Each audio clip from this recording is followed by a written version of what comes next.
The whooshing of July, with the sky high and the heat oppressive, was extremely stifling. It was just past 9 in the morning, yet the scorching sun was already beginning to show its might, making people feel itchy all over as if they wanted to sweat. Hanjing Street. Those who have been to Wuching know this street, and those who haven't also heard of it.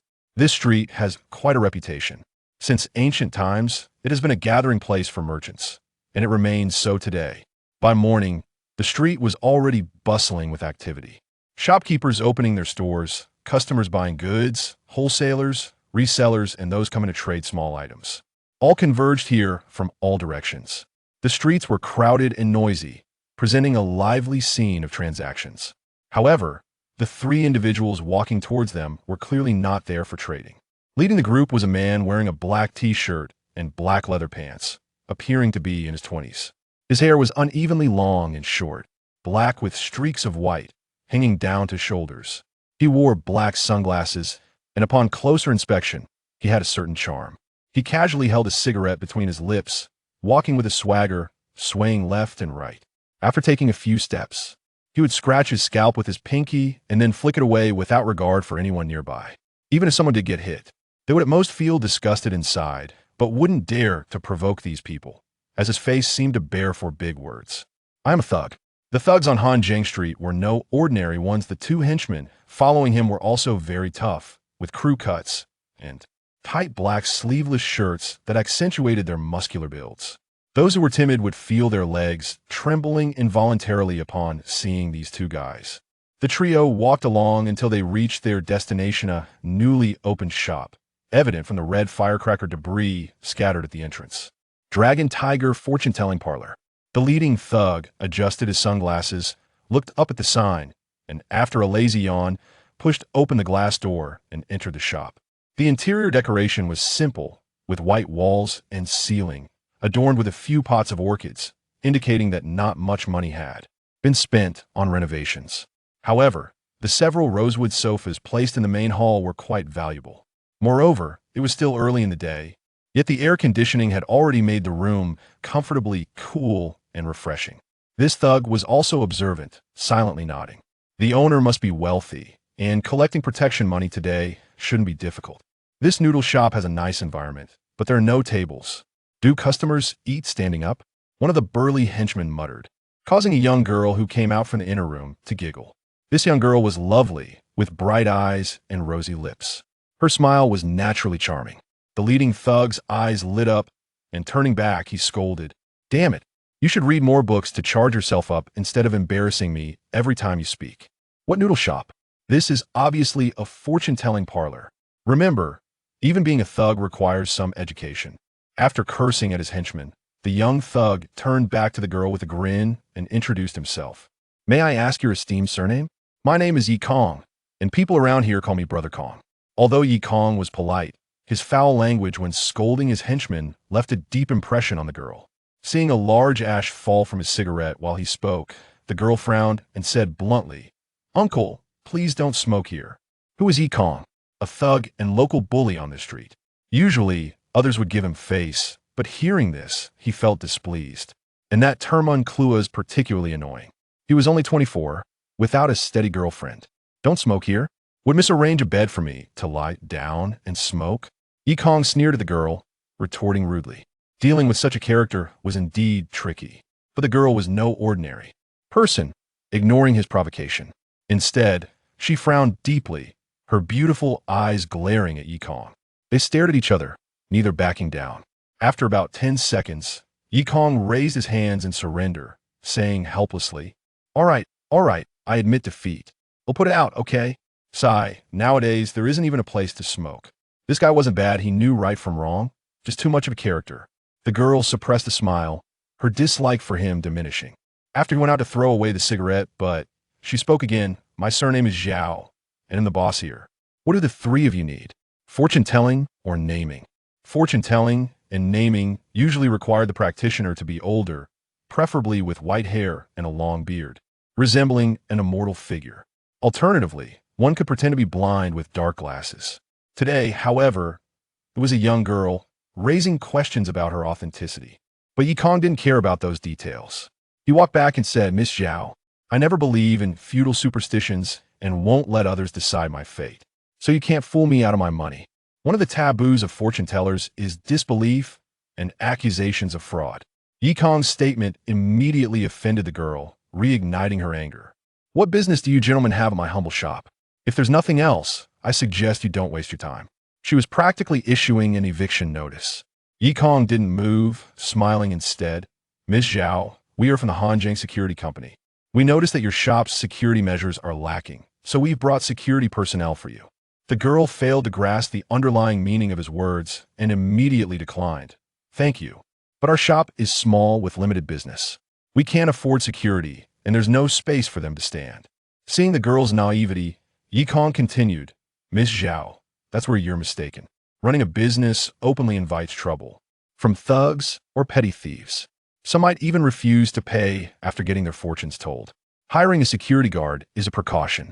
As for the lack of space, rest assured unless there's trouble, our security guards won't show up.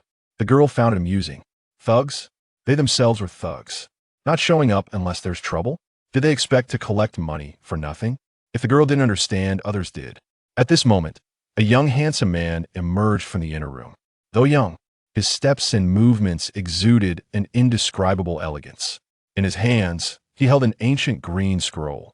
They're here to collect protection money, the young man said, closing the book and standing beside the girl. Ah, there really are people collecting protection money? The girl, seemingly new to society, was surprised. She then softly called out, Senior brother, signaling him to take action. Seeing this, Yikong thought bad news.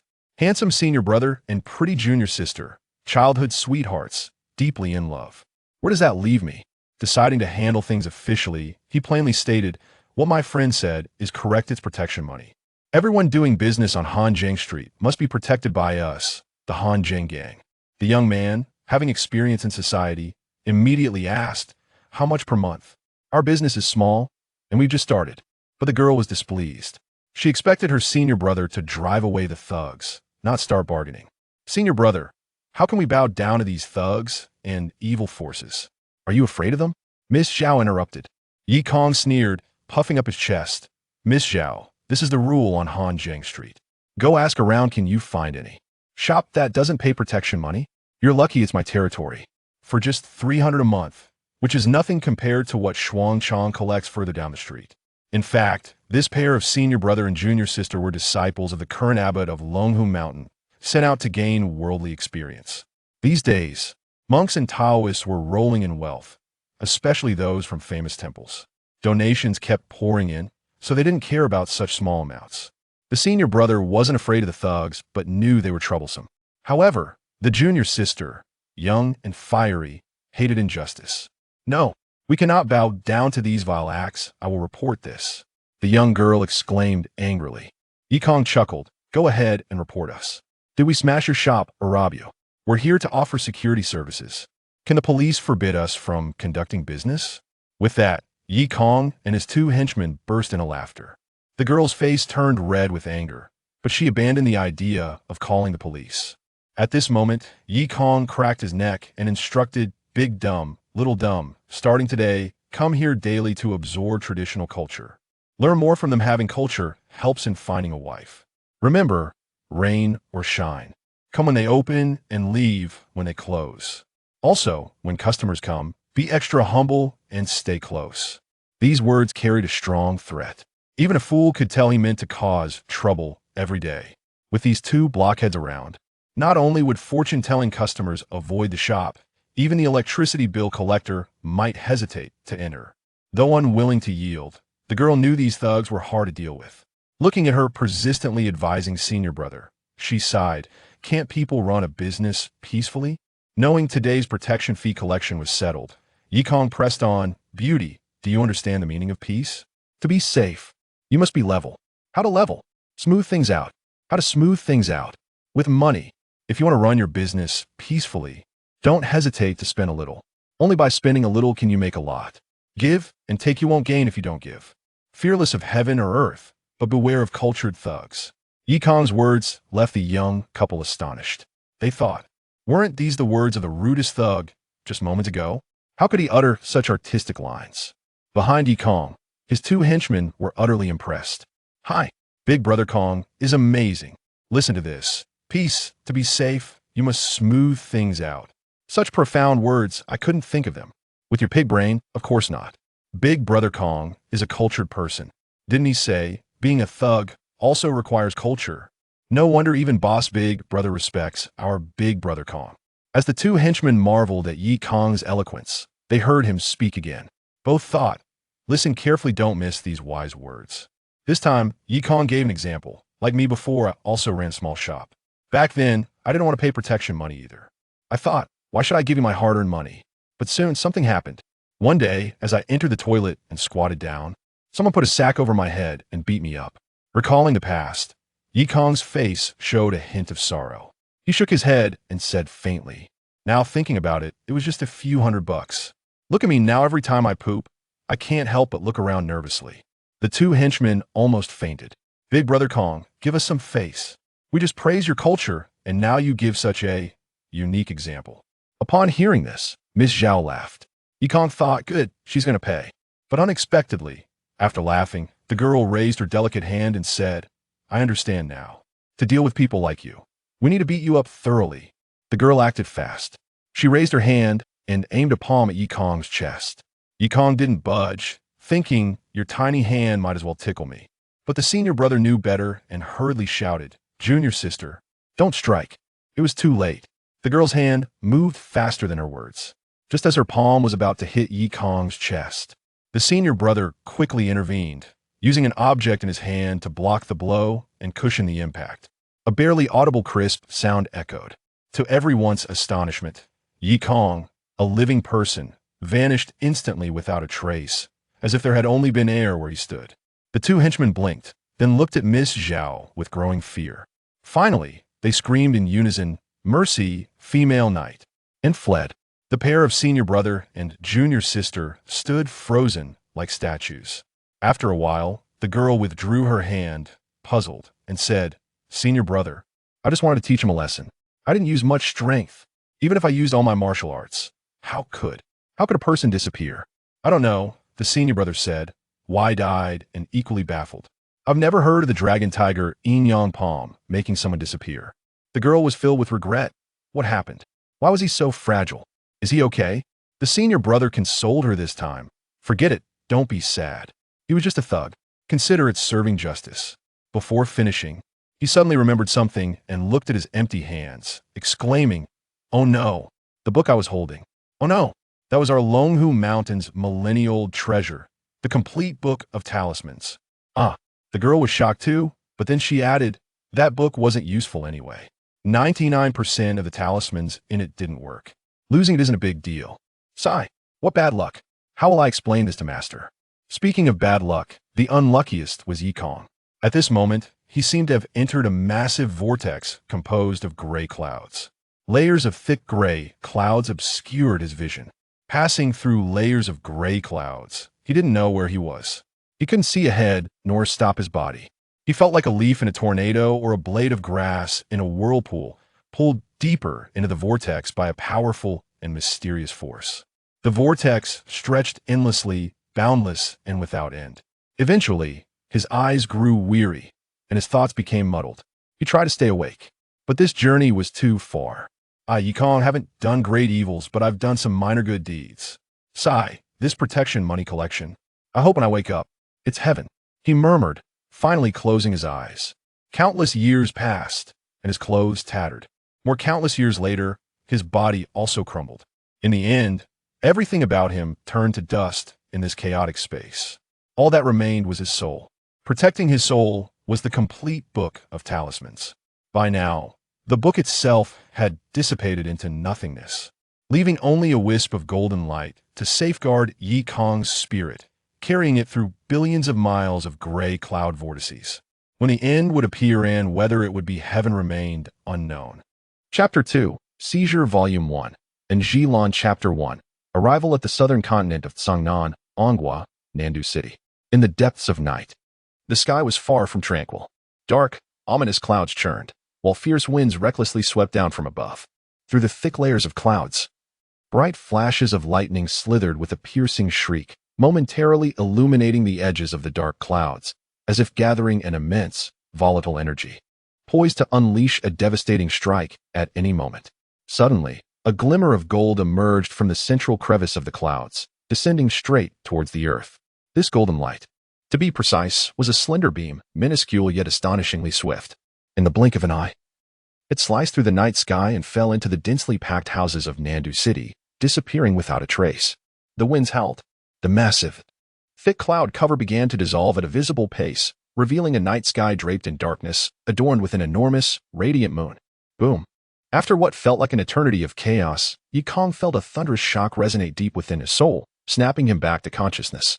Having been unconscious for far too long, his mind was still hazy, with the face of a young girl flickering in his thoughts, followed by the visage of the leader of his gang. Be careful. Danger. A sudden chill coursed through Yikong as a sense of peril washed over him. Before him appeared a white sphere of light. He had no idea what it was, yet he could distinctly sense its fury, a palpable hatred directed towards him. Relentless and unyielding.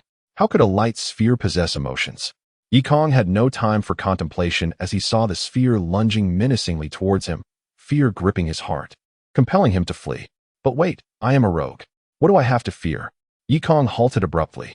Upon re-evaluating his situation, he couldn't help but chuckle. It turned out he had transformed into a white sphere of light himself, only he was several times larger than the one charging at him.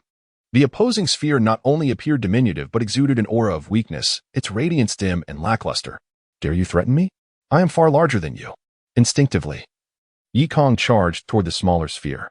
The little sphere, initially blustering with bravado, had merely intended to drive away the intruder.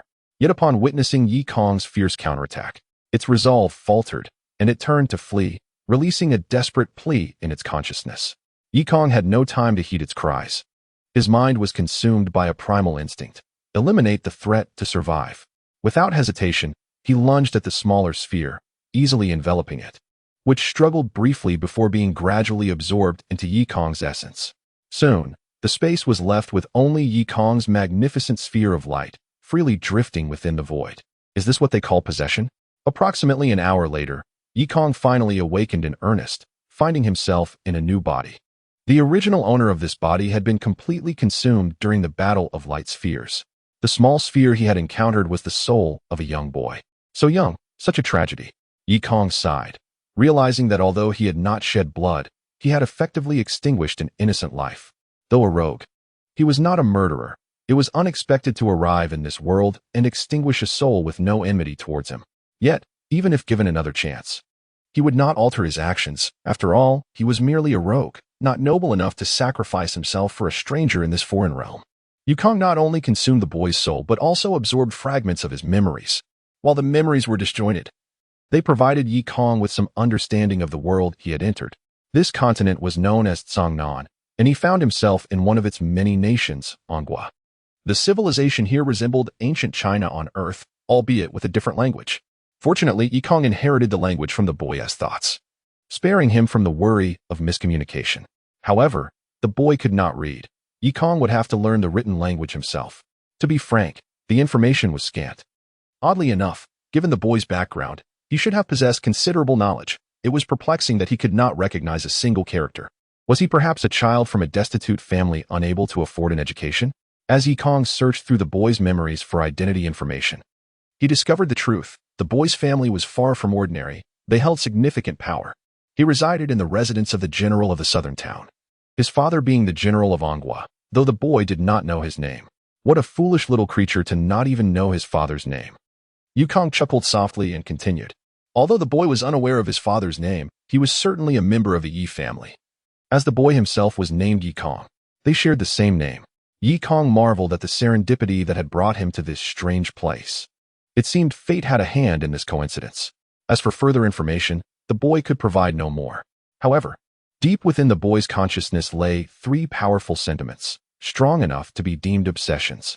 First, only my mother treats me well. When I grow up, I must ensure she has the best of everything. A filial child indeed. Yikong nodded with a smile. In his previous life, he had been an orphan, never experiencing the warmth of family or a mother's love. Now, having gained a mother, he felt a sense of solace.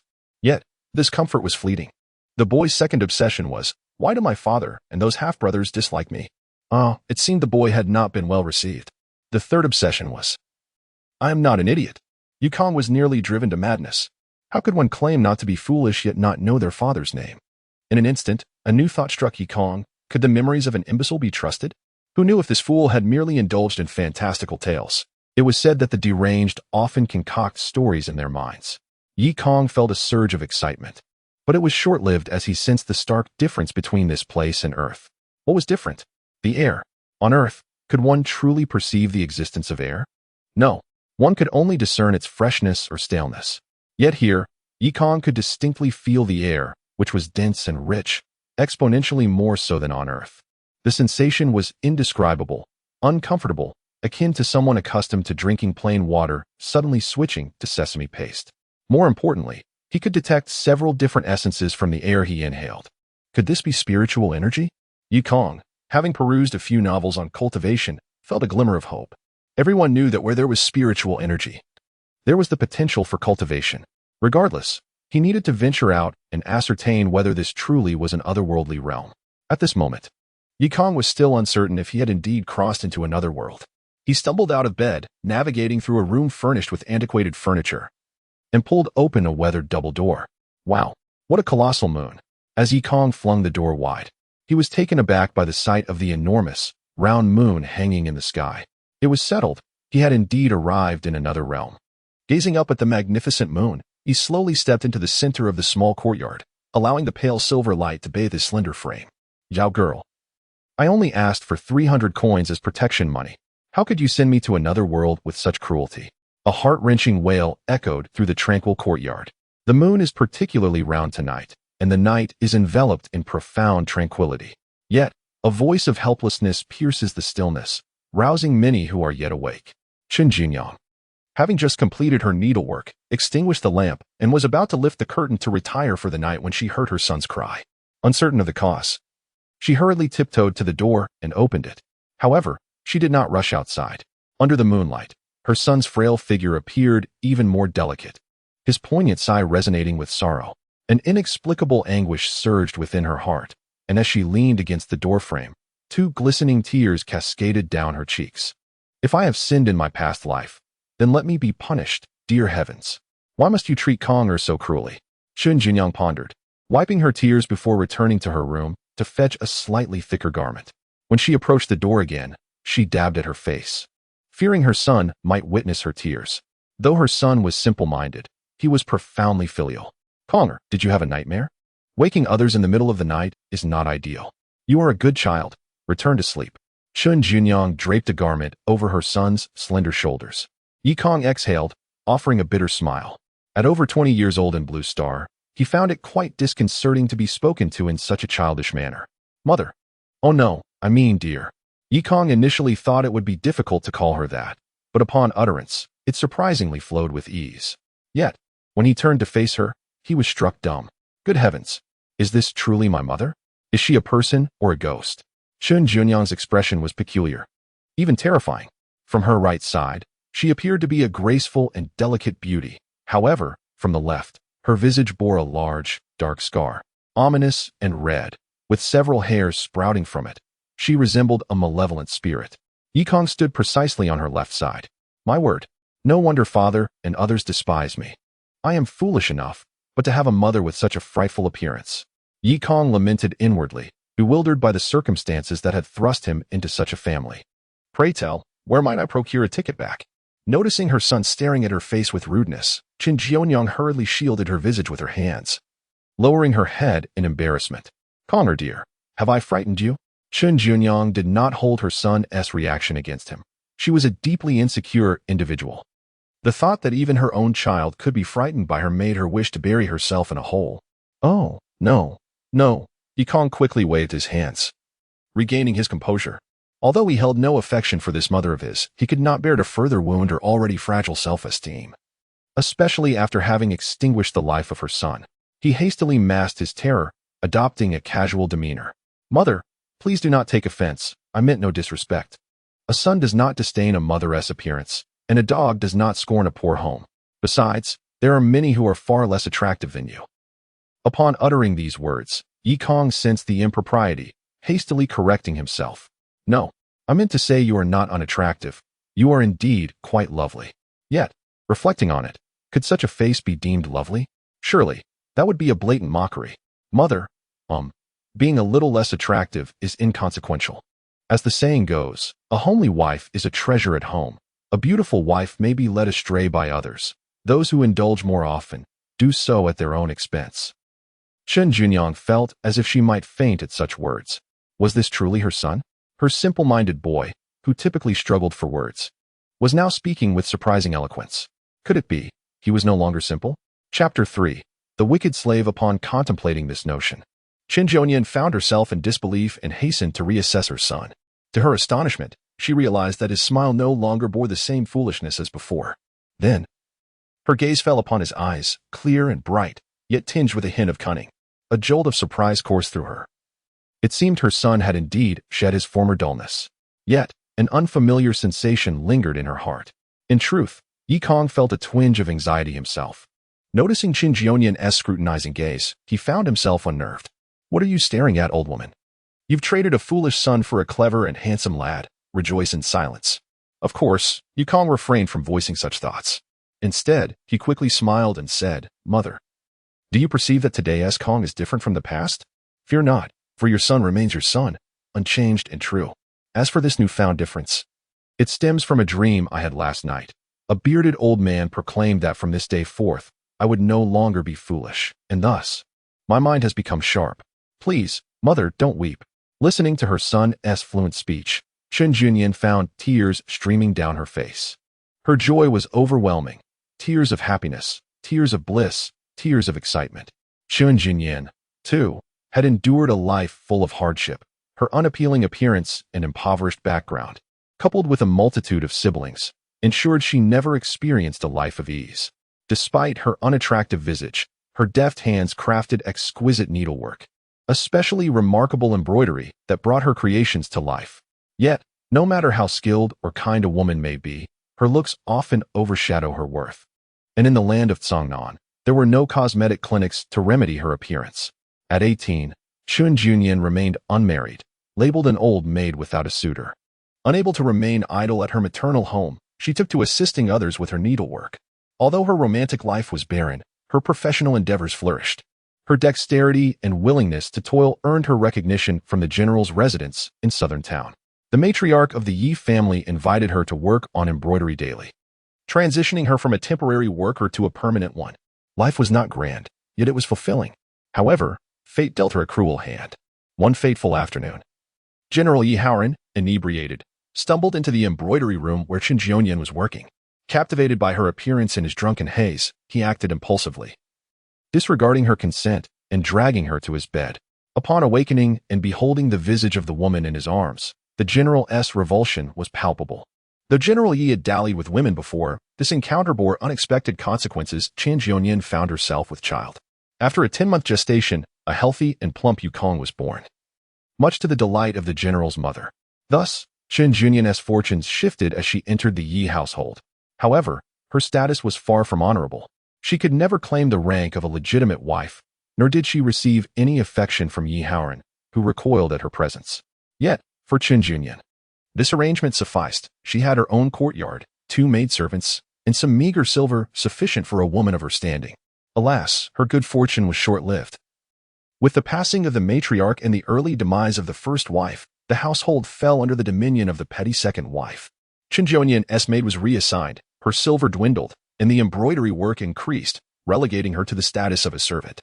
Initially, Yi Haoran offered some support for the sake of his son, yet as Yi Kong grew and revealed his own shortcomings, disappointment settled in the general's heart, leading him to abandon the plight of the unfortunate mother and son. Soon, Chen Junyang found herself relegated to a status lower than that of a servant. Once only embroidering for her master, she now found herself receiving mending tasks from the household servants, toiling late into the night without respite.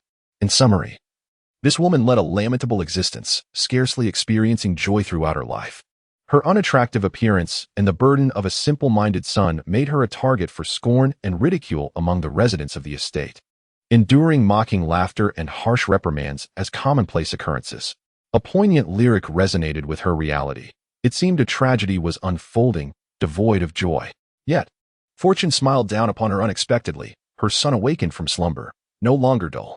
The happiness arrived so suddenly that she could only express it through tears. "Mother, please don't cry," Yikong said, a hint of panic in his voice. Typically, men dread a woman's tears, and he was no exception. "I truly am well." "Your tears are ones of joy, aren't they?" Chun Junyan replied through her tears. "Joy is all that matters," Yikong responded, feeling his own nose grow tender. He reached out, gently wiping the tears from Chun Junyan's face, unperturbed by the dark scar that marred her skin. "Do not worry, mother. I shall ensure your scar is healed." With unwavering determination, he declared. Chun Junyan perceived his words as a source of comfort, and she smiled through her tears. "Then I shall wait for you to grow up and heal me. Even if I do not grow, I believe no task is insurmountable for those with resolve," Yikong asserted. Chun Junyan did not wish for her son to sacrifice his future for her sake. While his past foolishness was forgivable, the time had come for him to pursue scholarly and martial training. She chuckled. "There is no rush. After all, I have grown accustomed to the gazes of others. That will not do. From this moment forward, you are my mother, and if anyone dares to look at you inappropriately, I, Yikong, shall ensure they are unrecognizable," he vowed, each word dripping with conviction. "You foolish child, how can you resort to violence merely because of someone else's gaze?" Chun Junyan laughed at his earnestness, playfully chastising him. "They deserve it," Yikong retorted, laughter bubbling forth as he helped her to her feet. "Mother, let us return indoors and converse. In my youth, I lacked the wisdom to learn, but now I seek your guidance on various matters." As they shared heartfelt words beneath the moonlight in the adjacent room, a man and woman parted the curtains and lit an oil lamp. The man, a weary-faced figure in his 40s, muttered curses. "At this hour, who is wailing and howling? Damn it, I just returned from the late watch, hoping to find some peace with my wife." A middle-aged woman, reclining on a thin quilt, retorted. "Isn't it that ghostly woman next door with her simpleton son? I'll shout a few times to silence them." The man attempted to open the window. "Hey, forth." Suddenly, the woman leaped from the bed, grasping his arm and laughing. "You fool. If you shout, they might quiet down. But what benefit do we gain?" The man, dubbed forth, scratched his head in confusion. What benefit could there be? The woman pushed him firmly, scolding. "How could you be so dense?" The steward, Yikai, siphons her silver monthly, and the kitchen maid, Ma Jia, extorts her every now and then. "You're such a simpleton." Realization dawned on Forth, and he chuckled. "Ah, my wife is indeed clever. I shall go and demand a hefty sum from her. With such an ugly woman and a simpleton for a son, what good is her wealth? It's better to take it for our own benefit." Seeing her husband's epiphany, the wife laughed. "Finally, you've come to your senses. Hurry back. I'm still hungry." "Just wait, my dear," Forth declared as he stepped out the door. With 3 steps condensed into 2, Lao Si rushed next door, bellowing towards the mother and daughter of Yikong, who were just about to enter their dwelling. "Hey, what on earth are you doing over there? Howling in the middle of the night? Are you trying to deprive others of their sleep?" Yikong looked up to see a middle-aged man, disheveled and appearing as if he had just crawled out of bed, entering from the courtyard. Quickly, Yikong recognized him from her inherited memories, Li Laosi, the steward in charge of the storeroom, who lived next door. He often bullied the mother and daughter, relying on his connection as a distant relative of the second mistress. "Oh, it's Steward Li. My apologies, Yikong said, her spirits lifted after regaining her composure. "I couldn't help but shout in joy." Chen Jianyang hurried forward to offer her apologies. "Unbelievable. During the day, I have to endure your ghastly visage, and at night, I must endure your wailing. What good is that fool except to eat pig feed?" Li Laosi showed no signs of letting up. "Steward Li, rest assured, it won't happen again." Chen Jianyang continued to bow in apology. Yet Li Laosi, not having seen any silver, was not satisfied and shouted, "Do you think it's easy for me? I just fell asleep after patrolling all night, and you woke me up. I only took a few taels of pay." Upon hearing this, Chen Jianyang understood. He had come to extort them. Logically, the demand for money was unreasonable, but as a widow with a child, she had no choice but to appease him. With the end of the month approaching, her purse was tight. After rummaging through her sleeve for a long time, she finally produced a small silver coin and handed it to Li Laosi. "Steward Li, as a widow and orphan, we've troubled you enough. Please accept this small token.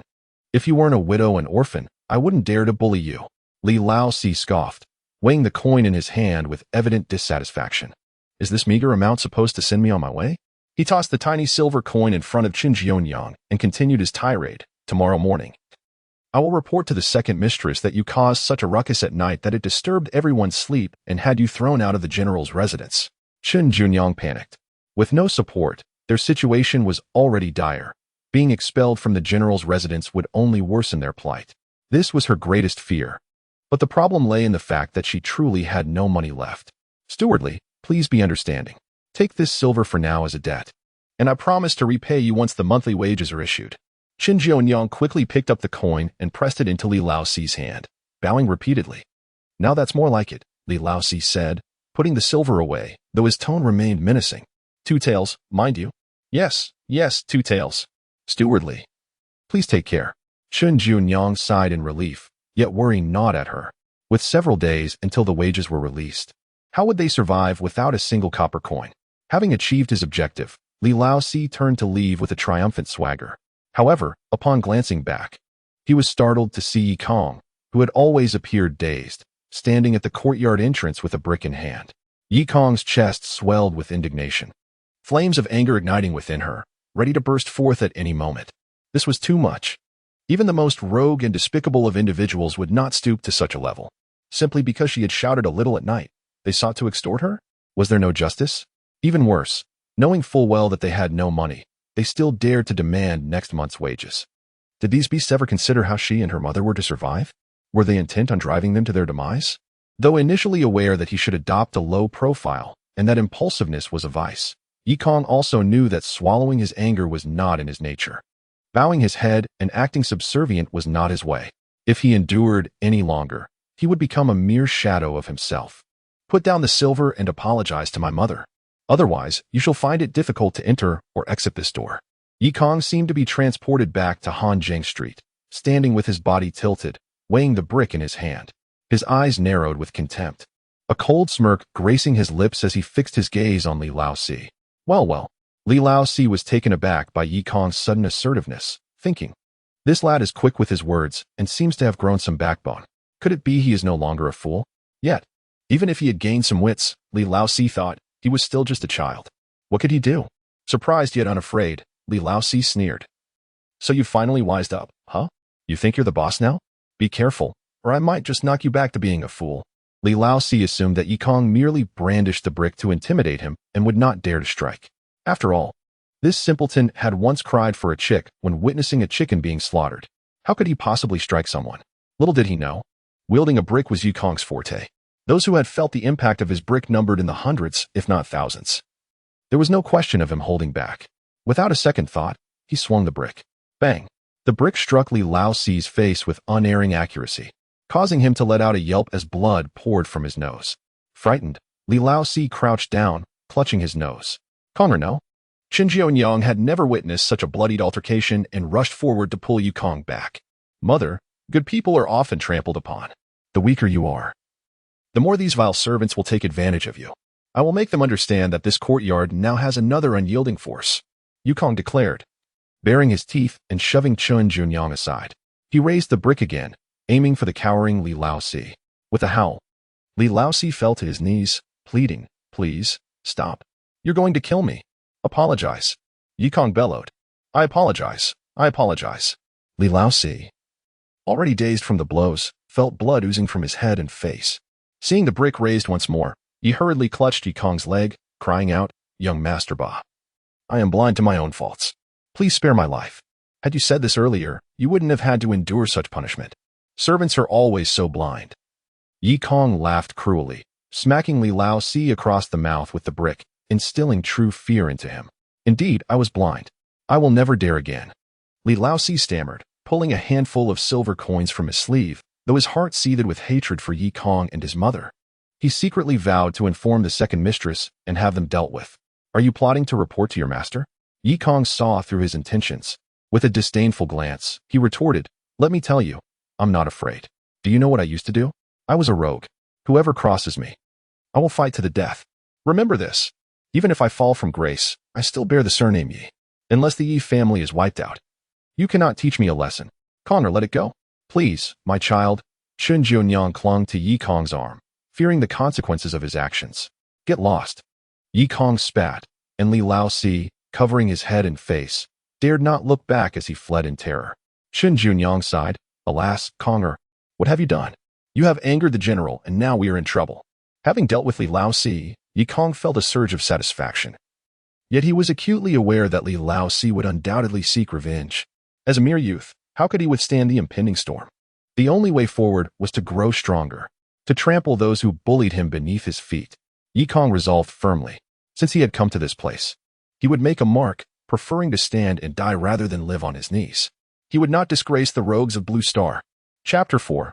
Teasing Second Madam. You must advocate for our fourth son. Just look at the state of his face. That fool is utterly vicious. The following morning, as dawn broke, Li Laosi, accompanied by his wife, arrived at Second Madam's quarters to lament the brutal actions of Yi Kong. Beaten by a fool? Second Madam chuckled, pointing at the kneeling Li Laosi. Reproaching him, you are utterly lacking in dignity. What is there to discuss with a fool? If he strikes you, strike him back. There is no need to come weeping to me. No, Second Madam, Li Laosi hastened to clarify, that lad is no longer foolish. His speech flows smoothly. And he strikes with precision. He is nothing like the simpleton who used to laugh foolishly. According to his mother, he woke up one day and was suddenly well. Is that so? Second Madam, hearing of Yi Kong's newfound lucidity, found it hard to believe. How could one recover after being foolish for over a decade? Indeed. But he truly is no longer foolish, Li Laosi lamented, clutching his forehead. Second Madam, you must take my side. I merely tried to stop their raucousness in the dead of night and ended up beaten so severely. That lad is utterly lawless. Of course, Li Laosi would not be foolish enough to mention his monetary dealings with Qin Xionyang. Instead, to provoke Second Madam's ire, he added. That ugly woman did nothing to stop her son from attacking, fully aware that I am under your patronage. This is a blatant disregard for your authority, Second Madam. They attack a dog without regard for its master, which is a disgrace to you. Second Madam, who was sensitive about her reputation, felt a surge of anger upon hearing this. However, she was not one to act rashly.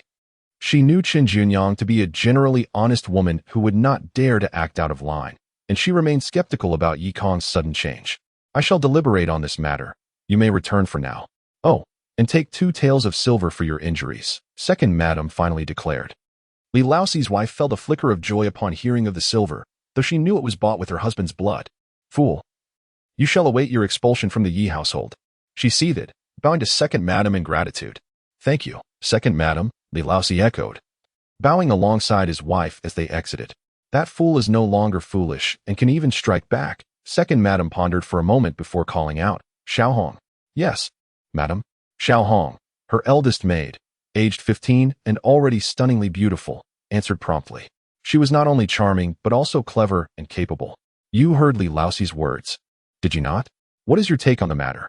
Second Madam inquired. I find it hard to believe that the fool has truly recovered. He used to laugh foolishly at everyone, and when others threw stones at him, he wouldn't even know to dodge. It is likely Li Laosi attempted to extort Qin Xionyang and, failing that, injured himself, which prompted him to fabricate this tale, Xiao Hong astutely analyzed. Indeed, Second Madam seemed to trust Xiao Hong's insight, yet she remained unsure about Li Laosi's honesty. Go to that ugly woman's courtyard and see for yourself if the fool has truly recovered.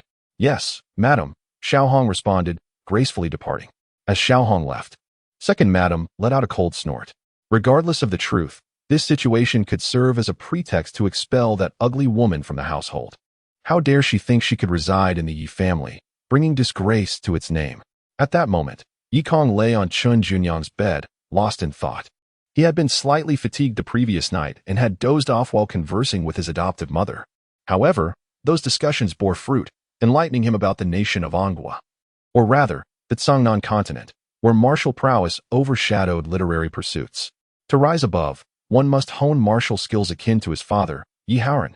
To someday join the army and become a respected figure.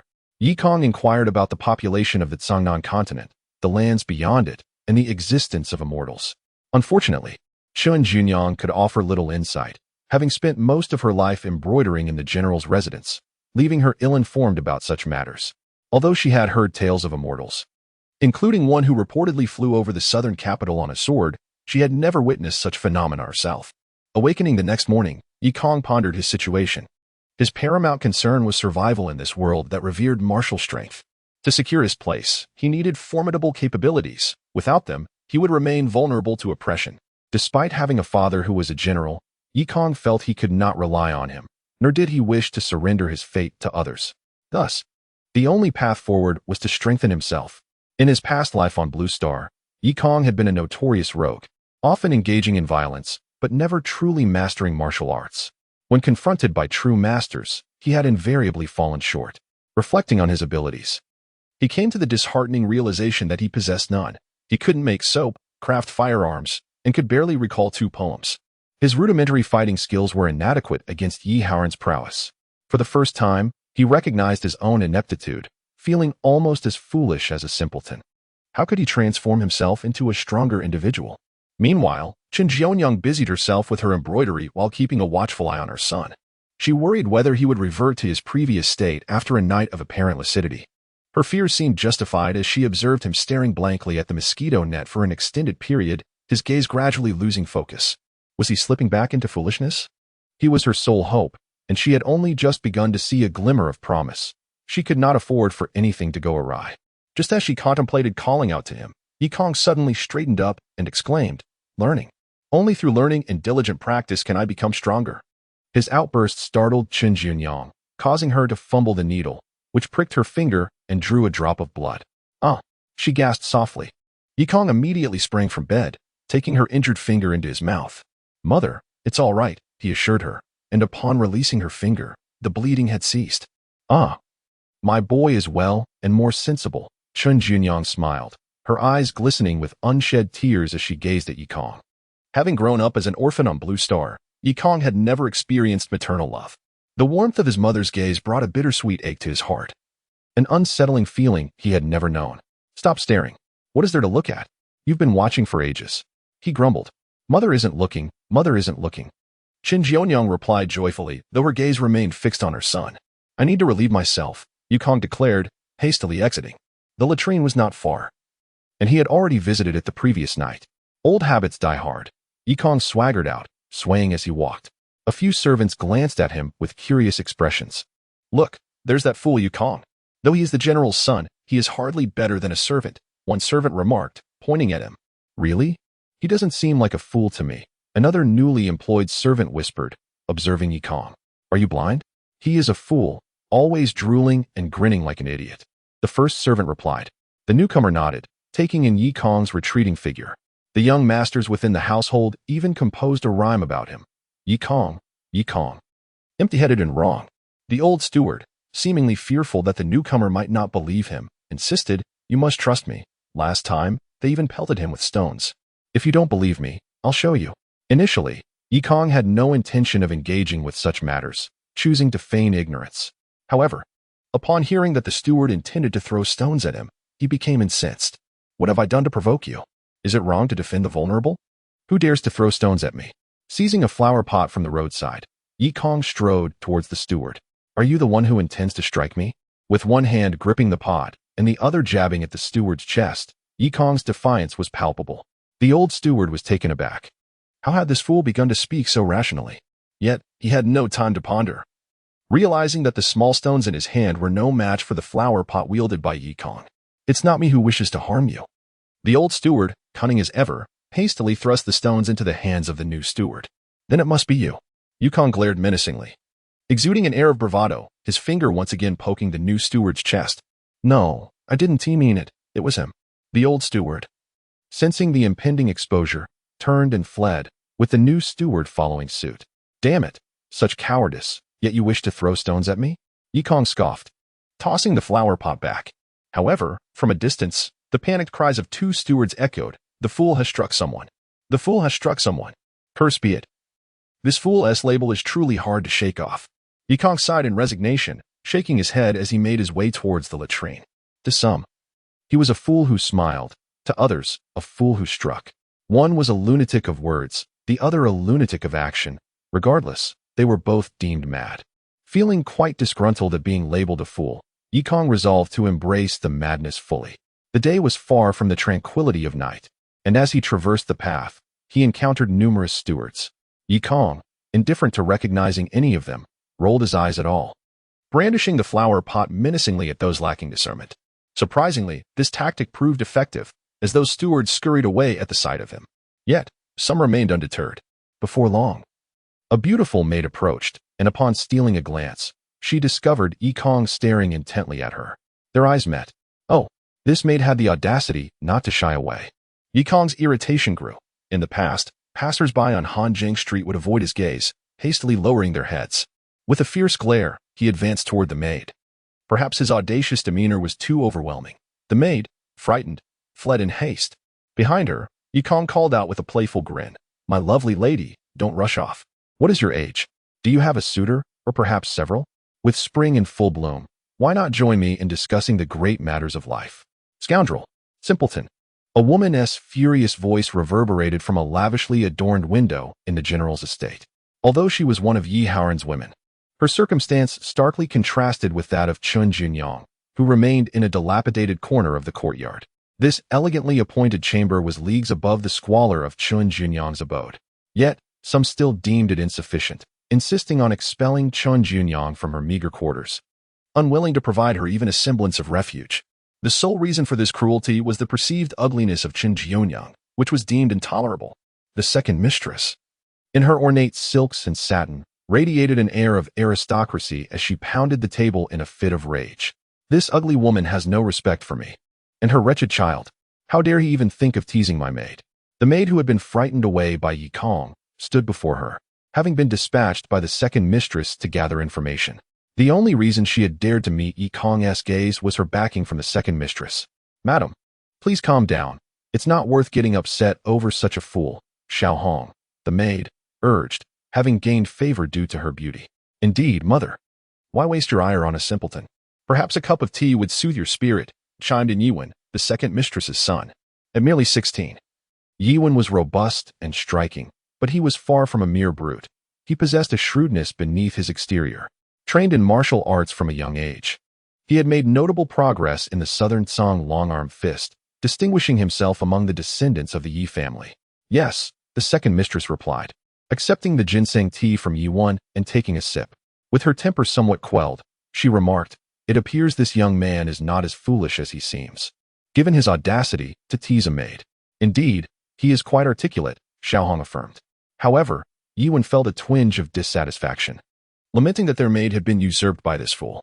"Mother, we must teach this fool a lesson, whether he is truly foolish or not. He deserves to face some consequences." A glint of malice flickered in Yiwen's eyes. "Yet, I must devise a more convincing pretext," the second mistress mused. "I just spoke with Li Laosi, who revealed the truth. He was attempting to extort money and was consequently struck by that fool. If we confront him under that pretense, we may not hold water if the general inquires later. Why bother with reason when dealing with a fool? I say we simply go and beat him senseless, letting him know his place," Yiwen declared, crossing his arms defiantly. "You mustn't be reckless," the second mistress cautioned. "According to Li Laosi, this fool is not only clever but also rather shrewd in his speech. Do not allow him to exploit any openings that could lead to trouble." Yiwen chuckled. "That boy is no match for me. I have my ways of dealing with him, and even in front of father, it wouldn't matter." The second mistress's eyes lit up. "Do tell me how." Yiwen leaned closer to the second mistress, whispering, causing her to nod in delight. Chapter 5. Entering the inner courtyard. Alas, how small it is. In the restroom, after relieving himself, Yi Kong hesitated to pull up his trousers. Just then, another servant entered. And Yi Kong, feeling it inappropriate to gaze longer, hastily donned his pants and shot a glare at the newcomer. Remarkably, this ruffian demeanor proved effective. The lad trembled in fear, nearly wetting his trousers. However, these servants were merely the unrefined help of the outer courtyard. Had Yi Kong ventured to the back courtyard, he would have encountered seasoned warriors. How could they possibly fear a mere child? Indeed, there are advantages to arriving in this foreign land. At least the constraints of monogamy do not apply. Once I attain wealth, I shall establish a grand estate, filled with elder sisters and maidservants, and perhaps even take a few ruffians to the streets to tease some young ladies. Being a young scoundrel in this otherworldly realm is quite fortunate. The more Yi Kong pondered, the more his spirits lifted, yet his current predicament weighed heavily on his mind. For the sake of his future aspirations as a scoundrel, he must endure hardship. Education is paramount. I must learn. Mother, I wish to practice martial arts and become literate. Yi Kong dashed back to his small courtyard, exclaiming loudly. To his dismay, however, Chun Junyang had no money. Education requires investment, and without compulsory schooling, many are unable to afford it. Studying letters is one thing, But martial arts entail substantial expenses. Even the most mediocre martial instructor demands 10 taels of silver per month, a sum Chen Jionyang could never muster, especially since their monthly food budget was already tight. After realizing her son was not foolish, she too had been contemplating solutions, yet she could not conceive any. When her son posed the question, she could only sigh and shake her head, feeling remorseful. Conger, do not worry. Your mother will work diligently at embroidery. I have already asked Aunt Lee and her friends to help me find some embroidery work, so we can afford a martial instructor, Chen Jionyang reassured Yi Kong. Looking at the pile of garments before her, Yi Kong felt a pang of sorrow. His mother toiled until the wee hours of the morning. If she took on additional embroidery work, how long would that continue, and would she even have time to sleep? Mother, do not overexert yourself. There is no rush, Yi Kong said, his eyes moistening as he grasped Chen Jionyang's hands. His voice choked with emotion. You are foolish. You are truly fortunate to have such a wonderful mother. Rest assured, I will grow stronger. I will provide a good life for you are my mother. In his heart, Yi Kong genuinely regarded Chen Jionyang as his mother. Regaining his composure, he inquired, isn't my education my father's responsibility? Must my mother bear the costs alone? How do the other families manage their education? Chen Jionyang replied, the second madam has 2 highly skilled martial instructors from her maternal family, and I hear their monthly fees are 100 taels of silver. The third madam practiced martial arts before marrying the general. She hired renowned masters to teach her 3 children. As for the favored 9th madam, her son Yi Yu is bright and clever, receiving instruction from the most esteemed master in the army. Yi Kong's anger flared at the mention of their privileges. How is this fair? Each of them has esteemed martial instructors while I cannot even afford the lowest tier. Tears welled in Chen Jionyang's eyes. It is my inadequacy that has caused you such distress. Yi Kong, not wishing to further agitate his mother, suppressed his anger and comforted her. Do not worry. There is no need to rush. Do not take on extra embroidery work. I will find a way. I shall seek a martial instructor who costs nothing and is even better than theirs. Chen Jionyang laughed at this. Conger, you truly know how to bring joy to your mother. A martial instructor who is superior and costs nothing. Such a thing is too good to be true. Yi Kong replied earnestly, Mother, I speak the truth. One merely needs to employ their wits. There is always a solution to every problem. You have not used your brain for over a decade. Now that you have, your mother cannot keep up with you. Chen Jionyang chuckled, gently patting Yi Kong's head. Suddenly, her expression shifted as she contemplated a rather unfavorable possibility. Conger, surely you are not considering stealing skills? That would be utterly unacceptable, she exclaimed, panic gripping her as she held his hand.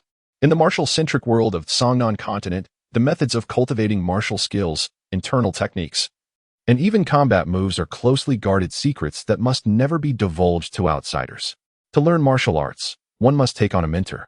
Attempting to learn without one could lead to dire consequences, crippling injuries, or worse, such as mutilation to ensure the secrecy of the techniques. Who said I would steal skills? Yi Kong laughed. Mother, you have misunderstood. I wish to practice martial arts with father. Did you not say he was formidable and undefeated in the land of Angua during his youth? What do you think of my idea? If only the general would teach you. That would be splendid, but I fear. Chen Jionyang hesitated, doubting whether someone of her lowly status would be granted such a favor. But how will we know unless we try? Yi Kong said with a smile, rising to his feet. Mother, let us have breakfast. Afterward, I shall seek an audience with father. The dining hall was situated in a corner of the outer courtyard, and Chen Jionyang led Yi Kong there, hoping others would notice her son's improvement and cease calling him a fool. However, the effect seemed lackluster, being unattractive and powerless. With only a foolish son, few were inclined to pay her any mind. When she greeted others, they appeared oblivious. Interactions from others were rare. Hey, Zayaguzzi. Chen Jionyang called out to a passing servant, who was about to marry and had often sought her help with embroidery. She hoped to use this as a means to break the ice, but to her surprise, he ignored her and walked past without a word. Yi Kong, incensed, tugged at the servant's clothing, halting him. Where do you think you're going? My mother is speaking to you. Oh, the servant mumbled, chewing on a bun. Blinking sleepily at Chen Jionyang, his expression vacant. It's nothing, really. I just wanted to say, my son is not foolish anymore, Chen Jionyang stammered, feeling awkward. She had intended to casually mention it, but Yi Kong had directly pulled the boy over. Oh, the servant nodded, dazedly taking a couple of steps, scratching his head as if pondering. Your son is not foolish. What does that have to do with me? Chen Jionyang felt embarrassed, mortified by the lack of respect from the servants and maids.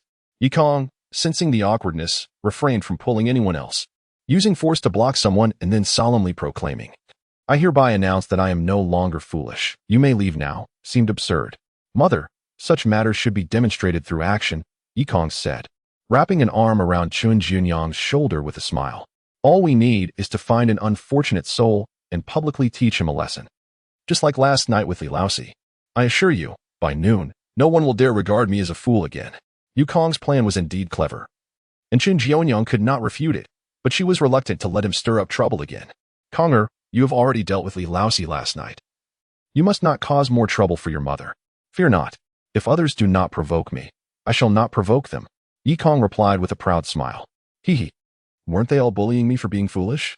Let them try to bully me today. I will be waiting." Yet, to Yikong's disappointment, the outer courtyard dining hall was populated solely by servants and maids. Unlike the young masters and ladies, they had no leisure time. Mornings were their busiest hours as they rushed about, munching on buns, with no one to spare a moment to engage with a fool.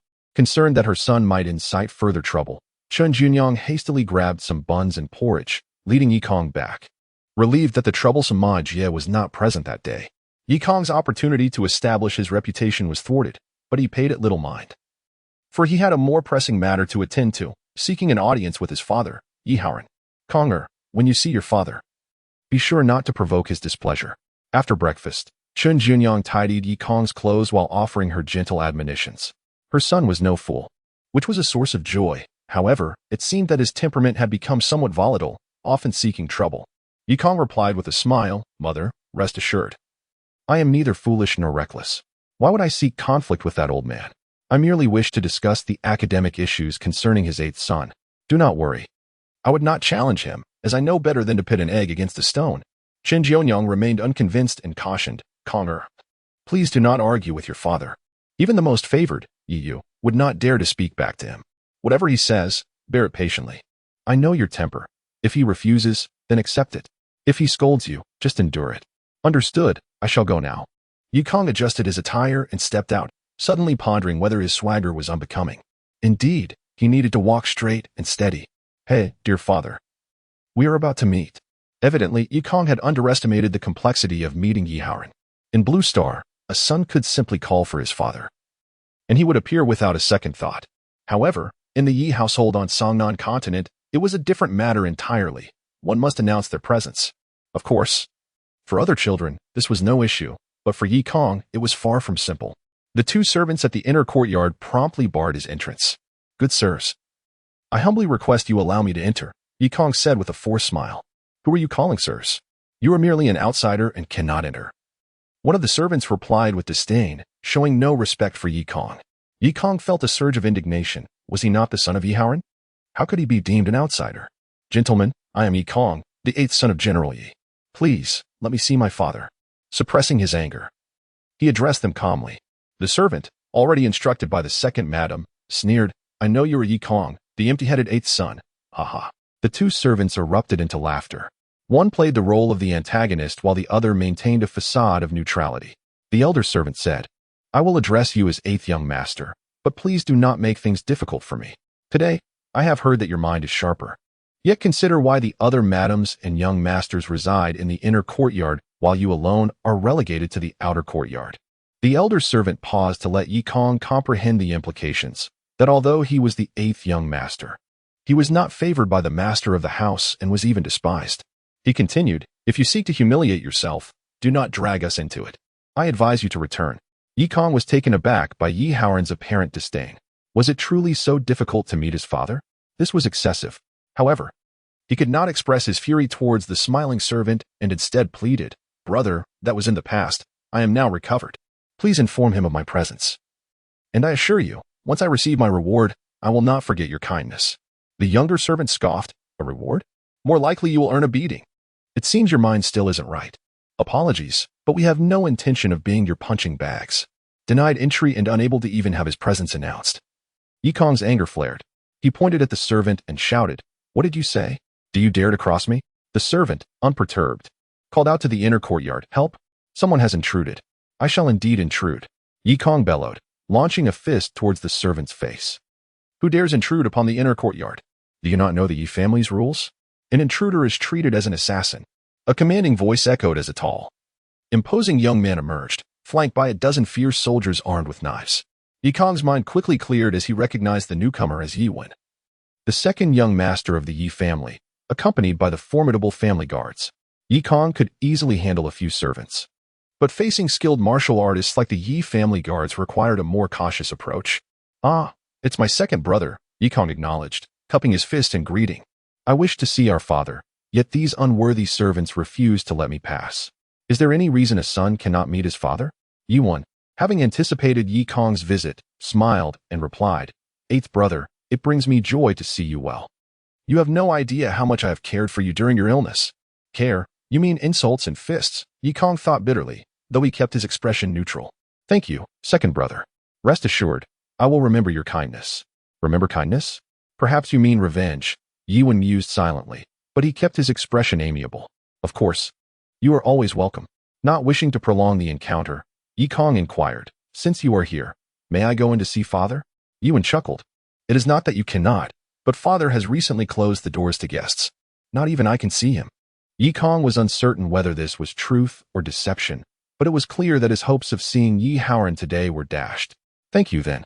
I shall take my leave," Yikong said, bowing slightly before turning to depart. "Eighth brother, do not rush off," Yiwen called with a smile. "You may not have the opportunity to see father soon. Even if you were to climb the walls into the inner courtyard, there are guards outside his door.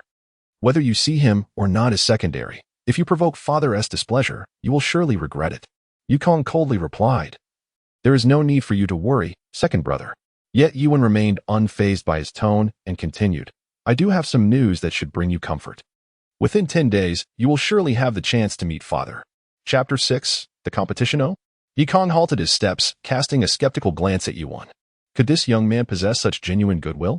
His demeanor resembled that of a weasel paying a New Year's visit to a chicken. "Brother, in just a few days, the monthly competition will take place. Father will undoubtedly attend, and at that time, won't you have your wishes fulfilled?" "The monthly competition?" Yikong was initially perplexed, but through Yiwen's explanation, enlightenment dawned upon him. It turned out that Yi Haoran had established this event to assess the martial prowess of his offspring, providing them with opportunities for practical combat experience. Thus, at the beginning of each month, the family members would engage in friendly contests to determine superiority, with rewards bestowed upon the victors. In the past, Yikong had foolishly neglected martial training and had never participated. "Oh, I see." Yikong nodded, realizing that this indeed provided a chance to see Yi Haoran. However, Yiwen's ulterior motives became painfully clear. He likely intended to seize the opportunity to humiliate and beat him during the competition. "Surely, there are rules governing the competition?" Yikong inquired. The age differences among the Yi family members were significant, and it would be utterly unfair for Yiwen to face the 8-year-old Yiyu. Yiwen, perceiving his thoughts, chuckled. "Of course. Every 3 years constitutes a distinct age category, and members of the Yi family may only challenge opponents within their age group." Yet, Yiwen only divulged part of the truth. An additional rule permitted challenges across age groups, compelling individuals to accept without refusal, although they could seek assistance. Yi Haoran had instituted this regulation to encourage cooperation and mutual support among family members, preventing any from becoming overly arrogant or isolated. However, this loophole was deftly exploited by Yiwen. Imagine Yikong, a simpleton, surrounded by siblings who disparaged him. Where could he possibly find allies? The inevitable conclusion was that he would be mercilessly beaten by Yiwen. Moreover, the most significant aspect was that this would allow Yiwen to repeatedly and openly assault Yikong month after month. Even if the second madam did not expel him, Yikong would eventually find it unbearable and voluntarily leave the Yi residence. This was the venomous scheme Yiwen devised for the second madam. "But even if we are grouped by age, I have never trained in martial arts. Am I to participate nonetheless?" Yikong, although unaware of Yiwen's true intentions, was reluctant to accept the challenge. "Oh, you all have been instructed by martial arts masters since childhood. How can you expect someone like me, who has never trained a day, to compete? Have you lost your mind?" It's akin to inviting a beating. Yet Yiwen's words plunged him into despair. Without a legitimate reason for refusal, he risked expulsion from the Yi residence. Yikong was filled with frustration. Was he to serve as a mere punching bag in the arena? Damn it. What sort of absurd regulation was this, compelling him towards self-destruction? Do not be disheartened. For each victory, Father will personally impart a few martial techniques and reward you with silver. Yuan tossed this enticing tidbit before departing, mindful of Yi Kong's potential ruse of feigning madness to evade competition. Truth be told, Yuan's words ignited a spark of desire within Yi Kong. He had long wished to learn martial arts from Yi Haoran, and should he emerge victorious in the competition, it would be a logical progression. However, Yi Kong was also self-aware. Having never trained, what could he bring to the contest? In his former robust state, coupled with his daredevil nature, he might have stood a chance, but now his malnourished physique resembled that of a sprout, destined only to endure beatings. I want to learn martial arts. I want to grow stronger. A voice within him roared in defiance. If he sought Yi Haoran's approval and aspired to a better life for his mother, he had to make a concerted effort. Even if he lost, he could still present himself before Yi Haoran, and perhaps he would be inclined to teach him. Upon returning to his small abode from the inner courtyard, Yi Kong had already made up his mind. I will go. I must go. I can no longer return to being a fool. I, Yi Kong, have never feared anyone. Konger, did you see the general? What did he say? Upon his return, Qin Jianyang hurried forward with inquiries. Yi Kong dared not mention the competition, lest his mother worry excessively. Mother, father was delighted to see me well. He expressed that my current frail condition is unsuitable for martial training. He suggested that I first strengthen myself, and then he would teach me the techniques. Qin Jianyang, convinced, felt tears of joy welling up. Mother, please find me some sturdy cloth. Yi Kong urged. What do you need cloth for? Qin Jianyang queried. To train my body. Starting tomorrow. No, starting now, I shall embark on my physical training. I must become stronger. Although devoid of a martial arts instructor, Yi Kong possessed an understanding of fundamental theories and methods of physical training from his previous life on Blue Star. To become a master, one must cultivate strength, reflexes, speed, flexibility, and resilience. Armed with these attributes, even if he did not prevail in the upcoming competition, he would not suffer a catastrophic defeat. Using the cloth Qin Jianyang procured, he fashioned a fabric pouch, filling it with several heavy tiles, which he then strapped to his legs, initiating his weighted long-distance running regimen. Weighted long runs and squats formed the cornerstone of strength training and were among the most effective methods. With less than 10 days remaining, time was of the essence, and he could not afford to delay, hence the intensity of his training was palpable. The tiles from the southern continent were no trifles. The dark blue tiles weighed heavily, nearing the heft of 2 red bricks, bound to each leg. Each day, he circled the Yi residence, feeling as though he might collapse, yet a singular conviction sustained him. I want to learn martial arts. I want to grow stronger. Konger, wipe your sweat. If it's too heavy, reduce the number of tiles. Though Qin Jianyang was pleased with her son's determination, she could not bear to see him push himself so hard. Mother, it's fine. I still need to do 200 push-ups. Yi Kong gritted his teeth, aware that his training was somewhat excessive. Yet he understood that to achieve results in the shortest time possible, he must train beyond his limits. It was only through surpassing one's own boundaries that continual improvement could be achieved. Time and again, he pushed beyond the confines of his physical capabilities. Each night, when he collapsed onto his bed, utterly exhausted, he felt every muscle and joint ache intensely, yet he was elated, knowing that his muscles were developing and his joints growing stronger. The sensation of countless ants crawling within his muscles signified their enhancement. In the following days, all the servants at the Yi residence observed a small figure running along the path in the morning, frantically punching the sandy ground in the afternoon, and leaping into the pond at night for laps. I heard the fool was better. Why is he acting up again? The servants were puzzled by his unconventional training methods, as such practices were unheard of in the southern continent. He's definitely lost it again. Who hits sand for no reason? Doesn't it hurt his hands? Indeed, this fool is tenacious. We can barely manage a hit, yet he persisted for half an hour. Quick, let's go. The fool has a temper, and I do not wish to feel his fists.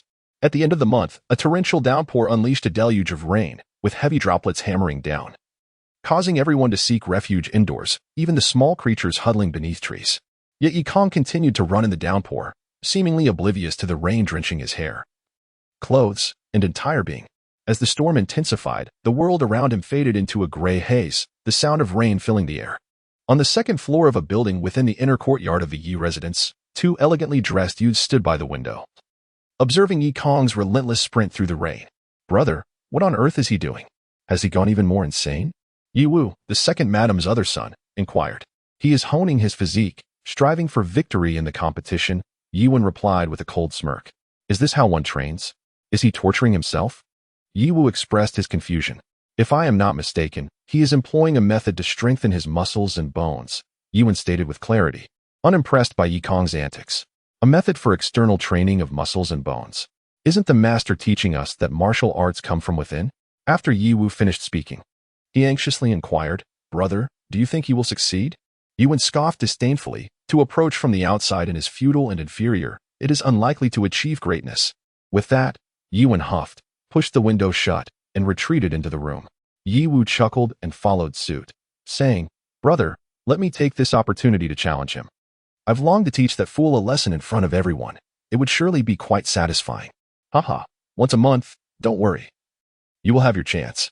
But I've heard that the Yi Long and Yi Hu from the third branch also want to publicly thrash him for amusement. I'm afraid they might steal my chance. Yuan laughed heartily. A fool is a fool. Everyone desires to beat him for fun. Who knows at whose hands he will meet his end? As the evening rain ceased, a round moon, as large as a tabletop, ascended into the sky.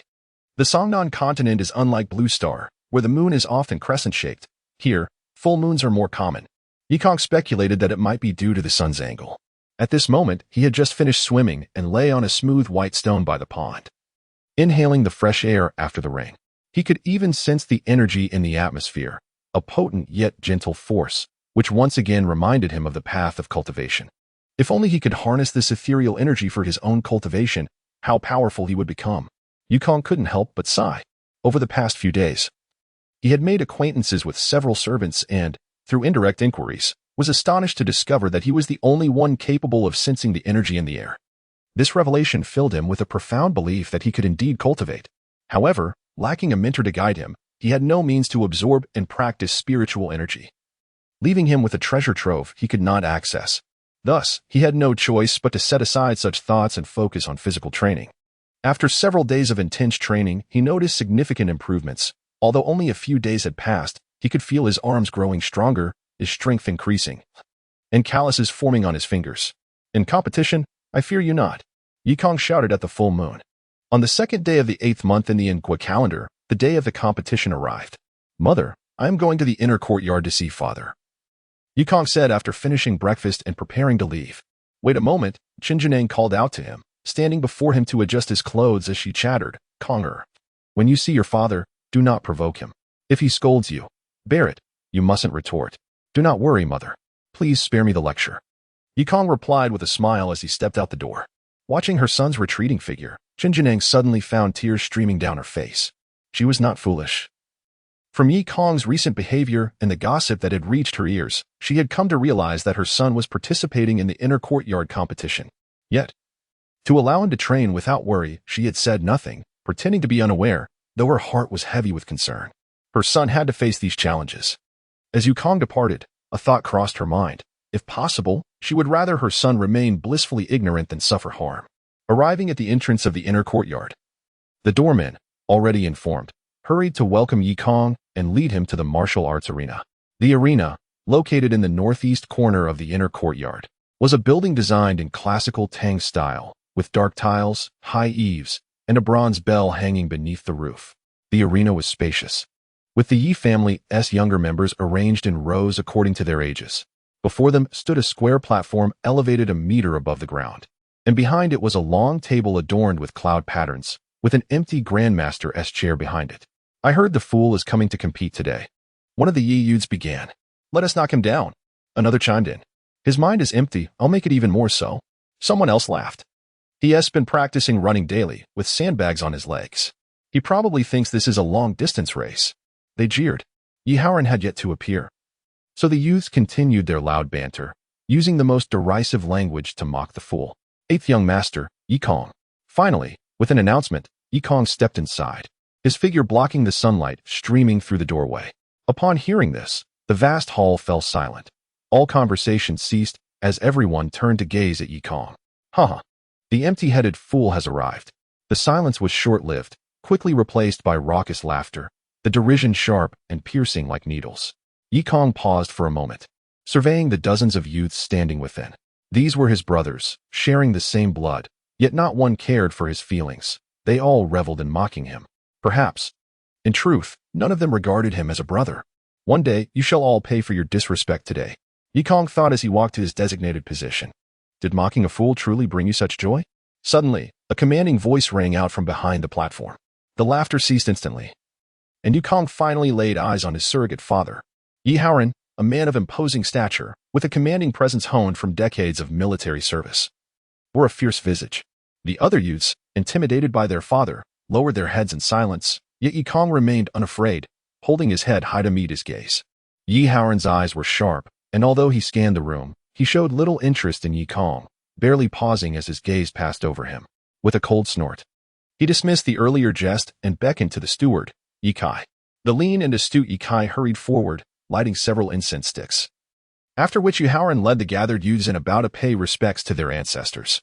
Once the simple ceremony concluded, Yi Haoran announced the commencement of this month's competition, glancing momentarily at Yukong.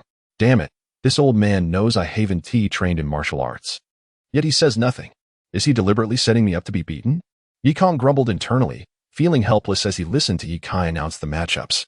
Yukong was paired against Yi Long from the third branch. Observing Yi Long's robust physique, comparable to that of an adult, he inwardly lamented. The first match featured the brothers Yi Wen and Yi Wu, which offered little spectacle. Yi Wen truly lived up to his reputation as one of the finest among the Yi family descendants, and even while clearly holding back against his sibling, Yi Wu still faced defeat.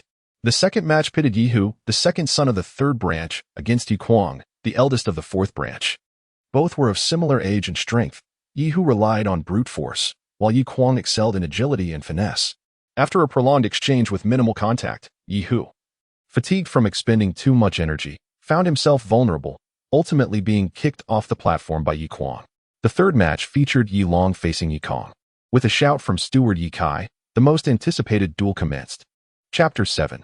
The second competition. The anticipation surrounding the competition was not due to the expected brilliance of the contest, but rather the desire of the spectators to witness Yi Kong's humiliation, curious to see how thoroughly this fool would be beaten. Look, the fool is stepping up. How many moves before he is thrown off the stage? I wager 3 moves. Huh. You overestimate him. I predict he will wet himself before the crowd.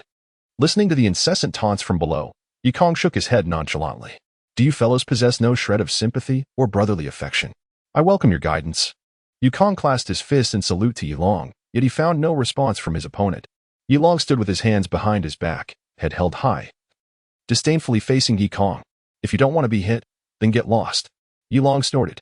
Though only 14, Yi Long was taller and more robust than Yi Hu, appearing almost as formidable as an adult, clearly a competitor of strength. To be frank, after witnessing the match between Yi Hu and Yi Kuang, Yi Kong felt a chill. He could not match either in strength or skill. They had trained for several years in martial arts, while he had only practiced long-distance running for a mere week or 2. Did he truly believe he could easily defeat them? It was impossible. Running and push-ups would not suffice. Get lost, Yi Kong shouted, charging forward without a glimmer of hope. I may have nothing, but I dare to risk it all. Do you dare? He cursed loudly. Yi Long, taken aback, sidestepped. He had anticipated Yi Kong would forfeit in advance, so he stood confidently, relying on his sheer presence to intimidate his opponent. Yet, he was mistaken. Yi Kong not only refused to back down but launched an unexpected attack, catching Yi Long off guard. Insults are too mild. Damn it, am I to be treated as if I were Guo Jing? Yi Kong yelled, unleashing a flurry of punches and kicks. However, Yi Long had trained extensively. He easily deflected Yi Kong's unrefined strikes. Since you wish to be beaten, do not blame fourth brother for being merciless. A fierce glint flashed in Yi Long's eyes as he swung his fist, generating a powerful gust of wind. The onlookers clearly observed Yi Kong's desperate attempts to engage in a brawl devoid of technique, full of openings. Yi Long had merely been caught off guard. But now that he had regained his footing, Yi Kong's unfortunate fate was about to unfold. Even Yi Haoran shook his head. He had witnessed Yi Kong enduring the rain while running and harbored some thoughts about his son. His ability to endure hardships and perseverance earned him some admiration. Yet, a true expert could discern the truth in an instant. Yi Haoran could see that Yi Kong possessed no knowledge of martial arts. Lacking the physical prowess of his opponent, he should have learned from Yi Kuang. Engage in hit-and-run tactics to exhaust his opponent before seizing the opportunity to strike decisively. What was this reckless aggression? Was he courting death?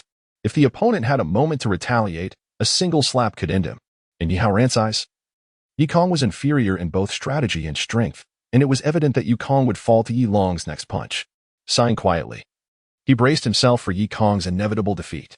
However, events often unfold in unexpected ways, and miracles occur when least anticipated. Bang! Yilong's punch connected with Yikong's chest. Yet astonishingly, Yikong did not fly backward. Instead, Yilong grimaced in pain. Indeed, Yikong was no fool before leaving home. He had sewn a piece of iron plate into his clothing. Though not thick, it was sufficient to absorb the force of Yilong's blow.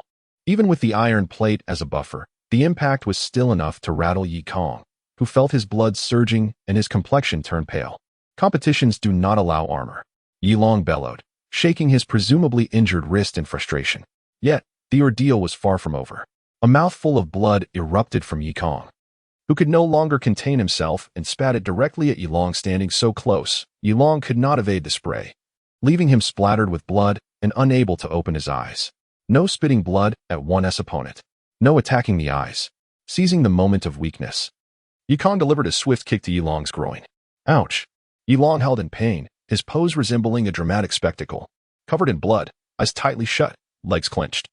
His left H at this moment. I felt an overwhelming urge to lie, but when I raised my head and saw my father, a sense of panic washed over me. I recalled that there were still loyal guards present who were devoted solely to my father. No, I couldn't deceive him. Overwhelmed by anxiety, I spoke the truth, quickly adding an explanation. Father, I merely informed him of this news. I had no idea he was unaware of the rules, and I had no obligation to. Enough. My father, Yi Haoran, coldly interrupted, turning his gaze towards Yikong and sternly admonishing, even if Yi Wen hadn't mentioned this to you, you must not violate the rules. These regulations are strictly enforced across all arenas in Anghua. Upon hearing this, the crowd nodded in agreement, recognizing my father's wisdom. This was a universally accepted principle. What could Yikong possibly say in his defense?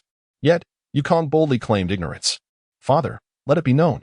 I, Yikong, am a fool, he declared confidently. For 12 years, I have wandered in a daze, with no one to guide me or inform me of anything. Do not speak to me of national rules or Yi family regulations, for no one has ever explained them to me. I cannot read a single character, and I have never stepped beyond the gates of Yi Manor. If you punish me, a fool, according to the standards of the average person, I shall not accept it. You, Yi Haoran pointed at Yikong, momentarily at a loss for words. He thought to himself, you claim to be a fool. Yet it seems we are all being toyed with by your foolishness. At that moment, a guard entered, interrupting the tension. The fourth young master has completed his examination. He has sustained minor injuries, with some damage to his knuckles, but nothing serious. His vital essence remains intact, and with some rest, he should recover.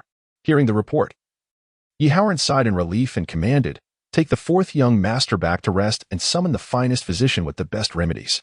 He then addressed Yikong. Given your lack of understanding of the rules, I shall waive the usual penalties this time. However, you are to transcribe the competition rules 1,000 times.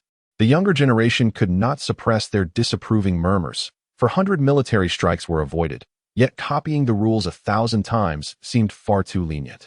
Yet, even this task did not appeal to Yikong. Father, I cannot read.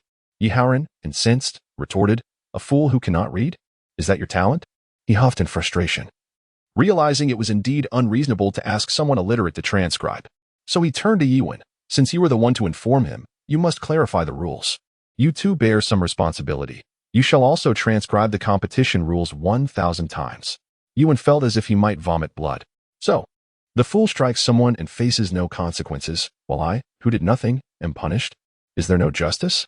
I accept the punishment, Yi Wen said helplessly, bowing, only to turn and see Yikong grinning at him from the arena. Fool, do not rejoice too soon. Let us see how you fare today. Just then, Yi Haoran announced, Yihu, you need not stay. Go accompany your fourth brother. Yet Yihu did not leave. Father, I will not depart. Today I challenge Yikong. Faced with Yihu's fierce gaze, Yikong felt a chill run down his spine. A challenge? Was that permissible? Having barely triumphed over Yulong, how could he possibly win against Yihu? To Yikong's surprise, Yi Wen chimed in. Father, I too wish to challenge Yikong. Yikong gasped. Goodness. Yihu seeks my life, and now an even stronger Yi Wen joins the fray. What have I done to deserve this relentless pursuit? According to the rules, when multiple challengers emerged, the eldest would take precedence. Yi Wen challenges Yikong. Yi Haoran declared. Hold on. You haven't consulted me. Yikong interjected hastily. Considering my severe exhaustion today, I must decline the challenge. You cannot refuse. Yi Haoran retorted sharply, clearly displeased. Yuan, you calculated this all along, did you not? However, you may choose one of your brothers to assist you in facing this challenge, he added. Find assistance? Yikong glanced at the brothers below, reflecting. These are all rivals. Inviting them up would only hasten my demise. Can I not simply concede? He pondered aloud. He had never been one to stubbornly cling to defeat. When outnumbered, he would retreat rather than await certain death. You may concede, Yi Haoran replied. Is there a penalty for conceding? Yikong inquired, wanting to clarify. None. But beware of being labeled a coward. Huh. I have endured 12 years of being called a fool. Do I fear the title of coward? Just as everyone assumed he would concede, Yikong posed another question. Are there rewards for victory? Yi Haoran chuckled. Indeed, if you win. I shall reward you with anything you desire. Yikong's eyes lit up. By heavens, I shall fight. I am not one to settle for mediocrity. I am here to compel Yi Haoran to teach me martial arts, and if I win, he shall have no choice but to acquiesce. With the guidance of Ongwa and Apos, as greatest expert, his strength would surely flourish. Very well, I accept. The audience erupted in disbelief, murmurs of disbelief rippling through the crowd. This lad is far too overconfident to think he can defeat Yuan. Suddenly, someone exclaimed, we cannot allow him to cheat. Yes, this fool is far too cunning. Strip him of his clothing. Yi Haoran raised his hand, signaling for silence. Bring Yikong a change of clothes. Yuan, you must explain the competition rules to him in detail. After the other brothers have finished their matches, you shall face each other. The subsequent competitions were lackluster, as everyone awaited the highly anticipated showdown between Yuan and Yikong. It seemed everyone believed Yikong was out of his depth. How could this fool possibly prevail without breaking the rules? However, despite this, people's perceptions of Yikong began to shift. First, it became clear that he was no fool. The suspicions surrounding his intelligence had been dispelled. Secondly, he exhibited shrewdness and boldness, unafraid to act or speak, capable of ensnaring others in his schemes. Approximately an hour later, the paired matches concluded, and the moment everyone had been waiting for was about to unfold. Chapter 8. The Competition. Hey. Do you think that fool will cause any trouble again this time? I doubt it. He has changed his clothes, knows the rules, and with just his 2 moves, I could easily defeat him. How much more so for Yuan? By all accounts, he is bound to lose. Yet I can't shake the feeling he might still pull off something. Haha, if he tries something, it'll be a foolish risk. If he breaks the rules again, let us see how he escapes the consequences. The challenge match. Yuan versus Yikong. With a shout from the old steward Yi Kai, Yikong and Yuan stepped onto the stage from opposite sides. Brother, ISNT Rule 5 prohibiting attacks on vital areas like the face, eyes, and groin. And Rule 6, ISNT it forbidding the use of hidden weapons. And Rule 7, ISNT it that no weapons may be used without permission. Yikong continued to inquire as he stood on the platform. Yuan was already weary of his incessant questions. Was the boy truly foolish or merely feigning it? He had to repeat the rules word for word, while Yikong posed many absurd and perplexing inquiries. However, after having suffered from Yikong's antics before, Yuan was cautious and listened carefully before nodding, indeed. And the second rule, does it state that if one falls and cannot rise, or if one's body completely leaves the platform, it counts as a loss? Yuan nodded, correct, you remember it quite well. But if you jump and both your feet and body leave the platform, wouldn't that mean you lose? Yuan was already exasperated. He had lost count of how many times he had answered similar questions. What was going on in that boy's mind? Why did he think so differently? Being away for a short while is not a problem. Yuan's patience was wearing thin. Also, Yikong was about to ask again. Hey, are you going to fight or not? Why all these questions? Yuan was growing impatient. He had eagerly awaited this day to strike him. Fine, let us fight. Yikong replied helplessly. Then be careful. Yuan sneered. Fool, prepare to be beaten. You'll learn today what it means to contend with my mother. No matter how clever you think you are, you'll still be tasting my wrath. Seated in a grand chair, Yi Haoran, listening to the exchange above, had an ominous feeling that Yikong was likely to play some tricks again. Yet, no matter how much he pondered, he could not conceive what tricks the boy might have left. In truth, he had never favored this fool. After all, his mother was so unattractive, and he himself was so simple-minded, stumbling over his words and only able to grin foolishly. However, after hearing that the boy had improved a few days ago, Yi Haoran had paid closer attention and found that Yikong possessed remarkable resilience, a fiery temperament that was quick to fight, reminiscent of his younger self. Thus, his impression of Yikong began to shift. Upon seeing him today, he found the boy rather intriguing, full of tricks and surprises, and even now, Yi Haoran felt a bit of anticipation for whatever ploy Yukong might devise. "Come on," Yi Wen shouted, striking a pose. As the largest of the Yi family members present, he maintained his dignity and refrained from attacking first. Yet, this time Yukong did not charge forward. Instead, he retreated and shouted back, "If you call me over, do you think I would go? That would be too humiliating. Do you still care about face at this moment? You fool." Yi Wen could no longer maintain his composure. He sprang forward, light as a swallow, executing a somersault to strike.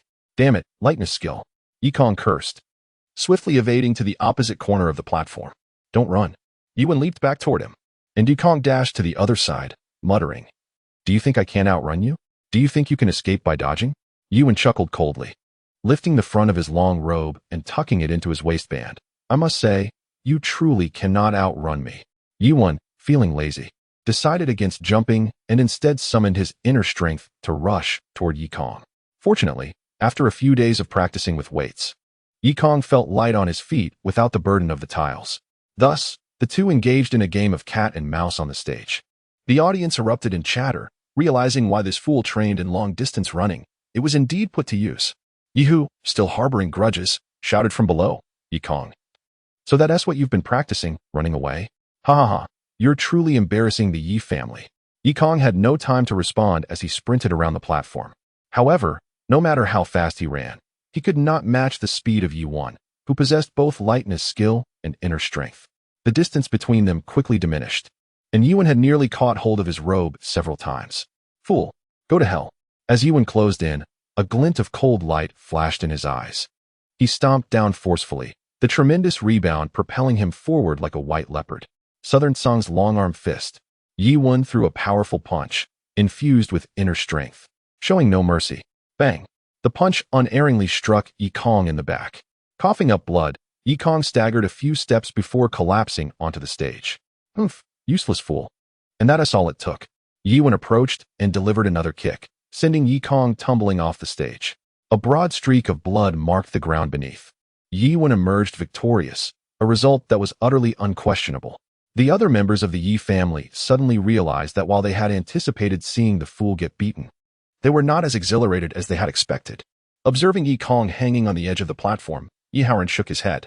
The disparity between Yi Wen and Yukong was vast. There was truly nothing of interest in this match. Yi Haoran raised his hand, and the steward Yi Kai announced the result. "Challenge match, Yi Wen." "Stop." Suddenly, a voice rang out from the edge of the platform. The crowd turned to see Yukong standing below, one hand pointing toward the other, which firmly grasped the edge of the platform. The rules state that if one falls and cannot rise, or if one's body completely leaves the platform, it counts as a loss.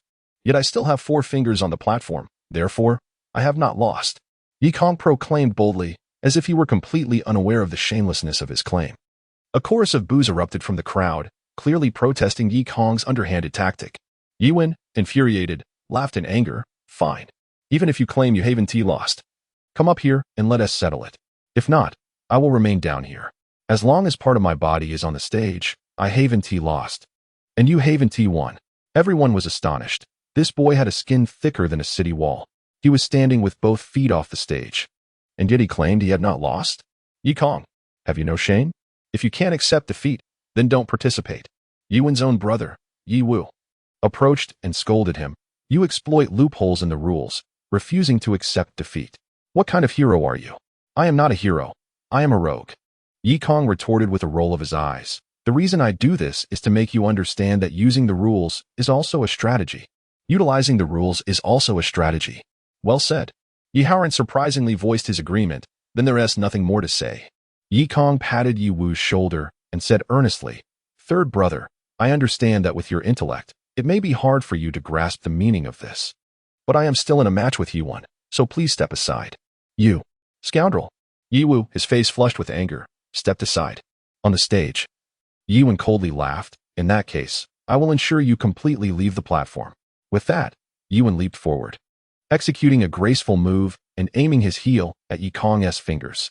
Yi Wen's movements were skilled and elegant, earning cheers from the other brothers. Yet, Yukong merely needed to lift his hand and place his fingers on another edge of the platform. "Your fingers have completely left the platform," Yi Wen shouted. "A short departure is no issue. That's what you said." Yukong replied innocently with a smile. Yuan was on the verge of losing his temper, wishing to kick that smug face, but recalled the rules forbidding strikes to the face. However, with the boy standing Bi Yuan pursued with his fingers, alternating his left and right feet, while Yukong utilized both hands, placing one side up and then the other. This competition had entirely deviated from a martial duel. The young scions of the Yi family were left speechless, fully aware that Yukong's antics were nonsensical, yet he still seemed to hold the upper hand. They stared at Yuan, who appeared to be stepping on mice, and at Yukong, who resembled a pancake maker, utterly perplexed as to how long this frivolous game would continue.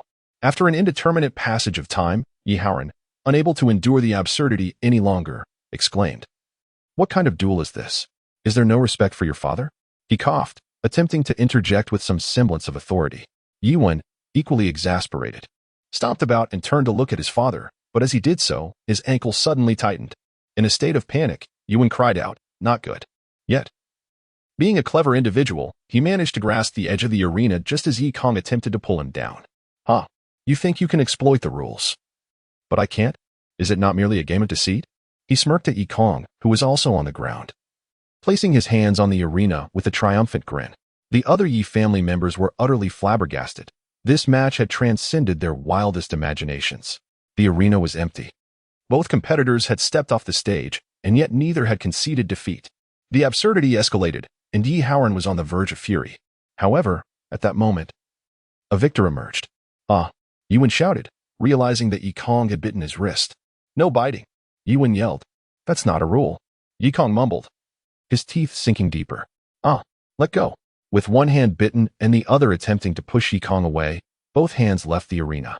"You lose," Yukong declared, releasing a piece of skin from Yuan's wrist, scrambling back onto the stage. "I win." Cheers and applause were conspicuously absent. The Yi family members gaped at Yukong, bewildered by how this absurdity had led to a victory. Yi Haoran too felt that this could not be considered a legitimate win. Yet he pondered that there was no reason to dismiss it and was curious to hear what Yukong might demand. "Challenge match. Yukong wins," announced the steward, prompting a chorus of incredulous murmurs from the young scions. They thought to themselves, "Can we also engage in such deceit in the future? Yukong, although your victory lacks honor, your cunning is commendable. I shall reluctantly acknowledge your win. Now, state your desires. As long as I can provide it, it shall be yours." The other young members of the Yi family gazed enviously, thinking, "This fool won by trickery and is still to be rewarded." They speculated whether Yukong would ask for silver or some precious weapon. "I wish to learn martial arts," Yukong proclaimed boldly. "That is what you ought to learn. It does not qualify as a request. I want my father to teach me." Yukong's words sparked astonishment. Yi Haoran had many children, yet he had only ever instructed his eldest son, Yi Wei. The other sons were satisfied with minimal guidance, never expecting the honor of one-on-one instruction from their father. If the fool were allowed to learn directly from their father, would they not be outshone by him? The young scions of the Yi family looked up at Yi Haoran, their eyes wide with anxiety, fearing he might indeed acquiesce to Yukong's request. Yi Haoran, upon hearing this, narrowed his eyes, scrutinizing Yukong. His words took him aback. Yet he rationalized that it was within reason. Truthfully, he wished for a successor to inherit his martial prowess, yet he had refrained from teaching his sons, believing none possessed the aptitude to honor the Yi family's martial legacy. However, after assessing Yukong, he blinked and furrowed his brow, sensing the impending refusal. Yukong quickly added, "Father, I am now clear-headed and eager to forge a future. Today, I wish to request your instruction in martial arts so that I may alleviate your burdens and contribute to the Yi family. Please rest assured, I shall practice diligently, enduring the harshest conditions, and I will not tarnish the reputation of the Yi family's martial arts. Perhaps you should consider a different request." Yi Haoran coldly denied Yukong's plea. Yukong persisted stubbornly, "Father, did you not just promise that should I win, I could make any request? Do you mean to go back on your word?" Yi Haoran shook his hand. "It is not that I am reneging on my promise, but your innate talent is simply too lacking. Moreover, you have missed the prime age for martial training. If only you had started a few years earlier." He paused, looking at Yukong. "Your skeletal structure has already set, while you could learn enough for self-defense. It is impossible for you to make any significant progress in martial arts. Even with the utmost effort, you would not achieve greatness. Thus, it would yield the same result with any martial instructor you might engage. Learning martial arts for self-defense is feasible, but any development in martial arts is unattainable. Even with the utmost effort, Achieving greatness is impossible. These words struck Yi Kong like a bolt from the blue, leaving him in a daze. His aspirations of rising through martial arts were now utterly dashed. He understood that in the land of Cangnan, it was impossible to gain prominence without martial training. Yi Haoran sighed, attempting to console him. There is no need for despair. I see that you are articulate and quick-witted. Perhaps you might abandon martial pursuits for literary endeavors. Crafting exquisite prose. One could attain a degree of success and assist a ruler, thereby bringing glory to the family. Upon hearing Yi Haoran's suggestion, the younger brothers collectively exhaled, exchanging glances filled with relief. None wished to be overshadowed by a fool. Little did they realize, however, that the hopeless Yi Kong was on the verge of embarking on a more illustrious path of immortality. Chapter 9. Aspiration in the Martial Arts Arena. Yi Kong refrained from making further demands of Yi Haoran. Nonetheless, Yi Haoran instructed the steward to increase his monthly allowance by 20 taels of silver. However, this request encountered a minor obstacle with the second madam overseeing the accounts. Absolutely not. That fool has gnawed away the skin on my brother's wrist. He should compensate us for the medicinal fees. Yi Wu exclaimed, his voice rising in indignation. Indeed, that scoundrel is utterly shameless, standing outside the arena and claiming he hasn't lost, while resorting to biting. The height of disgrace, Yuan added, wrapping a bandage around his arm as he vented his frustrations. Yi Wu scoffed, that imbecile dares to ask father to teach him martial arts? Huh, truly delusional. He ought to reflect on his own abysmal talent. At the mention of this incident, Yuan chuckled, that fool's expectations are simply ludicrous. Did you not see the look of disappointment on his face? Huh. As Yuan laughed, a sharp pain shot through his arm, prompting a cold snort and a glint of determination in his eyes as he declared, Fool, I will reclaim this blow from you one day. At that moment, their mother, the second madam, interjected, You shall receive those 20 taels. Do not let the general discover and become enraged. Recently, you both should behave more appropriately before the general. Hee. Today I have learned a significant piece of news. Oh, what news? Yi Wen and Yi Wu inquired, their interest piqued. The three of them huddled closer as the second madam whispered, eliciting broad smiles and envy from the two brothers. So, refrain from provoking that fool for now. Stay at home, and I shall nurture you, striving to enhance your talents. Understood. In the quarters of the third madam, a similar scene unfolded. Mother. That Yi Kong is utterly detestable. You must avenge me. Yi Long lamented from his bed, groaning and cursing Yi Kong. Indeed, mother, you must help brother take revenge. That fool has become so cunning and vicious, and yet father has not punished him. How outrageous. Yi Hu chimed in, his teeth grinding in frustration. The third madam, a martial artist herself and possessing a slightly more forthright demeanor than the second madam, scolded, Useless wretches. Unable to defeat him, you expect me, a mere woman, to step in? What sort of prowess is that? Yi Long wailed, Mother, it is not that I cannot defeat him. He resorted to underhanded tactics. The third madam continued. I hear that this Yi Kong is no longer a fool, but rather cunning and malicious. Thus, you must cultivate a good relationship with him. She gazed at her two robust sons and whispered, Learn to use your wits. That fool has become clever and has offended the second madam. Let them battle amongst themselves, understand? His ugly mother will never win the general's favor, so if we can topple the second madam, I shall be the matriarch of this inner courtyard. Oh, the two sturdy sons finally comprehended, nodding in agreement. Mother truly has a plan. The third madam smiled with satisfaction, murmuring, Today I have learned a significant piece of news. Yi Kong was unaware of how he had exited Yi Haoran's presence. He felt utterly disheartened by his father's words. The notion that martial arts held no future for him meant that his aspirations of showcasing his prowess in the Cangnan continent had become mere illusions. To abandon martial arts for literature, crafting exquisite prose? Such a notion was absurd. Despite his eloquent expressions, he was inherently disinterested in studying. Otherwise, he would not have dropped out of school and middle school. The world around him felt blank, engulfed in despair. However, upon returning to his modest courtyard and seeing his mother's eager expression, he forced a smile and engaged in casual conversation. Yi Kong, now laden with disappointment, lacked the vigor he had displayed that morning. Injured and weary, he half-heartedly partook in lunch before retreating to his room in a daze. In the afternoon, the steward Yi Kai came to deliver this month's allowance, but Yi Kong remained withdrawn.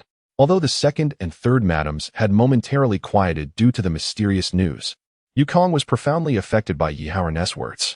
The weight of his despair left him with no desire to engage in conflict. He He secluded himself in his room, appearing almost catatonic. Qin Jinang noticed her son's distress but dared not intrude. As evening approached, she prepared dinner, yet Yukong still did not emerge. Reluctantly, Qin Jinang took her bowl to fetch food. The dining area was overseen by a plump woman who, despite her unattractiveness, possessed a certain vanity. She often lamented why General Yi had not taken notice of her, especially since even Qin Jinang, so unappealing, had borne the general's child. Please give a bit more.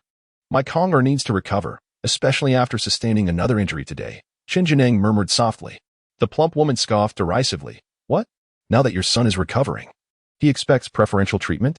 Trying to lord it over us? No, Ma Jia, I merely wish to nourish him. Qin Jinang's gaze shifted shyly to the braised pork in the pot. The hefty Ma Jia sneered, eat more steamed buns to nourish the brain, and tossed over a few stale, cold buns that others had rejected. Qin Jinang wanted to protest, but ultimately accepted the rice and buns, departing in resignation. What could she do? These overseers were not to be trifled with. Despite being servants, they were connected by familial ties. Ma Jia was a favored relative of the 9th Madam, and even if she complained to the general, her unattractive appearance would render her complaints futile. Resigned, she returned to her courtyard, placing the yellowed, cold buns in her room before knocking on her son's door, placing the meager meal on the table. Yikong had pondered for an entire afternoon, increasingly convinced that he was on the wrong path. While learning martial arts for self-defense was feasible, any ambition for advancement in the martial realm seemed utterly unattainable. No matter how hard he tried, greatness eluded him. These two thoughts had thoroughly crushed Yikong's spirit. Disappointment, gloom, and despondency enveloped him.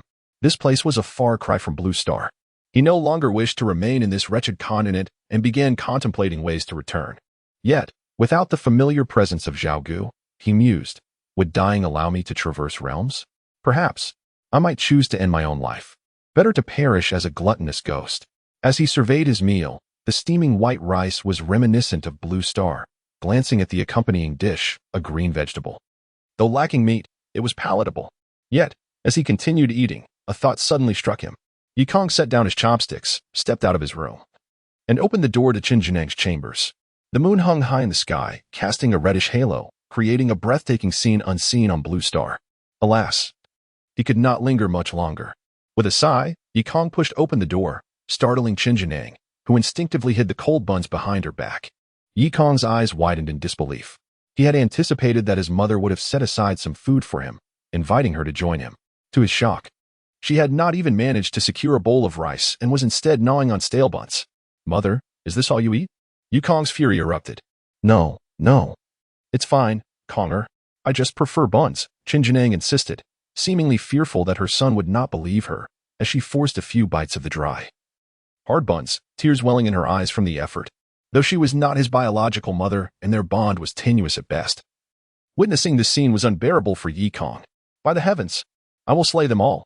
Yikong Clara embraced her son, tears streaming down her face, and pleaded.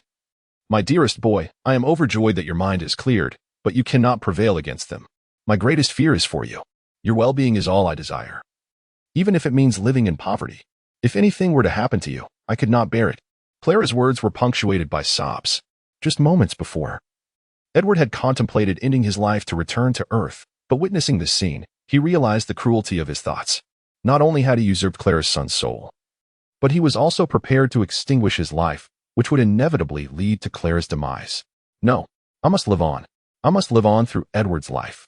He thought, I must not only survive, but also ensure that these malevolent individuals face retribution. Edward gritted his teeth and slowly raised his head, as if swallowing something bitter. The taste was acrid, but he suppressed it, solidifying his resolve and shattering the despondency of the afternoon. Hatred, he realized, could be a powerful catalyst. After a long pause, he exhaled a breath and unclenched his fists. Mother, rest assured, he said. The day will come when they understand that what they have consumed must be regurgitated. What they have taken must be returned, and those who have wronged me will face consequences beyond their reckoning. The nights on the continent of Cagnan were brighter and more tranquil than those on Earth. Moonlight streamed through the tattered window panes, casting luminous patches onto the floor, creating an atmosphere of ethereal beauty. Before my bed a pool of light. Can it be frost that meets my sight? Raising my head, I watch the moon. Lowering my head, I dream of home. This verse, one of the few poems Edward could recall, seemed particularly apartment. However, his wistful mood did not linger. Having resolved to persevere in this unfamiliar and unforgiving land, he knew he had to suppress these emotions, even forget his identity as an earthling, and assimilate into this world, devoid of warmth, to reclaim his dignity and secure his happiness. Edward sat cross-legged on the bed, having acclimated to the air of Cagnan. He could now sense the spiritual energy in the atmosphere. Compared to the daytime, the water element seemed more abundant, and the wood element had also increased. The earth element remained constant, while the fire and metal elements were almost imperceptible. Edward surmised that this was because he came from Earth, where spiritual energy was scarce. It was akin to someone accustomed to the thin air of high altitudes suddenly arriving in an oxygen-rich environment, where the heightened sensation would be more pronounced than for someone who had always lived there. Edward suddenly realized that he was not entirely without advantages. His heightened sensitivity to spiritual energy could potentially be his entry point. He had read countless fantasy novels about absorbing the 5 elements of spiritual energy to benefit oneself and seizing the creations of heaven and earth to attain immortality.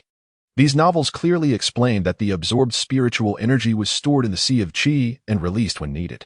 Even if he could not become an immortal, he could cultivate inner strength or chi, open the Rin and do meridians, and become a martial arts expert. He could then roam the land, uphold justice, and make a name for himself in the martial world. Who would dare to look down on him or mistreat his mother then? However, what seemed simple in theory proved far more challenging in practice. How did one absorb the spiritual energy of heaven and earth? Through deep breathing? How did one seize the creations of heaven and earth? And where exactly were the Rin and Du meridians located? He had not paid close enough attention to the novels. Regardless, he thought, I'll start with meditation. Edward knew the basics of meditation. He sat cross-legged on the bed, palms facing upward, resting naturally on his knees.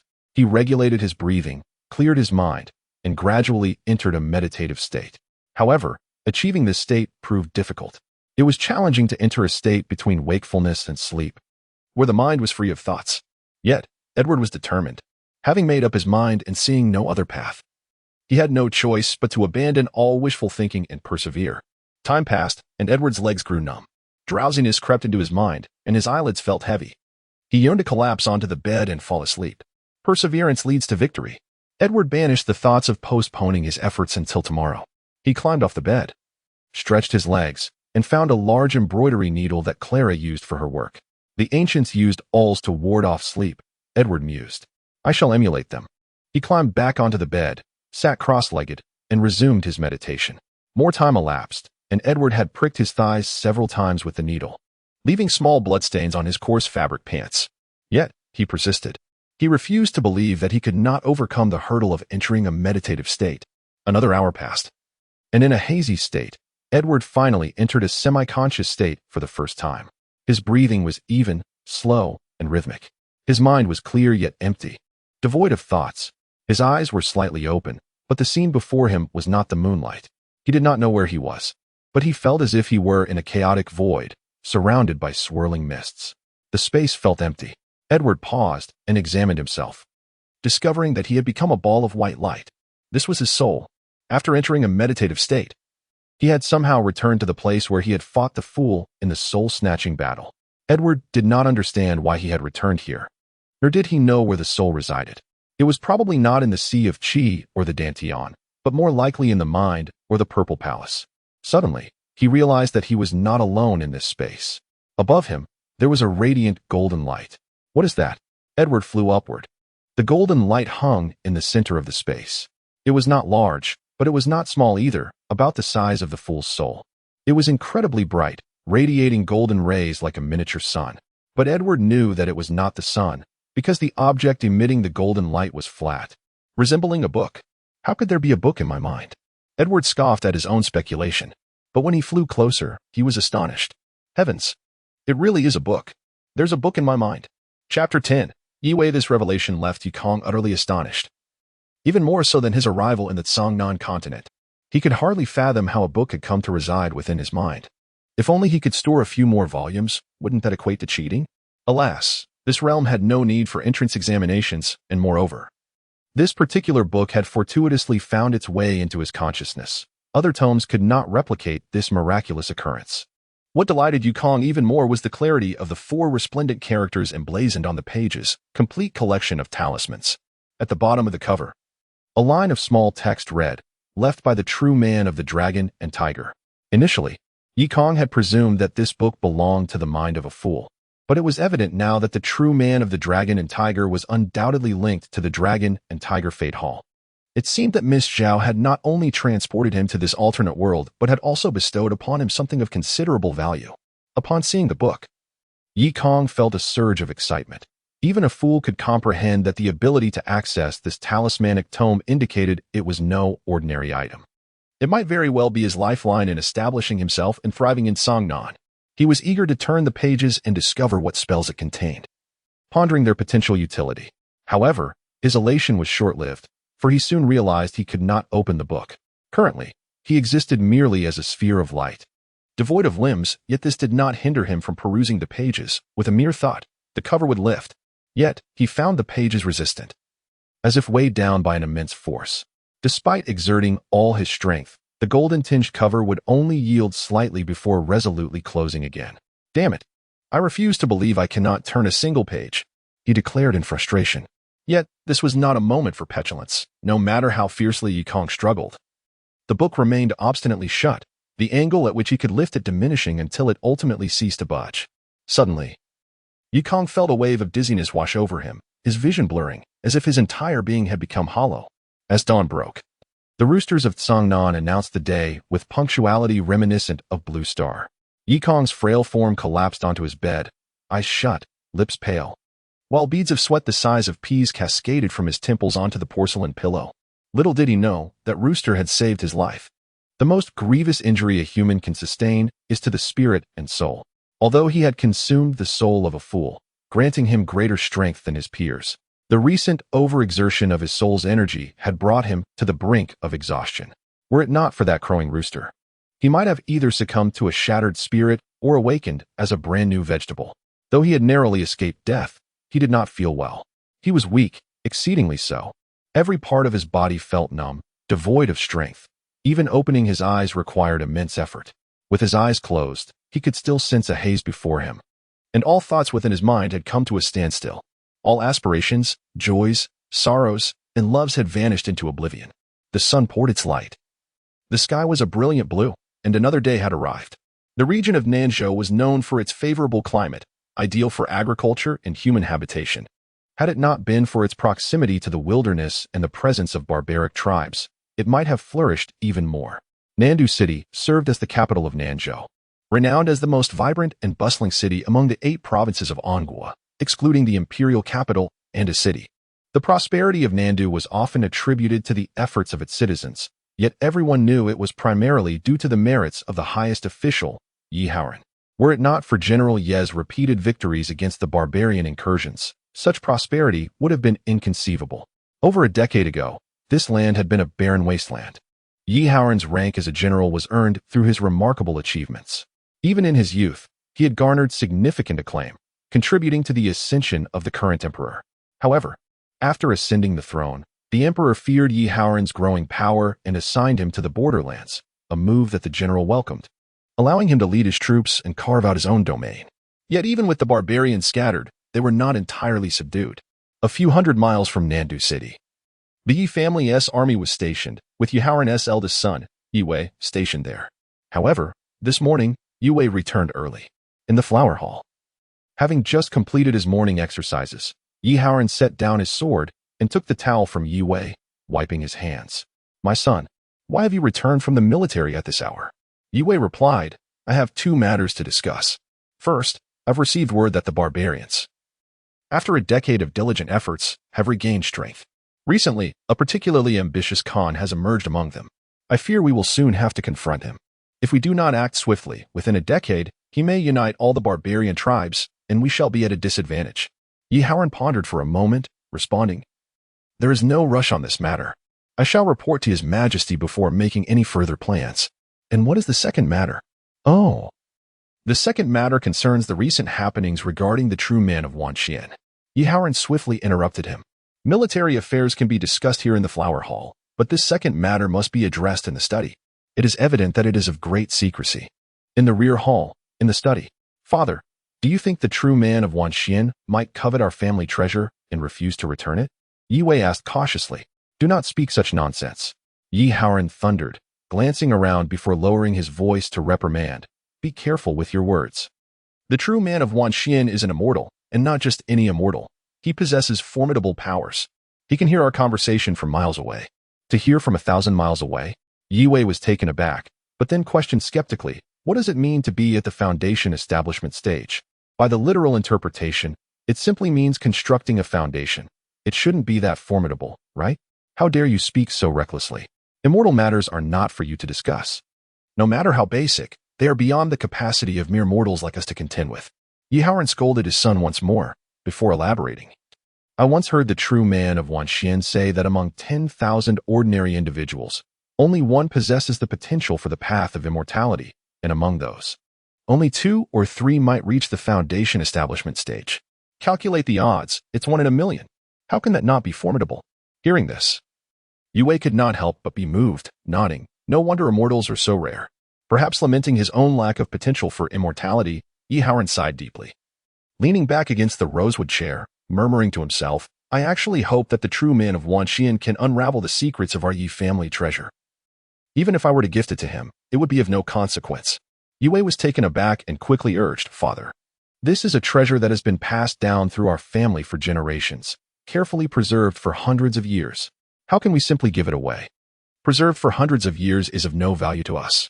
It could even bring disaster. Yi Haoran shot his son a glare and continued. If the true man of Wanxian is willing to accept it, he would owe our Yi family a favor, ensuring our family's peace for a century. Do you understand? Yi Wei, not lacking in intelligence, quickly grasped the implications, returning to his seat with a sigh. Our Yi family has no aspirations for power or wealth, yet the emperor. Alas, did we not support him during his ascension? Yi Haoran chuckled. Do you truly believe the emperor's rise was solely due to my Yi Haoran's military might? You are mistaken. Yi Wei had always shared the common belief among the citizens of Nandu City, thinking that the current emperor's ascendance was entirely due to General Yi Haoran's support. Hearing his father assert otherwise was difficult for him to accept. I shall tell you.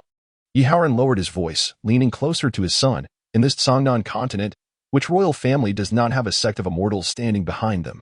In truth, the emperor merely serves as a representative of these celestial beings within the mortal realm. A word from an immortal holds far greater weight than that of 100,000 soldiers.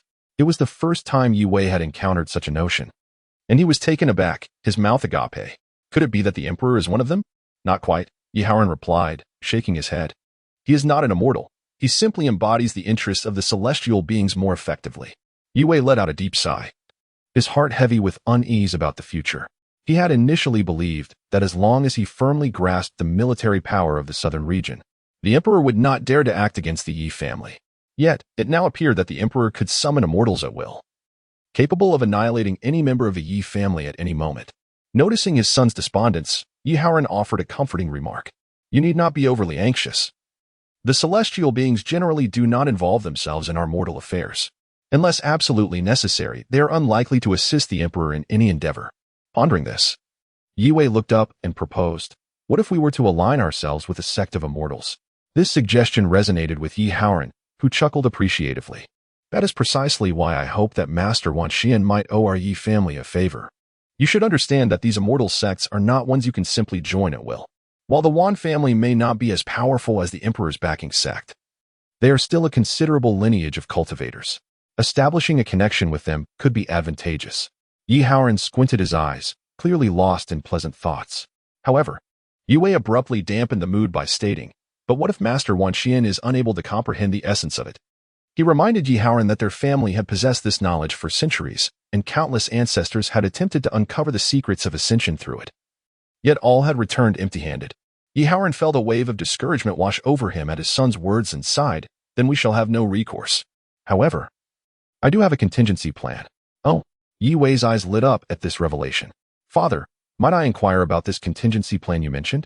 He had caught wind of something, after all, prompting his hasty return from the border garrison. Yi Haoran sipped his tea, teasingly withholding the details before proudly stating, I have long considered that relying on others is less reliable than self-reliance. Even if Master Wanxian is willing to protect the Yi family, it may not be convenient. What if our Yi family had a cultivator of our own? Yi Wei interjected, then at the very least, The emperor would have to think twice before making any moves against us. Exactly, Yi Haoran exclaimed, slapping the table in delight. 5 years ago, when Master Wan Xian visited our home to borrow a precious tome, I had hoped to ask him to take 2 of our Yi family descendants as disciples. However, I refrained from making such a request so soon after our introduction, fearing it would displease him. Now, with his visit, regardless of whether that tome proves useful to him, I must seize this opportunity to propose the request to become his disciple. Yi Wei's spirits lifted at this prospect, but he hesitantly asked, "My son is merely 4 years old. Do you think he could still be accepted by Master Wan?" Yi Haoran immediately understood his son's urgent motivation for returning and, playfully pointing at him, responded, "Your son is my grandson. Would I not consider his future? However, the path of cultivation differs from martial arts. Being younger is not always advantageous. I have inquired and learned that one must be at least 8 years old to ascertain whether a child possesses the aptitude for cultivation." "Ah, is that so?" Yi Wei felt a pang of disappointment. Yi Haoran sighed. "The last time Master Wan visited to borrow books, I refrained from discussing the possibility of taking on disciples for this very reason. Back then, only 9 of my children had reached the age of 8. Now, however, there are 32 of my sons and daughters who have surpassed that age. Surely, there must be 1 or 2 among them with the potential for cultivation." Yi Wei, previously disheartened, felt a flicker of hope ignite within him. "Father, does this mean I still have a chance?" "Of course, as long as there is the potential for cultivation. I too shall seek to become a disciple of Master Wan Xian." The allure of immortality is immense for mortals, and Yi Wei found himself buoyed by this thought. It would be splendid if every member of the Yi family could ascend to become immortals, enjoying eternal life. Yi Haoran, in high spirits, jested with his son. "In that case, would I not become your elder brother?" Their musings were delightful, yet they overlooked the earlier assertion that the aptitude for cultivation is a rare gift, one that cannot be easily found in abundance. Across 2 generations of the Yi family, they had only produced a handful of individuals, and the odds of one possessing true potential were exceedingly slim, not to mention the varying degrees of quality among such talents. After conversing for a while, Yi Haoran suddenly remarked, "Oh, do check on your 8th brother upon your return.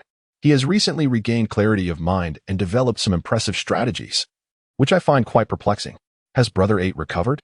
Yi Wei expressed surprise before adding, "That is indeed good news and should be announced throughout the estate, with generous rewards given." Yi Wei's words prompted Yi Haoran to nod in agreement, but he suddenly recalled the unfortunate appearance of Yi Kong's wife and waved his hand. "That matter can wait. I am more curious about your thoughts on his sudden recovery." Yi Wei paused, pondering why they should question the reason behind his improvement. "If he is well, we should be happy. Why dig deeper into the reasons for his recovery?" Not daring to speak plainly, Yi Wei reflected and said, "Brother 8 was never entirely foolish, he was merely somewhat muddled. As he ages, it is only natural for him to become more enlightened." "Not so simple." Yi Haoran shook his head. "If what you say is true, then he has merely gained a modicum of understanding. Yet, you do not realize that he is now quite astute. His character has undergone a profound transformation. Sigh, you will understand once you see him." Yi Wei scratched his head, saying, "I've heard it said that the line between genius and folly is thin. Many prodigies appear foolish in their daily lives. I suspect Brother 8 has transformed overnight from a fool to a genius, embodying the wisdom of apparent ignorance." There was some truth to his words. The assistance of someone who could speak on his behalf made a difference. Yi Haoran found merit in this notion, setting aside his suspicions and smiling. "I initially wondered if he had been feigning foolishness all along, but now it seems your theory holds more weight." Yi Wei chuckled. "I too considered the possibility of pretense. Yet feigning foolishness brings him no benefit, so I dismissed that idea." Yi Haoran shared this sentiment, no longer dwelling on the matter. He nodded and said, "Then go and investigate. If anything seems amiss, return and inform me." Yi Wei nodded, leaving the study and heading straight to the outer courtyard to see Yi Kong. To his surprise, he found Yi Kong unwell, and upon witnessing his brother's grave condition, Yi Wei chose not to speak further and quietly departed. Chapter 11. Wan Xian Yi Kong fell ill. This news hardly stirred any ripples within the grand estate of the Yi family, going largely unnoticed. To them, this fool, even if he were to regain his senses, would not amount to much. However, for Yi Kong, this injury to his soul was not entirely a misfortune. A reckless individual like him, who practiced without proper techniques, might have created chaos had he acquired various skills. This ordeal served to instill a greater caution in him on his path of cultivation. 3 days later, in Yi Kong's chamber. "Mother, I'm better now. There is no need for the medicine, Yikong declared, pushing away the bitter bowl of concoction. Xiao Kong, good medicine is often bitter. You've only taken it for 3 days, just endure a little longer. Once you're fully recovered, we shall stop, all right? Qin Jianyang, seated by the bedside, urged gently. In truth, Yikong was well aware that his soul was merely injured. His body was perfectly healthy. No medicine could penetrate the soul, and his improvement was due to its innate ability to heal itself. Besides, he had only overexerted himself, not sustained any real harm.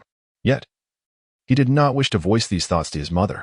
Glancing at the canopy above for a while, he noticed she was still holding the bowl, and reluctantly accepted it. Fine, I'll drink it. I truly fear you now. After 3 days of bed rest, Yikong felt much improved. Just as he was about to rise, he overheard his mother speaking with someone outside, their voices drawing nearer. Yikong mused. Could it be that someone has come to visit me?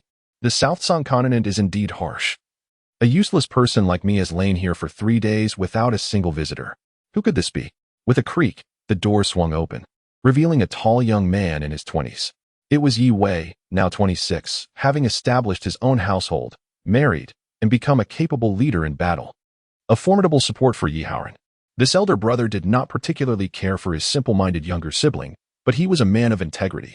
Whenever he encountered injustice, he would often lend a hand to this unfortunate mother and son. However, as he spent most of his time leading troops and managing his own affairs post-marriage, he could only assist Yikong temporarily, not for a lifetime. Yet, in the eyes of the simple-minded Yikong, he felt immense gratitude toward his brother, for he was the only one in the estate who did not scorn him. Elder brother, Yikong said, feeling a surge of emotion, his eyes reddening upon seeing Yi Wei enter. You've been resting. I've been at my own home these past couple of days. Upon hearing of your condition today, I hurried over to see you. I heard you regained consciousness last time, but didn't get the chance to meet you, Yi Wei said, placing the box of snacks and a small paper bundle down before swiftly taking a seat by Yikong's bedside. In his previous life on Blue Star, Yikong believed he was rather stoic, impervious to tears in the face of touching events. Yet, here, he realized that his previous self was fragile. The people in this realm were indeed hard-hearted, showing no compassion for the weak, only delighting in their misfortunes. Thankfully, he had an elder brother who treated him kindly. After some casual conversation, Yikong expressed his desire to attend the academy to study literature. Yi Wei informed him that the instructor was an old scholar, rather stern in demeanor, yet his knowledge of poetry and prose was exceptional, urging Yikong to study diligently for a chance at distinction in the future. Yikong chuckled, for his sole aim in attending was to learn to read, not to toil over poetry and examinations. Following their chat, Yi Wei, noticing Yikong's sharp mind, inquired about past events and was reassured by Yikong's clear recollection, which put him at ease. Last time, I heard from father that you were late in your martial studies and should focus on literature, so I bought you some writing supplies, Yi Wei remarked, displaying thoughtfulness in a realm where the impoverished could scarcely afford such luxuries. Thank you, elder brother, Yikong responded gratefully. Think nothing of it. We are family. I shall take my leave now. Focus on your recovery, and when you are well, pursue your studies diligently. Your future will surely be bright. Yi Wei concluded with a nod and a smile, departing amidst Chen Jianyang's heartfelt thanks. The eldest brother is truly a good man, Chen Jianyang remarked as she returned to the room, placing the writing supplies aside. She opened the snack box, only to find it empty except for a pouch containing 50 taels of silver. The eldest brother is indeed a good man, she repeated, then turned to Yikong, saying, when you achieve success, remember to repay his kindness. Understood, mother. Just be sure to put away the silver quickly, lest Yi Kai and the others catch sight of it and plot something nefarious, Yikong replied with a smile. Though inwardly, he wondered if Yi Wei would indeed require the gratitude of someone as ineffectual as himself in the future. Chun Junyang, unfettered by such complexities, cheerfully took the silver and said, I'll save this for your future wife, before retreating to store the money. Pray, how old am I? Yikong said with a wry smile. Once his mother left, Yikong lay back, his mind drifting back to the book lodged within his head, the compendium of talismans. The very fact that it resided within his mind suggested it was no ordinary text. But how could he unlock it? Yikong closed his eyes, preoccupied with thoughts of the compendium, sensing that in order to survive and establish himself in this unforgiving South Song continent, he would have to rely on the knowledge contained in this hidden tome. However, having already suffered a great loss, he was reluctant to take any rash actions. Days passed, and before long, more than half a month had slipped by. Yikong's wounded soul gradually healed. Thus began his educational journey. Attending the academy each morning and returning for lunch. The academy housed an elderly gentleman named Zhang Wuda, who wore a perpetually stern expression. Initially, he regarded Yikong unfavorably, believing it beneath him to teach a fool. Yet, upon learning that Yikong had regained his faculties, he expected more effort from him, noting his laziness and lack of diligence. However, after a few days, Zhang Wuda realized he had misjudged Yikong. Although he appeared lackadaisical, the young man was earnest in his studies, not preoccupied with the frivolities of youth or the antics of children. Instead, Yikong exhibited a maturity beyond his years, his gaze reflecting that of an adult. Moreover, Yikong possessed his own opinions on matters. Although he occasionally let slip inappropriate language, his reasoning was sound, often articulating profound insights that delighted Zhang Wuda, who believed he had encountered a promising talent worthy of imparting his knowledge. Yet, Yikong showed little interest in poetry or classical literature. His curiosity lay in the peculiarities of the world, questioning the existence of Buddhism, Taoism, or Christianity, the whereabouts of immortals, and the practice of talismans. These inquiries left Zhang Wuda momentarily stunned, though his extensive experience allowed him to address some of Yikong's curiosities. He explained that while there were no organized religions in this world, there did exist those who sought immortality, though they could not yet be called immortals, as they had not completed their cultivation. These practitioners belonged to various sects or families, but they were reclusive, often shunning interactions with mortals. In addition to organized sects, there were also rogue cultivators, though most lacked strength due to their isolation, often falling victim to those who sought to rob them, making their numbers scarce and their visibility limited. Zhang Wuda further elaborated that aside from cultivators, there existed practitioners of demonic arts. While cultivators were often cold and unfeeling, those who practiced demonic arts were even more fearsome. The most significant distinction lies in the fact that cultivators pursue the annihilation of others for treasures, whereas dark practitioners engage in murder without the need for justification. As for ghosts and talismans, the details remain unclear, as the protagonist has not embarked on the path of cultivation and only possesses a rudimentary understanding of the overarching concepts. However, Zhang Wuda possesses a wealth of literature, much of which pertains to rare and exotic items. Yikong has a particular affinity for such texts, though his grasp of the Tsangnan script is still quite limited, hindering his reading experience. Time swiftly passes, and in the blink of an eye, more than 10 days have elapsed. One morning, Yikong diligently prepares for the day ahead, requesting his mother to style her hair into an elegant bun, changing into a clean long robe, and taking with him his writing materials as he steps out towards the family academy. As he exits the small courtyard, he notices the butler Yi Kai hurriedly entering, his demeanor suggesting a pressing matter as he rushes towards the inner courtyard. Is there a fire? Or perhaps a death? Yikong scoffs softly, but continues on his way to the academy. Just as he departs, Yi Haoran, impeccably dressed, emerges swiftly alongside Yi Wei and the second lady, their faces alight with uncontainable joy. The group hastens through the main gate, where an elderly man with white hair stands calmly, clad in a simple long robe, his appearance unremarkable, with a small gray bag hanging from his waist. Such an ordinary figure is commonplace on the streets of Nandu City. Leaving the guards puzzled as to why the esteemed head of the family, Yi Haoran, would personally greet him. Ah, the immortal has arrived. Please, come in. The usually formidable General Yi beams at the old man, his face radiant as a blooming flower. Oh, no need for formality. It has been 5 years. And the general's presence remains as distinguished as ever. Master Wan Xin responds with a smile, following Yi Haoran into the imposing gates of the Yi family estate. Not at all. I have grown old. We mortals can hardly compare to an immortal, Yi Haoran praises as they walk. I see that your aura is even more impressive than in years past. Surely, you have made further advancements in your cultivation. Master Wan Xin chuckles wryly. General. How would you know the difficulties of the immortal path? A person like me has nearly reached the pinnacle of cultivation, without a stroke of serendipity. Further breakthroughs are nearly impossible.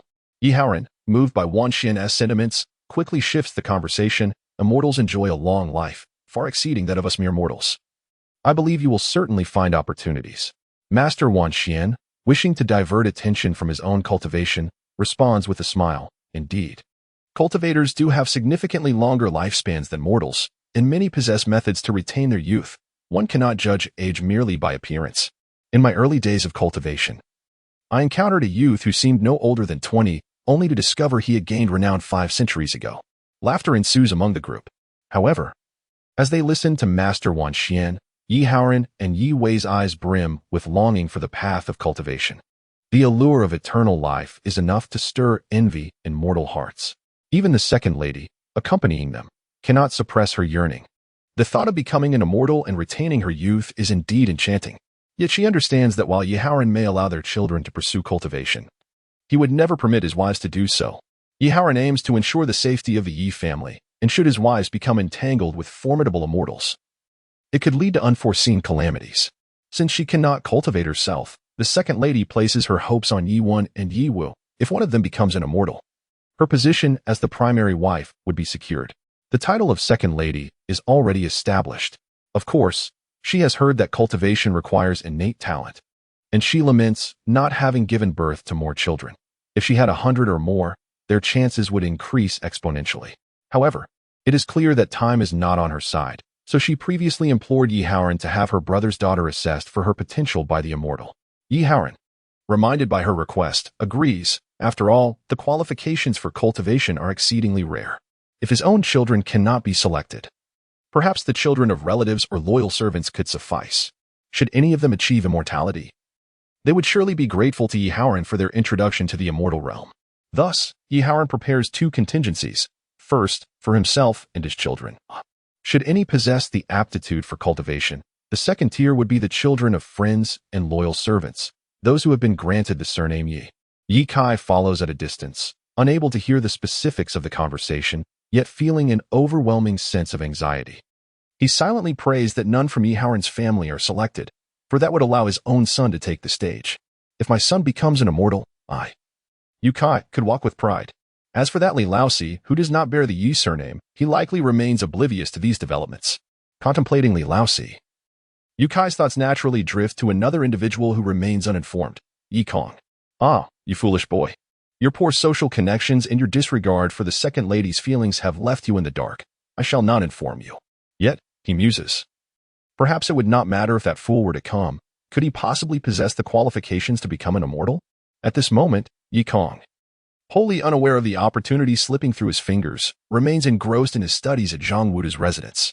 Sir, why does the Cangnan Chronicles only mention that the vast wilderness surrounds the continent?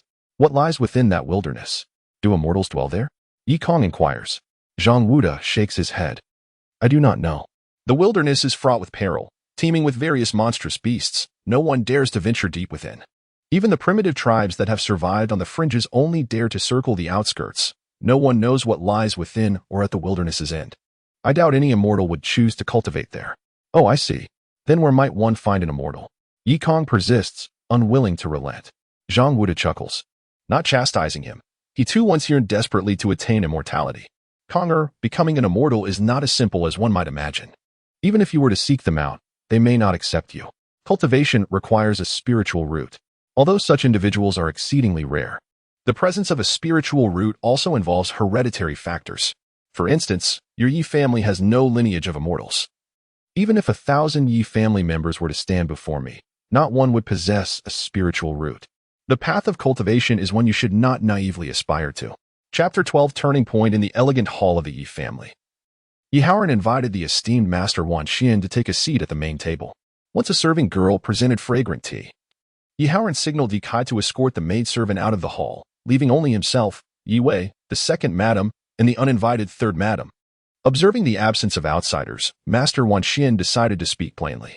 With a swift motion, he retrieved a snow-white book from his waist storage bag and placed it on the Eight Immortals table, gently pushing it toward Yi Haoran. This is the treasured tome of the Yi family, which I have perused for 5 years. I am immensely grateful, and now I return the original for your inspection. Master is too courteous, Yi Haoran replied, placing his hand on the other side of the book, pushing it back with a smile. Our Yi family consists of mere mortals. This item holds no value for us. If you require it, please feel free to take it. To his surprise, Master Wan Xian chuckled heartily and pushed the book back. You general, you are being polite. However, this tome is of no use to me either. After 5 years of study and showing it to several elders, none could decipher the characters contained within. In my view, it is not a celestial text or treasure. Yi Haoran was taken aback. The book had been preserved by the Yi family for nearly a millennium and passed down through generations, each claiming it to be a divine scripture. Yet now, Master Wan Xian outright denied its significance. Master, if this is not a celestial treasure, how is it that the book remains as pristine as jade after 1,000 years? How can these delicate pages withstand blades and flames without damage? Master Wan Xian remained calm, responding, "This book is woven from the silk of the ice-soul-cold silkworm, impervious to water and fire. While the silk is indeed valuable, it is not exceedingly rare. Yi General, this item is truly of no use to me. It is best kept safely by the Yi family." With such statements, Yi Haoran found it difficult to press further. After all, it would be unreasonable to force someone to accept what they deemed worthless. Internally, however, he harbored resentment. Why had Master Wan Xian borrowed it for 5 years if it was indeed useless? Master Wan Xian, possessing a remarkable temperament, continued, "I have stagnated at the initial stage of foundation building for decades, and with my lifespan dwindling, I sought ancient texts to facilitate my breakthrough. In these 5 years, I have traversed the major sects of cultivation, including Spirit Herb Mountain, Qiming Valley, Huajin Sect, and Sword and Blade Workshop, even visiting the demonic Yin Corpse sect. Thankfully, I have many connections, and the elders of these sects examined this tome. Yet, they all unanimously deemed it worthless. From its material composition, it is not rare, and there is no flow of spiritual energy within. Furthermore, he retrieved a small, flat green box, glistening with moisture. This is the spirit tablet used by cultivators to store texts and formulas. One simply needs to channel their divine sense into it to read. It has been this way for millennia. No celestial elder would inscribe formulas and techniques into books meant for mortals, unless it was for the most rudimentary techniques for novices lacking divine sense. Even then, I would find no use for such entry-level methods." Master Wan Xian spoke with conviction. Although Yi Haoran was not entirely convinced, he believed most of it, feeling disheartened to discover that his family's treasured heirloom was, in fact, worthless rubbish. The weight of disillusionment pressed heavily on him.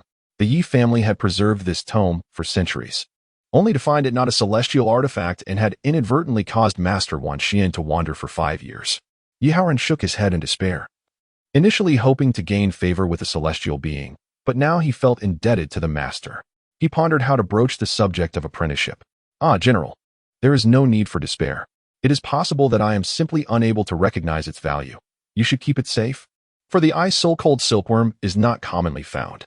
Master Wan Xian offered some consolation and returned the spirit tablet to his storage bag, only to produce a small vial. "As a token of gratitude for your kindness in lending me the book, I present you with this vial of immaculate pills, which I brought back from Spirit Herb Mountain. It contains 20 capsules. While they hold little benefit for cultivators, they can aid you in removing ailments and extending your lifespan by over a decade." Upon hearing of the pill's efficacy, the eyes of the Yi family members lit up, especially Yi Haoran. One pill could grant an additional decade, if he consumed all 20.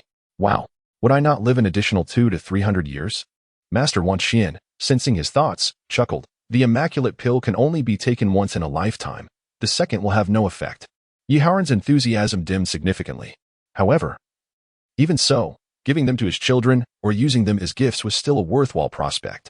Yet, he declined the offer. "Master, your goodwill is appreciated, but the Yi family stands ready to assist you should you require anything.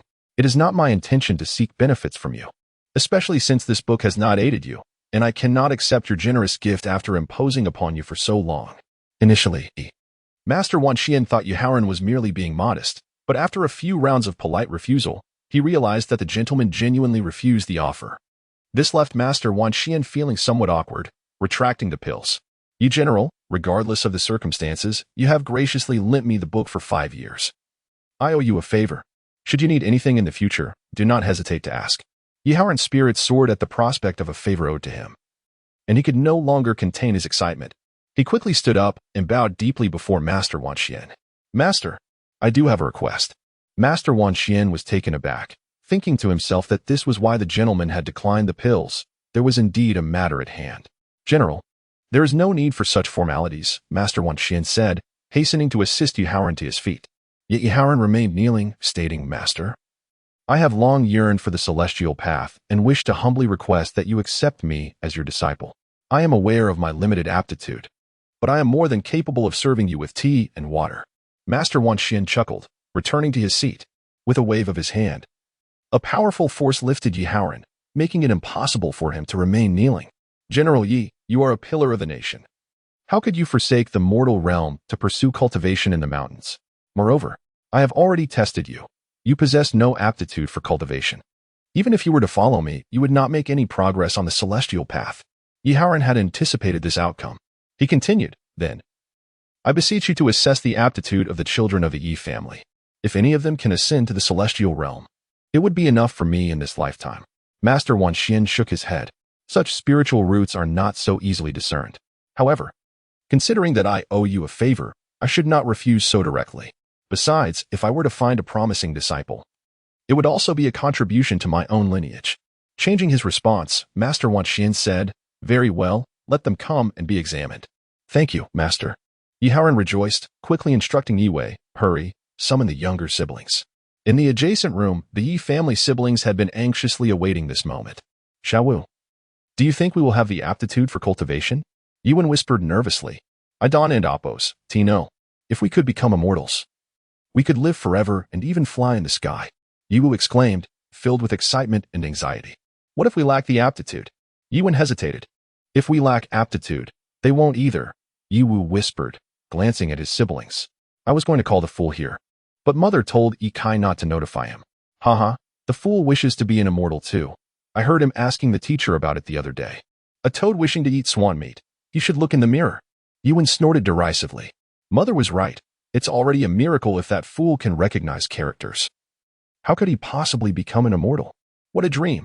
Bringing him here would only disgrace our family. Just look at his mother's face. Truly, like a toad. Haha, mother and son are both toads.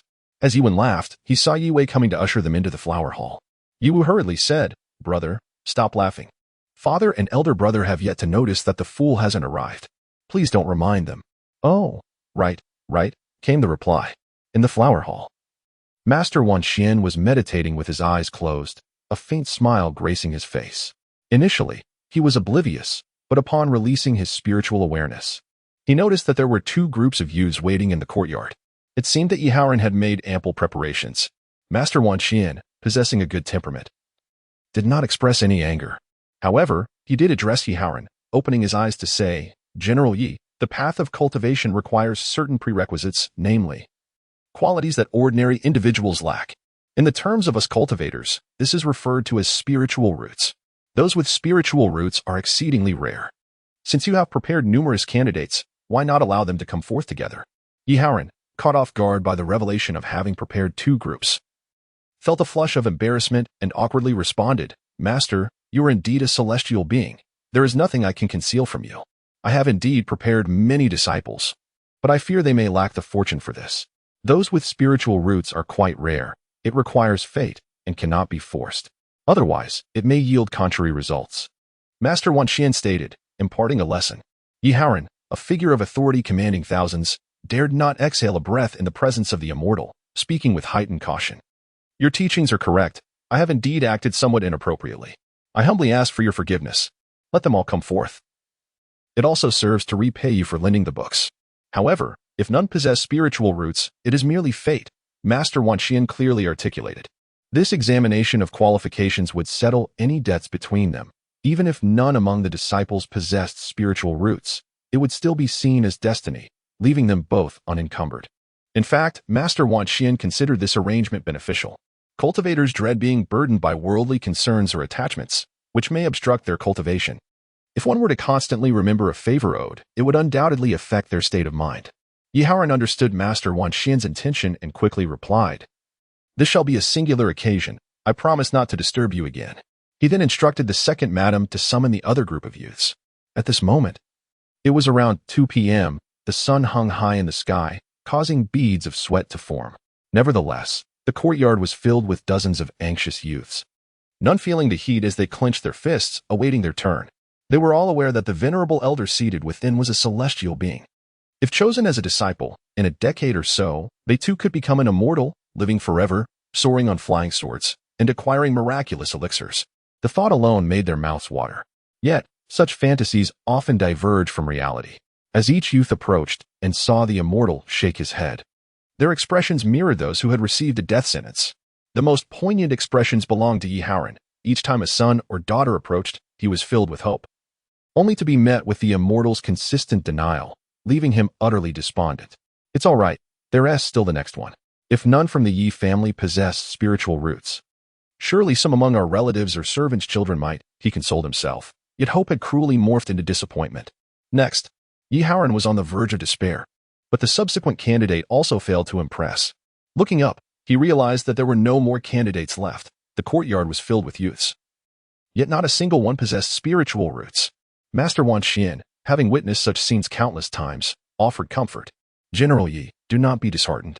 Those with spiritual roots are exceptionally rare, often emerging from families of cultivators. In a mortal family such as yours, it is entirely normal not to have a single candidate. Apologies for causing you to laugh, Yi Haoran replied, managing a smile that was more sorrowful than a frown. He had meticulously calculated. Yet to find not a single candidate was utterly beyond comprehension, leaving him at a loss for words. Just as he looked toward Master Wan Xian in despair, he suddenly heard Yi Wei exclaim, "Father, it seems there is still one Yi family disciple who has not arrived." Who? Yi Haoran, feeling as though he had grasped a lifeline in the depths of despair, spoke with tremors in his voice. Chapter 13. Spiritual Roots' eighth brother has not arrived. Yi Wei replied. Initially, Yi Wei did not notice, as Yikong had never appeared in such crowded gatherings before. Everyone had grown accustomed to his absence, even failing to recall his existence. More importantly, Yi Wei was lost in his own dreams of divinity, oblivious to the absence of others. However, upon discovering that he lacked spiritual roots, a profound sadness enveloped him. Being the eldest son of the Yi family, he viewed matters from his father's perspective and thus harbored hopes that someone among them would possess spiritual roots. Consequently, he scanned the crowd, yearning for a sign of spiritual roots. Alas, disappointment soon followed, and as he continued to search, he realized something was amiss. Someone was missing. Who could it be? He struggled to recall. Finally, he resorted to a simple method, counting one by one. Himself, second brother, third brother, fourth brother. Eighth brother is absent. Upon hearing Yi Wei's words, Yi Haoran also gazed around, and indeed, Yikong was nowhere to be seen. Anger surged within him. How could this fool miss such a crucial occasion? It was utterly outrageous. Despite his resentment towards Yikong, he clung to this last hope, having faced disappointment too many times already, and did not mind enduring one more. Master, I apologize, but my eighth son has yet to arrive for reasons unknown. Please, grant us a moment. I shall send someone to fetch him. Master Wan Xian had already examined dozens and was indifferent to the delay of one more. He straightened himself and waved dismissively, then make haste and returned swiftly. Thank you, master. Yi Haoran gestured for Yi Kai to summon Yikong, but someone else was displeased. Second Madam was not pleased. She could allow others to attain immortality, but could not let Yikong achieve it. Why? If Yikong became an immortal, then Chen Jionyin's status would rise. How could she allow a woman of unattractive appearance and humble origins to overshadow her? Moreover, Yikong had previously assaulted her son and harassed her maid, which still gnawed at her. She was determined to thwart this possibility. General, this matter is inadvisable. Second Madam interjected. This boy, Yikong, is arrogant and unruly, obstinate and violent. If he cultivates immortal arts, it will bring calamity rather than fortune to the Yi family. Second Madam was indeed malicious, speaking such words in front of Master Wan Xian, leading him to perceive her as a devilish presence. Even if Yikong possessed spiritual roots, he would not accept him. Yi Haoran finally comprehended why Yikong had not appeared. It was clear that Second Madam was sabotaging him. Now, her public slander provoked his anger. Outrageous. Yi Haoran thundered. You, woman, are thwarting my grand ambitions. Though Yikong has a temper, he is not as wretched as you claim. Fearing that Master Wan Xian might be swayed by Second Madam and Appo's words, he hurriedly clarified. I beg your pardon, master. I have not managed my household well. My eighth son has been muddled since childhood, recently just beginning to awaken. He may have spoken harshly to those who mocked him, leading you to believe he... Enough. Just fetch him. Master Wan Xian's expression remained unchanged. Yes. Yi Haoran shot Second Madam a glare, wishing to send Yi Kai to summon Yikong, but fearing she would contrive something, he opted for Yi Wei instead. Yikong was engrossed in his reading when Yi Wei called for him. He hurriedly followed, his heart swelling with joy upon hearing that an immortal sought disciples. He never expected that after searching for so long, an immortal would now make an appearance. It was truly a fortuitous turn of events. Concerned about the issue of spiritual roots, he was not overly anxious. Firstly, he could sense the spiritual energy. Moreover, he could enter his own spiritual realm. Could others do the same? Clearly, he was unique.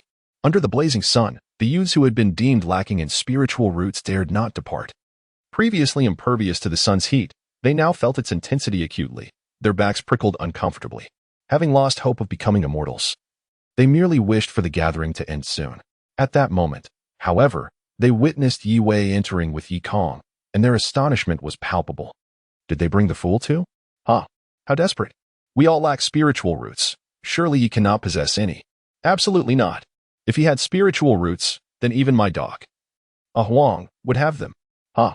He is inferior to Ah Huang. That dog is more intelligent. Yi Kong is merely a fool, akin to a pig in a sty, who used to grunt contentedly after a meal. As Yi Kong stepped in, he too was taken aback by the crowd. Initially, he thought he had arrived late, but upon overhearing their prior discussions, he quickly deduced that they had all been found lacking in spiritual roots, which was why he had been summoned. What audacity! Even unrelated individuals have been called forth. Do they presume I am a member of the Yi family? I shall not bow to such a master. I owe the Yi family no favors. Fury surged within Yi Kong, and he mumbled defiantly before turning to leave, having already reported back. Yi Wei emerged to see Yi Kong departing and swiftly followed.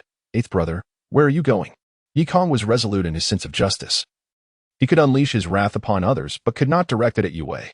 Brother, I am returning to my studies. The Yi family is much the same with or without me. With so many brothers and so many handsome youths, what need is there for a fool like me? Yi Kong suppressed his anger, managing a bitter smile. Yi Wei immediately understood, whispering it was Yu Kai's scheme. Neither father nor I were aware. And father has already reprimanded them. You cannot leave. Departing would be a slap in the face to father and me. Yi Kong was skeptical but glanced back at the hall. Yi Wei clasped his arm and pulled him back inside, leaving him no choice but to comply. Master Wan Xian had kept his eyes closed, but had observed everything with clarity. When Yi Kong finally stood before him, he opened his eyes. Quickly, greet the immortal master. Yi Haoran urged. Immortal master, Yi Kong replied, feeling disgruntled yet bold enough to meet his gaze. Their eyes locked, and Master Wan Xian frowned. Why is your soul injured? Yi Kong's heart raced. Indeed, he is truly an immortal. He perceives my soul's injury at a glance. He half-heartedly explained that he had sustained an injury while meditating. But he dared not mention the talisman tome in his head. Master Wan Xian, not suspecting anything amiss, chuckled, practicing alone. You possess quite the audacity. Come, extend your wrist. Let me see if you have spiritual roots. As Master Wan Xian grasped Yi Kong's wrist, the onlookers held their breath, anxiously watching the master's expression. Second Madam fervently prayed for a negative outcome, shaking her head repeatedly. Yi Haoran also fixated on Master Wan Xian's countenance, his fist clenched tightly, his knuckles turning pale. Yi Kong was their last hope. Could he not be anxious? In that moment, time seemed to stretch infinitely. Everyone held their breath. Second Madam prayed for a shake of the head, while Yi Haoran yearned for a nod. But unexpectedly, Master Wan Xian neither shook his head nor nodded. He smiled. Of course, it was not a joyous smile, nor was it mocking. It was tinged with a hint of irony. Yi Haoran, perplexed by the meaning behind Master Wan Xian's expression, hastily inquired, Master, my son, is there hope? There is none. Master Wan Xian released Yi Kong's wrist and replied matter-of-factly. Yi Haoran, unwilling to concede, pressed further. Then why do you smile, Master? Yi Kong seethed inwardly. What is there to smile about if there is no hope? Am I being toyed with? Master Wan Xian replied with a chuckle. I laugh because his aptitude is exceedingly poor. His spiritual roots are so chaotic it defies imagination. It is the worst pseudo-spiritual root I have ever encountered. Pseudo-spiritual root? Yi Haoran and Yi Wei were bewildered by the term. Master Wan Xian then proceeded to explain. Spiritual roots pertain to one's ability to perceive spiritual energy. If one can sense spiritual energy, then they may cultivate immortality. However, if one cannot even perceive spiritual energy, how could they hope to absorb it and nourish their inner elixir? However, the nature of spiritual roots varies significantly. The most esteemed type is known as the single spiritual root, or the heavenly spiritual root, which indicates that the cultivator possesses an exceptional sensitivity to a specific attribute of spiritual energy. These individuals, when paired with corresponding techniques of the same attribute, experience remarkably swift progress, often encountering no bottlenecks prior to the nascent soul stage, truly the finest of talents, appearing only once or twice in a millennium. When questioned about the rapid cultivation of those with single spiritual roots, the answer is straightforward: purity. Whether it be gold, diamonds, elixirs, or spiritual roots, the purer the substance, the more valuable it is. Impurities can never yield anything of worth. Beneath the single spiritual root lies the double spiritual root, which, despite being inferior to the former, remains commendable. For instance, a hybrid of wood and earth attributes known as thunder spiritual root or a blend of water and wood attributes termed ice spiritual root are both quite exceptional. These are classified as variant spiritual roots and are exceedingly rare. Conversely, certain dual attributes, such as fire and water, are inherently antagonistic, and practitioners of such combinations often find themselves ensnared in madness during their cultivation. Next, we encounter the triple attributes, which are relatively common. Many foundational cultivators possess triple attributes and, barring extraordinary encounters, seldom progress beyond the golden core stage, an example being the esteemed Master Wan Xian. Following this are the quadruple attributes, which verge on pseudo-spiritual roots, generally hindering one's ability to establish a foundation throughout their lifetime, with even reaching the pinnacle of qi refinement proving arduous. Nevertheless, due to the scarcity of high-quality talents, various sects do accept those with quadruple pseudo-spiritual roots. The most undesirable category comprises the 5 spiritual roots, a chaotic amalgamation that guarantees a dismal future in cultivation, efforts yielding minimal results. Individuals of this caliber may struggle throughout their lives to even attain the initial stages. According to Master Wan Xian's pulse examination, Yikong belongs to this unfortunate quintet, with his 5 forms of spiritual energy being exceedingly disordered, placing his aptitude among the lowest of the low.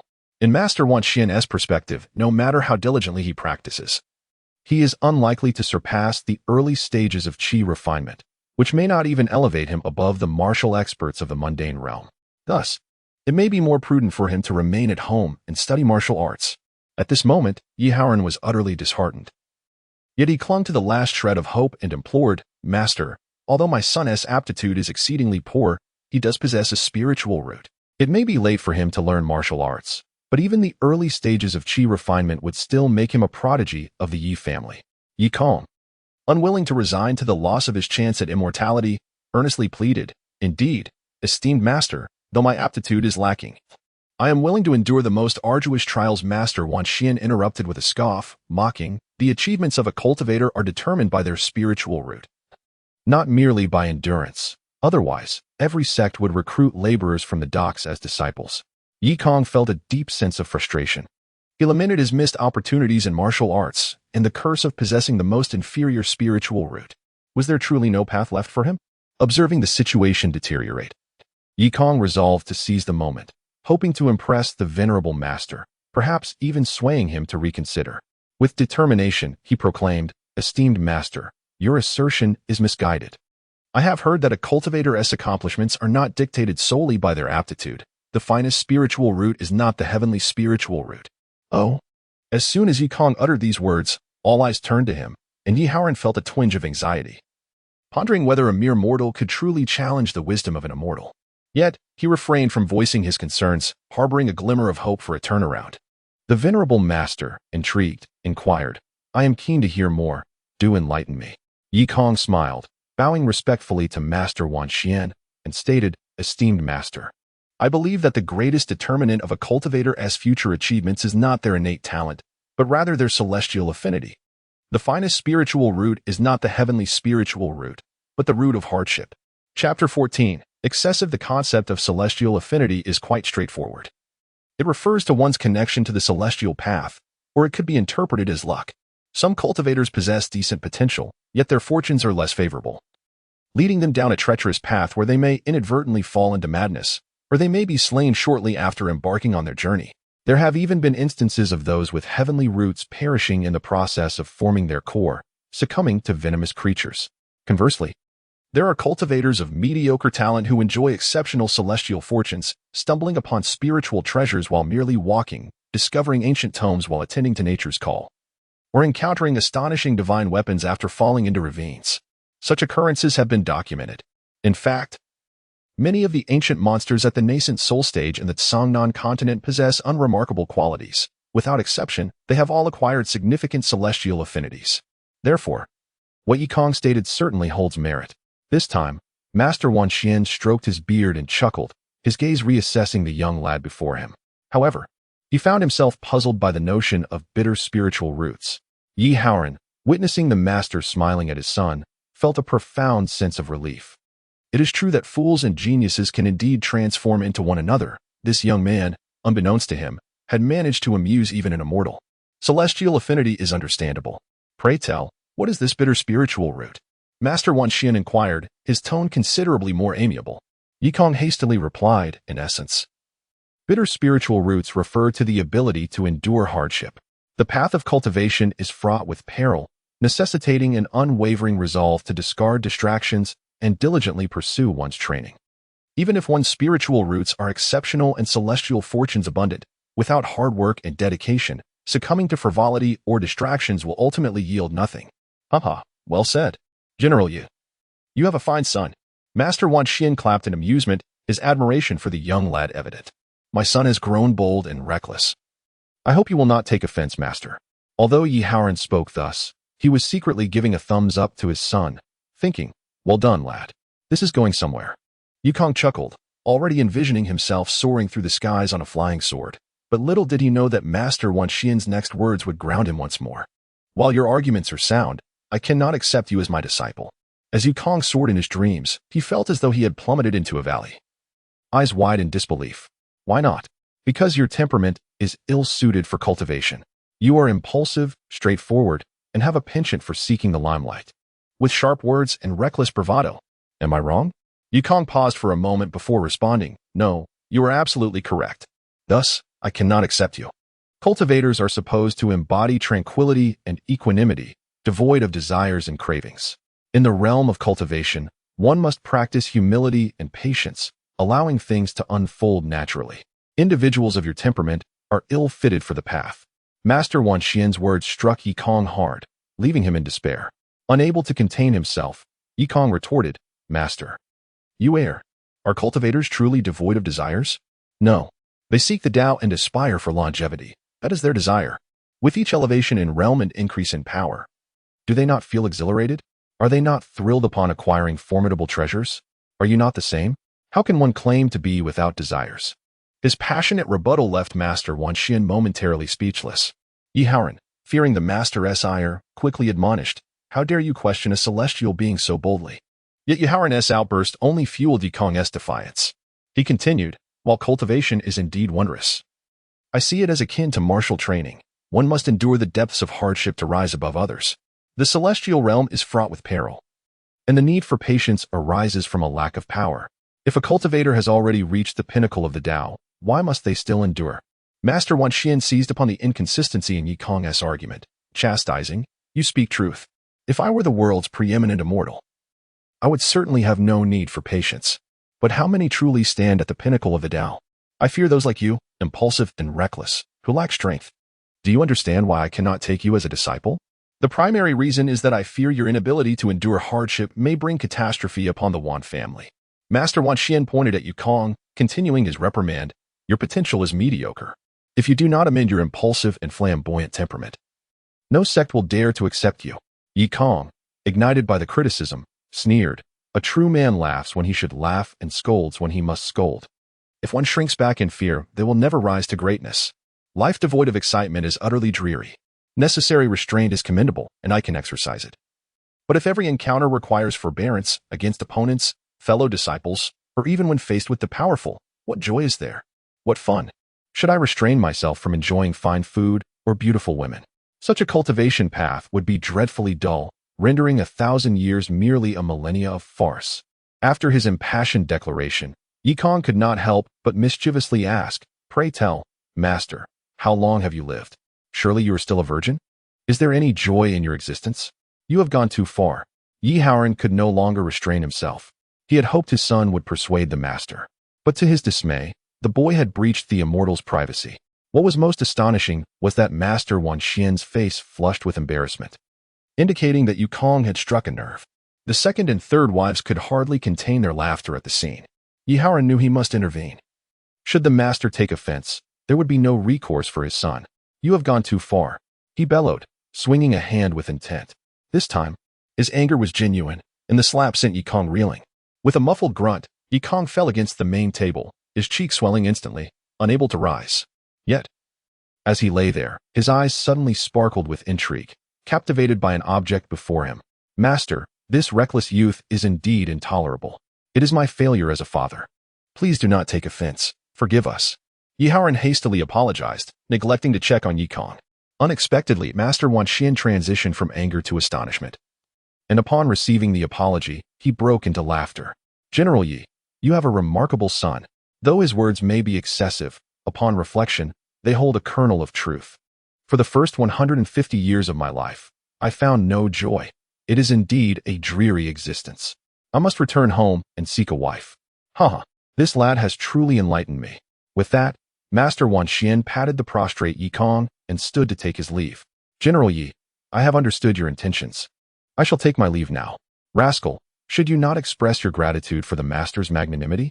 Yi Haoran kicked Yi Kong in the rear. Oh, master, forgive me. Thank you, master. I am prone to speaking out of turn. Oh, my father struck too hard. I cannot bear more. Yi Kong exclaimed, laughter escaping him.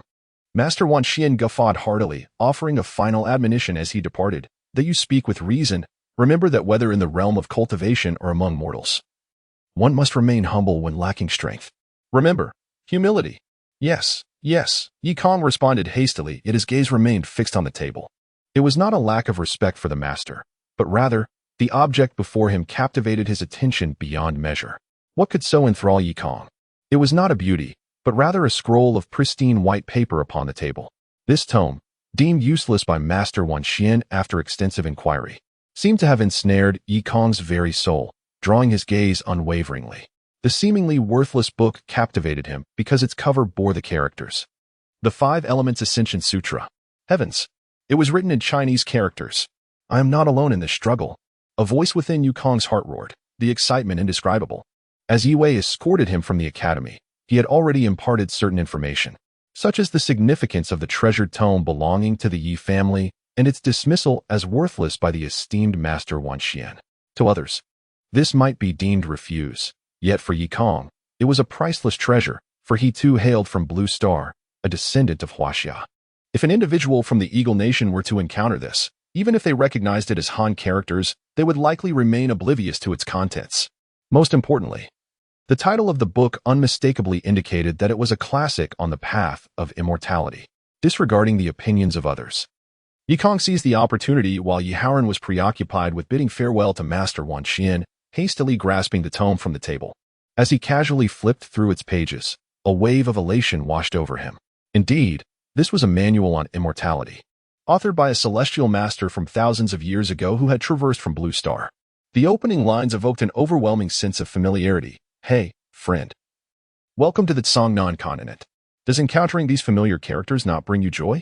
I too am delighted, though I fear I shall not meet you. For I have already traversed the heavenly tribulation, and my time in this realm is fleeting. This 5 Elements Ascension scripture is the culmination of my cultivation over millennia.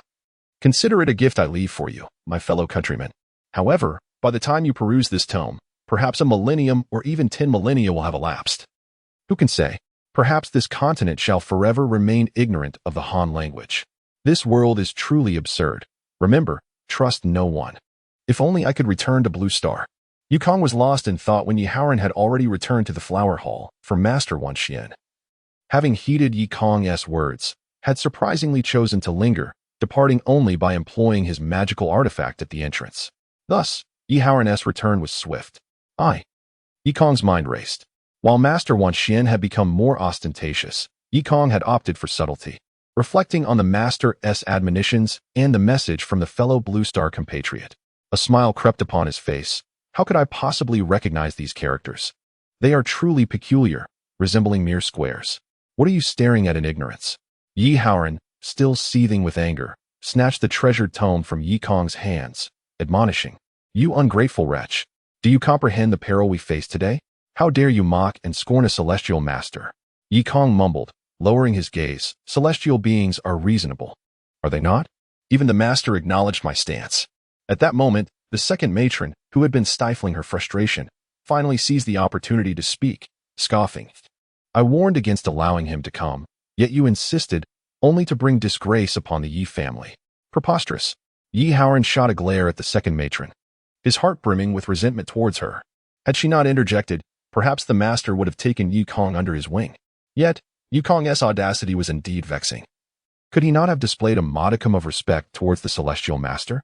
Perhaps Master Wan Xian would have perceived his temperament as not entirely unfavorable and taken him back to the mountain.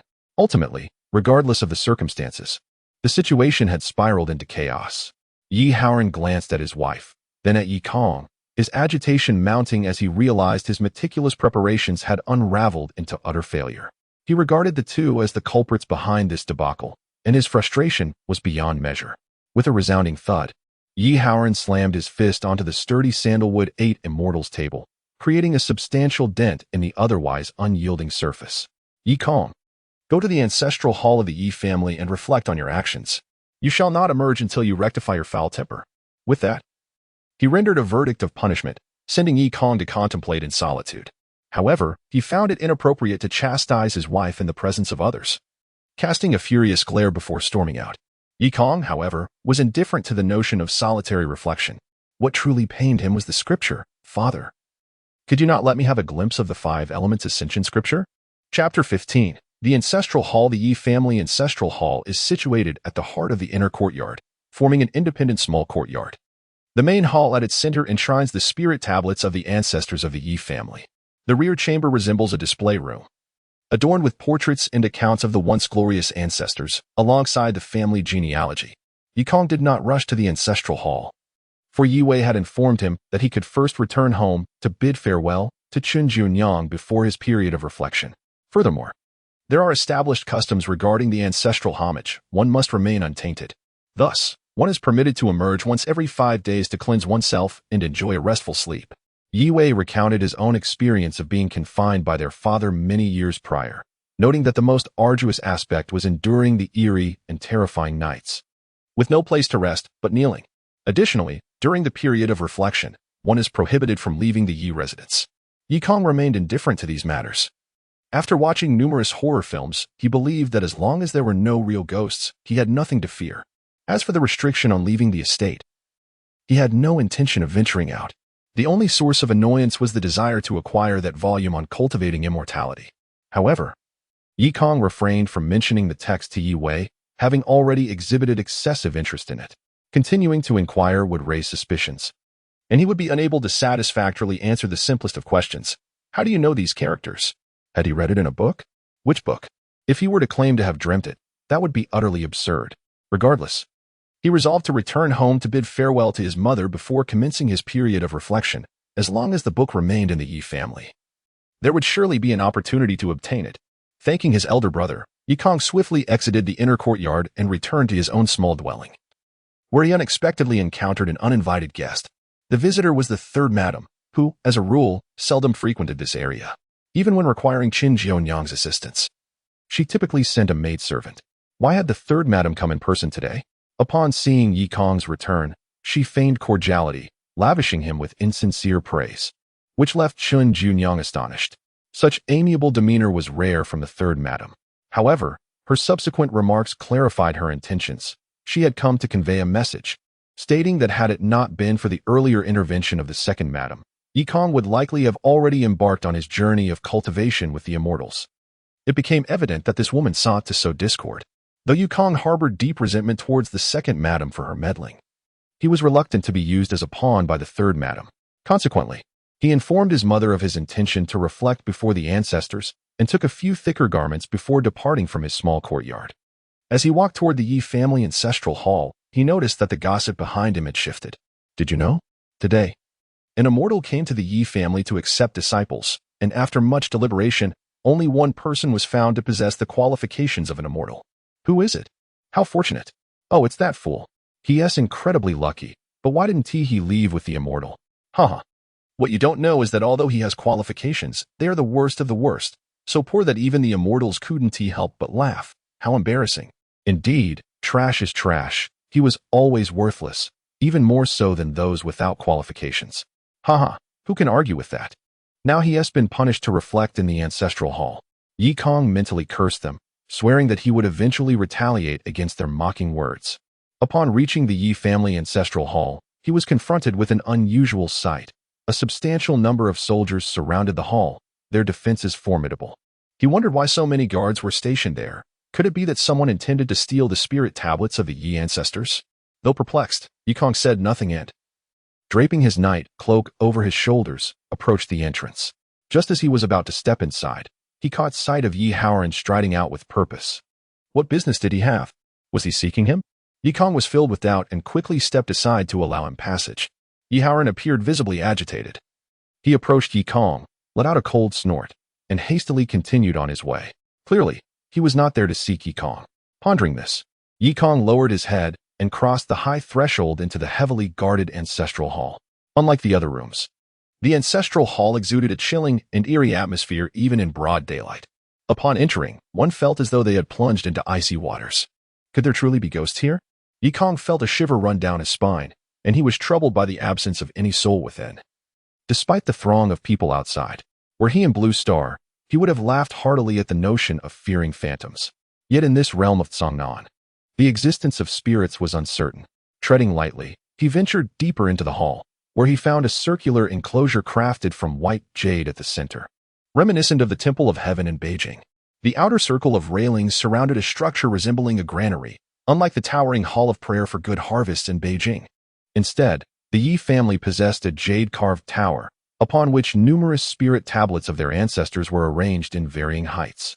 Yi Kong was astonished to discover that this spirit tablet tower represented only the direct line of the Yi family, those who had wielded power or achieved fame. The spirit tablets of lesser branches of the family were displayed on a platform against the wall, their numbers even more numerous, creating a dense array, interspersed with eternal lamps that cast a ghostly glow. The tall, solid walls in the hollow space within were filled with a chilling breeze, and although no one was present, the presence of countless spirit tablets sent a shiver down Yi Kong's spine, compelling him to tread softly. Yi Kong! A sudden voice from behind startled him, causing him to jump. Turning to face the source, he found an austere old man standing at the entrance. Ah, it is Mr. Zhang. Yi Kong recognized Zhang Wuda and hurried to greet him. Please come in to speak. No need. The Yi family ancestral hall is not a suitable place for an outsider. Zhang Wuda replied, his expression as stoic as ever. He raised the few books he held and continued, I heard you were going to reflect, so I brought you some books. Though his demeanor remained unchanging, Yi Kong felt warmth in his heart. Thank you, Mr. Zhang. Accepting the books, he noted they mostly contained poetry and essays, with a couple of volumes on peculiar phenomena mixed in. Zhang Wuda regarded Yi Kong, his gaze gradually softening. I have just heard about your situation. Since you lack a good spiritual root, there is no need to dwell on matters of immortality. Instead, focus on mastering poetry and prose. Although Yi Kong did not entirely agree, he felt it inappropriate to contradict someone who genuinely cared for him, so he nodded in acknowledgement. Perhaps sensing Yi Kong's thoughts, Zhang Wuda suddenly waved his sleeve and gently patted Yi Kong's head. Child, not pursuing immortality is not necessarily a misfortune. Do you find the world of mortals to be cold and harsh? Yet, the reality among cultivators can be far more brutal. Killing for treasure, deriving pleasure from murder, annihilating entire families for a single word. These are commonplace. In time, you too may become ruthless and heartless, indifferent to so-called treasures, principles, and even the lives of your kin. I do not wish for you to become such a person. Yi Kong found profound resonance in Zhang Wuda's words and, looking up, inquired, Mr. Zhang, how do you know so much about the affairs of cultivators? Were you once an immortal? Zhang Wuda shook his head. Even if I possessed a spiritual root, I would not embark on that path. It was evident that Zhang Wuda harbored a story, yet if he chose not to share, there was little Yi Kong could do. Yi Kong spoke again, Sir, regardless of whether I remain in the realm of immortals or mortals, and irrespective of whether I shall ever rise to prominence, I shall unwaveringly cling to my convictions about good and evil, grievances and kindness, and I will not yield to any force or temptation. To Yi Kong's surprise, Zhang Wuda, who had always worn an expressionless face, smiled and patted Yi Kong's head, saying, Not yielding, not compromising. Very well, very well. You are a good child. Hey, I'm not a child. After Zhang Wuda departed, Yi Kong wandered into the back of the ancestral hall, finding a cushion to place beneath the largest candle, immersing himself in reading to pass the time. However, Yi Kong found little interest in poetry and eventually turned to the Chronicles of Spiritual Beasts, which detailed numerous characteristics of mystical creatures and herbs. Of course, Yi Kong merely found it entertaining. He did not expect it to be particularly useful, for the text indicated that 90% of these spiritual beasts and plants were already extinct. As evening approached, the soldiers outside called for dinner. Even in the ancestral hall, one must eat, So Yi Kong joined the soldiers. For the other young masters, the food here might be considered simple fare, but for Yi Kong, it was far better than what he had at home. Is this pork? It smells so good. It's quite hearty, he exclaimed, gnawing on a large bone. The squad leader, a centurion named Lu Cha-ching, chuckled, "Eighth young master, you may not know, but this is the meat of an iron-hide bull. Though its exterior resembles iron, the meat inside is incredibly flavorful." "Oh, iron-hide bull? It must be quite rare to catch one," Yi Kong expressed his surprise. "Indeed, it is a mid-tier spiritual beast," Lu Cha-ching replied proudly. "If I hadn't happened to encounter one while coming from the main camp, none of us would have had the pleasure of tasting it. On the Songnan continent, there exists a distinction among wild beasts. Generally, pigs and sheep are classified as livestock, while wild beasts, or spiritual beasts, are divided into top tier, upper tier, mid-tier, lower tier, and non-tiered categories. Each category further divides into exceptional, superior, average, and inferior grades. Typically, non-tiered spiritual beasts are those that lack cultivation, akin to humans without spiritual roots or innate magical abilities. Nevertheless, despite their lack of magic, these beasts possess formidable traits. Some exhibit brute strength, others bear toxins, and some are simply large. In essence, while ordinary people can confront these beasts, it is no simple task. As for tiered spiritual beasts, they are beyond the reach of ordinary individuals and require the intervention of cultivators. However, such beasts do not roam the streets, as they too engage in cultivation and aspire to ascend. Upon reaching the upper tier, they gain intelligence, and at the top tier, they can assume human forms. The iron-hide bull, in this case, is classified as a mid-tier non-tiered spiritual beast. To think that this centurion could subdue a mid-tier non-tiered beast is indeed impressive. Yi Kong nodded in approval. General Lu possesses exceptional martial prowess. We are fortunate to share in such a feast. Lu Cha-ching felt a surge of pride at being addressed as general by Yi Kong. At that moment, a soldier nearby interjected with a grin, "Eighth young master, don't be swayed by his boasting. The iron-hide bull has a tough hide and is quite large. Had he not encountered a severely injured one, even General Lu would have found it challenging to subdue it." Lu Cha-ching's face flushed with embarrassment as he retorted, "Whether it was injured or not, the fact that you are tasting iron-hide bull today is thanks to me." The soldier, unfazed, replied, "A few of our brothers are still injured, you know." Seeing their banter escalate, Yi Kong quickly intervened. "Come now, let us not dwell on that. Regardless, General Lu has improved our rations. So let us raise our glasses and enjoy the food and drink." Chapter 16. The Jade Box. It must be said that Yi Kong, the eighth young master, was not feared by the household servants, yet the soldiers who rotated in and out from outside regarded him with due seriousness. Whenever he spoke, silence would descend upon the gathering. "Come, let us drink." Yi Kong and Lu Cha-ching sat at the same table. As Lu Cha-ching observed the eighth young master pouring wine for him, he modestly claimed he could not accept it, yet quickly took the cup and filled Yi Kong's as well. Yi Kong smiled and said, "I have come to reflect upon my ancestors. How could I indulge in wine? Just a little," he added, "though I really ought not to drink it all." Lu Cha-ching raised his small earthenware cup, reluctant to drain it, and took a hearty sip. "Then I shall join General Lu in a toast." Yi Kong also took a sip, experiencing for the first time the wine of the Songnan continent. It was neither too strong nor too weak, with a pleasantly fragrant herbal note. "Good wine," Yi Kong remarked, setting down his cup. He then inquired, "Is the iron-skinned bull truly so formidable that, despite sustaining grave injuries, it managed to harm a few of its brethren before being captured?" "Indeed, it is formidable," Lu Cha-ching replied. "This iron-skinned bull is as large as 3 or 4 ordinary cattle, and its hide is impenetrable even to steel spears. Quite impressive." After finishing his explanation, Lu Cha-ching sighed. "However, its hide, bones, and horns are all valuable materials. The hide can be fashioned into armor, the bones can be used for medicine, and the horns can be crafted into weapons. Is it any wonder it is classified as a mid-grade spiritual beast? Such a mid-grade, non-tiered creature is indeed remarkable," Yi Kong remarked, smiling. "But why does the state not hunt more of these iron-skinned bulls? With their hides, our brothers could have armor that is both lightweight and durable." Lu Cha-ching chuckled. "You speak like an outsider. When the iron-skinned bulls appear, they come in droves, thousands of them. Do not be deceived by their classification as mid-grade spiritual beasts. Their sheer numbers can be terrifying. Even immortals would think twice before confronting them. When they surge forward like a tide, even an army of hundreds of thousands would be rendered useless, swept away in an instant. Is it worth the trouble for their hides?" "Oh, I see. Yikong said, enlightenment dawning upon him. Suddenly, he blurted out, "Oh, what was my father doing here this afternoon?" Lu Chongqing, caught up in the lively conversation, answered without a second thought. I believe he was placing something down. Yet, upon uttering those words, he realized they might not be appropriate. He quickly turned to Yikong, saying, "Eighth young master, please do not implicate me. If you wish to inquire further, you should ask the general yourself. To be honest, I am not privy to what the general was doing inside. Just consider that last statement as if it were never spoken." "Huh, you seem quite anxious."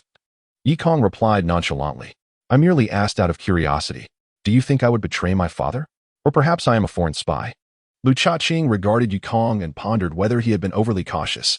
Although the eighth young master had faced the general's reprimand that day, he was still a son. And besides, Yi Jianjun's business was hardly a military secret. There was no harm in discussing it. In truth, the guards were not permitted to enter the ancestral hall without reason. Lu Chongqing had merely passed by the entrance when he caught sight of Yi Haoran's silhouette. He observed him offering incense and then touching the jade box on the central altar before emerging, shaking the keys. Lu Chongqing could easily deduce that Yi Haoran had placed something within the box. Come, let us drink."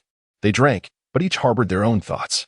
Yikong was shaken by Lu Chongqing's words. He had suspected his father's visit to the ancestral hall was purposeful, especially considering Yi Haoran's earlier agitation. Was he merely there to burn incense and calm himself? Then, with another remark from Lu Chongqing, an idea struck him like a flash of lightning. A book, pure and white as jade, appeared in his mind. Yes, it was highly likely that this book was a family heirloom of the Yi clan, and Yi Haoran might have concealed it within the ancestral hall. If that were the case, it was a fortuitous coincidence. He could engage in self-reflection while pursuing his cultivation. Elated, Yikong lost interest in the food and drink, engaging Lu Chongqing in conversation for a while before hastily returning to the ancestral hall to seek out the hiding place of Yi Haoran. However, being a careful individual, he soon considered, could Lu Chongqing report this to Yi Haoran? After all, this fellow was a trusted confidant of Yi Haoran, and it would be entirely natural for him to relay such information. Thus, upon entering the ancestral hall, Yikong did not rush to search. Instead, he lowered his head and sat on the mat, reading by the candlelight, while his eyes discreetly glanced toward the entrance. As anticipated, it was not long before a shadow flitted past the entrance, none other than the centurion Lu Chaqing. Having dined, he sat there, increasingly anxious. What if the eighth young master had truly pilfered the general's treasure? Such a transgression would be dire indeed.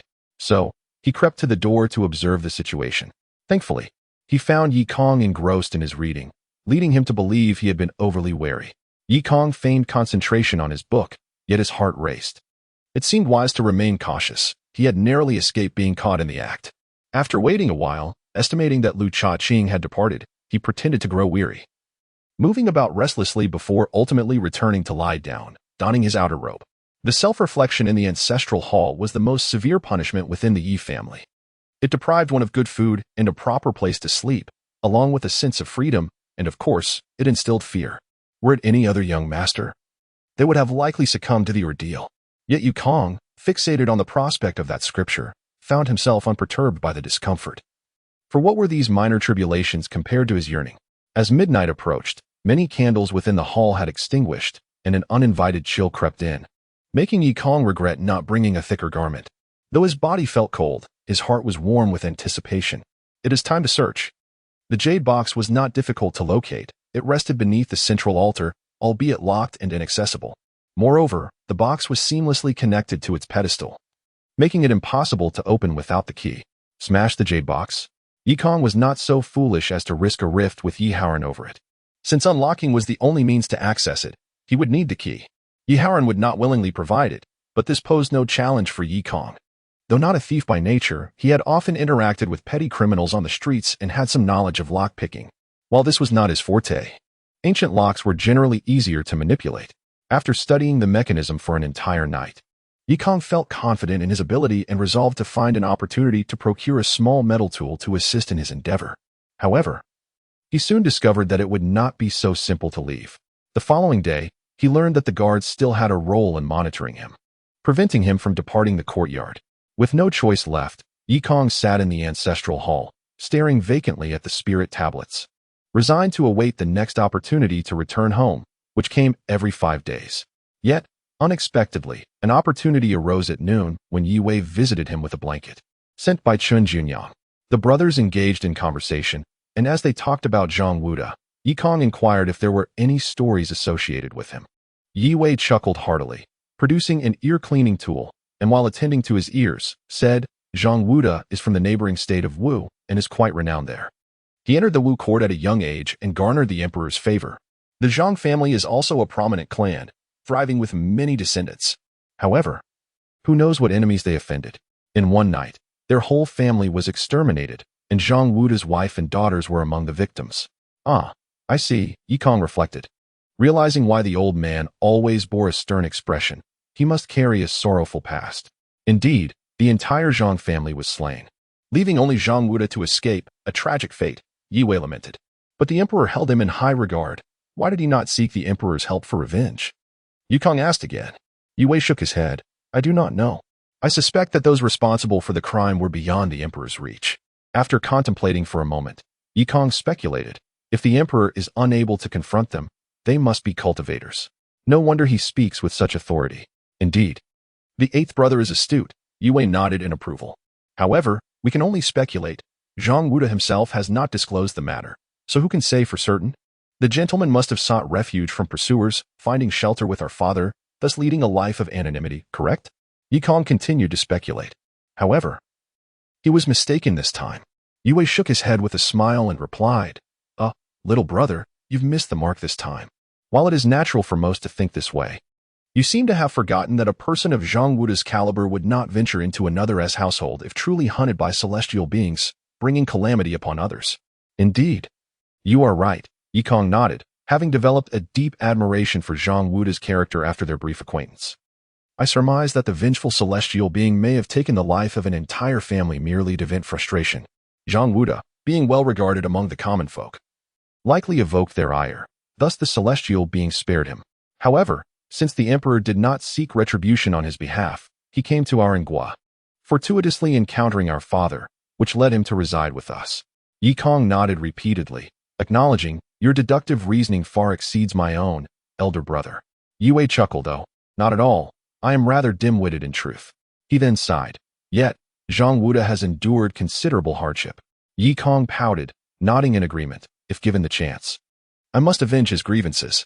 Yi Wei was taken aback, nearly startling himself. Little brother, you must not act rashly. Celestial beings are not adversaries we can afford to provoke.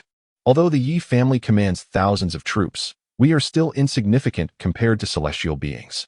Yikong smiled reassuringly. Fear not, elder brother. I am not foolish. On the contrary, I am quite astute, well aware of how to speak to various individuals. Yi Wei thought to himself, fearing that in a moment of passion, he might act otherwise. After a brief conversation, Yi Wei prepared to leave, stating, I must return to the barracks. I cannot be away for too long.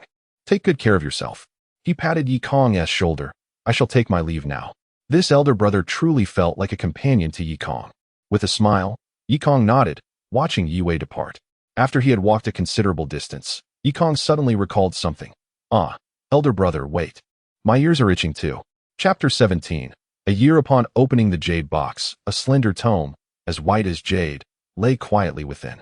The familiar characters 5 Elements Ascension Sutra graced the title page, evoking a wave of warmth and nostalgia. Cradling the weighty, cool book, Yikong felt an exhilarating rush. He understood that this volume was akin to a key, poised to unlock the gates of the immortal realm for him. After carefully replacing the sutra in the box and securing the lock, Yikong turned back, flashed a wide grin, and excitedly returned to the corner of the ancestral hall where a mat awaited him. To prevent any prying eyes from discerning his actions, Yikong cleverly concealed the 5 Elements Ascension Sutra within a journal of peculiar artifacts, much like a student engrossed in a novel during class. With a deft flick of his fingers, the delicate pages, as thin as a cicada's wing, gently opened. Yikong had never before immersed himself in a book with such fervor. He had been engrossed since the afternoon, only pausing for a hasty meal with the soldiers before returning to his reading. Eventually, he set the tome aside and closed his eyes, lost in contemplation. According to the claims of the Blue Star compatriot, who identified himself as the 5 Elements Wanderer, all traversers from Blue Star were believed to possess 5 elemental roots. In the context of Tsangnan continent, this was regarded as the weakest quality. Yet, the five elements wanderer vehemently disagreed, asserting that five elemental roots were, in fact, the most stable and harmonious. After all, this world is composed of metal, wood, water, fire, and earth, and the human body serves as a miniature universe, inherently linked to these elements. Thus, cultivating five elemental roots should undoubtedly yield greater strength than any singular root. The Wanderer's perspective starkly contrasted with the prevailing beliefs of the Songnan continent. If his assertions held true, then the heavenly root would be the most inferior and unstable quality. Yet, Yikong found merit in his reasoning. The world is fundamentally constituted of these five basic elements, and practicing them together would naturally be superior to focusing on just one. Moreover, the elements interact in a cycle of mutual generation and restraint in future confrontations. This would grant him the flexibility to summon the most suitable element to counter his adversary. For instance, should his opponent wield fire, he could counter with water. If they harnessed water, he would respond with earth. Yikong was impressed by this predecessor's insight. If he were incapable of devising a technique himself, then this Five Elements Ascension Sutra must be the culmination of the Wanderer's own innovations tailored for those with five elemental roots. According to the Wanderer, this method boasts significant advantages, formidable power, heightened spiritual awareness, and a capacity for storing spiritual energy that surpasses that of contemporaneous cultivators by several folds. Furthermore, the phenomenon of bottlenecks is considerably mitigated, possibly due to the inherent stability of five elemental roots or the solid foundation laid by this methodology. In essence, the vexing bottlenecks that plague other techniques are not nearly as daunting in the Five Elements Ascension Sutra. The Wanderer boldly proclaimed that whether in the foundational or golden core stages, a single elixir would guarantee success, negating the frustrating scenario where one must consume 7 or 8 foundational pills to achieve the same result. Yet, one might wonder, given that this technique is meticulously designed for five elemental roots and alleviates the bottleneck dilemma, why not begin cultivating immediately? The crux of the matter lies in its inherent drawbacks. Primarily, the pace of cultivation is sluggish, while heavenly roots enable rapid progress, yielding results with minimal effort. The Five Elements Ascension Sutra exacerbates the slow cultivation characteristic of five elemental roots, rendering the process painstakingly gradual, almost unfathomably so. Nonetheless, this very slowness fosters a robust foundation and diminishes bottlenecks, ultimately empowering the practitioner to far exceed their peers. The second drawback is the scarcity of metal elemental spiritual energy. As articulated by the Wanderer, the Five Elements Ascension Sutra draws upon the spiritual energies of the five elements from the cosmos, striving for equilibrium and stability, necessitating an average of all five elemental energies within the body after reaching the foundational stage. This is manageable for the other elements. But the challenge lies in the scarcity of metal elemental energy in the air, and it is generally absent in most locales. The Wanderer suggested drawing energy from metal elemental spirit stones.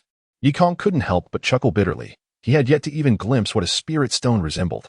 How many spirit stones would be required to cultivate using metal elemental stones?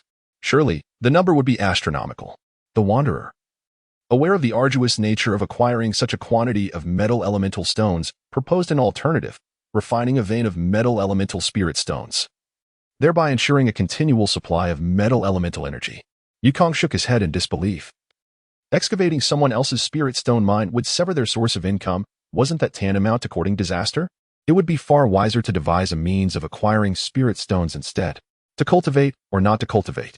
The advantages were formidable power and the absence of bottlenecks, while the disadvantages included slow progress and a high demand for spirit stones.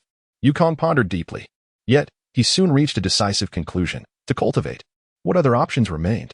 As Wan Xianzhenren had indicated, with his qualifications, he would remain stagnant in the early stages of qi refinement for his entire life. The Five Elements Ascension Sutra guaranteed his successful foundation establishment. If that meant a slower pace, so be it. Having resolved to proceed, Yikong wasted no time. Settling into a cross-legged position, silently reciting the cultivation method before tucking the book into his inner pocket. With his eyes closed and palms resting flat, he embarked on his cultivation journey. The realms of cultivation are categorized into upper, middle, and lower tiers. The lower tier comprises the qi refinement, foundation establishment, golden core, nascent soul, and divine transformation stages. The middle tier includes the void refinement, integration, and great ascension stages. Ultimately, the highest tier culminates in the tribulation stage. And upon successfully traversing the heavenly tribulation, one may ascend to the immortal realm, living in harmony with the cosmos. It is worth noting that each realm is further divided into 10 layers. The first 3 layers are considered the early stage. The 4th to 6th layers are the middle stage, the 7th to 9th layers are the late stage, and the 10th layer represents complete perfection. At this moment, Yukong sought not to dwell on lofty thoughts. His immediate goal was to strive for foundation establishment. Akin to a marathon runner taking the inaugural step in a long race. He was unaware of the myriad paths that lay before him. But he understood that having embarked upon this journey, he must press forward with determination, resolutely forging ahead without glancing back. Cultivation and meditation are distinct yet interconnected practices. Previously, Yukong had struggled to attain a meditative state, expending considerable effort to reach a state of tranquility. Today, however, the experience was markedly different. He felt the spiritual energy in the air coalescing around him as he began to cultivate. The chilling sensation of cold winds vanished, replaced by a warm, enveloping flow akin to soothing water, bringing him immense comfort as he naturally slipped into a meditative state. Incredibly, the first point of entry for the spiritual energy into his body was his palms. Yukong had anticipated that the energy would be inhaled through his breath, circulating through his limbs and facial features. However, it was his palms that welcomed the influx. Upon reflection, this made sense. The palms are incredibly sensitive and agile, being the most densely concentrated areas of acupoints in the human body. Eventually, the celestial power would also emanate from the palms. Yukong distinctly sensed the wisps of water and with elemental spiritual energy penetrating through his palms. It felt as though the skin of his palms had transformed into a sieve, riddled with countless tiny, orderly holes, allowing the spiritual energy to flow in like a gentle stream, gradually coursing through the meridians of his arms and into his body. Fortunately, the initial stage of qi refinement does not necessitate a balanced intake of spiritual energy. Any spiritual energy will suffice. Yukong resembled a ravenous infant, tirelessly striving to absorb the spiritual energy from the air. However, spiritual energy does not simply flow in boundlessly. In reality, the amount of spiritual energy that enters the body is minimal after traversing the 8 extraordinary meridians and circulating through the 8 cycles, ultimately returning to the qi sea. Some of the spiritual energy nourishes various parts of his body in meridians, while another portion escapes through the skin. And yet another segment consists of impurities that linger within the muscles, gradually expelled through cultivation. Many cultivators, after prolonged periods of meditation and seclusion, find themselves surrounded by a ring of dark gray dust. The black dust represents harmful substances from within the body, while the gray dust consists of impurities mixed with the spiritual energy. Thus, in the later stages of cultivation, the dust expelled by cultivators is solely gray, devoid of any black residue. Yukong dared not to be negligent and diligently practiced throughout the night, only to sense a faint whisper of spiritual energy within his dantian. This revelation filled Yukong with immense joy, for he understood that he had taken the first step into the realm of cultivation, thus designating himself as a cultivator. Yet, he was acutely aware that his level was still exceedingly low. Even a mere slap from Yihaoran could leave him dazed and disoriented. Nevertheless, having crossed the threshold, how far could his abilities rise? What delighted Yukong even more was the noticeable improvement in his spirit. It seemed that absorbing spiritual energy was indeed beneficial for the soul. It would not be long before his damaged soul would be restored to its original state. Once his soul grew stronger, the prospect of unlocking the compendium of talismans would no longer be a distant dream. He pondered what surprises the talisman book, brought from Blue Star, might hold for him. "Eighth young master, breakfast is ready," came the call from Lu Chaqing outside. "Ah, coming," Yukong replied as he rose, brushing off his clothes and stepping out. "Eighth young master, you sat in meditation all night. Are your legs not numb?" Lu Chaqing inquired, offering a steamed bun for breakfast. Discretion is paramount. People's eyes are sharp. As soon as there is a hint of change, they take notice, Yukong mused. Numb? How could they not be? But there is no bed, so I could only meditate and doze off. With a sigh, he added with a smile, "General Lu, shall we swap places?" Haha. Lu Chaqing chuckled. "I do feel for you, eighth young master. I want you to be more comfortable sleeping on the ground, but if the general finds out, I shall bear the consequences." From that day forth, Yukong relocated his mat to the back room of the ancestral hall, opting for caution in all matters. Yet, Lu Chaqing was not a bad fellow, and possessing a desire to curry favor, he and Yukong got along splendidly. Days turned into weeks. And in the blink of an eye, Yi Kong had reflected upon the teachings of the Yi family ancestors for an entire year. Chapter 18. Departure from the ancestral hall. On yet another clear morning, the azure sky was devoid of any clouds, beneath which the city of Nandu bustled with activity. A crowd of common folk gathered at the city gate, where a scholar-like figure was shaking his head while reading a notice aloud. Surrounding him were several laborers, their voices buzzing with speculation. Are they recruiting soldiers? Is war upon us again? I hadn't heard anything about it. You don't understand. This is about military preparations. By the time we really need soldiers, it will be far too late. Ah, I see. Better to be prepared than caught off guard. Besides, soldiers get food and pay without having to fight on the battlefield. I shall return and urge my son to enlist. The Yi family army maintains strict discipline. Even if you're not on the battlefield, the training will be grueling enough.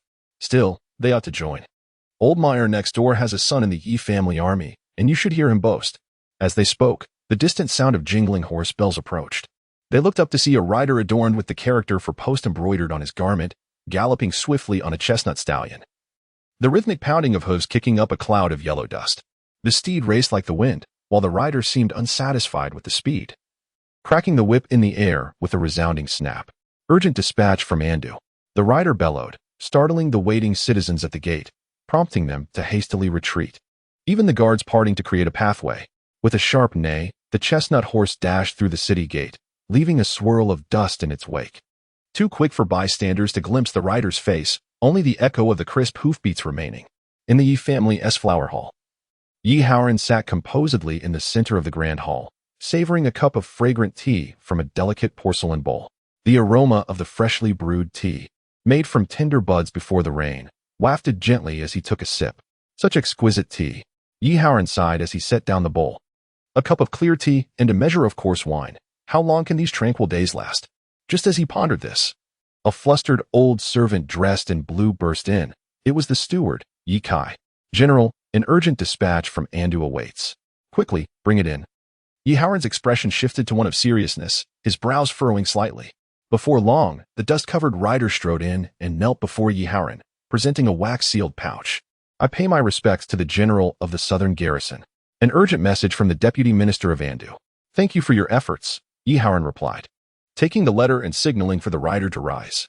Did the deputy minister relay any message for me? None, general, the rider replied, kneeling again. Very well. Yi Haoran remained impassive, gesturing for Yi Kai to escort the rider away and reward him. Once Yi Kai had departed with the courier, Yi Haoran retreated to his study, opened the letter, and read it with keen eyes. A cold snort escaped him as he began pacing back and forth in the study. Yi Kai, prepare at once. I shall depart for Andu this afternoon, and summon a soldier from the Yi family army.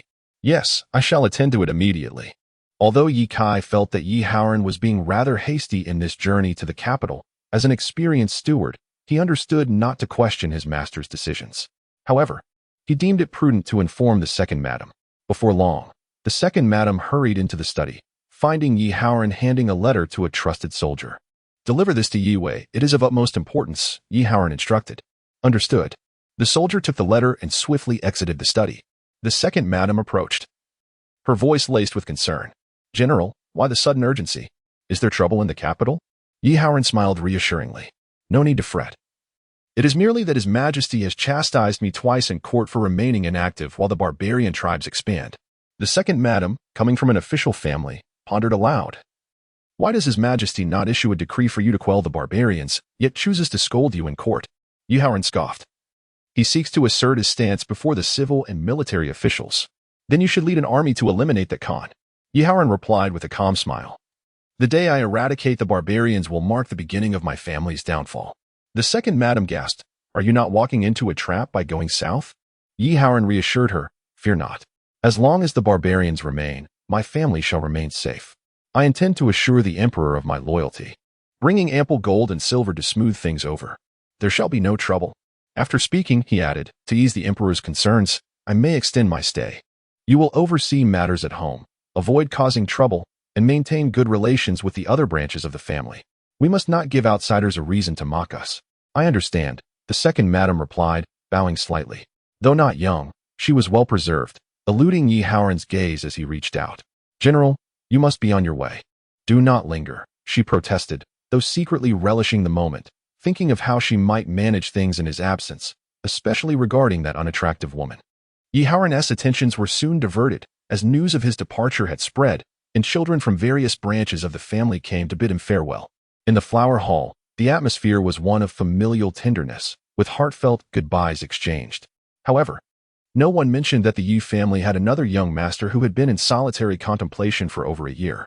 Perhaps they had all forgotten, as that foolish boy and the unattractive woman had become mere shadows, especially since he had faded from view over the past year. Of course, some remembered, like the second Madam and Yi Kai, but would they remind Yi Haoran? Certainly not. They would prefer that Yi Kong remained in isolation for a lifetime, out of sight and out of mind. At midday, within the inner courtyard of the Yi residence, a figure in a gray-white robe hurried along.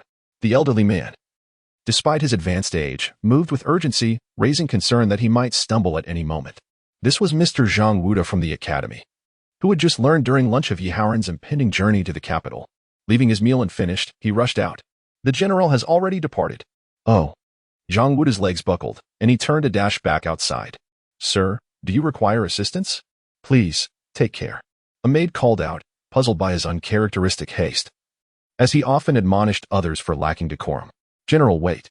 Zhang Wuda's awkward sprint was a sight to behold. He was somewhat stooped and not accustomed to running. Yet he pressed on, unable to allow Yi Kong to remain confined for another year. Fortunately, he caught up just as Yi Haoran mounted his horse. Waving farewell to the departing crowd, Zhang Wuda lunged from the throng, gasping for breath as he clung to the last carriage.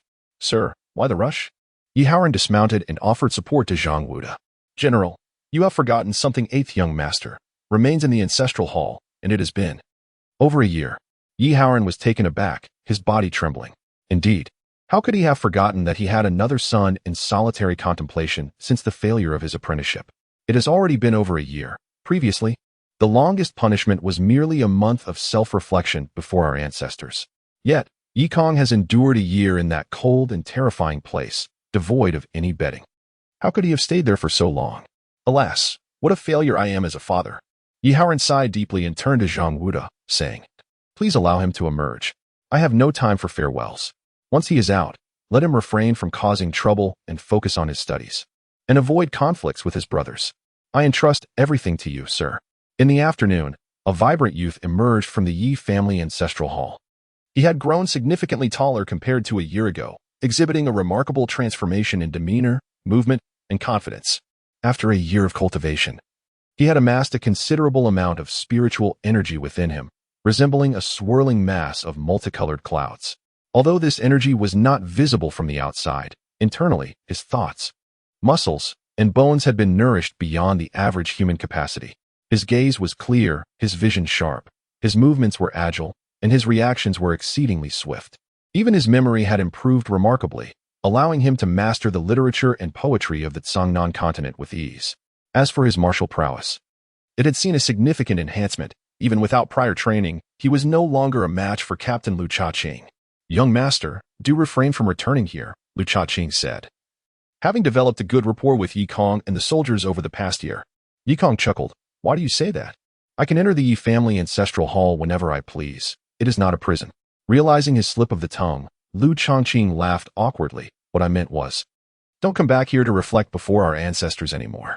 Yi Kong patted him on the back, grinning. In truth, I would prefer to stay here indefinitely. Yi Kong's sentiments were genuine. Since his cultivation began, he had visited home less frequently. Here, he was undisturbed, engaging solely in meals and training, making it an ideal environment for his development.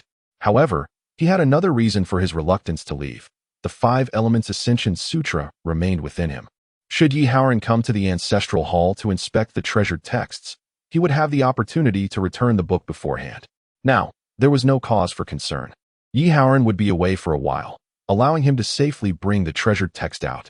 Additionally, Yi Kong was ready to leave the ancestral hall because his spiritual consciousness was now sufficient to unlock the comprehensive talisman compendium within the spirit platform.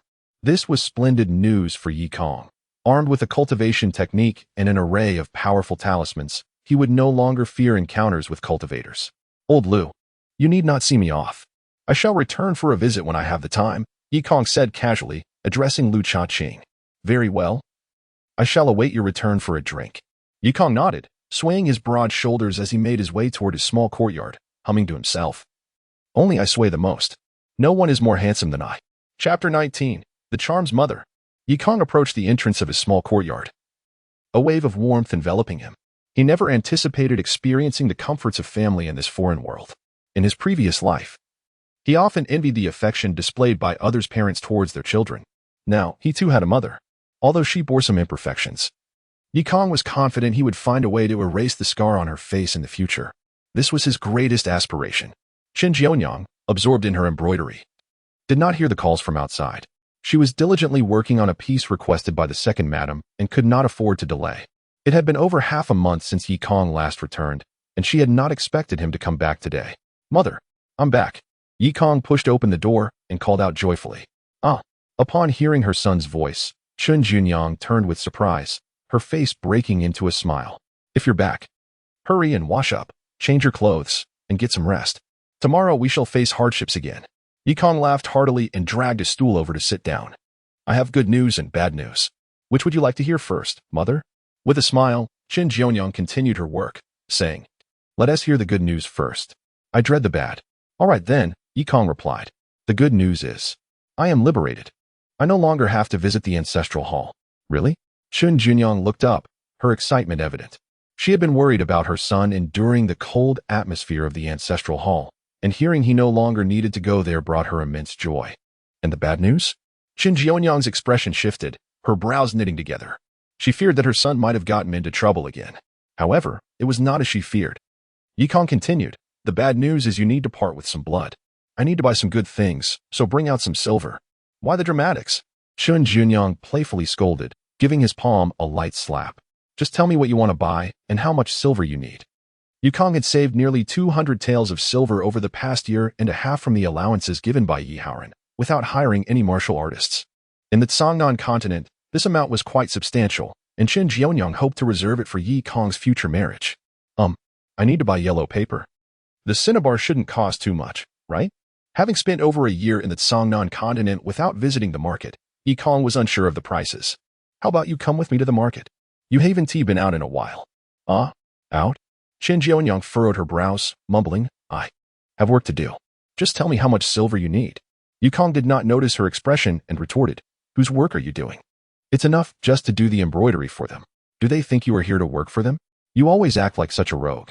Qin Jianyang teased with a smile, then lowered her head, adding, In truth, I do not enjoy going out. Yikong immediately understood, gazing at his self-effacing mother. He spoke earnestly, Mother, do not worry. I will find a way to heal your face. It's merely a matter of pigmentation. Soon, I shall become a renowned physician.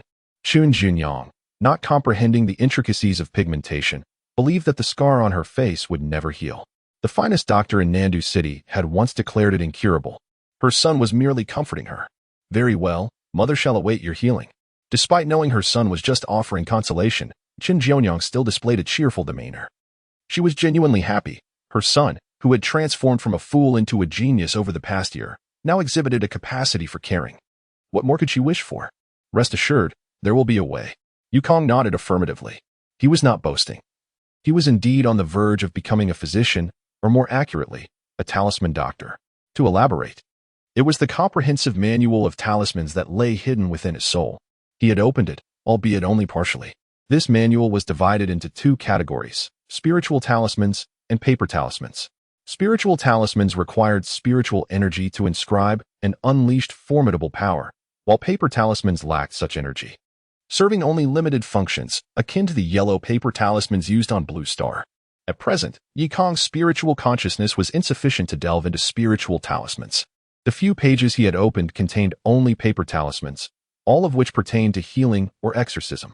There were talismans for calming the mind, enhancing vision, and clearing the heart, which were of little use to Yikong at this stage.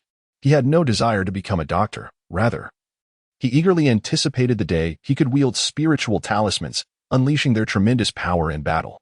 Although he did not aspire to be a physician, having seen numerous paper talismans, he was keen to draw a few for experimentation, hence his urgency to procure the necessary materials. Returned promptly, Qin Jianyang handed him 20 taels of silver, not forgetting to admonish him, do not cause trouble, and keep your arms close while walking. You look like a rogue. Mother, you're mistaken. It's not a rogue. It's a scoundrel. A scoundrel is a combination of a ruffian and a lecher. Yi Kong chuckled as he tucked the silver into his sleeve and headed out. Qin Jianyang muttered in exasperation, regardless, they're all bad people. She then returned to her embroidery. Good people? Good people can't even step out of the door. Yi Kong grumbled as he reached the entrance, where Li Laosi, the man he had previously beaten, was stationed. Young Master Ba, where are you off to? Li Laosi greeted him with a bow. Yi Kong found it amusing. This man seemed to respond better to force. When treated kindly, he acted insouciantly. When beaten, he treated Yi Kong like a revered ancestor. I'm just going to buy some things, Yi Kong replied, ignoring him. The master has instructed that you family members should speak cautiously and avoid trouble. Generally, I'm going to buy some things. Yi Kong raised his voice, fixing Li Laosi with a piercing gaze. Ah, young master. Please take care, Li Laosi shivered, realizing that Yi Kong had grown more formidable than a year prior. It would be wise to steer clear of such a person, for a brick could fall without mercy. Stepping beyond the gates of the Yi residence, Yi Kong stood under the sunlight, glancing back at the grand entrance. The imposing doors and stone lions exuded an air of antiquity and strength, while several Yi family soldiers stood with their broadswords, exuding an intimidating presence. The most prominent feature was the inscription of General of the Southern Region, penned by the current emperor himself. Though the Yi residence was splendid, it was not a place where Yi Kong intended to linger. He felt an urge to depart, and, adjusting his blue robe, made his way towards the bustling marketplace. As he walked through the streets of the Cangnan continent for the first time, Yi Kong found everything extraordinarily novel, akin to a country bumpkin visiting the city. His eyes wandered, captivated by every sight. Ah, there's even a shop for mending broken bowls. And over there, a crowd has gathered for a cricket fight. No, not crickets. Those creatures resemble mantises. Navigating through the vibrant commercial district, Yi Kong was surrounded by an array of fresh sights. Here, he spotted vendors selling sugar figurines, though the shapes they crafted were of monsters with multiple limbs, wielding various weapons. What set this place apart from ancient cities on Blue Star was the presence of raised platforms made of blue bricks at the intersections of bustling streets. Standing over a meter high and square-shaped, these platforms were not for traffic police, they served as arenas. The Cangnan continent valued martial prowess over scholarship, particularly in the southern regions near the tribes, where martial arts flourished, and the populace was notably spirited. A few exchanged words, and it was impossible to resist the urge to spar. However, public brawls could harm innocent bystanders or damage shops. Thus, these arenas emerged at the crossroads, privately managed but requiring official approval. Those wishing to spar could step up and engage for a fee of 50 copper coins. In the Cangnan continent, 100 copper coins equate to a tael of silver. 50 copper coins are not deemed inexpensive. However, should one meet an untimely demise, the proprietor is still obligated to arrange for burial, and in the event of injury, special medicinal remedies are provided, rendering the cost quite reasonable. Yi Kong happened upon a street corner where a pair of robust, muscular men were preparing to engage in a contest. He was in no rush, after all. Merely watching incurred no expense, so he folded his arms and blended into the crowd to observe. I am Lu Fei from Yutai Mountain. Allow me to demonstrate the Yutai falling leaves palm, declared one of the men. The other responded with a fist salute. I am Sun Sanli from Qingye Gate. Allow me to showcase the Qingye Gate's lightness skill, 1,000 miles of flight. Thus commenced a fierce battle between the two, one relying on a swift and light palm wind, while the other was celebrated for his agile and unpredictable movements, resulting in a fiercely contested match.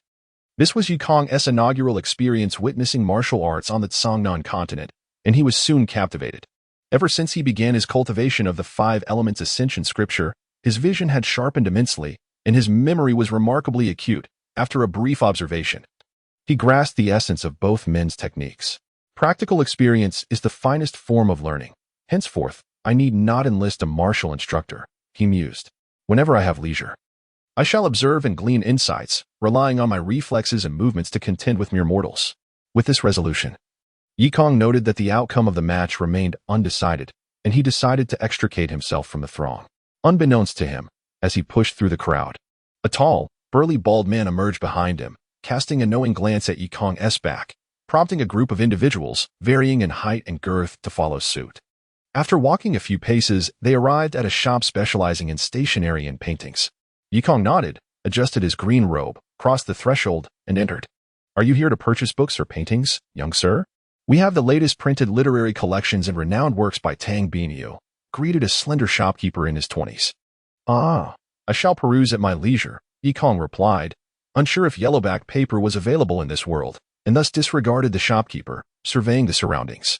The enthusiastic shopkeeper persisted. We also offer exquisite Huangzhou brushes and Whitestone Mountain inkstones, all at reasonable prices.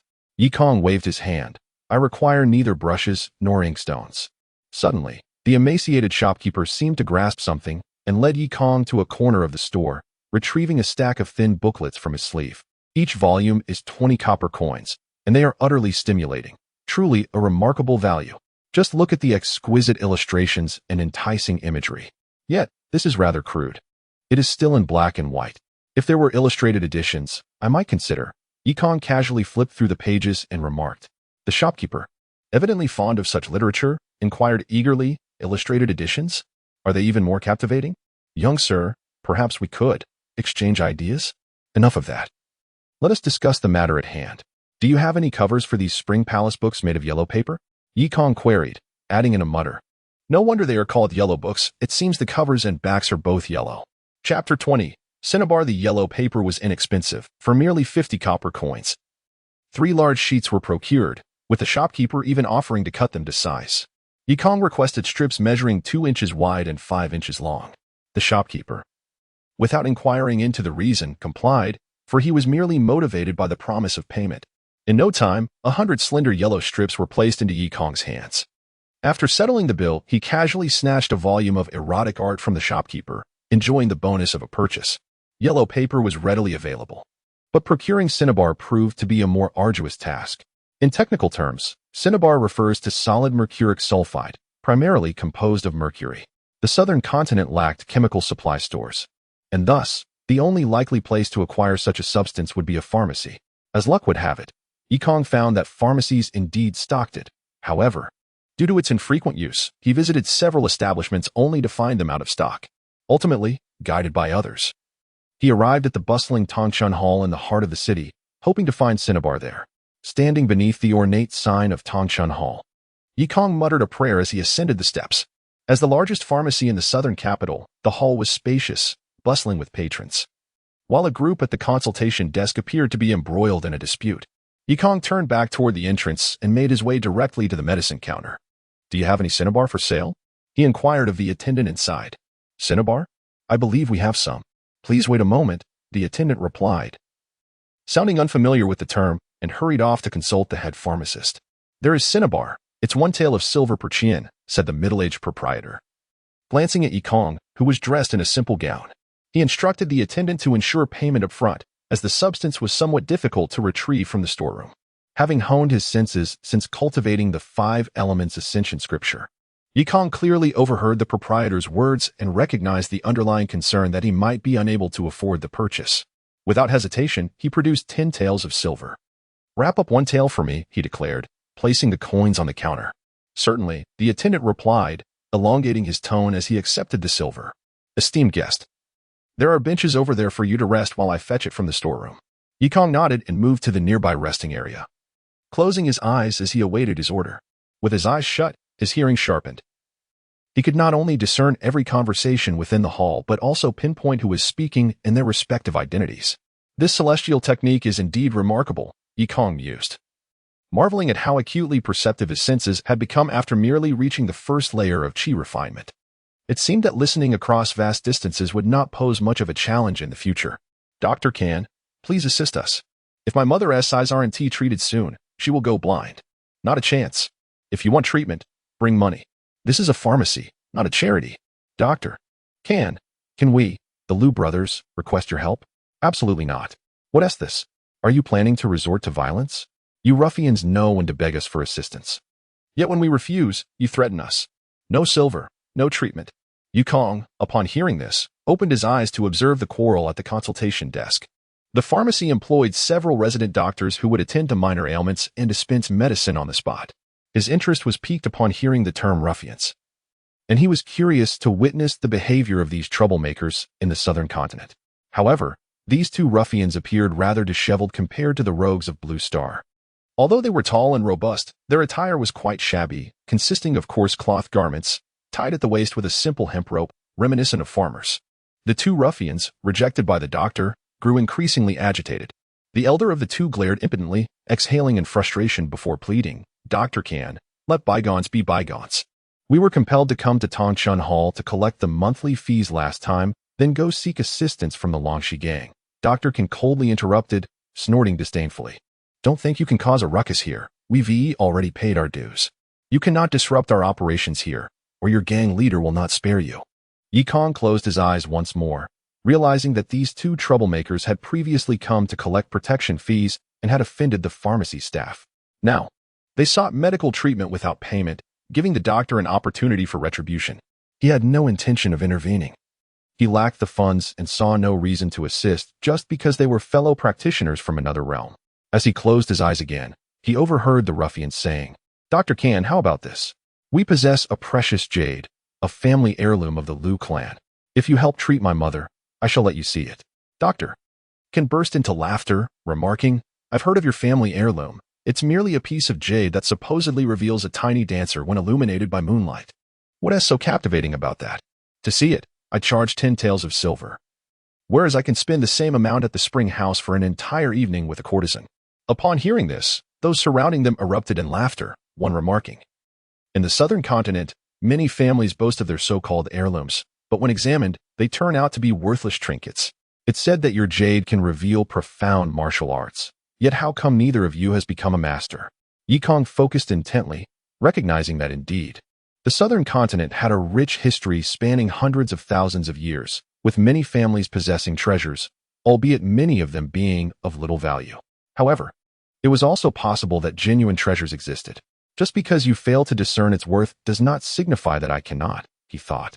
After all, the Yi family's precious tome had been dismissed by celestial beings as trash. The Liu brothers continued to plead, but having offended Dr. Can significantly, he was unyielding, leaving them no recourse but to bow their heads in defeat and prepare to depart. "Liu brothers, please wait," called a young man clad in a coarse robe as he stepped in front of them. "Who is the unfortunate child here? This is none of your business. So be gone." It was evident that regardless of the world, ruffians maintained a consistent demeanor, their tone remarkably similar. Yikong, unfazed, chuckled. "A kind heart is often mistaken for foolishness. If you do not desire my assistance, so be it." Upon hearing Yikong's willingness to help, the elder Liu hurriedly approached to apologize. "Esteemed sir, I am Liu Jun, and this is my brother Louis. Our mother is gravely ill, and my brother's temper has been unmanageable. I hope you can forgive us." Yikong nodded and directly stated, "I have over 9 taels of silver. I can lend it for an urgent need, but I wish to see your family jade." Dr. Can had mentioned a fee of 10 taels for treatment, so 9 taels was not an insignificant sum. Liu Jun felt a surge of joy and quickly expressed his gratitude. The onlookers began to murmur, "Young master, the Liu brothers are ruffians. Don't let them deceive you. Young master, their jade is nothing special. Come see my family heirloom for just 8 taels. Visit my house. Just 7 taels. 6 taels. 1 tael for a glimpse. 5 taels to take it away." Yikong nearly fainted at the commotion, realizing that indeed, in the southern continent, every family seemed to possess an heirloom. He wondered if the Liu family's jade would prove to be a disappointment. The Liu brothers, notorious for their ill repute, glared at the crowd, silencing them with a fierce look. At that moment, the attendant returned with the cinnabar Yikong had requested. The Liu brothers had also retained Dr. Can and hired a cart. The group set off toward the Liu residence. Along the way, Yikong learned that a month prior, the Liu brothers had come to Tongchun Hall to collect protection fees, behaving quite aggressively, even injuring 2 of the guards. Dr. Can, naturally, held a grudge against them. However, the Liu brothers were left with no choice. They had been sent by their gang to collect dues, and all the money they gathered had to be surrendered. The Longxi gang was notoriously corrupt, and even the lower ranks of thugs struggled to make ends meet. Yet, there was little they could do. It was said that their leader, Fan Jiolong, was a formidable expert, and his brother, Fan Jiosha, was even more elusive and cunning. Yikong shook his head in dismay, realizing that the ruffians of the southern continent were truly lacking in ambition. He had once contemplated returning to his former profession, but with such a selfish leader and such a gang, it seemed utterly pointless. Soon, he arrived at the Liu residence. Yet the precious jade must be viewed under the moonlight at night. Yikong merely intended to familiarize himself with the place and would return later to observe it. Although his expectations for this family heirloom had diminished considerably, having already invested money, he felt compelled to take a look. concerned that the two brothers might resort to trickery. He reminded them as he departed, Lu Jun, Lu Yi, I am the 8th young master of the Southern General's residence. Should you require assistance, seek me there. Yukong did not genuinely expect them to find him. Rather, it was a warning against any deceitful behavior, for he had means to deal with them if necessary. While the Yi family did not regard the 8th young master with much esteem, the intimidation of outsiders proved effective. The Lu brothers, along with the esteemed physician, Master Kan, hurriedly bowed in respect. Yikong waved his hand dismissively, granting them release. Just as he was about to leave, he heard Lu Jun whispering a caution. Perhaps I should escort the 8th young master back to the residence. There are a few remnants of the dragon and serpent gang trailing behind. Yukong had already noticed those few following him, and he was surprised that Lu Jun had as well. It seemed these brothers were not entirely devoid of consideration. Perhaps they intended to let those scoundrels rob him, sparing him the trouble of viewing the family treasure. They are merely a few ruffians. You need not concern yourself, Yikong thought, feeling a twinge of irritation. In the southern continent, it appeared that being a good person was a futile endeavor. He had come to their aid, yet they did not even offer a warning. Seeing Yikong's displeasure, Lu Jun dared not say more, simply suggesting that Yikong should announce his identity when the time came. As those ruffians would naturally refrain from provoking him, Yikong scoffed inwardly. Did he truly need to announce his identity? After a year of cultivation, he was eager to witness the power of the 5 Elements Ascension Sutra. Chapter 21. Murder. As Yikong retraced his steps, he quickly departed from the bustling main road and ventured onto a secluded path. The following him were naturally delighted, having trailed him from the arena. They perceived his naive demeanor as that of a newcomer, and thus prepared to strike. They had been waiting for an opportunity, but he had stuck to the main thoroughfare until now. Upon witnessing him generously hand over 9 taels of silver to the Lu brothers, their excitement peaked finally. They had encountered a plump target. The Lu brothers were hardly a concern for them. They were merely the lowest rung of the gang's hierarchy, too timid to jeopardize their own interests. In a narrow alley, Yikong found himself cornered, with 3 thugs in front and another 3 behind, all wielding knives and sneering menacingly. Hey kid, we're just looking to borrow some silver, a gruff voice called from behind, leaning against the wall. Yikong sized up the 6 ruffians, each one brawny and fierce-looking. In broad daylight, you're not afraid I'll report you to the authorities? Yikong's demeanor echoed that of a bookish scholar, seemingly oblivious to the danger. Report us? In South City, there are dozens of murders every day. Who would care about a little outsider like you? The lead thug laughed heartily, showing no fear of an educated man. But I can draw.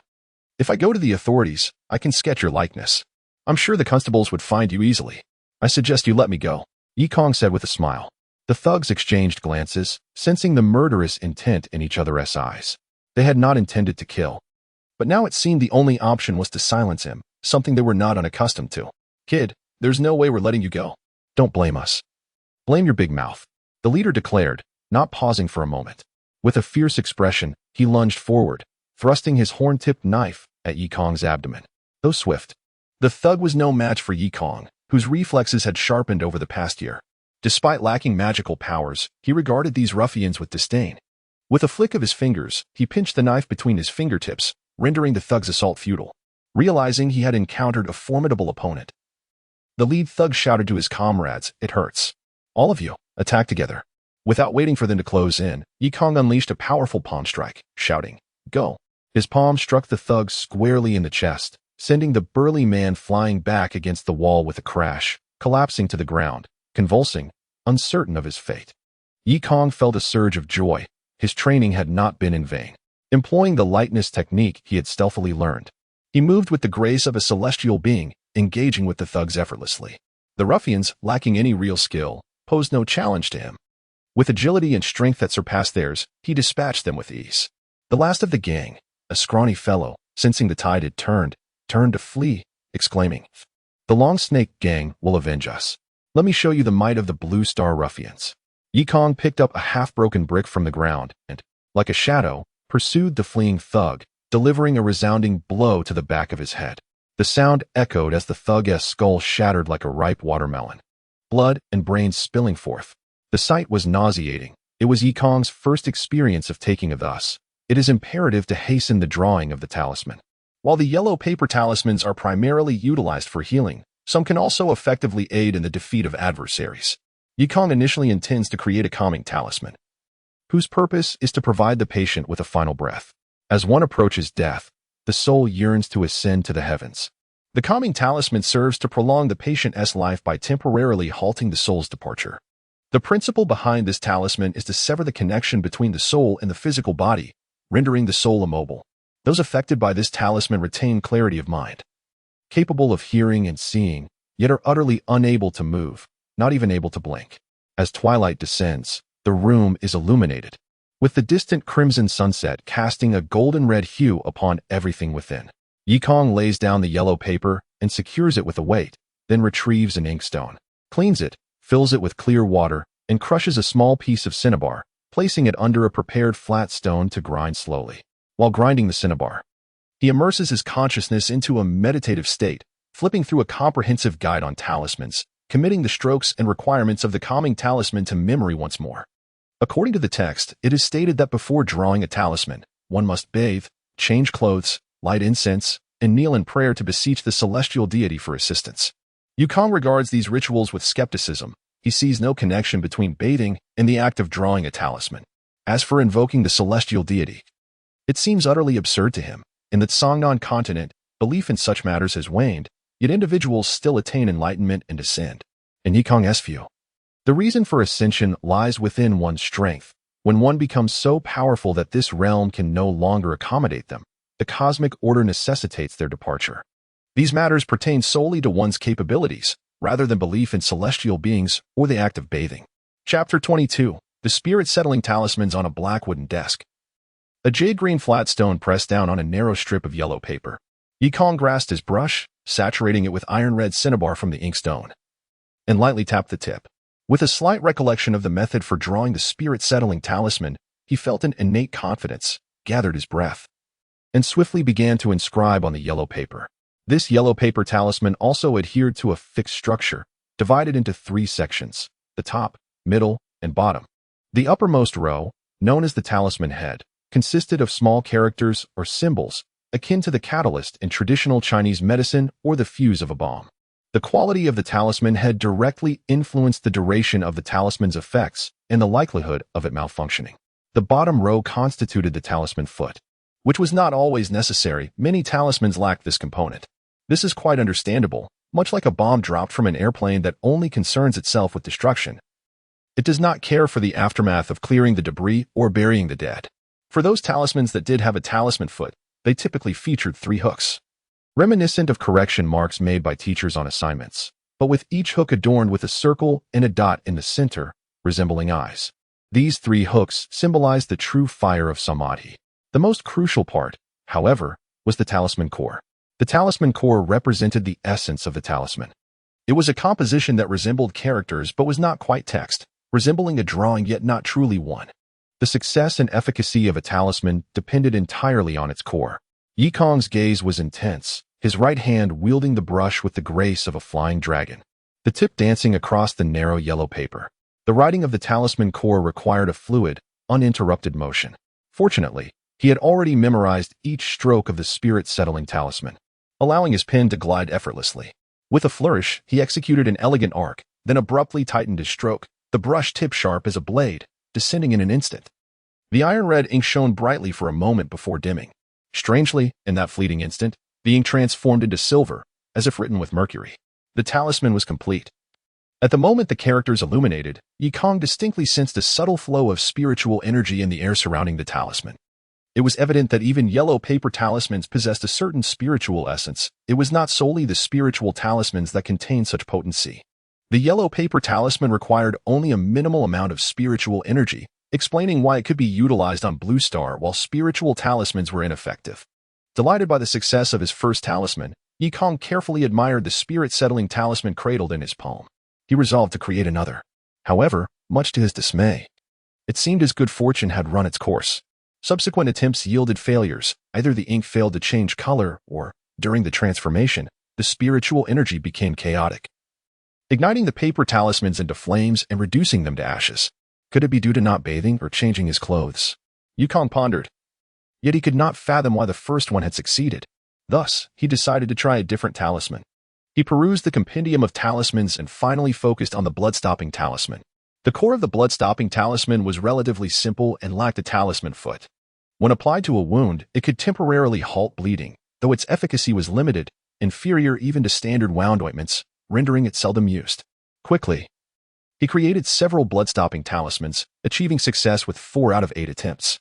It appeared that the creation of talismans had a success rate. The more he crafted, the higher the probability of success. Yikong concluded his observations and returned to the spirit-settling talisman. Young master, dinner time has arrived. Chen Zhonyang, having completed the embroidery for the second madam, promptly emerged to urge Yikong to dine. Coming, Yikong replied, having successfully completed another spirit-settling talisman. His heart brimmed with joy as he tucked the talismans into his sleeve and followed his mother outside. The talismans had been drawn successfully, but how effective would they be? Were they truly useful? Doubts crept back into Yikong's mind. No, he needed to test them to avoid embarrassing himself in a confrontation with others. Upon reaching the dining hall, he noticed a large, fierce yellow dog at the entrance, owned by the rotund matron, Sister Ma. An idea struck him. This detestable woman had served his mother cold buns. He would let her dog experience the might of his talismans. Oh, young Master Ba, what brings you here for a meal? Aren't you usually dining in the inner courtyard with fine dishes? Sister Ma remarked sarcastically, prompting laughter from the other servants. Yikong smiled and retorted, Indeed, I heard there's a pig bullying people in the dining hall, and I thought I'd come to witness it. Sister Ma's expression darkened, and she snapped, Do you dare insult me? Not at all. I was merely referring to the pig, not you, Sister Ma. How could I dare to insult you? Sister Ma's face shifted through various expressions. She had heard tales of his formidable nature and realized that continuing the conversation would only implicate herself as the pig. She begrudgingly served him a few spoonfuls of food. Although the portions were smaller, they were not excessive. Yikong had matters on his mind and chose not to argue further. However, as he ate, he noticed Old Lady Who glaring at him with a swollen face. Her malicious gaze fixed upon him. He shot her a fierce glare, causing her to hastily lower her head to eat. Mother, finish your meal and head back. I need to use the restroom, Yikong said, effectively sending his mother away before stealthily slipping back into the dining hall. As night descended, the dinner hour passed, and no one else was likely to arrive. Yikong waited a while longer until the diners had departed, and the sounds of cleaning filled the air before he commenced his actions. Woof woof. The yellow dog sensed danger, barking nervously as it watched Yikong approach. Go ahead and bark. The corpulent woman is preoccupied, Yikong sneered. He withdrew the spirit-settling talisman, swiftly reciting the incantation in a manner incomprehensible to the untrained ear. He felt the talisman paper vibrate with spiritual energy in his palm. Woof woof. The normally boisterous yellow dog, sensing the threat, barked twice before attempting to flee into the dining hall. But Yikong would not allow it to escape. He closed in swiftly, striking with lightning speed. Slap. A narrow strip of yellow paper adhered to the dog's forehead. The dog made no sound. Its legs buckled, and it collapsed, staring wide-eyed at Yikong as he approached. Huzzah! It worked. Yikong formed a victory sign and then kicked the dog in its belly. The yellow dog lay motionless, allowing him to kick and strike as he pleased. Now, to test the blood-stopping talisman. Yikong glanced around, dragging the dog behind the building. In the dim light, he took a small knife to sharpen the brush tip and made a quick incision on the dog's leg. The blade flashed, and blood immediately gushed forth. Stop. The incantation for the blood-stopping talisman was remarkably simple. As the talisman paper touched the dog's wound, a brilliant flash of red light erupted and vanished. The blood-stopping talisman was consumed in flames, leaving no trace, while the wound on the yellow dog's leg miraculously ceased to bleed. Then, with a swift motion, Yikong peeled the talisman from the dog's forehead. The spirit-settling talisman was single-use. As soon as it was removed, it erupted into a burst of flames, dissipating into the air. The yellow dog quickly regained its footing and fled, running far away before daring to turn back and bark at Yikong, then disappearing from sight. With the experiment a success, Yikong's confidence in talisman arts grew stronger. He even found himself anticipating the arrival of Old Lady Who's son. However, Old Lady Whose son was preoccupied with a significant case at the magistrate's office and did not return home, leaving Yikong's expectations unfulfilled. Disappointment washed over Yikong as he had also planned to visit the Liu family to observe the preparations for the dance performance, but found that plan thwarted as well. As night fell, a gentle rain began to patter down. Such weather naturally obscured the moonlight, making it impossible to observe any performances. Thus, Yikong settled into a cross-legged position on his bed and began to meditate. The rain invigorated the water's spiritual energy, which, although not in the form of steam or saturation, enhance the liveliness and flow of the energy, resulting in a greater absorption rate. In the realm of qi cultivation, the qi sea of the first level remains shrouded in a veil of ignorance. Various attributes of spiritual energy converge and flow within, resembling a pot of multicolored kanji. Or perhaps distant galaxies as observed through the Hubble telescope, radiant, magnificent, and enigmatic. The hues within the swirling currents are predominantly characterized by the black water attribute and the greenwood attribute, followed by the secondary presence of yellow earth attribute energy. While the crimson fire attribute weaves through like fine threads, forming concentric circles amidst the other energies. The rarest is the elusive white metal attribute, nearly impossible to find. In truth, Yikong has means to supplement the fire attribute, as he practices his cultivation primarily under the cover of night, leading to its scarcity. However, he hopes to cultivate under the fierce sun in the future, which would naturally increase the presence of the fire attribute. What troubles Yikong most is the quest for the metal attribute energy. Spiritual energy cannot simply be drawn from metallic substances.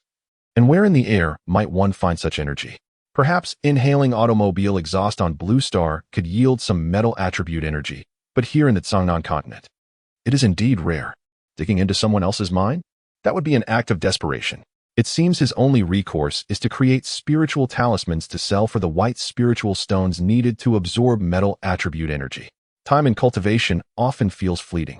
Outside, the rain intensifies, transforming from a gentle drizzle into a torrential downpour, causing the water attribute to become exceptionally vibrant. Yikong, in turn, feels invigorated as he absorbs the energy. Were a fellow cultivator to arrive at this moment, they would undoubtedly be astonished to see a massive vortex of black water spiritual energy swirling above Yikong's head, continuously pouring into his body. Such phenomena are visible only to those attuned to spiritual energy. Ordinary mortals remain blissfully unaware of its fluctuations. Shao Kong. After an indeterminate period, a voice calling his name roused Yikong from his deep absorption of the water's spiritual energy. The voice belonged to Chen Jianyang, who had long been informed by Yikong that a single call would suffice to awaken him. She would wait for a moment before expressing her urgency. Otherwise, if she were to shake him awake, it would obstruct the flow of energy within him, potentially leading to backlash. This backlash could result in injuries to his meridians or, in severe cases, madness. This understanding is why he preferred the solitude of the ancestral hall, free from interruptions. Now that he had ventured out, he had no choice but to take the risk of cultivation. What other options did he possess? He could neither abandon his mother nor master formations.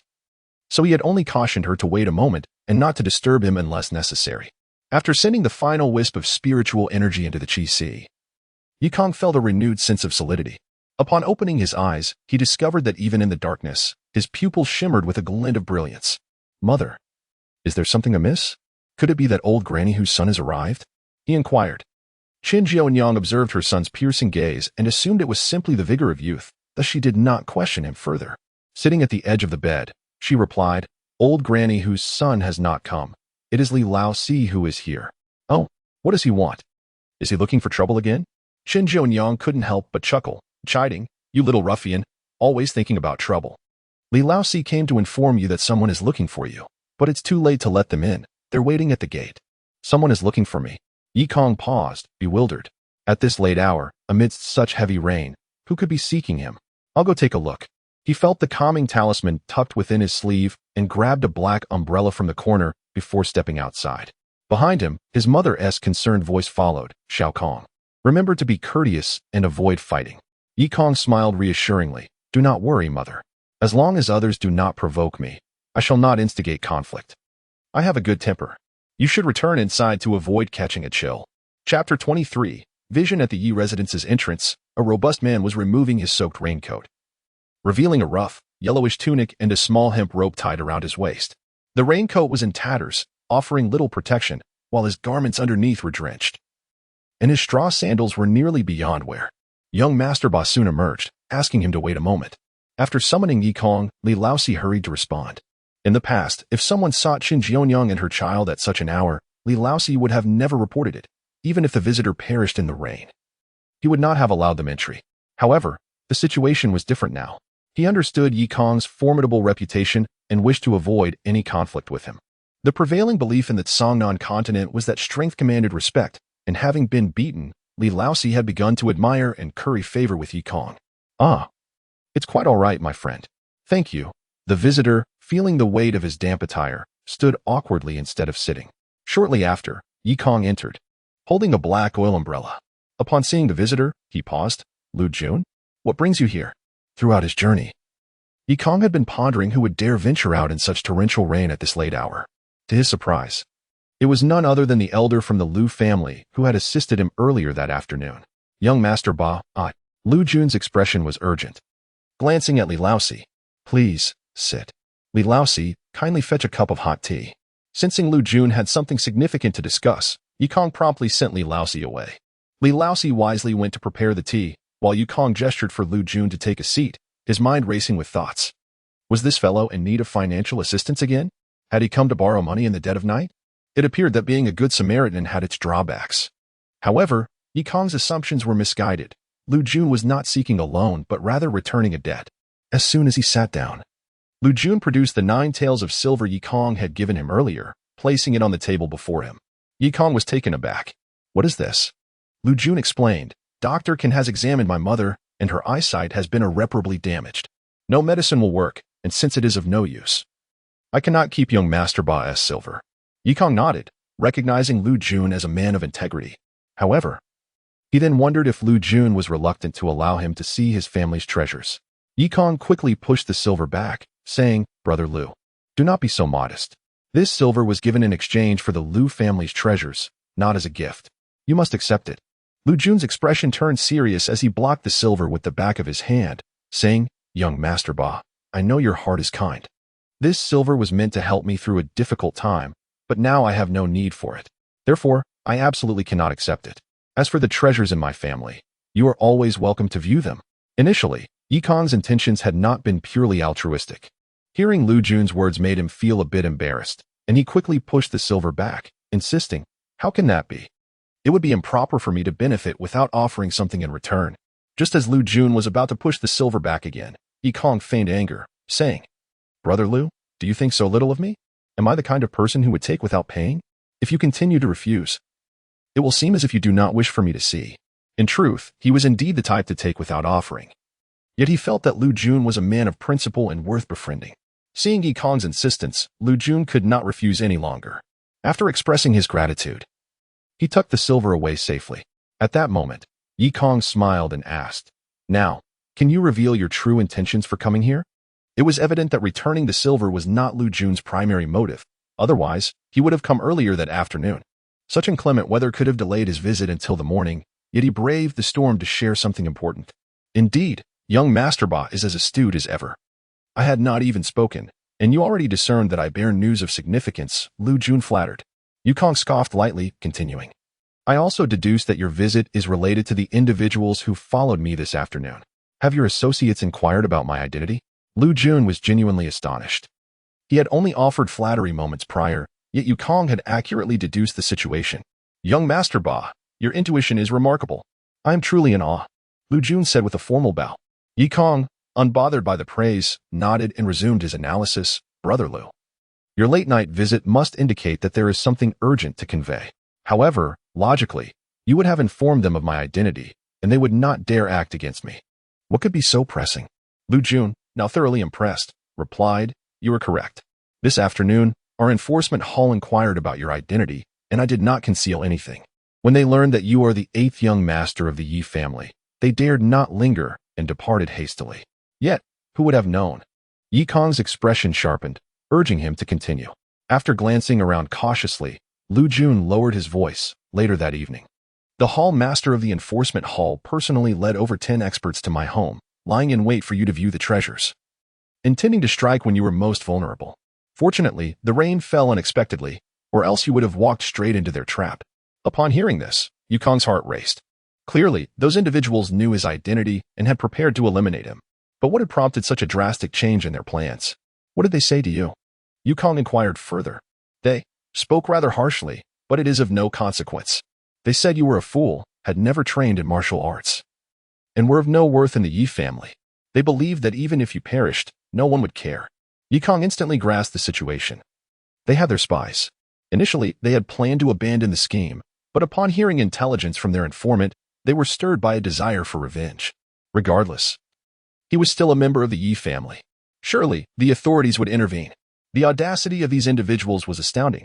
Lu Jun continued, at first. When the rain was light, Hall Master Li and his men hoped it would cease. But as the downpour intensified, they eventually left, indicating they would return tomorrow. I waited until I was certain no one was watching before coming to inform you. Yukong nodded, observing the rain-soaked man before him. For the first time in this brutal land, he felt the rewards of kindness. It seemed that wherever humanity existed, seeds of goodwill and justice would also thrive. Suddenly, Yikong recalled the earlier followers and noted that Lu Jun had failed to warn him, yet now he risked his life to inform him of the impending danger. Clearly, it was not merely an act of goodwill. With a smile, Yikong looked into Lu Jun's eyes and asked, "Brother Lu, did you come through the rain to warn me because you believed they would not be a match for me?" Lu Jun quickly knelt, though his demeanor remained calm, cupping his hands in salute. "Young Master Ba, I sincerely appreciate your generosity and assistance. However, my gratitude extends only so far. If you truly lack the ability to protect yourself, I would not risk my life to inform you." Yikong scrutinized Lu Jun and questioned, "Others may offer their aid. Yet you remained silent, watching your benefactor march into danger. Where lies your conscience?" A flicker of guilt crossed Lu Jun's eyes, but he quickly raised his head, declaring, "I possess a conscience. I understand right from wrong. I feel remorse. Yet I also have an elderly mother and a younger sister. If harm were to befall my benefactor, it would merely be a consequence of his own ignorance. Acts of kindness are not for everyone. In this harsh realm, kindness, justice, compassion, and altruism all required resources. If one possessed wealth and strength, they could afford to act benevolently. However, if one lacked power but sought to aid others, they would invite endless troubles. This was the fundamental principle of the Songnan continent. Nonetheless, Yukong did not reproach Lu Jun. Rather, he found himself reassessing his character. This young man had a clear understanding of the world, a sense of principle, and was not devoid of virtue. More importantly, he possessed keen insight and foresight, marking him as a person of merit. "How can you be so certain that I am destined to be victorious?" Yukong inquired with keen interest. Lu Jun replied, "They claim that the 8th young master is a fool, yet it seems to me that he possesses a meticulous and thoughtful mind. They also assert that you have never practiced martial arts. Yet how could you have dispatched 6 opponents? Furthermore, they suggest that you are less esteemed than a mere servant in the Yi family, but I have witnessed the respect the servants show you. Clearly, their sources of information are flawed, thus their inevitable failure is assured." "Excellent," Yikong exclaimed, helping Lu Jun to his feet. He smiled and said, "From now on, join me. Have you ever considered becoming a leader yourself?" Become a leader? Lu Jun thought he had misheard. In truth, Yikong had contemplated reviving his former endeavors by organizing a society in this foreign realm, seeking information, with a source of income and a contingency plan. Even in his absence, his mother would have support. However, preoccupied with his cultivation, he had only entertained this notion in his mind. Now, upon recognizing Lu Jun's potential, he could not resist broaching the subject. After reflecting on Yikong's words, Lu Jun shook his head and replied, "Although the followers are restless, standing against the leader Fan Jiolong is a different matter. No one would dare." Yikong scoffed. "Fan Jiolong? I would call him a dead dragon. The true threat lies with his brother, who possesses even greater martial prowess." "Greater martial prowess?" Yikong snorted dismissively, "With talismans aiding me, I disdain any level of martial skill. If we could indeed eliminate the Fan brothers, our plans could come to fruition." Lu Jun mused after a moment of contemplation. "Very well. Begin monitoring Fan Jiolong's movements starting tomorrow," Yikong commanded. "Understood," Lu Jun responded loudly, then asked, "8th young master, will you be coming tomorrow evening?" "Of course. Why wouldn't I?" Yikong replied with a cold smile. "They have prepared for 2 days. I cannot allow them to wait in vain." "The law enforcement hall, is it? Tell me, how many individuals are there? What is their martial skill level, and where are they ambushing?"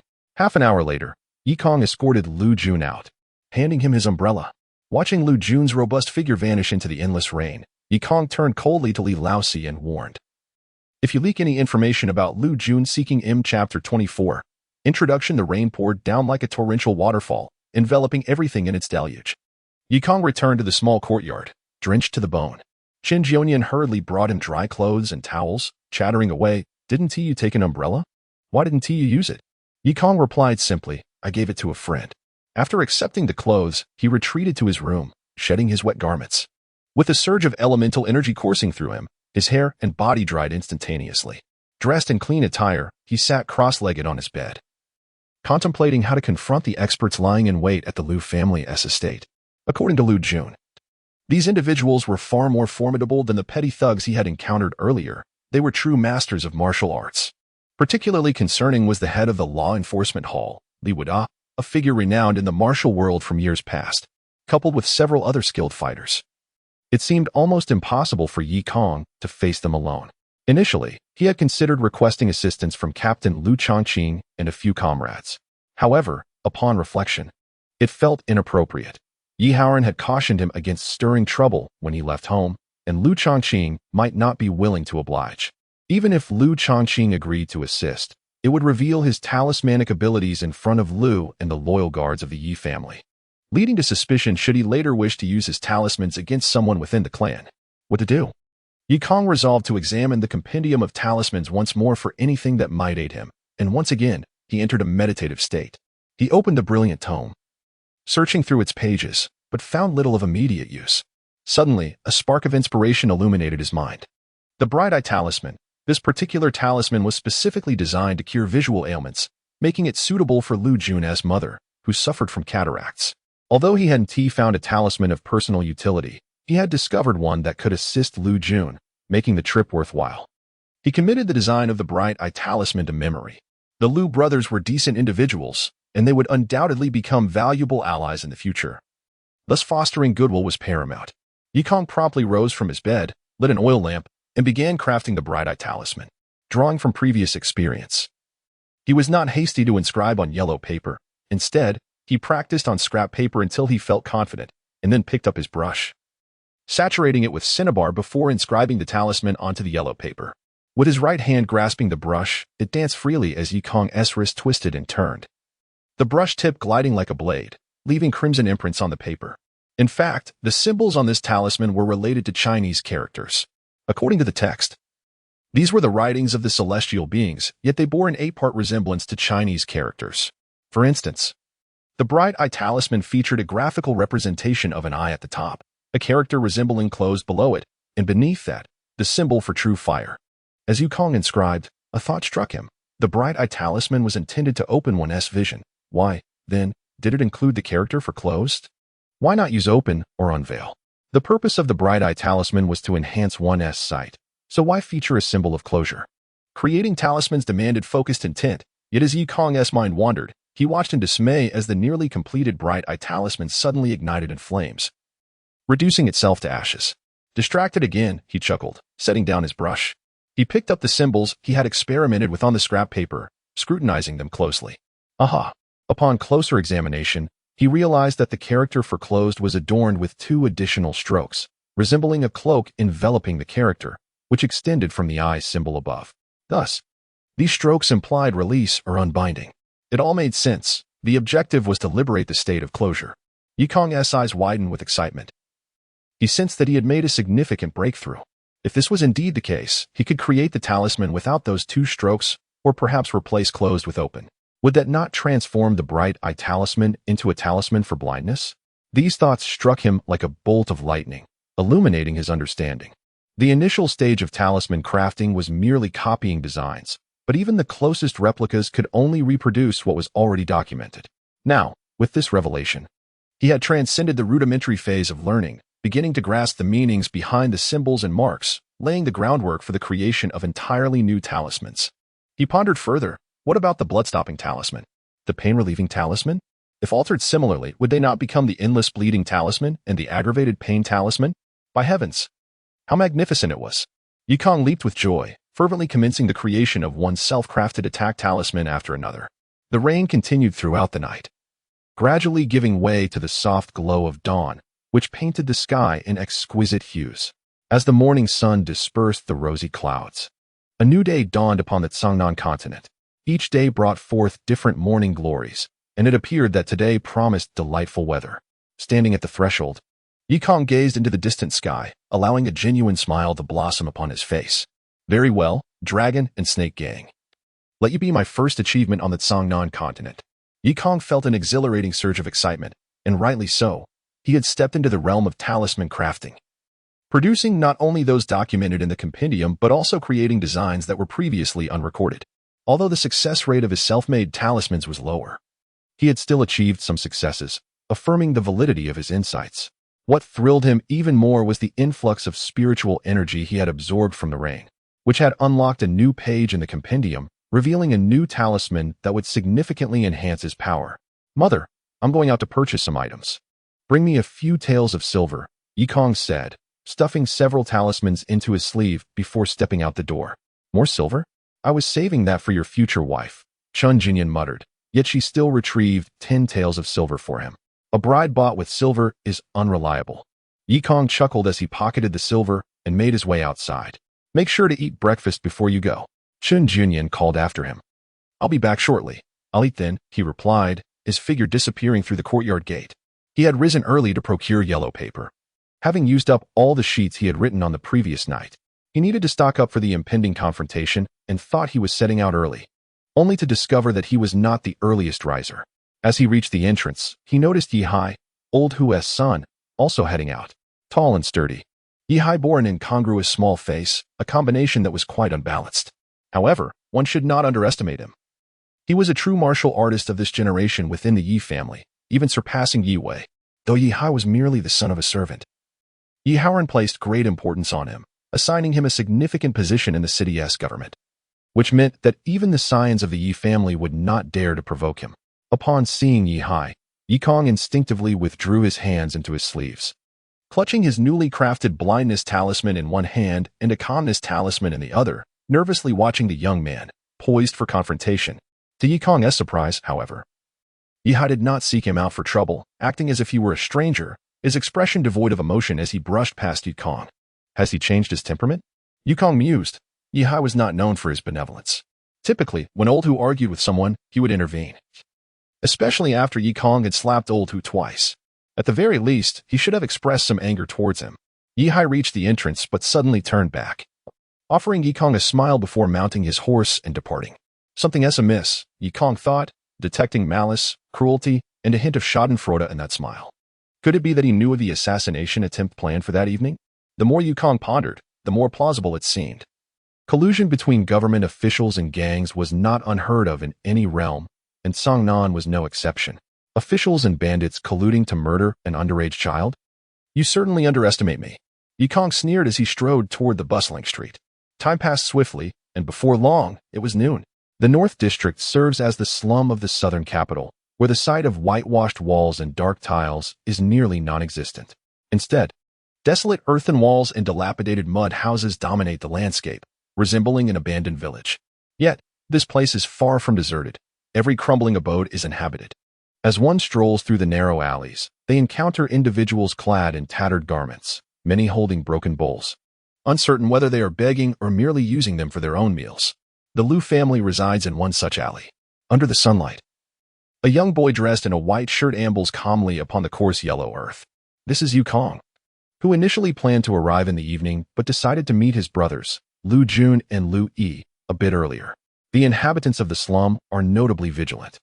As they cast wary and indifferent glances at the well-dressed newcomer, Yikong contemplates initiating a conversation to glean some information, yet he struggles to find an appropriate interlocutor.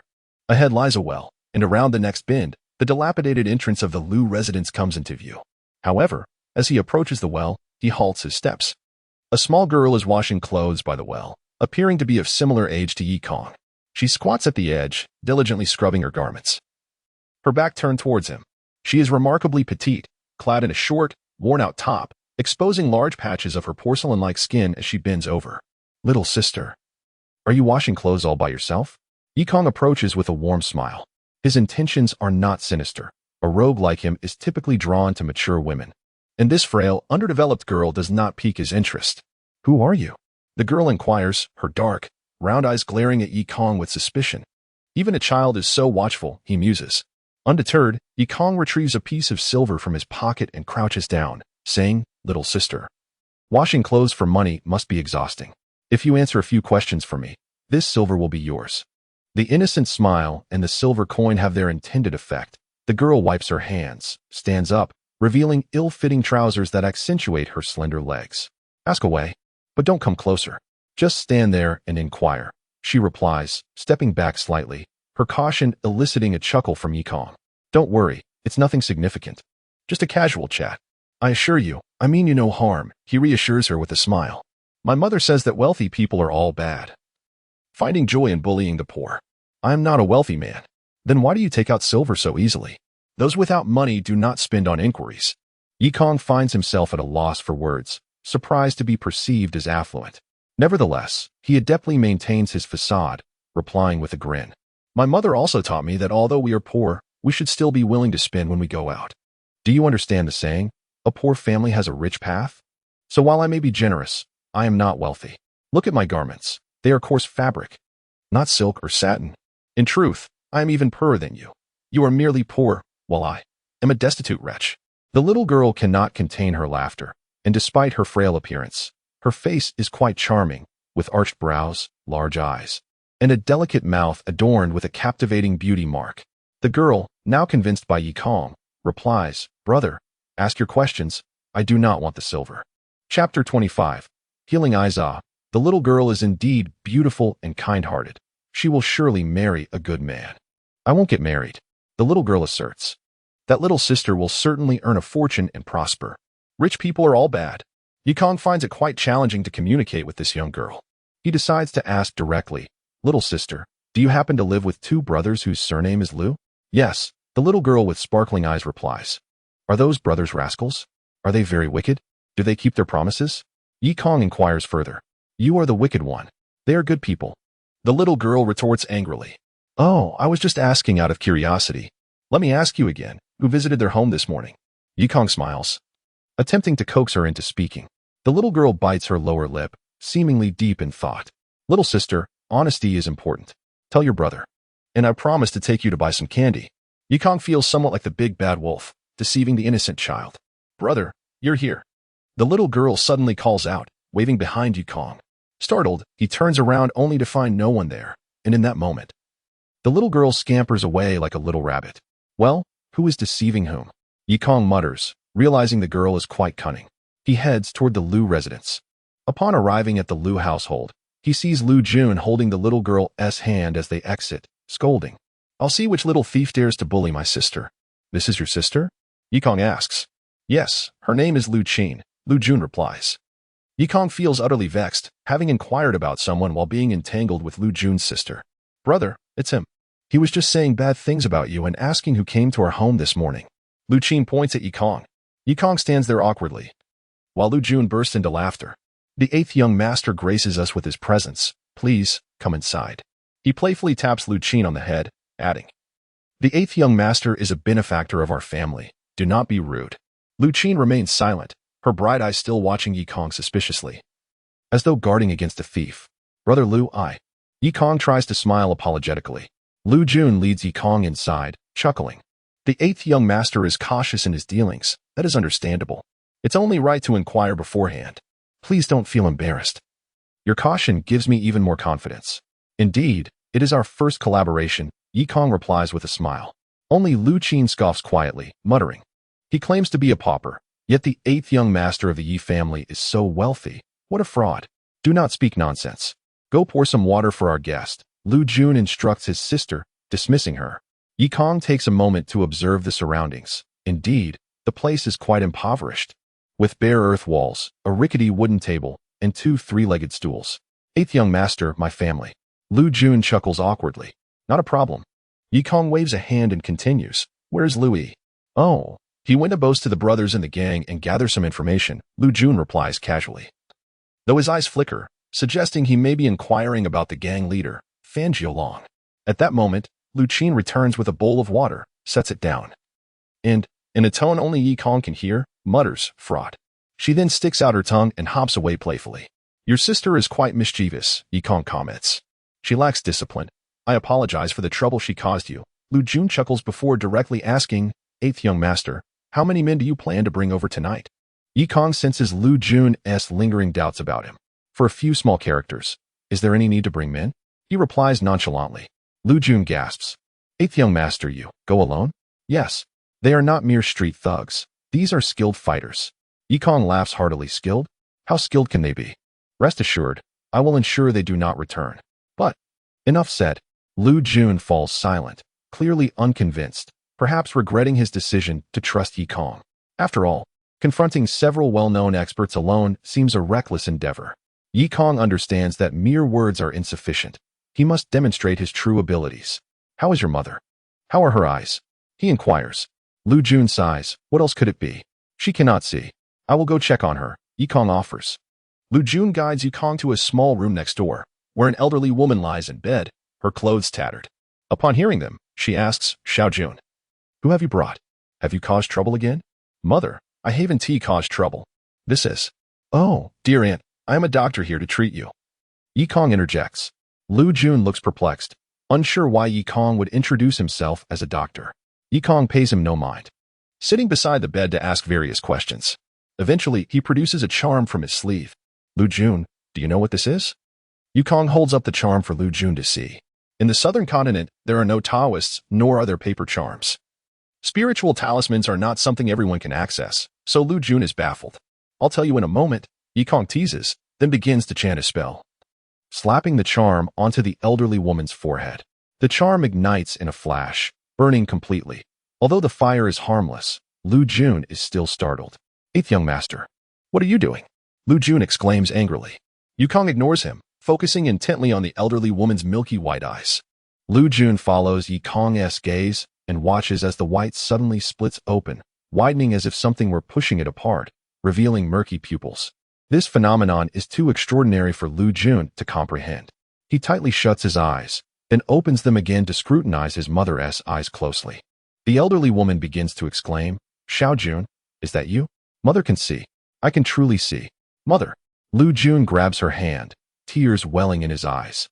Yi Kong smiles and steps outside, standing in the small courtyard of the Lu household, gazing up at the sky. Not long after, Lu Jun emerges and kneels before Yi Kong, exclaiming, Thank you, master, for healing my mother. Please allow me to pay my respects. Yi Kong turns around and asks, Do you now believe I can handle the experts of the Dragon Snake Gang? Lu Jun eagerly replies, I believe. The master's skills are profound. Those martial artists are insignificant. Yi Kong laughs heartily. You speak the truth, but you must keep this a secret. Lu Jun hurriedly agrees. Since Yi Kong is already there, he decides to stay at Lu Jun's home until Li Wude arrives. Lu Jun, filled with joy, is tempted to share the news with his brother but feels hesitant to leave. Noticing Lu Jun's demeanor, Yi Kong smiles and says, What's the matter? If you have something to do, go ahead. Lu Jun beams. I will inform my brother. He is at the gambling house by the main road. It's not appropriate for my sister to go.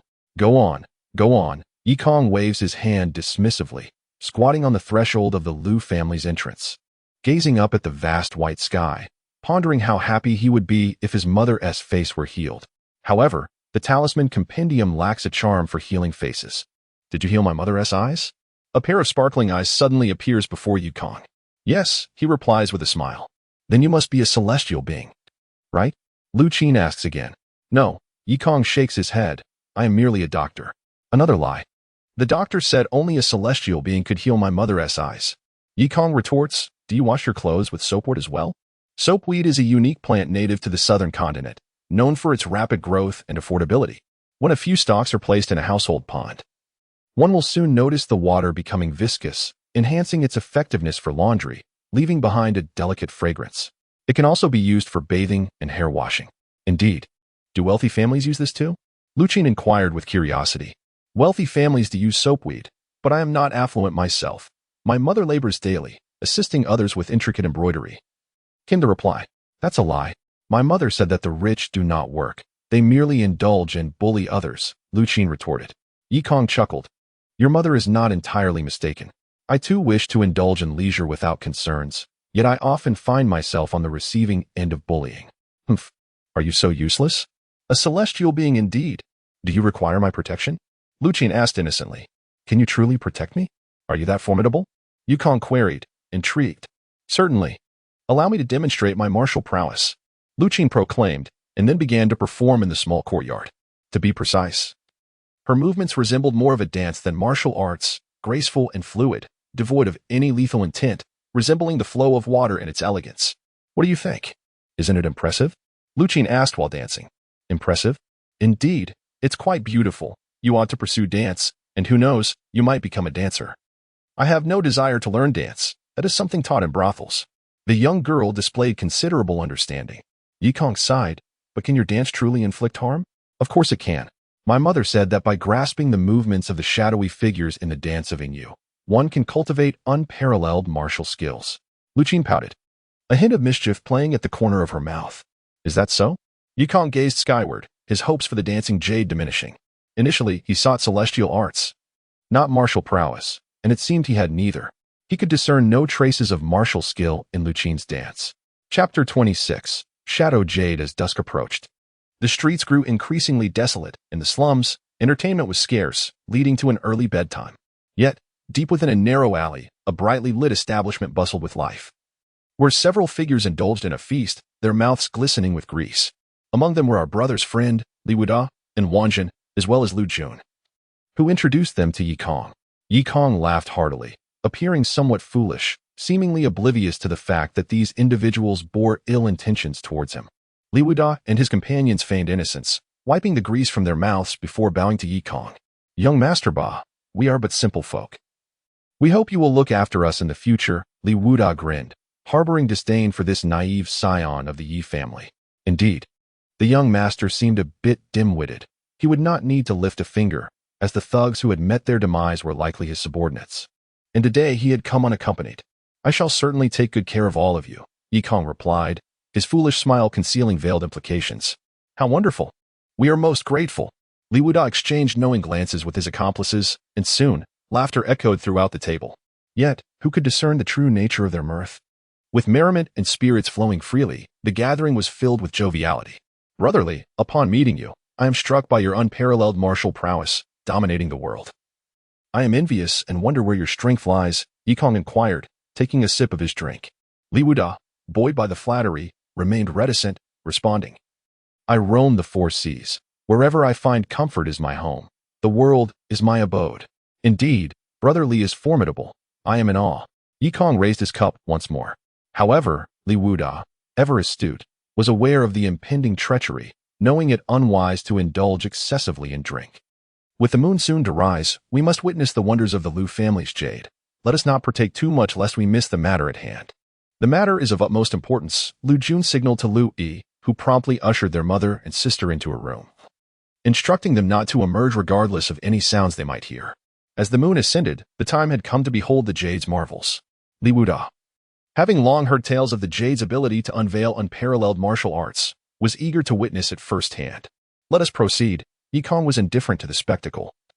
Yet he remained vigilant, with talismans at the ready. The moon hung high in the sky, casting a cool, silvery glow across the land.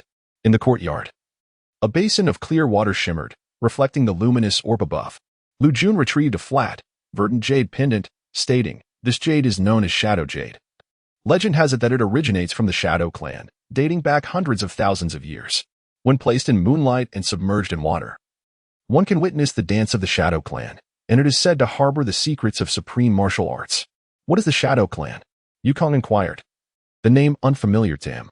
Time had rendered this knowledge lost to others as well, and the group shook their heads in ignorance. Even Lu Jun and Lu Yi. Li Wuda, growing impatient, urged, "Let us see it." Lu Jun cast the jade into the water, and as it submerged, the liquid transformed into a mesmerizing green hue, enchanting all who beheld it. Suddenly, wisps of green smoke emerged from the jade, coalescing into the form of a petite beauty, her features delicate and captivating, evoking awe among the men present. The maiden began to dance gracefully within the basin, her movements mesmerizing, ensnaring the hearts of onlookers. Although she was indeed beautiful, Yikong, hailing from the 21st century, had witnessed far more extraordinary sights. He discreetly glanced at the others, observing that Li Wuda and his companions were utterly entranced, their mouths watering in delight.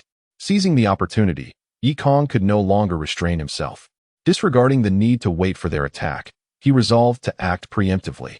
For their intentions were transparent. With a swift thought, his internal energy surged, and he readied 2 talismans in his hands, preparing to strike. Yet, in that fleeting moment, he glanced once more at the basin and perceived something different. The jade pendant revealed a dancing beauty above the water, yet within the jade itself, there was a shadowy figure performing martial movements. A realization struck him. The external dance was merely a distraction, while the true martial secrets resided within the pendant.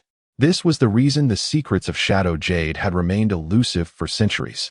Yet, Yikong pondered, why had he not noticed the shadow before? It was only through his cultivation of internal energy that he could perceive it, indicating that only those who practiced martial arts could see the shadow. But why would a martial artist need to learn martial arts? No matter, he would observe first before acting. Yikong suppressed his impulse to strike, focusing intently on memorizing the shadow's movements. Time slipped away, and eventually, the shadow grew fainter until it vanished entirely. The group let out a collective sigh of relief, each praising the spectacle's brilliance. Some even clamored for another viewing. As Lu Jun withdrew the shadow jade from the basin, he appeared dumbfounded. The others were perplexed by his reaction, and Yikong was taken aback as well. Upon examining the jade, he discovered that the once vibrant green pendant had transformed into a plain white jade. Louis sighed, recalling, "Our ancestors said that if someone comprehends the martial arts within this jade, it will lose its brilliance and become an ordinary piece of white jade, forever concealing its dance." The group gasped, and soon someone complimented, "Brotherly, your visit today was fortuitous. Having comprehended the shadow jade, your martial prowess shall surely ascend to new heights. Do not forget to teach me a thing or two." Li Wuda, feeling frustrated, retorted, "Nay, I saw nothing but the beauty." The assembly had expected Li Wuda, the presumed master, to have grasped the jade's secrets, yet his denial left them bewildered. They exchanged glances, pondering who might have comprehended the jade. Only Lu Jun gazed at Yikong, prompting the others to follow suit.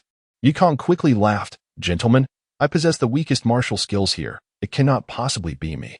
I believe Brotherly should just admit his fortune. The insights gained are yours to claim." Li Wuda considered this and decided to acquiesce, reasoning that his subordinates would respect him more for it, yielding no loss and potential gain. Perhaps he had genuinely grasped something after all? Haha. Let us celebrate this brotherly fortune. The martial secrets of Shadow Jade are profound. I shall study further and share my findings with you all, Li Wuda declared, grinning. Yikong stepped back a couple of paces, saying, "If that is the case, I shall take my leave." Li Wuda's smile broadened, arms crossed, "Young Master Ba, since you are here, do you wish to depart?" Yikong chuckled, "Brotherly, do you intend to keep me for a midnight snack?" Li Wuda and his cohorts erupted in laughter. "A midnight snack? You foolish lad only thinks of food. Then we shall escort you to the underworld for your midnight meal." With that, Li Wuda prepared to strike, only to find, to their astonishment, that the seemingly naive Yikong had already lunged forward. As Yikong sprang into action, he unleashed a flurry of talismans, reciting incantations as he struck his foes. Those who were hit stood momentarily stunned, bewildered by the sudden turn of events. Then, a flash of fire erupted from the talismans, engulfing their surroundings in darkness. Not good. There is something amiss. How dark it is. I can't see a thing. My stomach hurts so much. Li Wuda, with exceptional martial prowess, unsheathed his long blade with a swift motion, deftly parrying Yikong's surprise attack and barely slicing through the two talismans aimed at him. "Fool, I never expected you to possess some barbaric sorcery." Li Wuda sneered at Yikong, regarding this unfamiliar technique as mere sorcery. "Fool, soon enough, you shall understand the true meaning of foolishness." Yikong had already rendered several of his associates blind. Clad in white, he stood under the moonlight. Though solitary, none dared to underestimate him. "That depends on whether you possess the capability." Li Wuda scoffed, carelessly disregarding the fate of his comrades, and seized one of them, thrusting him towards Yikong. "He is there. Eliminate him." The unfortunate soul, engulfed by darkness, cursed wildly and stumbled forward, brandishing his blade. "You brat, return my sight. Curse you." Yikong sidestepped and swept his leg, kicking the hapless henchman aside. Yet, in that moment, he realized that this move was instinctively drawn from the techniques he had recently learned from Ingyu, proving that he had indeed grasped the essence of Ingyu's martial arts. Again, Li Wuda, having gained renown in his early years, survived to this day through cunning. And sensing Yikong's unusual prowess, he continuously sent his subordinates forth to gauge Yikong's depth. Those poor souls could not see. Blindly shouting in F chapter 27, the invisibility charm released masterly. "Spare your life." A scholarly young man declared boldly amidst the dozens of strong bows and crossbows aimed at him. Upon hearing his voice, the blinded henchman immediately wailed and rushed over, crying out for the little immortal master to save them, claiming he wielded sorcery. Little immortal? Yikong was taken aback by this remark and quickly cast a questioning glance at the Lu brothers. Lu Jun promptly reassured him, "Young Master Ba, do not worry. His name is Su Yu. He is not an immortal, merely a learned man who enjoys strategizing. He is known for his meticulous calculations, which is why he is called the Little Immortal. He is the deputy of the Law Enforcement Hall, relieved to learn that Suyu is not an immortal. Yikong stepped on Li Wuda's throat and coldly mocked, "Master Su, why did you not make your appearance sooner? Did you wait until Li Wuda was subdued before showing yourself? Are you coveting the position of the master? If so, I shall assist you." Yikong's words of discord had the desired effect, causing the archers to turn their heads and regard Suyu. Suyu smiled faintly and remarked, "It seems everyone has underestimated young Master Ba. Even while laying a second ambush, I pondered whether it was necessary to deal with a mere child so ceremoniously. Now it appears it is indeed warranted. Your cunning surpasses that of many adults." Feigning nonchalance, Yikong jested, "Then perhaps you should spare this child." To everyone's surprise, Suyu replied, "Yes. Surely it cannot be that simple?" Yikong gazed warily at Suyu atop the wall. "Of course not. You must first release Master Li, and then I shall not kill you." "Huh? You still consider me a child? If I release Li Wuda, will you truly spare my life? Will you not seize me as a hostage to claim credit upon your return?" Suyu, undeterred by the ridicule, continued to smile. "Young Master Ba, you are indeed astute. Your words ring true. Those who called you foolish were likely blind. However, I do not regard you as a child. I propose such terms because you have no other choice." "Huh? How can that be? How do you know I would not kill Li Wuda? Because you are not a child. Should you agree to my terms, allowing me to bind you and present you to the master, you may yet have a chance at survival. Otherwise," Suyu's expression turned sinister, "you will meet a grisly end. A death pierced by 1,000 arrows. Such bravado.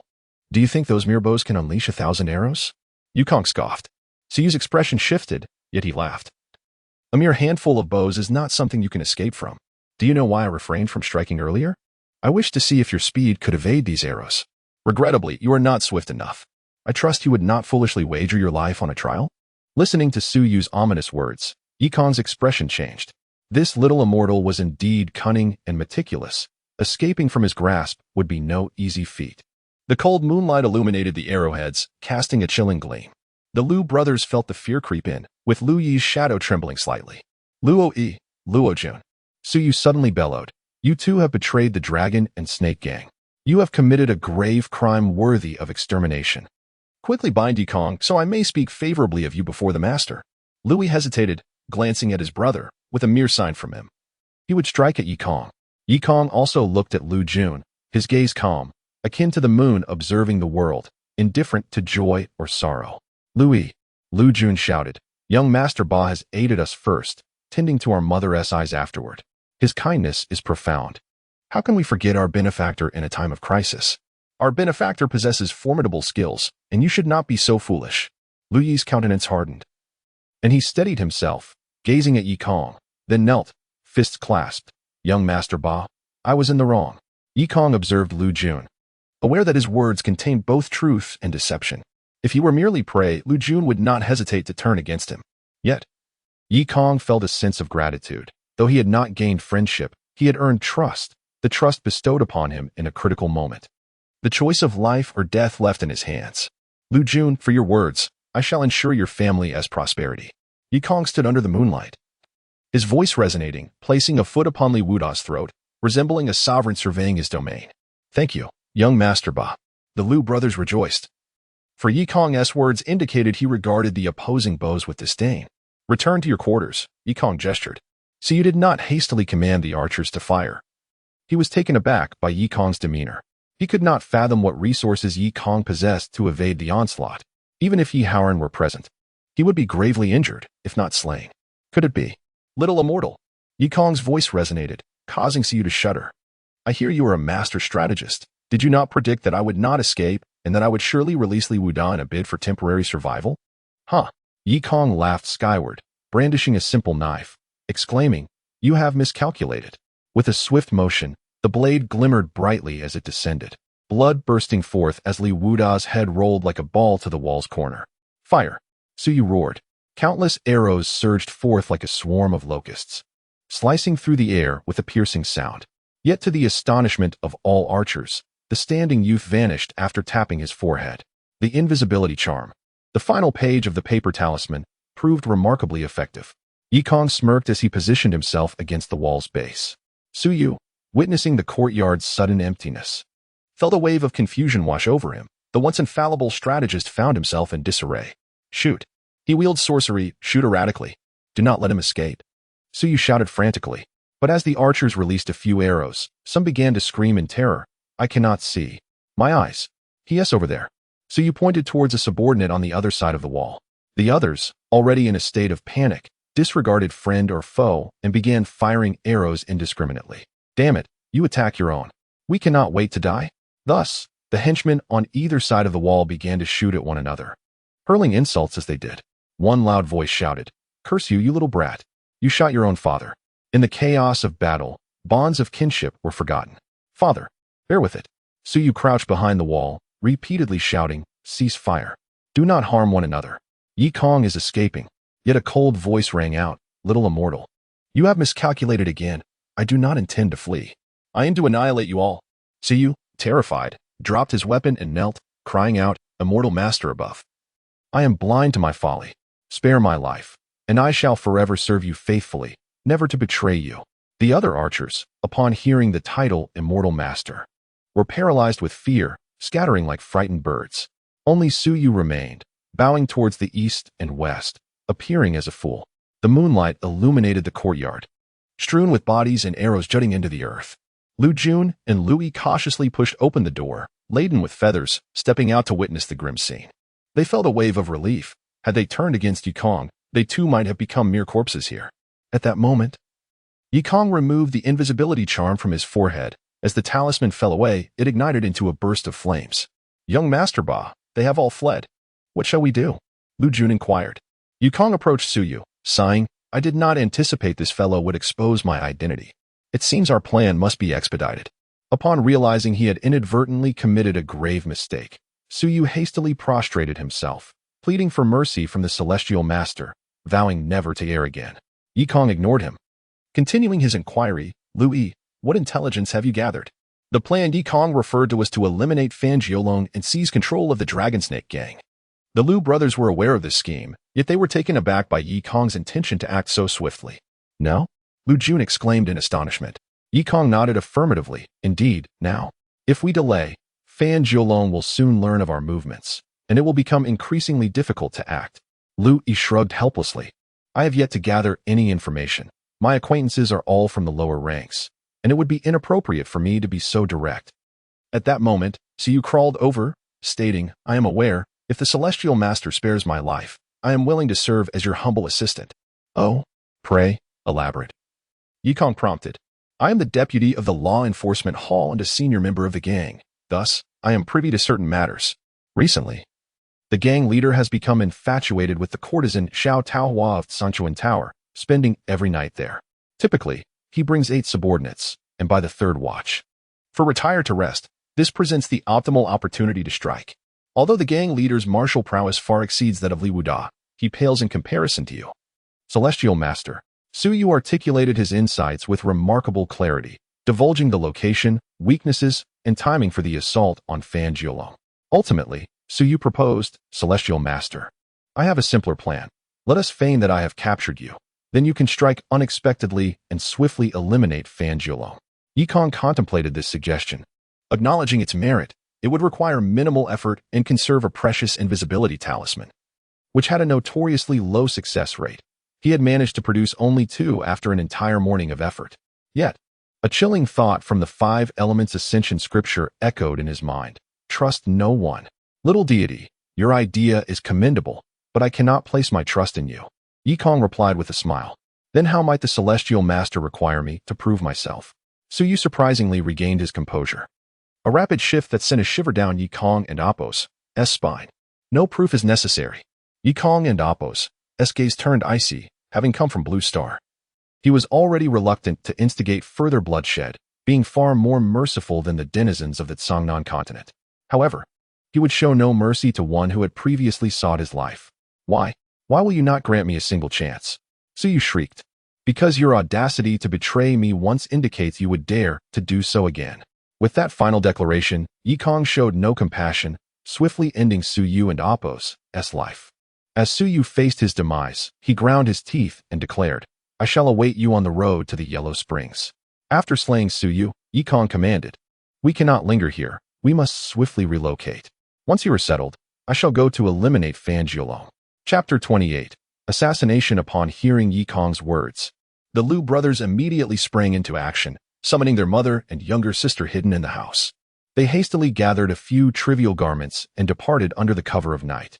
Lu Jun had a close friend residing in the city, and thus they made their way to his abode. Once they arranged everything, Yi Kong prepared to head to the Sanchuan Tower. Young master, do take care. When I witnessed Su Yu's demise, it appeared his words held deeper meaning, Lu Jun remarked, demonstrating his keen perception. Su Yu's final curse, coupled with his sardonic gaze, likely indicated that there was a trap awaiting him at the Sanchuan Tower. Yi Kong's mind raced with thoughts. Su Yu had already discerned that he was a cultivator, and yet still spoke of waiting for him on the road to the underworld. Could there be someone even more formidable than a cultivator lurking there? With arrows strung, there was no choice but to release them. I shall proceed, Yi Kong resolutely declared. For he had always been audacious and unafraid of peril. Exercise caution, young master, Lu Jun cautioned, fully aware that they had embarked on a treacherous path. Their only course of action was to continue forward, regardless of right or wrong, with no room for regret. As they traversed the path to the Sanchuan Tower, a full moon hung in the sky, just as it had on the night of his arrival. However, Yi Kong was no longer the inept youth he once was. He possessed the means to survive on this continent and had cultivated dreams. During his year on the Songnan continent, he had always been the passive fighter, struggling against the Vile, the brothers, and the Longxi gang.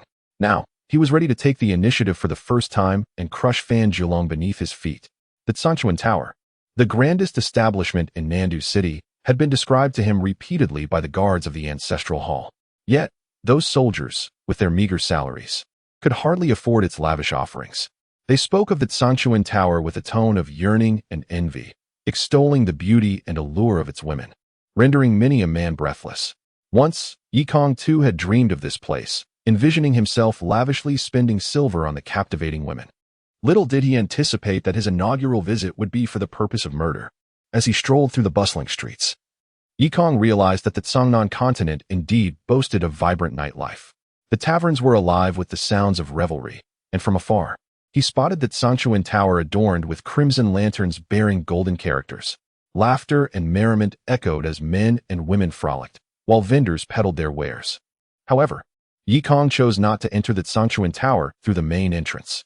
Dressed in his simple blue robe, he suspected he would be turned away by the snobbish doormen, and he certainly lacked the funds for indulgence. Instead, he ventured into a narrow alley behind the tower, producing his last invisibility talisman. Though reluctant to use it, knowing it might be his final lifeline, he recited the incantation and affixed it to himself. According to Su Yu's intelligence, the room of Xiao Taoong resided on the innermost third floor of the Sanchuan Tower. Yi Kong swaggered into the tower, yet the men and women around him regarded him as if he were invisible. The ground floor featured a stage where a scantily clad woman sang a lively tune, surrounded by a throng of exuberant men who cheered loudly. Having spent a considerable time on the Songnan continent, Yi Kong was taken aback by the abundance of beauty before him, stirring feelings of excitement within. Nevertheless, he reminded himself of his purpose and suppressed his thoughts as he ascended to the third floor. Damn, once I dispose of Fan Jiulong, I can use the talisman for some amusement, he mused as he approached the last room on the third floor. Indeed, for imposing guards stood like sentinels before the innermost door. Yi Kong observed them closely. Their attire suggested they were well accustomed to the sights of the establishment, perhaps immune to its temptations. As he contemplated his next move, weighing the risks of engaging the guards versus the potential commotion that might ensue, an opportunity arose. A slender man hurriedly approached, addressing the guards. Is the boss in? I have urgent matters to report. Ah, Elder Lu. Is it urgent? The guards responded respectfully, indicating that this elder held some standing in the Longxi gang. It is indeed urgent. Please wait a moment. The guards understood the delicate nature of the situation, knowing that interrupting the boss's revelry could lead to dire consequences. A series of knocks echoed, followed by an impatient voice from within. What is it? Elder Lu has arrived. The guard replied. Oh, you failed to handle tonight's affairs? The voice was astute, immediately deducing that something was amiss upon Elder Lu's arrival. Details must be reported to the boss, Elder Lu replied, lowering his head. Failed. A questioning voice preceded the creaking of the door, revealing a corpulent man with a clean-shaven chin. Indeed, Fan Jiulong. Yi Kong's heart raced, gripping the small paper cutter in his palm. Yet he resisted the impulse to strike. "Come in," Fan Jiolong beckoned, clad in a white inner robe, as he led Elder Lu into the room. Seizing the moment as the door closed, Yikong slipped inside. Upon entering, Yikong was taken aback. Within the chamber sat another man in a white inner robe, sipping tea at a small round table, while behind him, a bed draped in pink curtains hinted at a hidden woman. Yikong nearly fainted, astonished to discover such proclivities in Fan Jiolong. The man drinking tea bore a slight resemblance to Fan Jiolong, albeit leaner and equally rotund. Fan Jiosha. Yikong had not anticipated this appearance, as Su Yu's intel had failed to mention him. Yet, with both present, he resolved to eliminate them together. Seated beside his companion, Fan Jiolong poured himself a cup of tea and took a sip before inquiring about Elder Lu's report. It turned out that Elder Lu had come to discuss matters concerning Yikong. The gang members had rushed back to their headquarters, and Elder Lu, upon learning of Yikong's identity as a cultivator, promptly dispatched others to investigate the Lu family, only to find it abandoned. "That brat is a cultivator? I thought Yihai claimed he was a fool," Fan Jiolong murmured, connecting the dots from earlier that morning, realizing the collusion between officials and bandits. After a few of the gang's lowly members had perished, they had devised a plot, likely instigated by Yihai. Fan Jiolong then asked, "Did the brat employ any celestial arts? How do you know he is a cultivator?" As Elder Lu began to respond, Yikong stealthily approached Fan Jiolong, treading lightly and calming his breath. Although he had already taken several lives that day, this would be his first assassination, and an exhilarating thrill coursed through him. Closer. Ever closer, Yikong could hear his own heartbeat and feel the rise and fall of Fan Jiolong's back with each breath. 5 meters, 4 meters, 3 meters. He tightened his grip on the knife, just 2 steps away from striking. The 2 seated men remained oblivious, engrossed in Elder Lu's report, while Fan Jiosha appeared to be dozing off. Suddenly, the pink curtain was drawn aside, revealing the sudden outburst startled Fan Jiolong, Elder Lu, and even Yikong, while the woman instinctively shrank back into the tent, weeping softly. "Brother, why are you shouting?" Fan Jiolong inquired, his concern for the woman evident in his tone. "I simply believe that women should not interfere in the affairs of the gang," Fan Jiosha replied with an awkward chuckle, then feigned calmness as he urged Elder Lu to continue his account. Fan Jiolong, somewhat perplexed, grunted in response, noting that he had never seen him act this way before. He then became engrossed in Elder Lu's narration of the events that had transpired.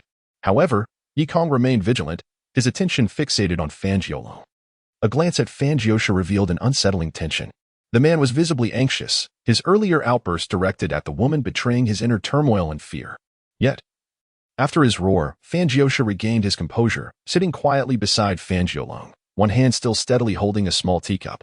Perhaps he had not yet satiated his earlier excitement. Yikong thought to himself, dismissing him for the moment. The invisibility talisman had its limitations. It was time to act swiftly. He advanced a couple of steps, his hand slipping into his sleeve to reveal a glinting dagger raised high. Just as he was about to strike, Fan Jiosha unexpectedly sprang into action. His corpulent form moved with the agility of a nimble raccoon. With one hand, he shoved aside Fan Jiolong, causing the teacup to clatter to the ground, while his other hand conjured a ball of crimson flames. The entire sequence unfolded in the blink of an eye, leaving Yikong no time to react. He was met with the mocking visage of Fan Jiosha and the fireball hurled towards him. This is bad. He had already discerned his true nature. He was a cultivator. This was the fireball technique. Why had Siyu spoken of him in such a way? A torrent of information surged through Yikong's mind. Yet the most pressing concern was how to evade this lethal attack. It was too close. There was no escape. Should he take it head on? But that was the fireball technique. A direct hit would mean certain death. Yikong's greatest frustration lay with the 5-element ascension scriptures and the 5-element hermit.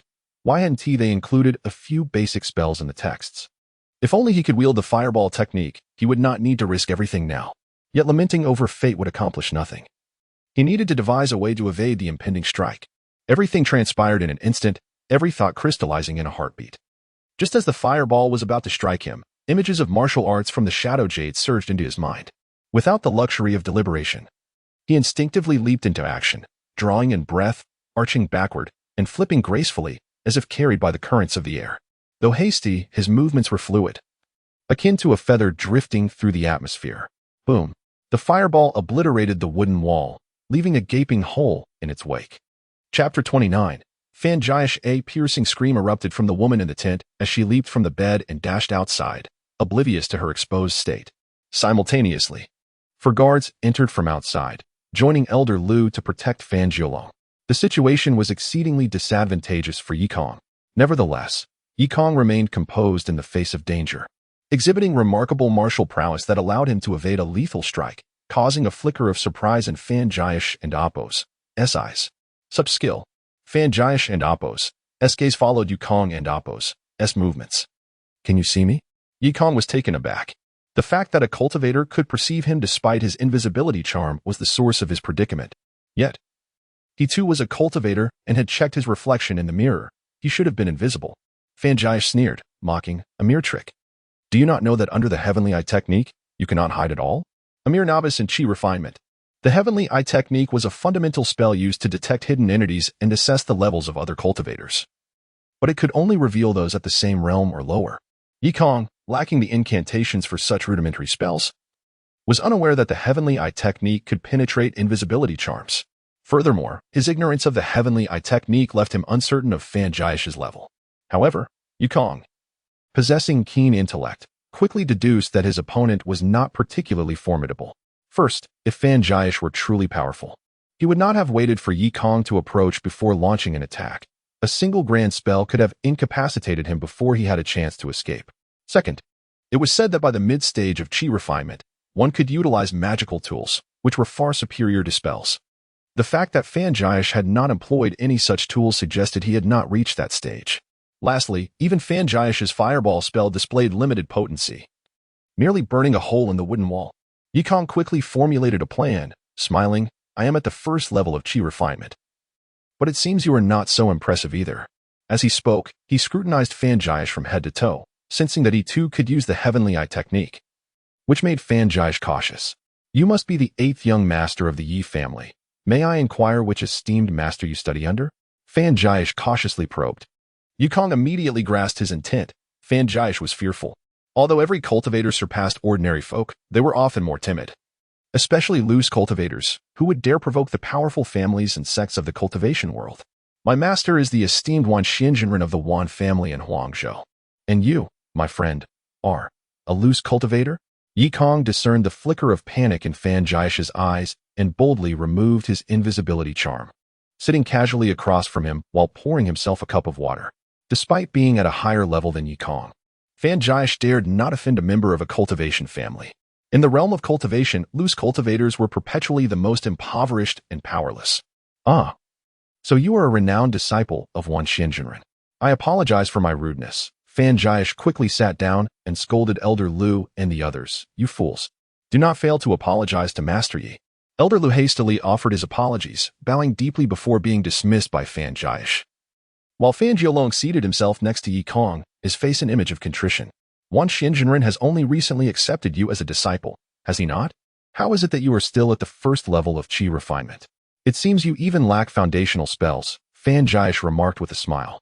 Yikong recognized the insinuation behind his words and feigned dismay. To be honest with you, my friend, my master said that my aptitude is exceedingly poor.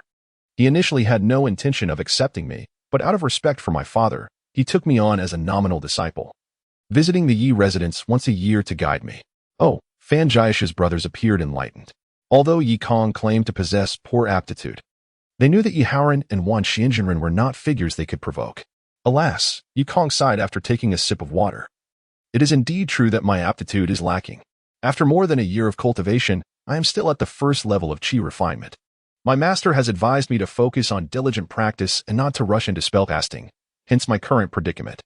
Yikong's blend of truth and fabrication resonated with Fan Jiash, who wryly smiled. It is quite normal to remain at the first level after a year of cultivation. I have practiced for decades and am still only at the 3rd level of Qi refinement. Ah, but that is different. You are a loose cultivator, Yikong replied proudly, implying that a loose cultivator could not possibly compare to him. Yikong's words were rather impudent, a risky venture that could potentially anger Fan Jiash. Yet he wagered that Fan Jiash would not dare provoke a major family. Indeed, Fan Jiash not only remained unperturbed but rather smiled flatteringly. Naturally, cultivation families possess spirit stones, spirit herbs, and those invaluable insights into cultivation techniques. Your future is boundless, and I hope you will offer guidance to us in the future.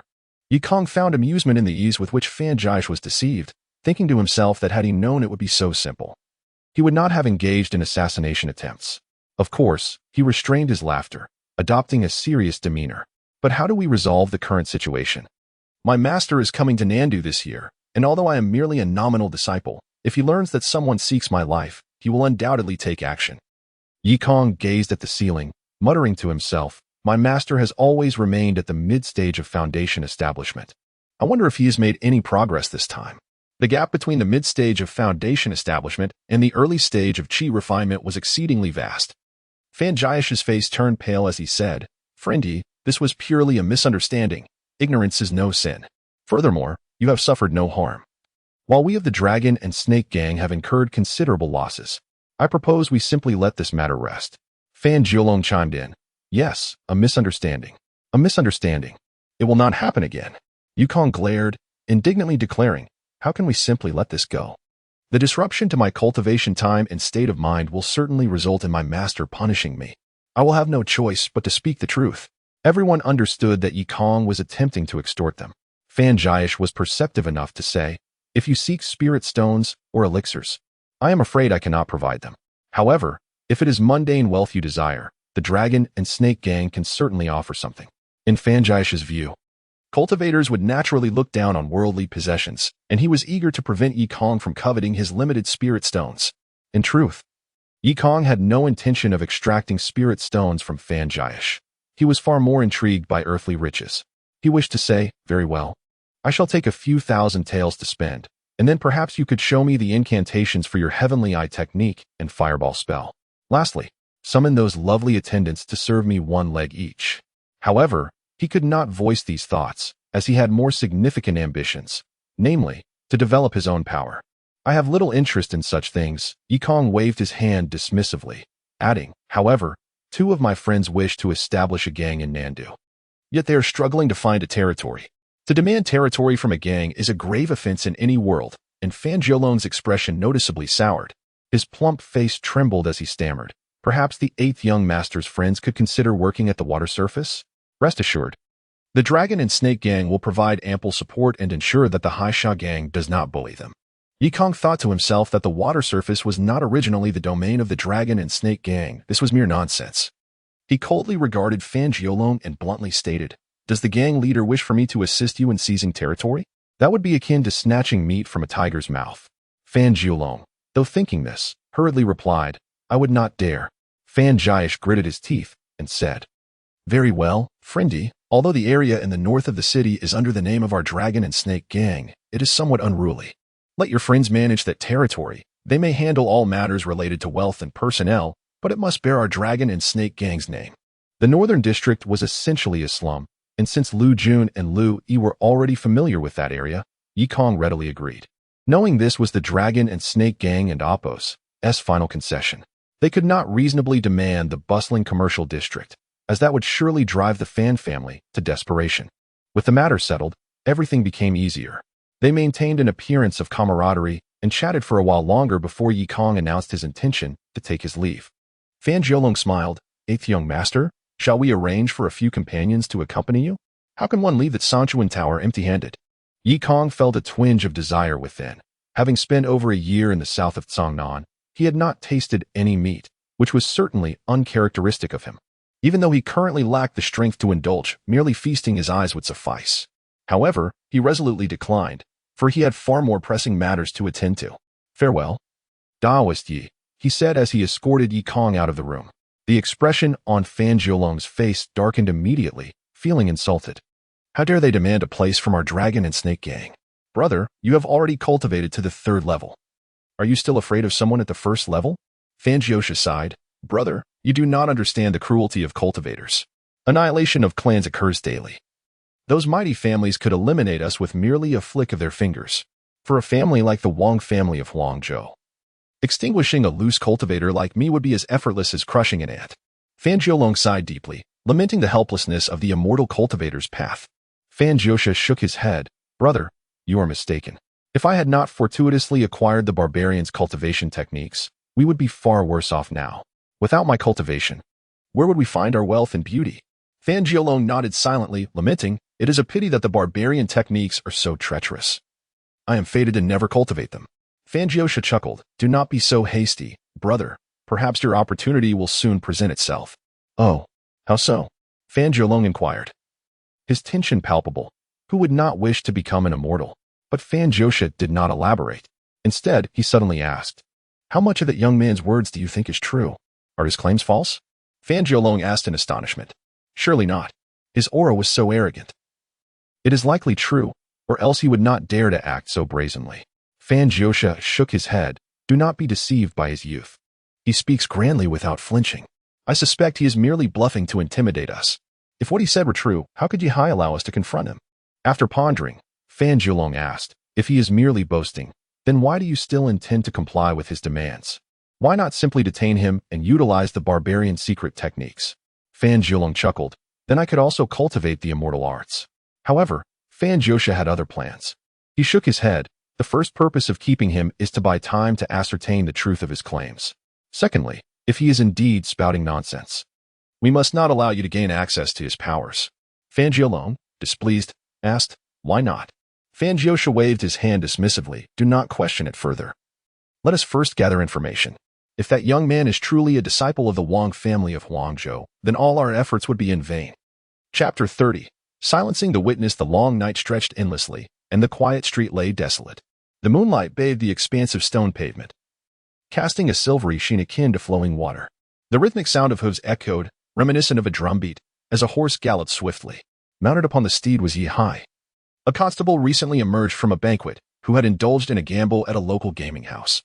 His spirits buoyed by the thrill of having eliminated a legitimate descendant of the Yi family. The young man ought to have obliterated all traces by now, Yihai mused. Wary of contacting the Longxi gang, fearing that if Yi Haoran were to investigate, he could disassociate himself from the incident. However, the fool, even if he had regained his senses, shared no fondness with Yi Haoran and was unlikely to inquire further. Yihai consoled himself, feeling a sense of smugness. You dared to harm my mother, he thought. Had I not intervened, you might have escaped your fate. Alas, misfortune often befalls those who invite it upon themselves. Yihai sighed. Suddenly, a voice, neither loud nor soft, resonated from ahead. Who goes there? Yihai abruptly reined in the horse, which neighed and reared, its front hooves striking the stone, sending up a faint cloud of dust. It's you. Yihai squinted through his drunken haze, spotting a youth clad in a blue robe standing in the middle of the road. The giant moon loomed overhead, illuminating the path like a shimmering lake. As Yi Kong stood poised, the night breeze gently stirring his garments. Are you surprised to see me? Yi Kong's calm voice floated through the air. Waiting for me, are you? Yihai slowly reached for the long knife at his waist, adding, now that you've evaded death, you ought to cherish your life. Do you truly wish to perish by my hand? Yihai was baffled by how the youth had escaped. Yet it was evident that Yi Kong was aware of his involvement. Thus, leaving Yi Kong alive was no longer an option. His intentions turned lethal. Why would I wait here alone to meet my demise? Yi Kong had hastily left the Sanchuan Tower to confront Yihai. Otherwise, his deception regarding Fan Jiush would soon unravel. Haha, Yihai laughed heartily.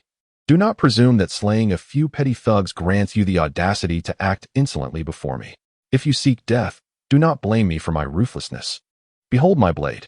With that proclamation, Yihai spurred his horse, preparing to cleave the oblivious youth in two. Yi Kong stood resolute, and as Yihai closed the distance, his pupils contracted as memories of Shadow Jade's martial arts surged in his mind. With a thunderous shout, Yi Kong leaped, gracefully spinning in the air, like a top floating above water, effortlessly evading the blade's descent. Your moves may be flamboyant, but before me, they amount to but a single word, death. Yihai was not one to boast without merit. He yanked the reins, halting the horse abruptly before Yi Kong, executing a flourish with his knife that descended upon Yi Kong with ferocity. Yi Kong resisted the impulse to hurl an array of talismans at Yihai's face, instead employing the techniques he had glimpsed from Shadow Jade to counter the assault. He soared into the air, meeting the blade's glint head-on, his keen eyes discerning the distinction between light and steel. With a tilt of his head, a spin, and a kick, the ethereal figure in blue showcased unparalleled grace beneath the moonlight. Bang! Yihai received a precise kick to his arm, sending his long knife flying, clattering to the ground, and causing him to tumble from his horse. As Yi Kong approached, observing the fallen Yihai struggle to rise, he was astounded. What kind of martial art was housed within Shadow Jade that allowed him to overpower a seasoned expert like Yihai with but a single technique? Having witnessed your blade work, Allow me to unveil my talismanic art. With Yihai's demise, his cold body lay in the street throughout the night. The authorities, perplexed, noted only a small wound, yet it had bled him dry. No one within the Yi household suspected Yi Kong. Few could fathom that this ill-tempered, inept individual could have vanquished the formidable Yihai.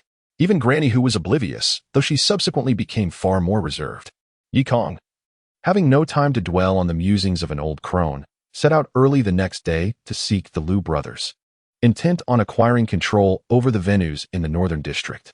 The dark forces of the southern continent were still in their infancy, with the so-called establishments merely comprising bands of thieves and groups of beggars. The only consistent source of income lay in the 4 arenas situated in the northern district. Yi Kong was taken aback to discover that the central arena at the street junction had fallen under gang control. Not only did this venue promise steady revenue, but it also served as an excellent recruitment ground. The Liu brothers, being natives of the northern district, were intimately familiar with the area. They quickly recognized the skilled and unskilled fighters within these establishments, swiftly amassing a considerable number of members. While Yi Kong busied himself, Fan Jiulong and Fan Jiash also toiled away. Although no one in the Yi household connected the murder of Yihai to Yi Kong, Fan Jiash was the first to discern the truth. "Brother, I have splendid news. Yihai has been killed," Fan Jiash exclaimed with excitement. Fan Jiulong, not lacking in wit, promptly deduced, he must be the one responsible, right? Of course. Yihai's death was too peculiar. Who else could it be? "This is clearly a case of silencing a witness," Fan Jiulong chuckled. "This only serves to demonstrate his guilt. It appears that all claims of being a disciple of the venerable Wan Xian are mere fabrications." Suddenly recalling last night's conversation, he inquired, "Brother, why did you say not to let me absorb his power?" "Well, let me explain," Fan Jiash began. "The events leading up to this are tied to the savage clan's cultivation technique I stumbled upon. This method of cultivation lay between the realms of cultivation and demonic practices. Generally, cultivators drew upon the elemental energies of nature, while practitioners of dark arts preferred to harness demonic or death energies. However, the savage clan's techniques still absorbed spiritual energy, albeit from the bodies of other cultivators rather than the environment. The advantage of this method was its disregard for spiritual roots. As long as one could absorb from enough other cultivators, it sufficed. The process, however, was brutal, known as seizing the elixir and destroying the cauldron. In simple terms, it involved inflicting unbearable suffering on the victim to strip them of their will to survive, and at their most vulnerable, one would pierce their energy sea with their hand to siphon their internal essence. Fan Jiash had rejoiced upon acquiring this technique, only to discover that cultivation was not so easily achieved. Being a lowly practitioner himself, where could he find weaker cultivators to prey upon? After slaying a few fledgling cultivators near a small family of practitioners, he barely reached the 3rd layer of qi refinement. But as he sought to continue, the family caught wind of his actions. In a desperate chase, he narrowly escaped with his life, returning to Nandu City severely injured, vowing never again to capture Oth brother. "It has been 2 decades since I acquired this magical artifact from the remains of the barbarian cultivator, yet I have been unable to utilize it. This is due to the requirement of reaching the mid-stage of qi refinement to wield such an item. What I propose is that if I absorb Yi Kong's spiritual energy, I might just ascend to the 4th level of qi refinement. At that point, once I refine this small sword artifact, my strength will undoubtedly increase significantly.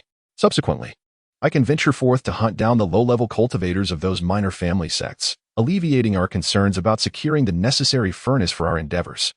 Fan Jiulong nodded in agreement, acknowledging that my brother's plan is indeed more prudent.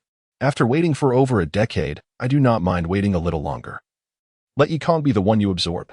Fan Jiash retracted the artifact and furrowed his brow, expressing concern that the spiritual energy required to transition from the 3rd to the 4th level of qi refinement is extraordinary. "That lad from the Yi family has only been cultivating for a year and a half. I fear that absorbing him may not suffice." Fan Jiulong chuckled, saying, "What difficulty lies in this? We shall wait. He is currently at the 1st level of qi refinement. We can act when he reaches the 2nd level. After all, once he surpasses the 3rd level, my brother has nothing to fear from him." Fan Jiash, feeling the small sword artifact through his clothes, sighed. "It seems my brother will have to remain in my possession for another year and a half." However, Fan Jiulong expressed concern. "Brother, that lad is exceptionally clever and quite slippery. What if prolonged waiting brings unforeseen complications?" "Do not worry, brother," I reassured him.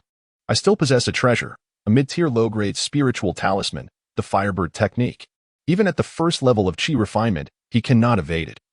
Let alone if he reaches the third level. Haha, splendid. In truth, Yi Kong understood that merely eliminating Yi Hai would not suffice. On the very day that Master Wan Xian rejected him, all the members of the Yi family became aware of it. It would not be feasible to eliminate them all. Sooner or later, Fan Jiash would discover the deception. Yi Kong, unwilling to delay any further, took Lu Jun and Louis to the venue. Purchasing talisman paper and alchemical sand to craft numerous invisibility talismans and escape talismans. Yet, Yi Kong remained uneasy, recognizing that while these talismans were potent against mortals, they would be of little use against Fan Jiash. Thus, he contemplated the power of Shadow Jade. The martial skills within the Shadow Jade were indeed remarkable. If mastered thoroughly and combined with his own 5 Elements Ascension Sutra, alongside the continuous supply of paper talismans, there was hope for escaping from Fan Jiash's grasp. Yi Kong had not forgotten the martial arts of Shadow Jade, nor had Lu Qin, the young girl, forgotten. She felt at a disadvantage. Believing that Yi Kong had gleaned insights from their family's precious jade, and thus implored him to teach her the techniques he had learned. Yi Kong did not refuse. After all, a partnership of male and female in practice is far less exhausting. Though Lu Qin may not possess the breathtaking beauty of the women from the Songchuan Tower, she was nonetheless a lovely young girl, embodying a different kind of charm. The sun blazed with an unrelenting intensity, devoid of even the slightest zephyr, causing the varnish on the house's pillars to glisten as if perspiring. Within the small courtyard, 2 ancient trees stood motionless, their verdant foliage appearing listless, as though succumbing to a drowsy languor. In the aftermath of the midday repast, the summer season beckoned one toward slumber. However, in a certain courtyard of the Yi residence, a youth clad in azure garments sat in meditative repose upon a cyan flagstone. Little Qin, is it possible that Conger might encounter some difficulty? This sun is exceedingly virulent. Even felines and canines seek the respite of shaded arbors. Yet, he subjects himself to this solar onslaught for several hours each day. Could he succumb to heatstroke? Within the dwelling, Madame Chen expressed her apprehension as she observed her son seated outside. Madam, rest assured. Have you not noticed that Brother Yi Kong's brow remains devoid of perspiration? Lu Qin, who had been studying the Shadow Jade martial arts under Yi Kong's tutelage, had, over the course of half a year, become intimately acquainted with Madame Chen. Madame Chen, in turn, had grown fond of the intelligent and comely young maiden, and thus had adopted her as a goddaughter. Of course, Madame Chen's ultimate aspiration was for Yi Kong's well-being. Madame Chen once more cast her gaze upon Yi Kong outside, and with a sigh, she remarked, "Boys are wont to exhibit bravado. In the future, you must attend to your brother Yi Kong, as girls mature at an early age." Lu Qin comprehended the import of Madame Chen's words. Her almond-shaped countenance flushed crimson, and she bashfully lowered her gaze, nibbling at the small mole beneath her lower lip. And in a voice akin to the buzzing of a mosquito, she uttered, "I am aware, madam." Madame Chen, beholding her adopted daughter's demeanor, could not suppress a hearty laugh. "It is well that you are aware. In 2 years' time, I shall entrust the care of Conger to you, and I shall be relieved of my worries." Lu Qin, overcome with shyness, could no longer remain standing.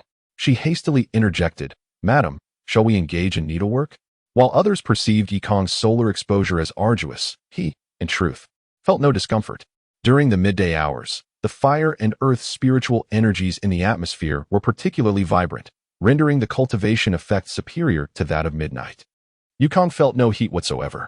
If one were to employ the celestial eye technique, it would be revealed that he was enveloped in a mantle of spiritual energy, which shielded him, rendering the intense sunlight incapable of reaching his corporeal form.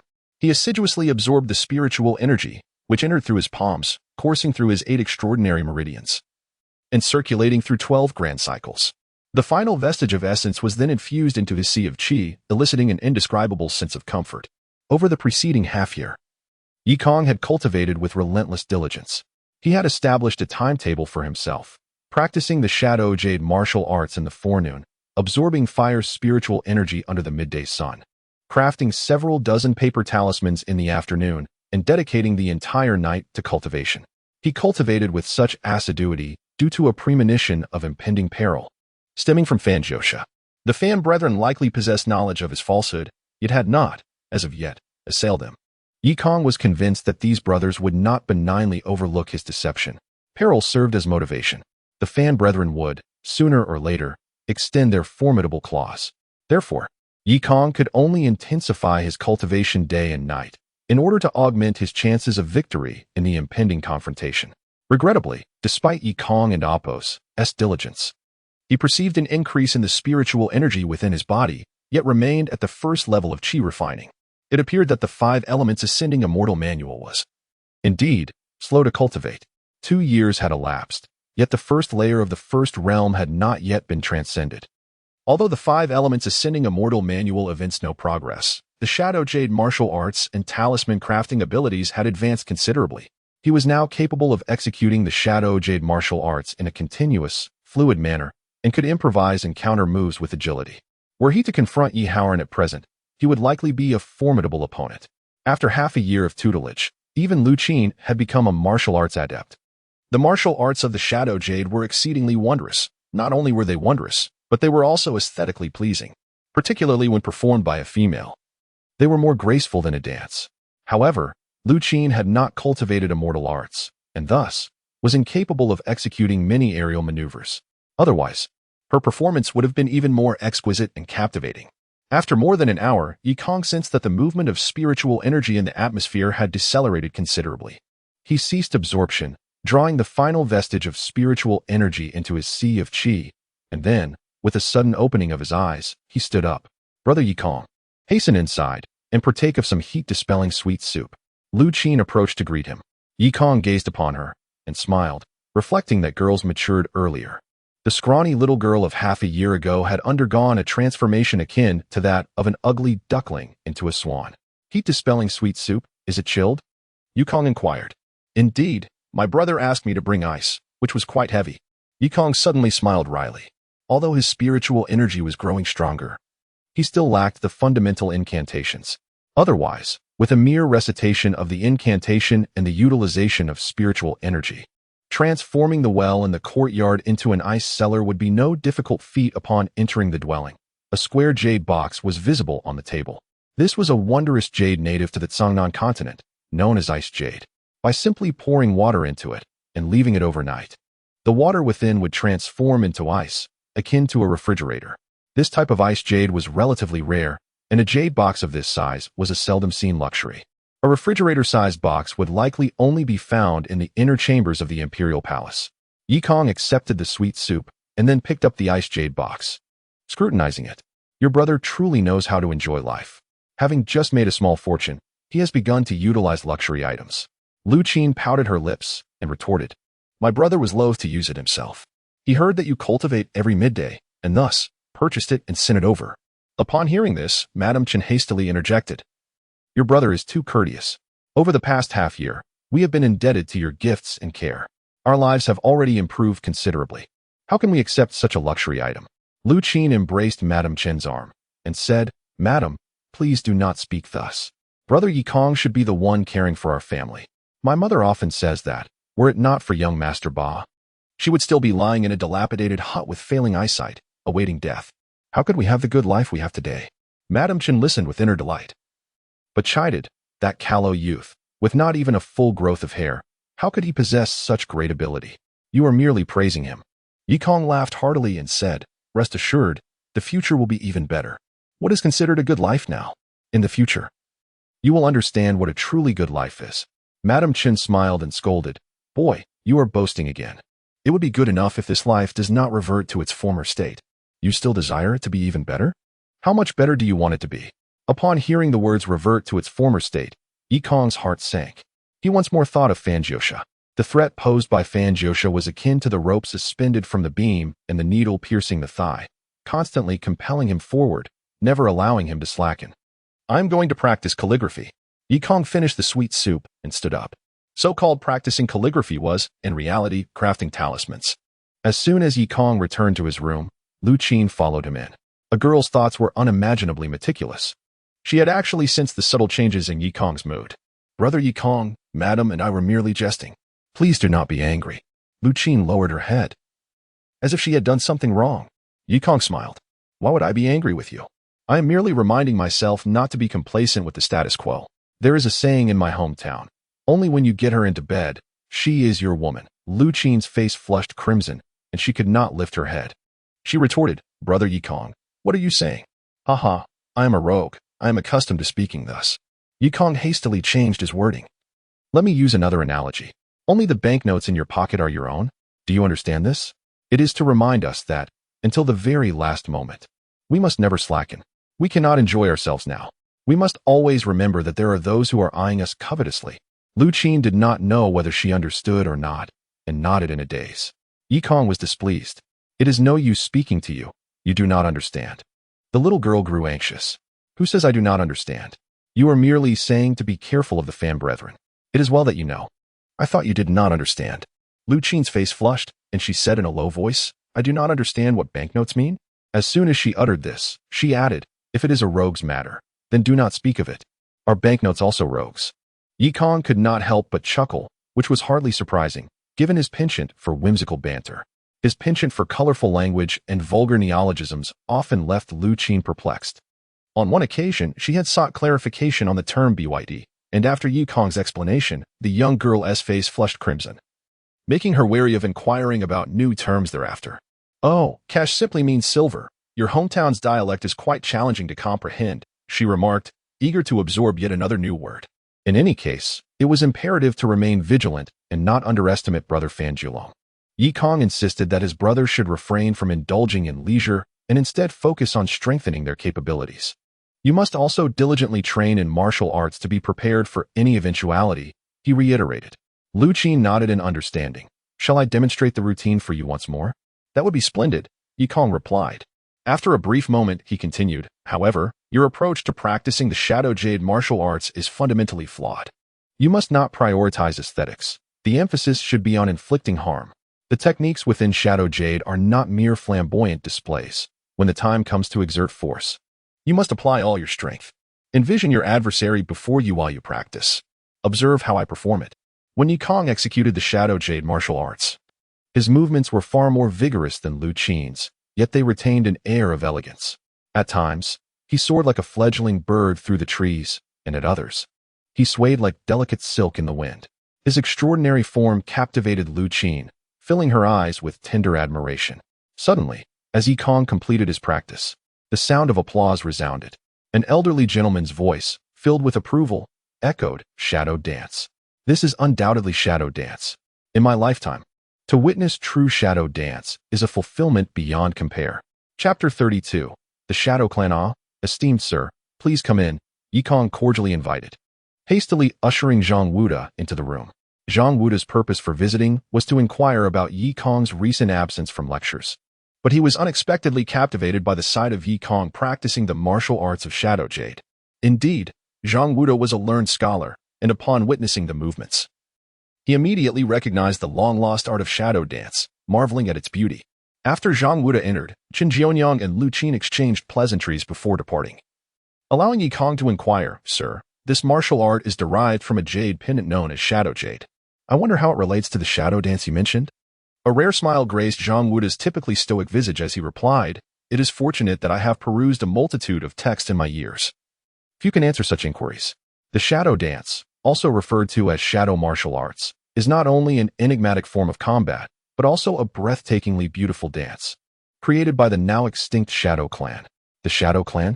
Yikong recalled hearing about it from Lu Jun that evening, yet Lu Jun had not provided a clear account. Indeed, the lore states that the men of the Shadow Clan were all graceful, and the women, enchanting. They possessed a profound love for life and an ardent passion for music, which inspired the creation of the mesmerizing Shadow Dance. Yikong pondered aloud, surely, the lives of the Shadow Clan must have been splendid. For those who cherish music typically possess kind hearts. Zhang Wuda nodded in agreement, stating, You are correct. The nature of the Shadow Clan was excessively benevolent, filled with fervor and emotion.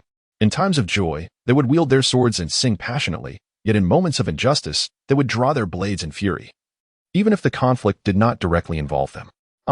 To wield a sword in joy and draw it in anger, Yikong mused, that does resemble my own disposition. As a man of stature, it is only fitting. However, Zhang Wuda shook his head, cautioning, such a temperament may lead to suffering in this realm. The Shadow Clan serves as a poignant example. He began to recount. Presently, the people of Ongguo refer to themselves as the Ong Clan, and we of Wuguo are known as the Was Clan, but over 100,000 years ago, we were all part of a single lineage known as the Beizu. Oh, The Beizu? Yikong exclaimed. Yes, the Beizu, for we all originated from the Songbei continent, collectively known as Beizu. Yikong gasped. Could it be that the Songbei continent truly exists? Zhang Wuda confirmed. Where there is a south, there must be a north. He reminisced about the texts, elaborating. Over 100,000 years ago, the Beizu inhabited the Songbei continent, while the Songnan continent was the realm of the Shadow Clan. The two continents were interconnected and prosperous until calamity struck the Songbei continent. According to ancient records, the continent was suddenly invaded by the demonic clan, known for their bloodthirsty nature and formidable power. Although the inhabitants of Songbei had the capacity to resist, they could not unite. Each sought to preserve their strength, leading to their ultimate downfall. In a bid to escape the flames of war, a vast number of Beizu migrated southward, and eventually, the Songbei continent fell entirely into the hands of the demon and monster clans. The various factions of the Beizu lost their will to fight and settled in Songnan, forsaking their homeland. After the fall of Songbei, the flames of war spread southward once more. The Shadow Clan rose up, organizing a vast army to combat the demons, succeeding in several fierce battles to prevent the demons from advancing through the north-south passage, to prevent further incursions from the demon and monster clans. The major sects resolved to sever the connection between the two continents. Countless ancient cultivators united their formidable powers to permanently isolate the Songnan and Songbei continents, thus forever severing their ties. The Beizu subsequently settled in Songnan. Upon hearing this, Yikong realized that the Shadow Clan were the indigenous people of the Songnan continent, while they were all mere immigrants. But why did the Shadow Clan eventually perish? He inquired. The conjecture of later generations suggests that during the ancient cataclysm, the Shadow Clan suffered devastating losses, and given their small population and weak reproductive capacity, they gradually dwindled and ultimately vanished, Zhang Wuda replied. Yikong, however, found this hard to believe. Even if their numbers were few, they controlled an entire continent. Could their extinction truly have been so effortless? Zhang Wuda shook his head despondently. Over the past 100,000 years, very few ancient texts have survived, and curiously, all records regarding the extinction of the Shadow Clan remain vague and unclear. These events have become obscured in the annals of history. Who can truly ascertain what transpired back then? Yikong sighed, contemplating the bloodshed and turmoil that must have occurred during such a catastrophic era. The Shadow Clan sacrificed so much to protect their realm, only to meet with extinction. And yet no one remembers them. How tragic. But the Shadow Clan acted for their own survival. If they had not resisted, the Songnan continent would have also fallen. Zhang Wuda countered. Yikong shook his head. Sir, I believe it is a mistake to view it that way, regardless of their motivations. Those who stand resolutely to protect others in the face of death are true heroes, and they should never be forgotten. I find solace in your perspective. Zhang Wuda nodded approvingly. However, such a disposition can lead to grave consequences. Presently, the inhabitants of Songnan prioritize self-preservation, seeking only comfort and ease, indifferent to the fate of others. Since you have embarked upon the path of cultivation, it is imperative that you remain dedicated to your training and focus on self-improvement, lest you repeat the mistakes of the Shadow Clan. Yikong's eyes widened in surprise. He had not disclosed his cultivation endeavors to Zhang Wuda, yet the latter seemed to possess knowledge of it. Zhang Wuda chuckled. I observed your movements during the shadow dance. Those aerial flips and spins could only be executed by a cultivator, after all. Please keep this a secret, sir. Yikong scratched his head and smiled. Confidentiality is assured. But you must also exercise discretion. A lone cultivator is extremely vulnerable. I have heard countless tales of murder and treasure theft, Zhang Wuda advised. Yikong dismissed the concern with a laugh. I possess nothing of value. They would hardly seek me out. Zhang Wuda chastised him sternly. Foolish. I have heard that those who cultivate dark arts routinely kill to seize power. As a cultivator, you are already a target for their greed. You cannot afford to be so careless. Yikong felt a jolt of realization. Zhang Wuda's words struck him like lightning. He was not a nameless, insignificant figure. Compared to ordinary mortals, his body and the power he cultivated were coveted resources for others. Even Fan Jiuxing might have designs on him. Sir, I have erred. Yikong sincerely bowed deeply to Zhang Wuda. Zhang Wuda gestured for him to rise, and continued, discretion is necessary. Yet I hope you will not become excessively selfish or heartless. Although the path of immortality can be ruthless and cold, one must act when the time calls for it, and let go when it is required. Immortals are still human. As Zhang Wuda spoke, he glanced out the window, and the breeze tousled his white hair. Lost in thought, he suddenly let out a long sigh.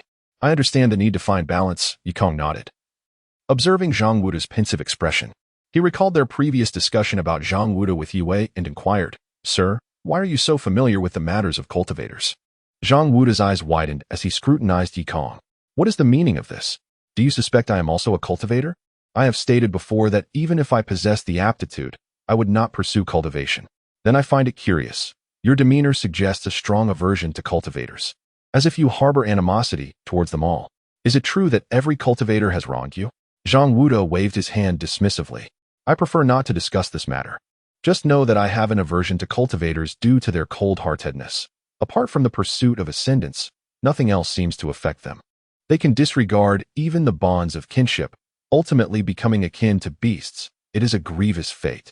Yikong remained silent, unsure of whom Zhang Wuda referred to, but he suspected that it was connected to the tragic demise of Zhang Wuda's family. Sir, you mentioned that shadow dance is a martial art of the Shadow Clan. Does the Shadow Clan use martial arts to fight against the demon and monster clans? Even the cultivators of the Northern Clan can't defeat the demon clan. Can martial arts do the trick? It seems that the power of shadow dance is no less than a cultivation technique. I just don't understand why I still can't sense that shadow dance can deal with cultivators. It is said that in Shadow Clan battles, someone must be in the rear coordinating with musical instruments. Indeed, music. Since this is both martial arts and dance, it will definitely increase its power when combined with music. Remember to call me to appreciate it when you have mastered shadow dance. With different music, shadow dance has different variations. While the dance is pleasing to the eye, it is not a means of livelihood. It is a very superb and powerful martial art. Chapter 33, Epiphany Little Chin. Have you noticed what melodies are trending in South Capital lately? Perhaps you could sing, and I shall dance. Yukong sought a tune that would allow him to unleash the full potential of shadow dance. After a long pause, Luchin suggested, how about I sing Little Cabbage for you? Yikong nearly fainted. I taught you Little Cabbage. I'm asking for songs from your Songnan continent. Entertainment in Songnan continent was exceedingly scarce, and such songs and dances were not typically enjoyed by commoners. Luchin, on the verge of tears, finally said, how about a laundry song? I heard women singing it while washing clothes by the well. Clothes, clothes. The maiden is busy washing. The brother travels afar. Returning home, the maiden mends his trousers. Returning home, the maiden mends his trousers? Yikong was taken aback. What kind of laundry song is this? A folk ditty of questionable taste? Unsuitable for children. What sort of people are these washerwomen? I truly have no other songs. Everything I know, you taught me. Yikong shook his head helplessly. This Songnan continent is truly tragic. The poor girl doesn't even know a single song.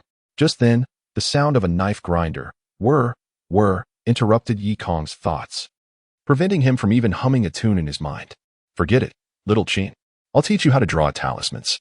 Yikong was about to return to the house with Luchin when a sudden inspiration struck him. He stopped and began to dance in sync with the sound of the knife grinder. I understand now. It's the rhythm. The rhythm dictates the movements of shadow dance. Different rhythms create different dances. The same shadow dance can evolve in countless ways when following different rhythms. Shadow dance isn't about being powerful or weak. It's about being in harmony with the current rhythm.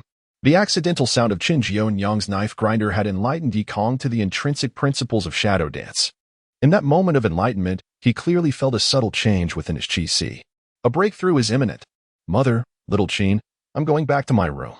Do not disturb me unless it's a matter of utmost importance.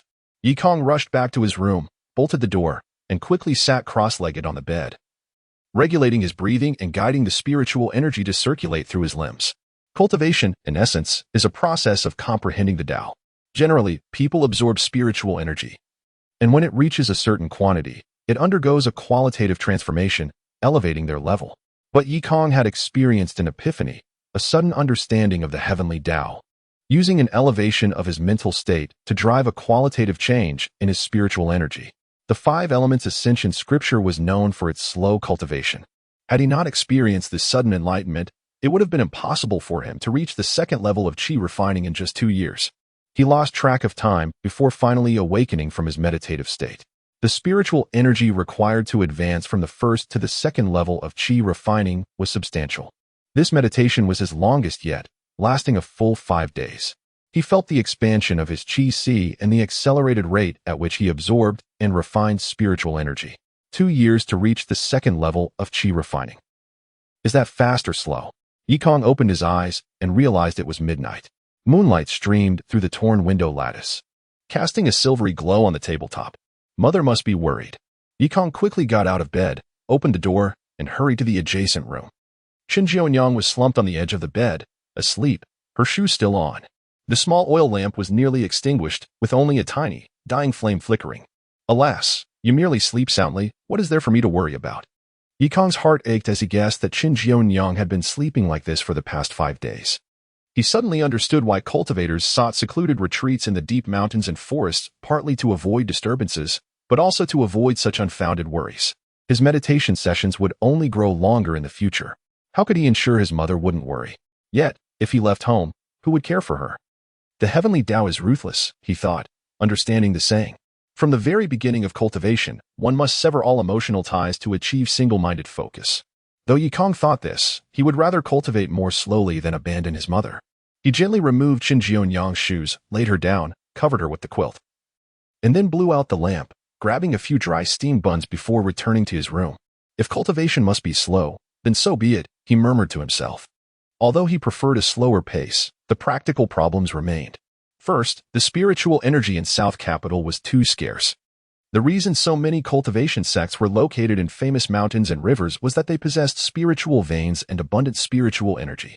The quantity and activity of spiritual energy were directly related to the speed of cultivation, while South Capital was barely sufficient for the second level of qi refining. It would be impossible to stay once he reached the third or fourth level. Another issue was the need to avoid disturbances during meditation. This was why cultivators sought secluded caves for retreats, sometimes even requiring protectors during breakthroughs. Cultivating as Yikong did was extremely dangerous, especially during breakthroughs when the body was most vulnerable. Had he been disturbed during these 5 days, the best-case scenario would have been a failed breakthrough, while the worst case could have resulted in spiritual energy backlash, causing severe injuries.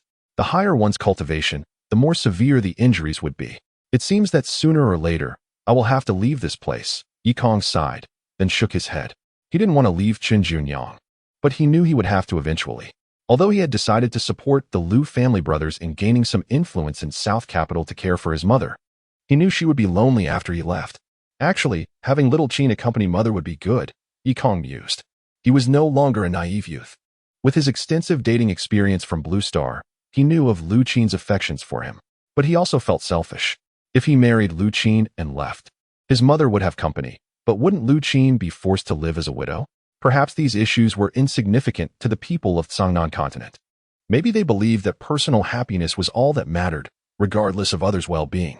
But I'm not from the Songnan continent, Yikong sighed after finishing his steamed bun. Ceasing to dwell on these trivial matters, he returned to his mat, sitting cross-legged, having successfully broken through to the second level of qi refining. Would the talisman compendium open a new page? He felt a mix of excitement and anticipation. At the first level of qi refining, he had unlocked all the paper talismans. If he could unlock more, he would see the spiritual talismans. Spiritual talismans were the most effective weapons in Songnan continent. Yikong still didn't know a single spell.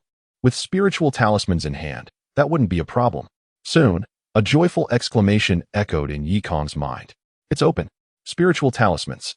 Low-grade, low-tier spiritual talismans. I'll never be afraid of anyone again. Looking at the 3 spiritual talisman patterns that appeared before him, a surge of excitement welled up from the depths of his heart. Yikong almost couldn't help but burst out laughing. Fireball Incantation, a low-grade, low-tier fire attribute spiritual talisman that can unleash a fist-sized fireball with persistent flames. Earth Spike Incantation, a low-grade, low-tier earth attribute spiritual talisman that can conjure a sharp earth spike from the ground. Its immense power makes it difficult to defend against. Golden Light Talisman, a low-grade, low-tier metal attribute spiritual talisman for defense.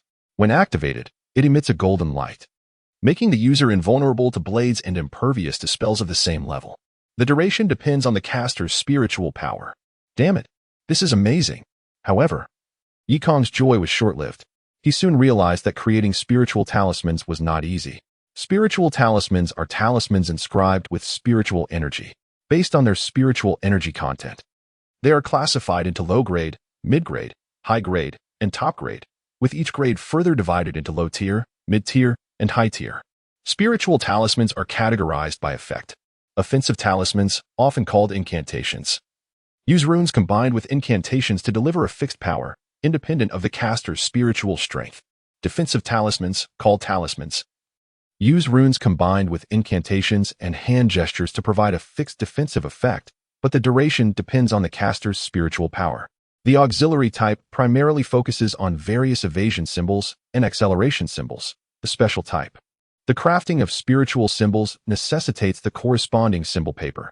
Inferior low-tier spiritual symbols require inferior low-tier symbol paper, while high-quality symbol paper can be used to create lower-tier spiritual symbols. Conversely, symbol paper incapable of bearing the corresponding spiritual energy will struggle to form symbols. To produce an inferior low-tier spiritual symbol, one must take a piece of the appropriate symbol paper, unfold it, and use a spirit communication brush dipped in the juice of inferior low-tier spiritual herbs, or the blood of equivalent spiritual beasts. While channeling the attribute of the spiritual symbol being crafted, one must release the corresponding attribute of spiritual energy, guiding the brush with this energy to inscribe the design, thus enabling its creation. During the crafting process, it is essential to maintain a focused mind, allowing for a seamless and stable infusion of spiritual energy. Yikong could no longer bear to watch. It became evident that the materials required for these spiritual symbols, including the paper, brush, and ink, were far from ordinary. Yet, where could he possibly find inferior low-tier symbol paper, let alone a spirit communication brush or the blood of inferior low-tier spiritual beasts? My heavens! The last time Lu Chongqing injured a steel-skinned bull, the losses had been staggering, and that was merely a non-grade spiritual beast. To hunt inferior low-tier spiritual beasts would be nearly akin to seeking one's own demise. It appeared that crafting spiritual symbols would have to wait, perhaps in the future. When he becomes familiar with the markets of cultivators, he could procure the necessary materials. Yikong's fervor began to wane. However, since he could not create spiritual symbols for the time being, familiarizing himself with the designs of these symbols would certainly enhance his chances of success in the future. As Yikong examined the 3 types of spiritual symbol designs before him, he couldn't help but marvel. The technique for drawing spiritual symbols was entirely distinct from that of paper symbols, with a fundamentally different structure. The structure of a yellow paper symbol consists of the symbol head, the symbol core, and the symbol foot, emphasizing the core, with its content primarily composed of graphical representations and characters resembling celestial scripts. In contrast, spiritual symbols do not adhere to a hierarchical structure. They manifest as a singular square composed of numerous strokes and intricate connections, rendering it nearly impossible to discern any recognizable patterns or words. To illustrate, it resembled a square integrated circuit board. Yikong found this comparison apt, as some strokes represented open circuits while others depicted closed ones, creating a highly intricate and convoluted design. The spiritual energy flowed through it like an electric current, inevitably producing formidable effects during operation. It was evident that these spiritual symbols could not be casually altered. They encompassed profound and intricate laws. The creation of spiritual symbols was not confined to the Zhangnan continent or Blue Star. It represented a civilization interwoven with science and mystical energies, far surpassing the levels of civilization found in both Blue Star and Zhangnan continent. Chapter 34, Second Floor Brother Yekong, have you awakened? It was a startling sight to see him unconscious for 5 days. As soon as dawn broke, Lu Qin approached with concern. Do not fret. I was merely in meditation. In the future, I may sit for even longer periods, so you needn't worry unnecessarily, Yekong replied, though his mind was plagued with unease. 5 days had passed. What if, in the future, he sat in meditation for an entire month? They could only imagine the anxiety that would ensue. Indeed, how could one survive 5 days without food or water? I could have starved to death. Let us not let this happen again. It's quite frightening, Chen Junyang remarked while continuing her embroidery. Indeed, worry breeds chaos, Yekong replied with a bitter smile. Mother, Shaoqin, you do not understand. I am cultivating, absorbing the essence of heaven and earth. A few days without sustenance is trivial. Once I reach the next level of cultivation, I will be able to fast successfully. Do you know what fasting entails? It means not needing to eat or drink. Is that not akin to achieving immortality? Lu Qin asked, her eyes wide with astonishment. I am already on the path of immortality. What is so strange about that? However, you must not share this with others, for it could endanger my life. Yekong explained helplessly. It was good for Qin Jionyang to know he was cultivating celestial arts. At least she wouldn't worry, and it would help her understand certain precautions. Didn't Team Master Wang Quan say your aptitude was laughably poor? How is it possible for you to cultivate? Qin Jionyang inquired. Her curiosity piqued upon hearing her son was practicing cultivation. After Yekong finally explained everything to her, he returned to his room. Lucine, shyly keeping her head down, entered again, appearing as though she had something to say but found it difficult to express. After a moment, she hesitantly asked, "Brother Yekong, can I cultivate as well?" Yekong looked at her and slowly shook his head. "Xiaoqin, as I have mentioned before, cultivation requires aptitude. If you cannot sense the spiritual energy, how can you cultivate?" Lucine lowered her head, dejected, and began to bite her beautiful beauty mark on her lower lip, unable to bear her despondent expression. Yekong smiled gently. "It is perfectly fine if you do not cultivate. If you diligently practice shadow dance and master it, you can still uphold justice and protect your family. Additionally, I can teach you how to draw talismans, which are akin to celestial techniques." Suddenly, Yekong had a thought. Since paper talismans do not require spiritual energy, could mortals learn to create them? If mortals on Blue Star could draw talismans, could mortals on the Tsangnan continent do the same? If Lucine could master this skill, she could protect her mother when he ventured out for cultivation. Drawing talismans? Is that what you used to heal my mother? Lucine's eyes lit up at the prospect. Indeed, that is the eye-opening talisman, which can cure eye ailments, among many others, such as the Tranquility Talisman, the Safety Talisman, the Anti-Malaria Talisman, and even the Pregnancy Protection Talisman. If you learn, you could heal others, Yekong elaborated. The Pregnancy Protection Talisman? Lucine exclaimed, her face flushing. "Brother Yekong, why do you speak of such embarrassing things? There is nothing to be embarrassed about. Come, let us begin your lessons." Yekong instructed her to stand before the table, positioning himself behind her. He took her delicate hand, dipped it in cinnabar, and guided her through the art of talisman drawing. Observe closely, the pen must not pause. Draw in one continuous stroke. And do not exert too much force with your arm. Focus on your wrist. As he held her soft hand, Yekong noticed her cheeks were flushed. One must maintain a clear mind while crafting talismans. He reminded her, although his own thoughts were becoming disordered. On a summer morning, before the sun had fully risen, a gentle breeze wafted through the window, carrying the sweet scent of youthful innocence. Lucina's hair brushed against her cheek, and her rosy complexion stirred something within Yekong's heart. With a beautiful maiden in his embrace, he felt an urge to pull her closer, yet he hesitated. Yekong's breath grew erratic, and Lucine sensed the shift in his emotions. She held her breath, as if waiting for something. Suddenly, a burst of chaotic energy caused the talisman they were riding to ignite in flames, turning to ash in an instant. See? This is the consequence of distraction. The text advised bathing, burning incense, and praying before drawing talismans to allow the creator time to center their thoughts, Yekong said, exhaling deeply to clear his mind. He refrained from holding Lucine. He knew he wouldn't be able to stay with her for long. Why stir her emotions? Lucine was the type of girl who was gentle yet strong, not like the girls of the 21st century Blue Star who easily changed partners. If he stirred her feelings, she would wait a lifetime for him. He did not wish for her to grow old waiting for him. He also did not want to be preoccupied with thoughts of a woman while cultivating in the wilderness. Thus, he had to let go.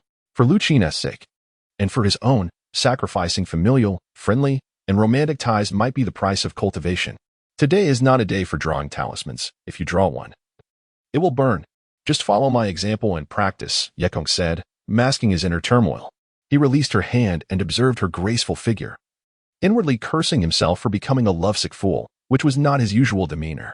He would rather wrongfully harm 1,000 than let one escape. Yet, another voice within him questioned whether he could continue his cultivation while constantly thinking of a woman growing older and waiting alone for his return. Yekong collected his thoughts. If he was not a heartless person who could simply move on, he had no choice but to sever his emotional ties early, to forsake love, to be free for his cultivation. "Oh, Brother Yekong, my brother says that the Fan family brothers wish to invite you to the Tsangchuan building for drinks." Lucine suddenly interrupted his internal struggle. "Is that so? I want to be going. The Fan brothers are not good people. There are no good feasts with them." Yekong scoffed, having previously declined their invitations multiple times over the past 6 months, sensing their ill intentions. However, the messenger insisted, saying that Fan Jiosha claimed it would be a significant opportunity for Yekong, urging him to attend, or they would come to the family to fetch him. "Damn, they dare to threaten me," Yekong exclaimed, though he pondered inwardly that he might have no choice but to go. What could this opportunity possibly entail? As dusk fell, the Tsangchuan building bustled with patrons. It appeared that the city of Nandu was not devoid of wealthy individuals, with elegantly dressed gentlemen and young masters entering and exiting. The older, less attractive women loitered at the entrance, Yet the truly affluent would not pay them any mind. The genuine top-tier beauties would never flaunt themselves at the door. "Young master, allow me to attend to you." I, Green Lotus, was once the head courtesan of Sanchuan building. A heavily made-up woman pounced on Yekong, refusing to let go. These women of the night possessed keen judgment. Although Yekong's attire was neat, it lacked opulence, marking him as a potential target for their attentions. Noticing Yekong's lack of response, the woman quickly added, "Young master, you seem unfamiliar. You must not know the prices of the top courtesans. For you, I can offer a discount. Only 5 taels of silver, and I promise you a night of unparalleled pleasure." Yekong chuckled. Indeed, the courtesans of the Tsangnan continent were as straightforward as those on Blue Star, directly discussing prices before proceeding to business. He was not her all right, with pleasure. With a dismissive wave, Yukong followed the lackey to the 3rd floor of the Hidden Spring Pavilion. As Yukong entered the Fan brothers' usual private room, the corpulent Fan Nine Serpent hastily approached, exclaiming with a grin, "Esteemed Taoist Yi, what an honor to have you grace us with your presence.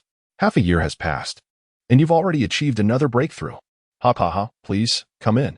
For the past 6 months, the Fan brothers had been growing increasingly impatient.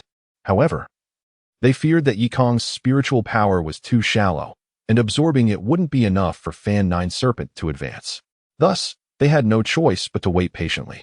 Unexpectedly, a few days prior, their informant in the Yi residence reported that Yikong had been secluded in his room for days, neither eating nor drinking, which was unprecedented. Fan Nine Serpent immediately surmised that Yikong was about to break through, and promptly sought an excuse to invite Yikong out to investigate. Upon seeing him, they discovered that Yikong had indeed broken through to the 2nd level of qi refining. Fan Nine Serpent was overjoyed, secretly thinking that his good fortune had arrived. If he could absorb Yikong's spiritual power and break through to the 4th level of qi refining, he would be able to control flying sword artifacts. One must understand that having magical artifacts is of paramount importance to cultivators. Relying solely on spells makes it difficult to kill, but with a magical artifact, one's offensive power would ascend to a new level. Killing cultivators in the early stages of qi refining would be effortless, and even facing contemporary cultivators, one could still put up a fight. If the magical artifact were powerful and formidable, it could even compensate for deficiencies in one's own cultivation level, allowing one to hold one's own against cultivators of higher realms. If he could truly succeed, his path of cultivation would be smooth sailing from then on. He could continuously kill, seize treasures, and elevate his cultivation. Alas, he too could achieve immortality. Fan Nine Serpent thought to himself, overjoyed. While urging Yikong to eat and drink, he incessantly stole glances at Yikong, growing increasingly delighted as he looked, as if beholding a peerless treasure. "Come, try this flying sting silverfish. It's a rare delicacy with an exquisite flavor. I heard that the fisherman risked his son's life to catch just 1 or 2 of these," Fan Nine Dragon warmly urged, his greedy eyes also constantly darting towards Yukong. Fan Nine Dragon was also excited. As his younger brother's abilities grew, he would find cauldrons for him to upgrade his cultivation. When the time came, he, too, could enjoy longevity and roam freely on a flying sword. Yikong felt a chill run down his spine from the brothers' gazes. Although he wasn't yet sure what they were plotting, Yikong knew that excessive courtesy was suspicious. These 2 fellows were being so polite to him. They must have some malicious intent. To risk one's son's life to catch a flying sting silver fish, I wonder what that fisherman was thinking, Yikong said, shaking his head after taking a bite of the fish. Fan Nine Dragon puffed out his chubby cheeks and chuckled. It was probably just a chance encounter. If he had known there were flying sting silver fish there, he would have detoured long ago. Yikong smiled, not necessarily. As the saying goes, greed clouds the mind. Often, people see the benefits first and forget to consider the risks.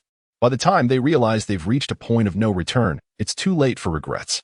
Yikong's words carried a hidden meaning, reminding the Fan brothers that there were risks involved in trying to harm him. Consider it carefully first. Upon hearing this, Fan Nine Serpent understood, but Yikong was a rare and suitable cauldron that he had encountered. Whether he could take his cultivation to the next level depended on this one move, so how could he let go? Thus, he said with a smile, "Taoist Yi is right, but how can one make big money without taking risks? If everyone did as Taoist Yi says, how would we be able to taste such delicacies?" Yikong's heart stirred. Could it be that these 2 fellows were planning to attack him today? Chapter 35 Invitation. Friend Fan, I have heard that there is an important matter calling for my attention. Indeed, a splendid affair. Pray, do share, Yikong remarked, his heart already brimming with caution. His left hand stealthily reached for the talisman hidden within his sleeve. If things took a turn for the worse, he intended to subdue Fan Jiolong first. With a hostage in hand, he would feel considerably safer. Sensing Yi Kong's wariness, Fan Jiash's eyes glinted with a sharpness before he quickly donned a smile, saying, "It is indeed a splendid matter. I am certain it will bring you joy, friend Yi." "Oh?" Yi Kong feigned deep concentration, lowering his chopsticks to discreetly reach into his sleeve. Fan Jiash, relishing the suspense, finally inquired, "Might I ask if you have ever visited the market? The one where cultivators exchange resources and share medicinal materials." "Oh? Where is it located?" Yi Kong's interest was piqued. It was impossible for him to feign disinterest. He had recently opened a spiritual talisman scroll and was eager to procure materials such as talisman paper and spiritual pens. The mere mention of the market ignited a spark within him. Fan Jiash, not in a hurry to reveal its location, saw that Yi Kong's curiosity had been kindled and continued to embellish. "The cultivator's market is a wondrous place. I once visited and was dazzled by the array of talismans, medicinal pills, spiritual artifacts, and treasures beyond imagination. It was truly an eye-opener. Not to mention the plethora of cultivation techniques and incantations. It leaves one utterly mesmerized." Yi Kong, swayed by his words, couldn't help but inquire again, "Might Brother Fan enlighten me on its whereabouts?" Noticing that his bait had been taken, Fan Jiash feigned contemplation. "Ah. The location is indeed difficult to articulate. The market convenes only once every 3 months, and it just so happens that the opening is imminent. How about we journey there together?" Despite his eagerness to visit the market, Yi Kong's vigilance towards Fan Jiash had not waned. He was reluctant to accompany this rotund fellow, aware that if he refused, Fan would certainly withhold the market and Appo's location from him. The prospect of crafting spiritual talismans was tantalizing, and he couldn't shake the notion that perhaps Fan Jiash did not harbor malicious intentions. As Yi Kong pondered, Fan Jiash exchanged a subtle glance with Fan Jiolong and continued, "The world of cultivation is fraught with dangers. The strong prey upon the weak, and theft is rampant, particularly around the market where many come bearing treasures and spiritual stones, making them prime targets for treasure hunters who often lie in wait for solitary, less experienced cultivators." Fan Jiolong chimed in, "Then it would be prudent for the two of you to travel together. Having each other as company would provide some measure of protection against those treasure hunters who might think twice upon seeing two of you." After making his point, Fan Jiolong smacked his forehead in realization. "My apologies for neglecting to invite the young lady," he exclaimed jovially. "Please hold on a moment. I shall make the necessary arrangements." As Fan Jiolong departed with a hearty laugh, Yi Kong contemplated seizing him as a hostage, but realized that opportunity had slipped away. Although filled with suspicion, he couldn't act rashly when they claimed to be fetching a lady. It would be unwise to act without reason. "But I am newly embarked on the path of cultivation, lacking both spiritual stones and treasures. A visit to the market would be in vain." Yi Kong deflected, his eyes scanning the room warily. "Ah, friend Yi, you are mistaken. Even if you do not intend to purchase anything, visiting to forge connections can greatly benefit your cultivation journey. Moreover, once you know the location, you may return in the future as your abilities grow," Fan Jiash argued, his reasoning sound yet his intention suspect. Yi Kong, however, remained hesitant. Such overzealous persuasion could not bode well. The avaricious glints in the brother's eyes filled him with trepidation. Yi Kong's instinct urged him to decline, but as he scrutinized his surroundings, he suddenly realized he had been encircled. Though his spiritual sense could not yet extend outward, his keen hearing caught the low, suppressed breaths of several men nearby. A chill ran down Yi Kong's spine. He understood he had stumbled into a trap. More alarmingly, he had been completely unaware of their approach. It was evident that the Fan brothers had come prepared, and his hidden trump card, the invisibility talisman, would prove ineffective against Fan Jiash. It seemed he had no choice but to acquiesce. Otherwise, he would find it impossible to leave this place. "Very well, as you wish, friend Fan. I shall accompany you to the market." Yi Kong feigned innocence, adding with a smile, "I simply worry that the two of us may not be a match for them." Fan Jiash, elated by his agreement, waved dismissively, "No need to fret. Those treasure hunters are not particularly formidable. As long as we exercise caution, we should encounter no danger. Then I shall rely on you, Brother Fan." Yi Kong chuckled. With Yi Kong's agreement, Fan Jiash refrained from signaling an attack. Shortly thereafter, Fan Jiolong returned, accompanied by several attractive women. Since no animosity had arisen, Yi Kong maintained the faade of ignorance toward their ambush. The three engaged in frivolous chatter, appearing as though they were the best of friends. Yikong took liberties, embracing a charming girl named Xiaoying. Who would have thought that you, friend Yi, are quite the master in such matters? Perhaps after our meal, we could stay at the Sanchuan Tower, Fan Jiaish jested, gesturing towards the lovely Xiaoying. This young lady is a skilled courtesan. Seeing you two together, why not take her for your pleasure tonight? Yikong thought to himself. To do good deeds within their trap? I cannot afford to be on edge. If they were to change their minds and strike while I am caught up in the moment, it would spell disaster. Gentlemen, you are unaware that my cultivation requires me to maintain a pure yang body. Until I achieve the golden core stage, I must abstain from such indulgences. Yikong cleverly deflected, crafting an excuse to decline. An excellent excuse, Fan Jiaish conceded, unable to press further. Then we shall meet again in 3 days. I trust you shall not be late, Brother Yi. Rest assured, I will not. I plan to use these 3 days wisely, contemplating what I might exchange at the market. Yikong replied with a smile as he took his leave. As soon as Yikong departed, the expressions of the Fan brothers turned icy. Dismissing the women, Fan Jiolong whispered, Brother, why did you not act? Opportunities are fleeting. Fan Jiaish shook his head. Today, we must refrain from action. The Sanchuan Tower is rife with observers. If a scuffle were to break out, it would surely attract unwanted attention. If he has agreed to accompany us to the market, we shall strike then, under the cover of darkness. A cruel glint flashed in Fan Jiaish's eyes as he casually drew forth a small sword-shaped artifact, admiring it without end. Meanwhile, Fan Jiolong expressed his concern that lad may be young, but he is cunning and astute. He may have already discerned our ambush, employing a delaying tactic. What if he changes his mind and decides not to go 3 days hence? Fan Jiaish slammed the small sword onto the table, coldly declaring, If he chooses not to go, the blame falls upon him. We shall capture the Liu family, and if need be, we shall even seize that wretched mother of his. Fan Jiolong nodded reluctantly. Very well, let him live for 3 more days. As Yikong exited the Sanchuan Tower, a refreshing summer breeze enveloped him, clearing his mind. If they seek to harm me, they must tread carefully. Desperation could lead to mutual destruction. I must devise a plan. Instead of returning to the Yi residence, he wandered aimlessly until he reached a secluded spot, applying the invisibility talisman. Sure enough, he soon noticed 2 suspicious-looking individuals trailing him. Where did he go? He just entered. One grumbled. How peculiar. He vanished in an instant. Split up and search. Taking advantage of his invisibility, Yikong blended into the crowd, making his way toward the Liu residence in the northern part of the city. Over the past 6 months, the influence of Liu Jun and Liu Yi had burgeoned, reinforced by Yikong's teachings on the financial strategies of the 21st century society, namely, controlling illicit activities and monopolizing industries. The Liu brothers were no longer the impoverished figures who once needed to borrow even 10 taels of silver. With newfound wealth, the dilapidated earthen houses were no longer suitable for habitation. The Liu family now resided in a spacious courtyard near the northern street, a far cry from Yikong's estate. Yet still a substantial improvement. Each member of the Liu family, including the matriarch and Liu Qin, had their own rooms and even a few servants, marking them as the affluent among the impoverished of the northern city. Bearing his invisibility charm, Yikong approached the Liu residence. Confident in its efficacy, he circumambulated the premises, seeking any signs of surveillance upon the Liu brothers.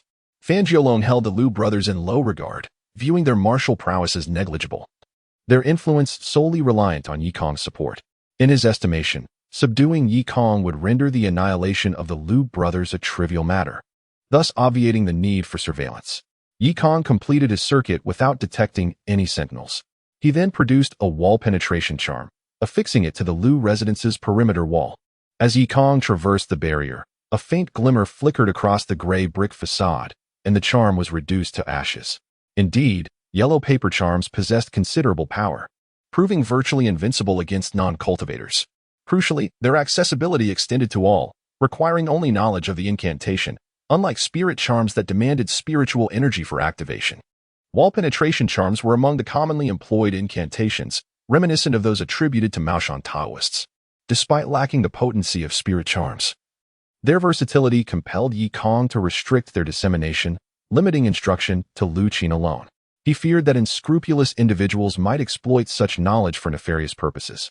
Petty theft was one thing, but these charms could facilitate undetected entry for murder, arson, and the violation of women. Of course, Yikong harbored no such inclinations. Though a rogue, his heart was not consumed by darkness. He saw no reason to kill unless provoked, and he found no allure in coerced affection, believing that true enjoyment required mutual consent. Chapter 36. Countermeasures. Upon entering the main hall, Yikong found both Lu Jun and Lu Yi present. He peeled off the invisibility talisman from his forehead, instantly materializing into view. Though the Lu brothers were aware of Yikong's ability to turn invisible, his sudden appearance startled them, and they hastened to pay their respects. Eighth Master possesses extraordinary abilities, capable of anything imaginable. We are in awe. Yikong flicked his hand, incinerating the invisibility talisman into a wisp of flame. After settling down, he remarked, "You two are now engaging in these futile flatteries. If you must, at least tailor them to what others fancy hearing. To say I'm capable of everything is mocking my inadequate power to take flight, isn't it? And you, with your boundless longevity, are you likening me to a tortoise?" The Lu brothers, accustomed to his scolding, chuckled sheepishly. Lu Jun continued, "Eighth Master's acumen is unparalleled. Every word is incisive. Even your reprimands are delivered with such eloquence." "Indeed," Louis chimed in, "we aspire to thrive like verdant lotus blossoms amidst Eighth Master's admonishments. Your scolding is the soil, the water, the fertilizer." All right, Yikong interjected, "I'm truly weary of you two. Soil, water, any further and manure will be invoked." After a few more playful rebukes, Yikong lowered his voice. "I have a serious matter to discuss with you." After a moment, Louis voiced his concern. "Eighth Master, Fannerpang's invitation is undoubtedly malicious. I implore you not to fall prey to the brothers' treacherous scheme." Lu Jun, after a moment of contemplation, concurred. "I also suspect Fanjiosha's motives. Considering their audacity in attempting an attack within the confines of Hidden Spring Pavilion, it seems they will not relent. Regardless of whether Eighth Master accepts the invitation, then what course of action remains? Shall we preemptively strike and confront them head-on?" The Lu brothers had fully committed themselves to Yikong's cause. Their current prosperity was entirely dependent on him. Should Yikong fall, they would be unable to even revert to their former lives as petty street rascals. Death would be their only recourse. Confrontation? That is not viable, Lu Jun demurred. Aside from Fanjiosha, Fan Jiolong is also a formidable martial artist, with a far greater number of subordinates at his disposal. Moreover, they have likely been preparing for this confrontation for days. To engage in a reckless fight would be akin to striking a stone with an egg. If neither option is viable, are we to simply await our demise at home? Louis, agitated, began pacing back and forth. "Lu Jun, your analysis is insightful." Yikong commended Lu Jun with a pat on the shoulder. A youth patting a man in his late 20s might seem incongruous, but none of the three present found it amiss. Yikong's status, wisdom, and capabilities far surpassed theirs. Louis, not having received a pat, felt a tinge of discontent. "Eighth Master's visit today implies that you have already conceived a plan," Lu Yi astutely observed. "Haha, Louis is not bad either." Yikong straightened up, then leaned in again. The three heads huddled together as Yikong unveiled his scheme. The Lu brothers' faces transformed from worry to elation. "A brilliant plan. We shall eradicate the Fan brothers in one fell swoop, and Nandu City will henceforth be ours," Louis exclaimed, his eyes gleaming with fervor. Lu Jun, however, furrowed his brow in thought. If this is to succeed, Eighth Master must still accept Fan Jiosha's invitation. Should Fannerpang resort to desperate measures, would Eighth Master not be in peril? "Indeed, I implore Eighth Master to devise a method to mitigate the risk and avoid unnecessary danger," Lu Yi added, echoing the concern. Yikong scoffed. "What endeavor is devoid of risk? Even stepping out the door carries the risk of being struck by a carriage. If Fan Jiosha seeks a confrontation, I shall have no choice but to engage him." Fan Jiosha was at the third level of chi refining, while Yikong was at the second.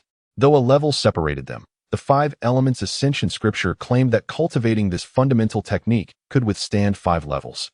Yikong was eager to test the veracity of this claim. As the three were conversing, Lu Qin emerged from her bath, her complexion rosy and captivating. "Brother, Yikong is here too." Upon seeing Yikong, the young maiden's face lit up with joy. Lu Jun and Lu Yi were well aware of their sister's affections.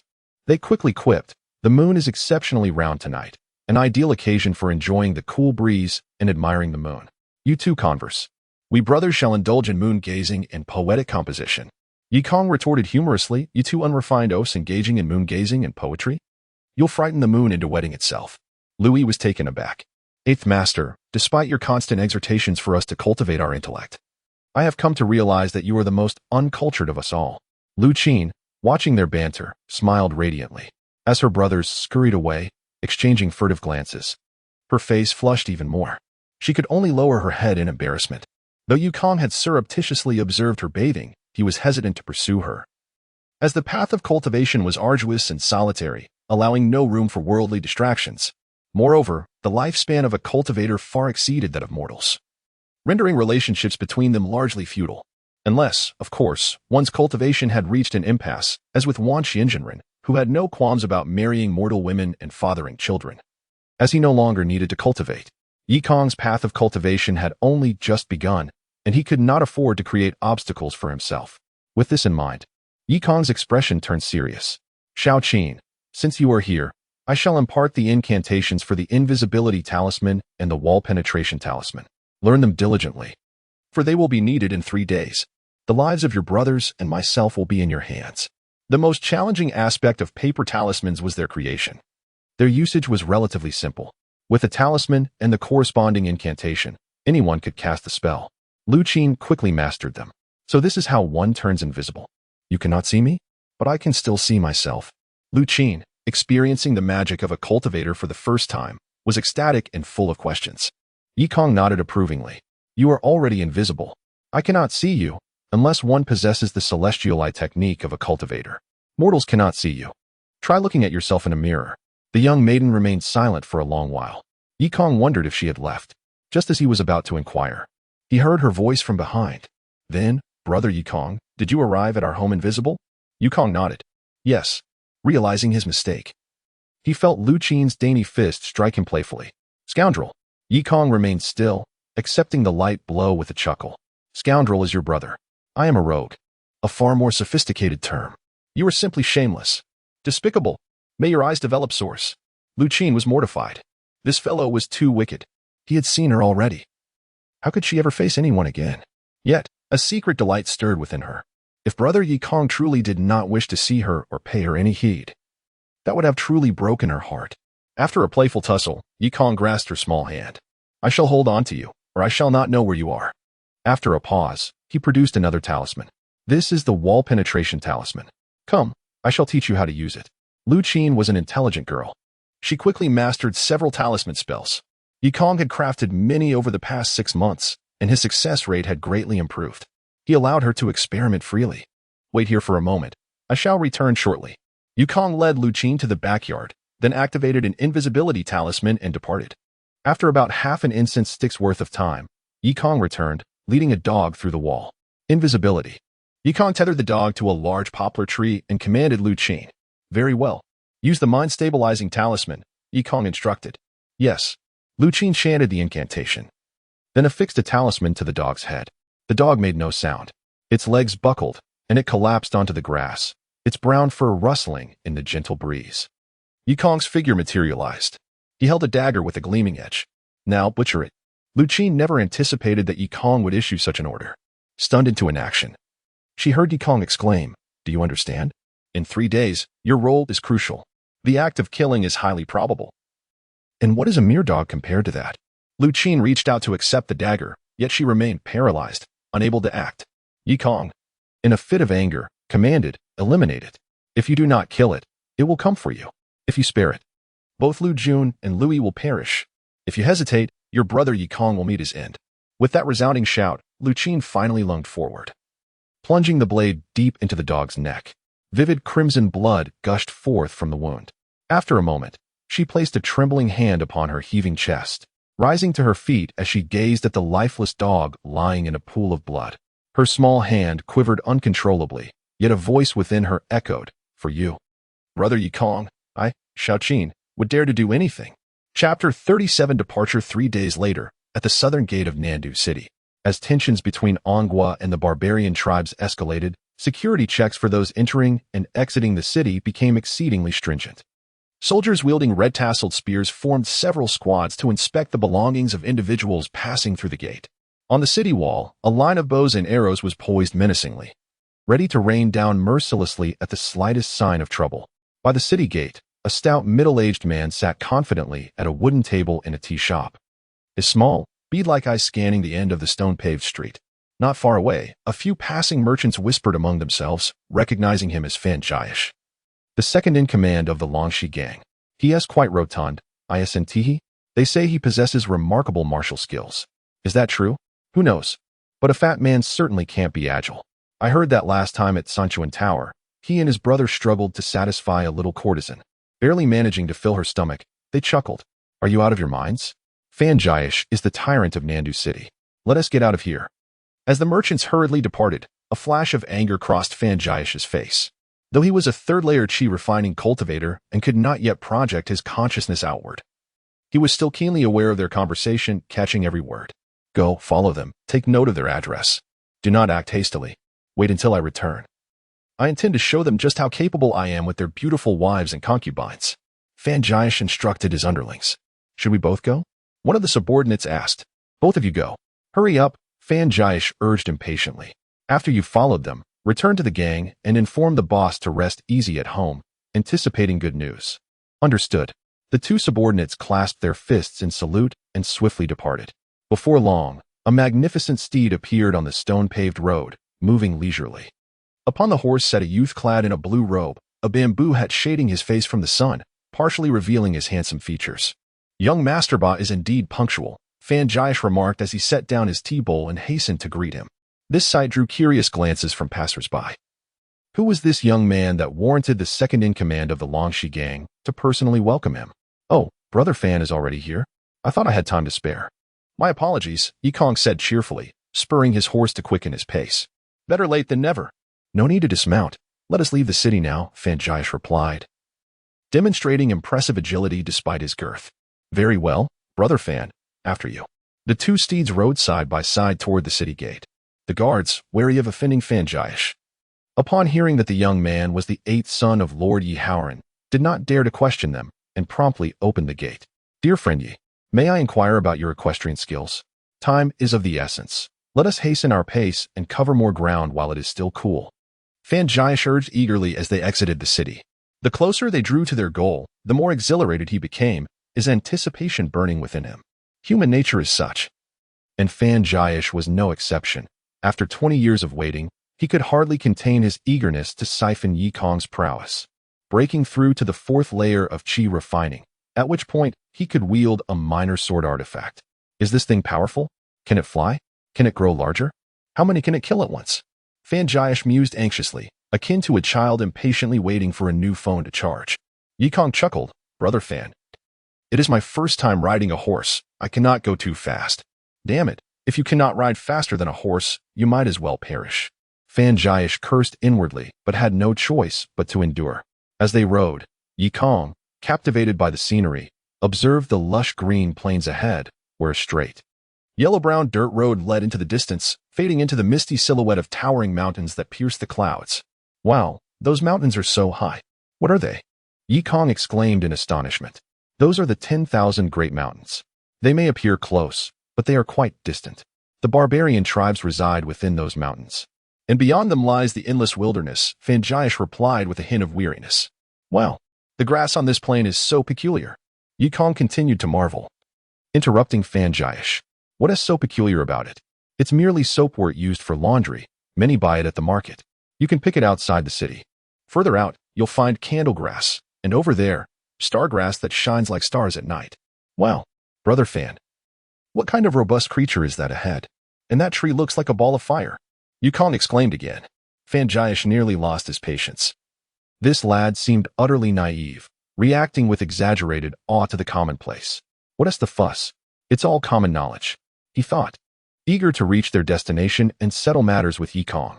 Yet, this first venture outside the city truly broadened Yikong's horizons. Having lived in Nandu City, he had assumed that the southern continent was similar to the ancient Blue Star, only to realize that the differences were substantial. The landscapes of the southern continent were breathtaking, and had he not been preoccupied with dealing with Fanjaish, he might have genuinely embraced the role of a tourist. After riding for over half an hour southward, Fanjaish pulled the reins and called for the horses to leave the main road. Is the market far ahead? Yikong inquired innocently. The market is still quite distant. At this rate, it would take a whole day to arrive. I'm taking you on a shortcut so you can rest once we arrive sooner. Fanjaish replied with a smile. Oh, Brother Fan, you truly are kind-hearted. I was blind to attempt an assassination against your two brothers before. Please do not hold it against me. Haha. Fan Jayesh laughed heartily. Dear friend Yi, accompanying Jayesh brings unexpected benefits. After riding a while longer, they had traversed the grassland, and the surroundings grew increasingly desolate. Fan Jayesh tightened the reins, urging his horse into the redwood forest. Yikong followed closely, curiosity piqued once more. Brother Fan, what is that object tied to your waist? Fan Jayesh patted the black-gray storage pouch hanging from his waist and replied, You don't know what this is? This is a storage pouch. Though it appears small, it has a vast interior. It can even hold a person comfortably. Every cultivator must possess one. Wealthy cultivators have storage bracelets, which offer even greater space. I've heard there are storage rings that can contain a mountain within. Yikong was taken aback. A storage ring is that powerful? It must be exceedingly rare. Indeed, if one isn't a great cultivator at the nascent soul stage. Carrying a storage ring could invite deadly peril, Fan Jayesh boasted proudly. Now I understand. Being with Brother Fan truly expands my knowledge. Yikong nodded eagerly. Fan Jayesh smirked. Tell me, friend Yi, didn't your master, the esteemed Wan Xian, ever share such knowledge with you? You seem utterly oblivious. Yikong's face flushed with embarrassment as he stammered, Brother Fan, please don't be upset. The truth is, Master Wan Xian refused to accept me as a disciple. I merely stumbled upon a low-level cultivation technique and practiced it myself. I hope Brother Fan will offer guidance in the future. Haha, no worries, Fan Jayesh laughed, reassured. He had already investigated Yikong's background, and now that Yikong had confessed, it solidified their bond of friendship, making it easier for him to act when the time came. Let us move swiftly. We must traverse this forest by noon. There may be bandits lurking within, but we'll be safe once we reach the plains ahead. Oh, right. Yikong nodded as their horses ventured deeper into the woods. Although Fan Jayesh mentioned that the path ahead led to a plain, the deeper they ventured, the more darkness enveloped them, as if night had fallen within the forest. The fiery red trees had long since vanished, replaced by towering giants whose canopies pierced the clouds. Such trees were likely scarce on the blue planet. Yet here they proliferated like locusts. The South Sea continent lacked timepieces, and amidst the pitch-black woods, they had lost track of how long they had been walking. Fan brother, are we far from the plain? Yikong inquired, feigning fear. We shall soon reach the plain, Fan Jayesh replied, his heart swelling with pride, thinking how this lad underestimated him, merely a child in his eyes. After an indeterminate time, they finally glimpsed a faint light in the distance among the trees. It's just ahead. Let us rest over there, Fan Jayesh declared, hastening toward it. Yikong followed closely, only to discover a small clearing surrounded by trees. It was hardly a plain, but merely an open space amidst the woods. The ground was overgrown with wild grass, towering as high as a horse's leg. And at the center stood a collapsed stone pavilion. The two tethered their horses to a small tree and approached the fallen stone structure, finding a clean stone to sit upon, retrieving their provisions of food and water. Ye friend, this is where I acquired my cultivation techniques, Fan Jayesh exclaimed, nostalgia flooding his words. It has been over 20 years. Back then, your father had yet to lead his army here, and the southern capital was non-existent. This land was under the dominion of the barbarians, and my brother and I were their slaves. One fateful night, amidst the chaos, I seized the opportunity to escape. The moon was absent, and darkness enveloped everything. With pursuers hot on my heels, I fled aimlessly, only to find myself here, exhausted and starved, with nowhere to run. By a stroke of fortune, I discovered a cave beneath this pavilion and hurriedly took refuge. To my surprise, not only did I evade my pursuers, but I also stumbled upon the relics of a barbarian cultivator, which set me on this path. After sharing his reminiscences, Fan Jayesh chuckled, Ye friend, would you care to see the spot where Jayesh embarked upon the path of immortality? Yikong began to understand why Fan Jayesh had traveled such a distance before making his move. It was likely due to the presence of the cave. Killing him would provide an ideal opportunity to enter the cave and refine his gains, undisturbed and unnoticed. Indeed, it was a prime location for treachery. Yikong pretended to be timid, saying, Brother Fan, I am rather cowardly. The cave is dark and foreboding. You may go alone. Fan Jayesh, not wishing to pressure him, smiled and said, Very well, let us finish our meal and rest a while before we set off. I shall relieve myself. Oh, Yikong nodded. Fan Jayesh rose and circled to Yikong's rear. Glancing back, he saw the lad engrossed in his meal, completely unguarded. Thus, he decided to make his move. Chapter 38. Intense combat. Fan Jayesh did not intend to take Yikong's life with a single blow. His true objective lay in the spiritual energy stored within Yikong's Qi Si. As a Qi refinement cultivator, lacking both Dan formation and infant formation upon his demise. The energy within his chi would dissipate instantaneously. Fan Jiash had no desire to engage in a self-destructive act and had already devised a strategy. Standing amidst the grass, his plump lips moved silently, reciting the incantation for the quicksand technique while gesturing towards Yikong with his fingers. Fan Jiash's plan was straightforward: to ensnare Yikong with the quicksand technique, immobilizing him before halting the spell. However, in a pivotal moment, he suddenly noticed that the foolish boy had tossed aside his jerky and turned back to him with a mocking smile, as if he had already seen through Fan Jiash's intentions. Never mind, he thought. I must continue. The incantation is nearly complete. Yet, Yikong was not about to allow him to proceed. His feigned ignorance had merely been a ruse to lower Fan Jiash's guard and seize an opportunity.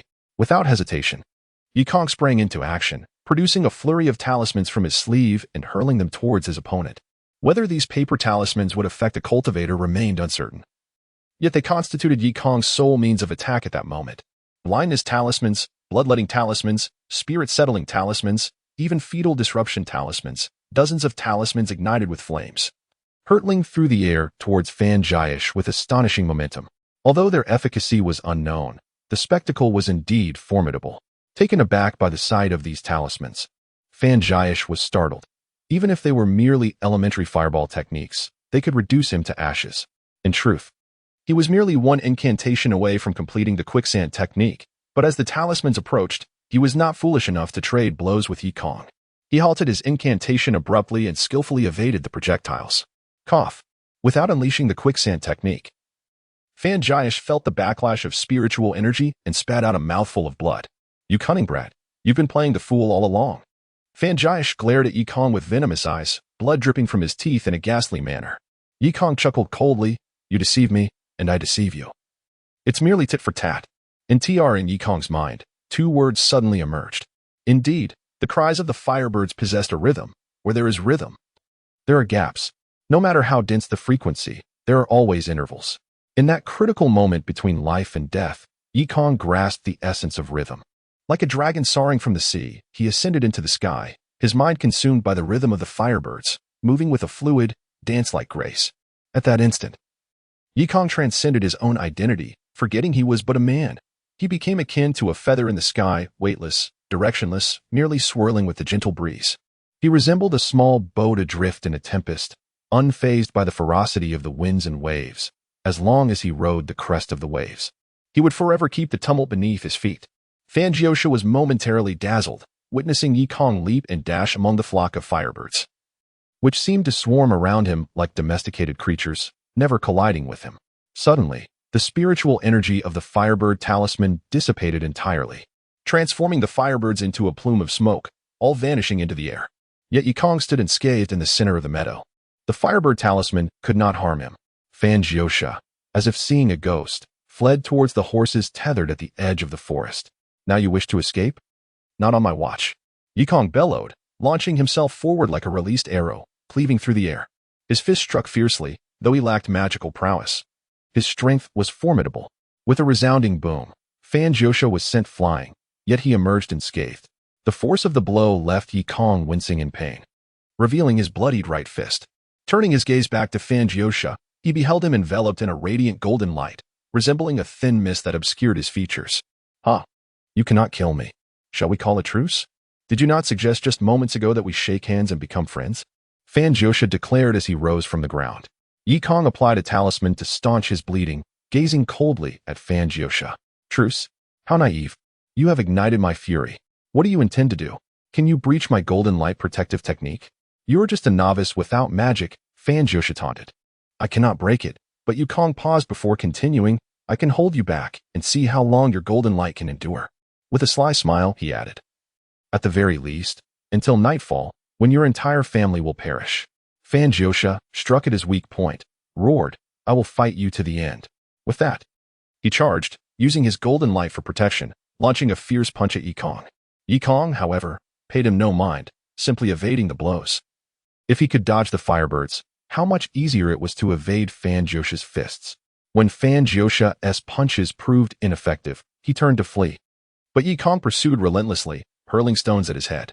Fan Jiash silently lamented his plight. although he was at the third level of chi refining. His spiritual energy was weak, barely sustaining the golden light technique. With each stone struck, he felt his energy rapidly depleting. If Yikong continued to strike, he would surely falter in no time. Curse you. Fanjiosha gritted his teeth, maintaining his golden light protection while expending more energy to cast a fireball. The fireball briefly halted Yikong, allowing Fanjiosha to leap onto his horse. Yikong snorted, producing a tranquil talisman and tossing it accurately onto the horse's forehead.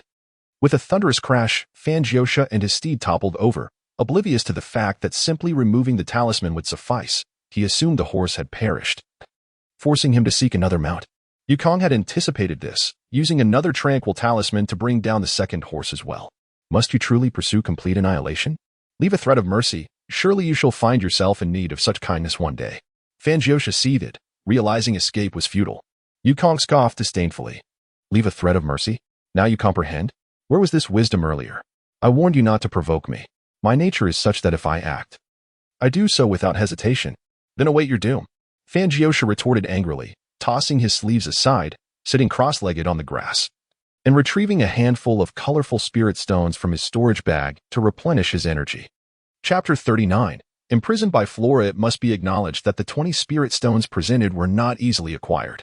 Despite the brothers accumulating a considerable sum of silver over the years, spirit stones were not commodities readily purchased with mere silver. As a mortal, no matter how affluent, procuring spirit stones from cultivators proved exceedingly difficult. Cultivators, possessing extraordinary abilities, had ample opportunities to amass silver, rendering them indifferent to it. Consequently, they would hardly exchange spirit stones for silver. As few dozen spirit stones were obtained through a fortuitous encounter. A scion of a cultivation clan, devoid of spiritual roots and prone to extravagance, had incurred substantial debts through his indulgences. Upon discovering this, intervened, providing the profligate heir with a considerable sum of money. In return, the heir, through a combination of deception and theft, pilfered several dozen spirit stones from his family, which had been hoarding, reluctant to use them until this life or death moment. Spirit stones serve multiple purposes. Primarily, they function as currency among cultivators, akin to silver among mortals. Generally, references to quantities of spirit stones pertain to the lower-grade spirit stones in possession. 100 lower-grade spirit stones can be exchanged for 1 middle-grade spirit stone, and 100 middle-grade spirit stones equate to 1 upper-grade spirit stone. While this is the theoretical exchange rate, upper-grade spirit stones are exceedingly rare, with 100 middle-grade spirit stones falling far short of procuring a single upper-grade spirit stone. As for top-grade spirit stones, they are considered divine artifacts, virtually extinct in this realm, with no reports of their existence for millennia. Secondly, spirit stones are essential components for many formations, serving as the focal point, providing the energy necessary for the formation to function. Thirdly, spirit stones facilitate the absorption of spiritual energy. The spiritual energy contained within spirit stones is exceptionally pure, far surpassing the spiritual energy found in the atmosphere. Even the most spiritually rich environments cannot rival the energy provided by spirit stones. Produce the spirit stones with the third purpose in mind. Straining to maintain the golden light shield, his own spiritual energy reserves were insufficient, compelling him to replenish them with spirit stones, hoping to prolong his standoff with. Witnessing's desperate reliance on spirit stones, chuckled, remarking, "You possess a considerable number of spirit stones. I am eager to see how long you can endure while depleting your entire supply." Ignored him. Assuming a seated posture amidst the grass, clutching a spirit stone in each hand, as if slumbering. Although the golden light shield consumed spiritual energy, the expenditure was limited when not under attack. Naturally, it would not allow him to meditate undisturbed. He resumed pelting with stones, the golden light shield twisting and contorting under the relentless barrage, yet showing no signs of shattering. After a considerable period, growing weary, ceased his futile efforts. Instead, he hauled a large boulder and seated himself opposite, also adopting a meditative posture. If you wish to persist, so be it. I have ample time. After all, it is not my kin who awaits demise, quipped. As dusk began to descend, obscuring the sun, the last vestiges of light struggled to illuminate the sky. Concurrently, the spirit stones in his grasp were nearing depletion. Of course, would not cultivate in the presence of his adversary. Gazing skyward, he casually remarked, "Darkness approaches. Perhaps we can reach an accord." Upon hearing this, opened his eyes and fixed his gaze on, who continued, "This incident stems from your malicious intent. Should you willingly dissipate your cultivation and surrender your cultivation incantations, I shall guarantee the safety of you and your entire family. Scoffed, retorting. Cultivators dread the entanglements of worldly affections. Even if you were to slaughter my entire family, I would be unburdened by their concerns, potentially accelerating my future cultivation. Shook his head, lamenting, you are a heartless beast devoid of morality. Even if they perish, do you believe you can escape retribution? Responded with a cryptic smile, perhaps not. As he uttered these words, sensed an ominous premonition, but before he could react, an anomaly occurred. From the ground near the boulder upon which he sat, for thick, verdant columns abruptly emerged, their surfaces rough and mottled, resembling the sudden growth of massive trees. As the columns rose, countless vines erupted from the ground between them, their growth alarmingly rapid, quickly ensnaring surroundings. Startled, unsure of the nature of this phenomenon, drew a dagger from his sleeve and slashed at the vines. However, the vines proved remarkably resilient, the blade merely piercing their outer layer, from which numerous tendrils, as thick as thumbs, sprouted forth, multiplying with each strike. Ha! Cease your futile struggles, as triumphant laughter echoed from beyond. Youngster, I shall enlighten you. This is the lower middle grade spirit herb, the imprisoning creeper. While it lacks offensive capabilities, its ability to confine is unparalleled. Even a Foundation establishment immortal would struggle to escape its grasp. Did you believe I was merely meditating to bide time? You're mistaken. I was frantically absorbing spiritual energy to nourish the seeds of this creeper, facilitating its sudden growth. Have you been deceived? Little fox, you are no match for an experienced hunter. Having endured an afternoon of frustration, erupted in maniacal laughter, circling the rapidly forming green cage. His heart filled with immense satisfaction. Damn it! Release me. Trapped within the 1 square meter enclosure, roared, you are a coward. What skill is there in confining me? Can you slay me? Come and try. Ha ha. Of course, I can slay you. Even if I cannot directly kill you, I can simply starve you to death. Then your family will ultimately perish. Come and slay me. I shall say no more. Let death come. I shall avenge them, replied with a sinister grin. This imprisoning creeper seed was left behind by that deceased cultivator. Even during my previous pursuit, I hesitated to use it. Now that I have deployed it against you, how can I not reap some benefits? Indeed, the imprisoning creeper seed had long become extinct, having been preserved within an ancient cultivator's storage pouch for millennia. Had treasured it as a last resort. Had he not faced a life-or-death situation, he would not have resorted to its use. Having used it, he was determined to absorb cultivation. As for his parents, wife, and children, he cared little for them. Besides, returning now would likely be too late. He might as well absorb cultivation here and break through to the 4th level of chi refining. As for opening the cage, he had a plan. The imprisoning creeper grew into a square, green cage, ceasing its growth once formed. The dense vines intertwined, forming walls that confined. Even the top was sealed with vines. Damn it, who knew this fat man possessed such a vile weed?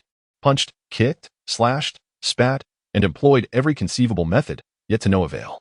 If you have the courage, come in and kill me. Taunted. Ha ha, do not think I am deceiving you. I do indeed have a method.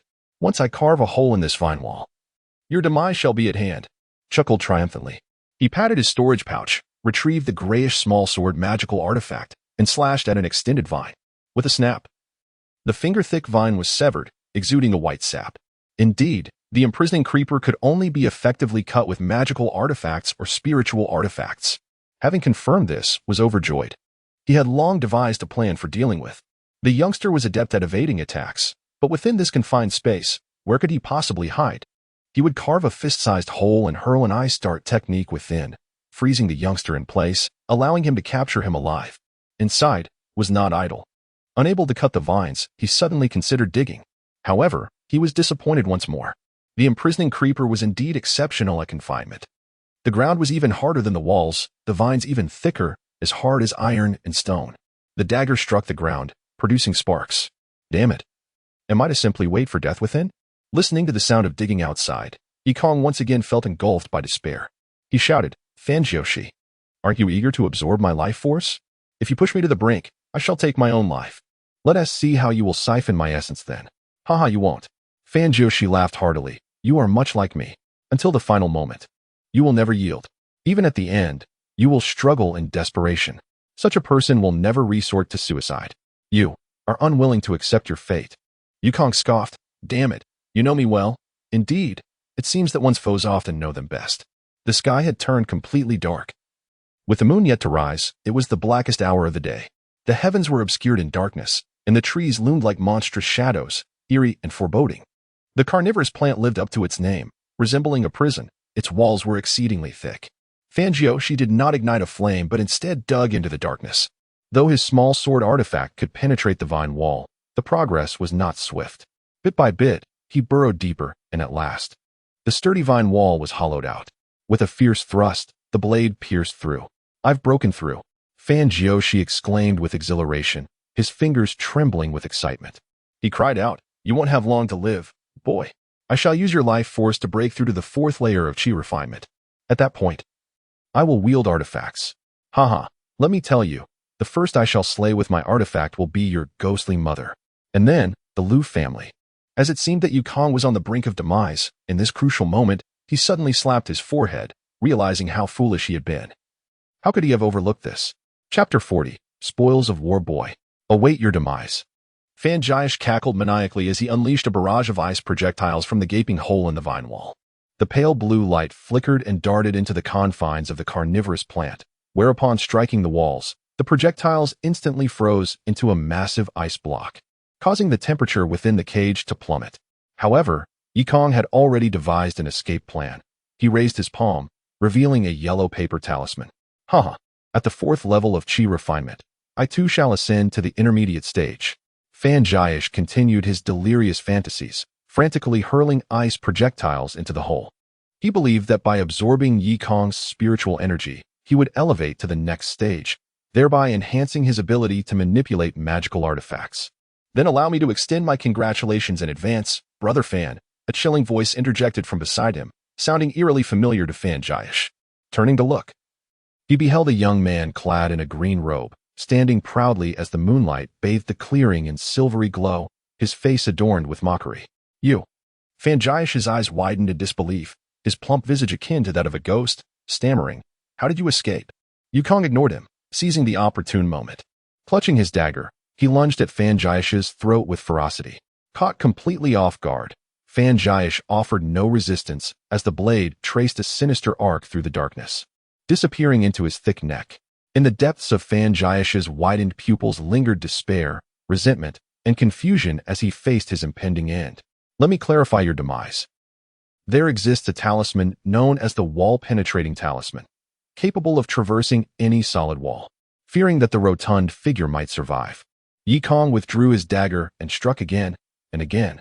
Beneath the moonlight, the sanguine fluid glistened darkly. The sound of the dagger piercing flesh echoed ominously across the small patch of grass. After a relentless flurry of stabs, Fangioshi's head separated from his body. Lifeless and beyond resurrection, Yukong finally exhaled in relief. Gasping for breath, he settled himself nearby, only to notice the storage bag dangling from Fangioshi's waist. Truly a novice, the art of murder and plunder has yet to be mastered, he mused, hastily lunging toward the bag and yanking it free. Inside the storage bag lay a modest collection of in the early morning as Yukong and Fangioshi exited the city. News arrived that the Liu brothers had joined forces with Liu Chongqing's personal guards to encircle the Fan residence. They had already discovered that Fan Jiulong had not gone to the Zhangchuan building that day. However, the Fan estate was home to numerous martial arts experts. A direct assault would undoubtedly lead to significant casualties, and given the broad daylight, it might even attract the attention of the city guard. Although the city guard of Nandu was arranged by Yiharan, it would be inappropriate to overstep, especially since they were not well acquainted with Yukong, who might not receive favorable treatment. Nevertheless, Yukong had anticipated this and instructed Liu Qin to utilize an invisibility talisman to stealthily infiltrate the premises and open the back door of the Fan residence, allowing everyone to storm in together. The brave young girl, taking advantage of the invisibility and wall-passing talismans, entered the hall where Fan Jiulong was located, intending to abduct him. However, unbeknownst to her, after the previous assassination attempt by Yukong, Fan Jiulong had become more cautious and had set a trap behind his seat. The moment someone stepped on it, a net would ensnare the intruder. Liu Qin, oblivious to this, inadvertently triggered the mechanism, but fortunately, having learned a considerable amount of shadow dance martial arts from Yukong, she managed to flip out just before the net closed around her. Alarmed, Fan Jiulong and his subordinates began to wildly swing their weapons within the room, narrowly missing the young girl. However, she ultimately succeeded in affixing a calming talisman to Fan Jiulong's forehead, thus concluding the skirmish. Impressive, Yikong remarked with a smile. Indeed, the young girl has accomplished a great feat, Lu Chaqing concurred, then quietly asked Yikong, eighth young master, her talismans are truly remarkable. Is she perhaps a celestial being? May I request to become her disciple? Become her disciple? Yikong chuckled, looking up to see Lu Qin bounding over like a young deer, and he replied, You might as well speak to her directly. Brother Yikong. The young girl, having worried throughout the night, felt her emotions surge upon seeing Yikong, abandoning her shyness to rush forward. However, upon noticing Lu Chaqing and the others standing nearby, she abruptly halted. Observing the charming features of the young girl adorned with tears of excitement, even Yikong, who had resolved not to engage with her, felt an irresistible stir within his heart. Lu Chongqing, fall back. Yikong commanded. With a smile, Lu Chongqing replied, In response to your command, General, the enemy is fierce, and my men may not be a match. It is best to leave the engagement to you while we return to camp to prepare food. Then make haste. Haha, brothers. To the Sanchuan building, the eighth young master is treating. Upon hearing Sanchuan building, the soldiers hurriedly departed, and Yikong then opened his arms wide, signaling for Lu Qin to embrace him. The young girl blushed deeply, lowering her head for a moment, but ultimately, she could no longer resist the allure of her beloved's embrace. Taking a step forward, she gently wrapped her arms around Yikong. Chapter 41. Romance. The morning air on the prairie was exceptionally invigorating, a verdant expanse stretching as far as the eye could discern, evoking the essence of a painting. Distant azure peaks loomed ethereally, punctuated by wisps of smoke ascending languidly. A shepherd boy tended to his grazing flock, completing the idyllic tableau of tranquility and peace. Nestled intimately on the plush, carpet-like grass lay a pair of youthful lovers. Yikong, caressing the delicate warmth of Lu Qin's back, inquired, I heard you were instrumental in this endeavor? Lu Qin demurred, Not at all. It was primarily their doing. I nearly found myself captured. Precisely what I wished to address. Yikong responded, The inherent peril. Such impetuousness is ill-advised. Upon infiltration, a failure to adequately assess the enemy's strength, coupled with a disregard for environmental awareness, constitutes compounded folly. What if matters had spiraled awry? Lu Qin absorbed Yikong's concerned reprimand without retort, instead nestling closer, a subtle smile gracing her countenance. Henceforth, such recklessness is forbidden. Yikong asserted. Understood, Lu Qin replied crisply, though her thoughts betrayed her words. For Yikong, what significance has any peril? Yikong sighed inwardly, relieved that Lu Qin had emerged unscathed. Such a remarkable young woman, he mused. And the Fan family? Yikong then inquired. Exterminated, Lu Qin responded. A tremor of unease coursing through her as she recalled the carnage. She burrowed deeper into Yikong's embrace before continuing. Initially, we refrained from executing them. They were confined to an antiquated dwelling outside the city. Subsequently, my brother and his cohort embarked on a campaign to seize the Dragon Serpent Gang's arenas. Discontent with the Fan brothers already permeated the gang's ranks. Upon hearing of Fan Jiulong's capture, many proactively pledged allegiance. The endeavor persisted until nightfall. With your tardiness, my brother and General Lu grew increasingly anxious. Adhering to your directive, they executed one every incense stick's duration, culminating in Fan Jiulong's demise by midnight. Alas, Yikong lamented, the ruthlessness and internecine strife of the Songnan continent are notorious. Yet, in my mere 2 years since transmigrating, I have already been complicit in the annihilation of a family. At his core, Yikong was not inherently cruel, particularly towards the innocent, the elderly, and children. He could not bring himself to harm them. However, excessive leniency was untenable. To spare them today was to invite their vengeance tomorrow. To leave them a vestige of life was to ensure a future attempt on his life and the lives of his kin. Yikong would not countenance such a scenario. Thus, the Fan family had to be extirpated root and branch. Lu Qin, recollecting the scene of carnage, involuntarily stuck out her tongue. She continued, with the executions completed, Your absence persisted, amplifying our apprehension. By the witching hour, our patience had waned. We resolved to seek you out, yet the vastness of the prairie, coupled with the labyrinthine nature of the forest, gave us pause.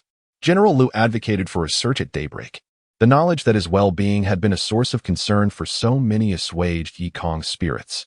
Despite the perceived callousness and brutality of the Songnan continent, he was not without those who cared. Were you also deprived of sleep? He inquired softly. Indeed, Lu Qin affirmed. Your absence caused me profound disquiet. Her voice trailed off, a blush rising on her cheeks as she averted her gaze. Upon the prairie, dewdrops clung to the myriad blades of grass, reflecting the twin images of youthful lovers intertwined. Yi Kong, recount the events on your side. Lu Qin, her face flushed crimson, hastily diverted the conversation. Very well. Yi Kong acquiesced, inhaling deeply the crisp air. I narrowly escaped. During his time on Blue Star, Yi Kong had tasted the superficial aspects of romance. Yet as a street urchin, he had little to offer. While not bereft of female companionship, he had never experienced true love. The kiss shared with Lu Qin had eroded his resolve, yet the future loomed, compelling him to restrain further advances. Yi Kong recounted his duel with Fan Jiusha, captivating the young maiden. Her beauty mark danced as she listened intently, her eyes wide, lest she miss a single detail. However, the endeavor was not without rewards, arcane artifacts. Spirit stones, and the elusive spell I sought, Yi Kong declared, producing the spirit stones from his storage pouch for Lu Qin's perusal. Exquisite. The allure of glittering objects held a particular fascination for women. She held the stones, enraptured.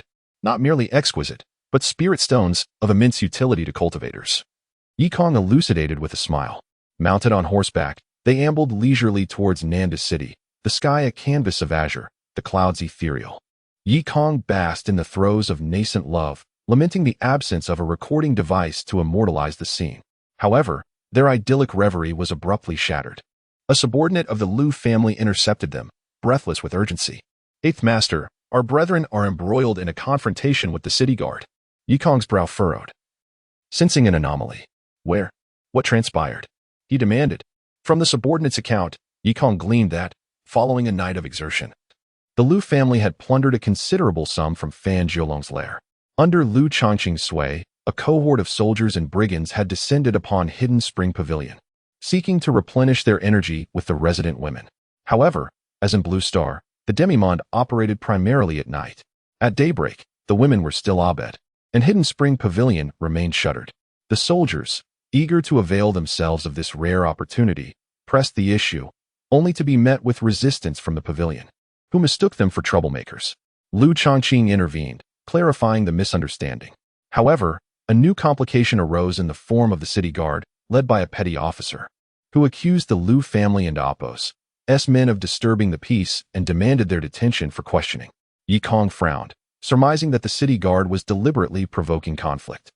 Their audacity in the presence of Lu Changqing and the Yi family and Appo's personal guard suggested ulterior motives. Lu Qin, return and rest. I shall investigate, Yi Kong instructed, dispatching Lu Qin before spurring his horse towards Hidden Spring Pavilion. Upon arrival, Yi Kong found the area thronged with onlookers. Several soldiers stood guard outside the pavilion, but no signs of violence were evident. Yi Kong, relieved, dismounted and mingled with the crowd, gleaning fragments of information. This is the new magistrate, Chen Qingtian, making an example of these thugs. They say Chen Qingtian is formidable. Yi Kong nodded, deducing that the new city magistrate was attempting to assert his authority. However, his immediate conflict with the Yi family suggested powerful backing, possibly from the emperor himself, aimed at Yiharan. The Yi family's prospects appeared grim. Having ascertained the situation, Yi Kong pushed through the crowd. The guards, recognizing the Eighth Master, promptly granted him entry.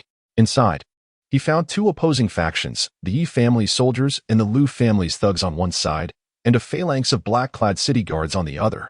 The madam stood between them, torn between appeasing both sides. Eighth Master, these guards are overstepping their bounds. If not for our valiant efforts, you would all be slaves to the barbarians.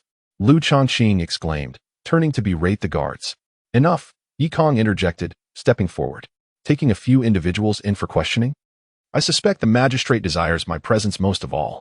Chapter 42. The constable, are you the one backing them? A notably tall constable stood before Yi Kong, looking down at him with an air of authority that was both dismissive and commanding. Yi Kong was taken aback. How dare such a petty constable exert his official power over him? Despite being looked down upon as the eighth young master in the Yi residence, he had never faced such disdain in public. The title of eighth young master still held considerable weight in the outside world. Irritated, Yi Kong turned slightly aside, not even bothering to meet the constable's gaze, and scoffed. Who are you? Anyone can put on airs. Who's afraid of whom? Back in Blue Star, I could show off better than you. Unfazed, the constable placed his hands behind his back, gazing skyward, his nostrils flared at Yi Kong, as if to say, "Friend, what you call arrogance pales in comparison to my own." Without uttering a word, a junior constable approached Yi Kong, whispering, "Eighth young master. This is our newly appointed head constable, Iron Constable, brought here by Lord Chun." "Is that so?" Iron Constable was clearly displeased with his subordinate's introduction. The junior quickly added, "Our Iron Constable is known for his integrity and martial prowess." "Enough. No need to elaborate on my methods." Iron Constable interjected with an authoritative wave of his hand.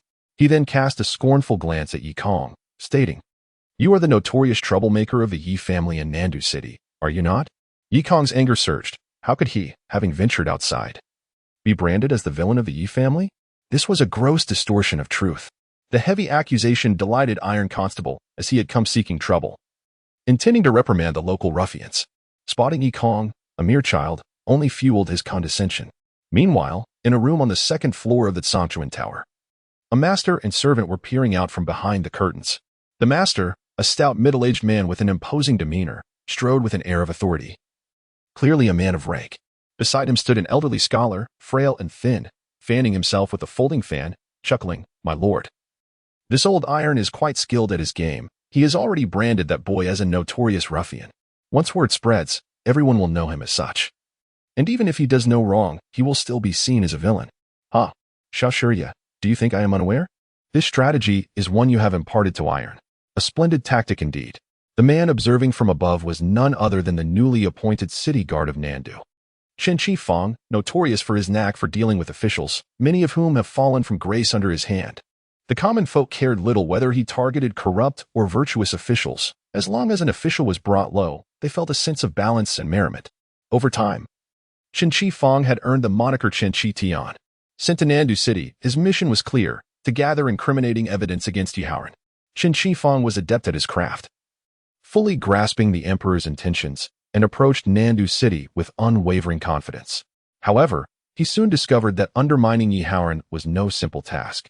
The Yi family enjoyed a commendable reputation in Nandu City. The citizens still remembered General Ye's campaigns against the barbarian tribes. Additionally, the Yi family's children were raised with strict discipline and had not engaged in any scandalous behavior. As Chen Qifang grappled with this dilemma, Yi Kong appeared. He had received word about the recent conflict a day late and missed the chance to intervene. Upon learning of the slain Fan Jiolong and his family's unsavory reputation, he recognized that Yi Kong and his companions might have acted in the name of justice. Contemplating intervention to label them as violent vigilantes, he hesitated, knowing it was not yet the time to confront the Yi family directly, for Yihaoran still stood unchallenged.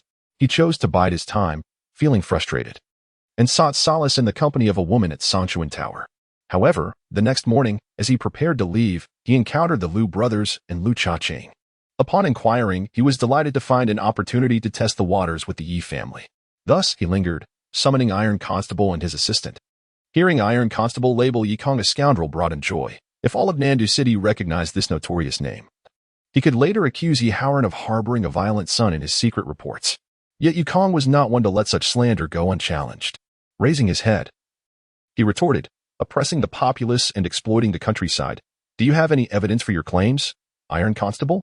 In the lawless realm of the Songnan continent, the notion of legal evidence held little weight. What officials declared was deemed truth.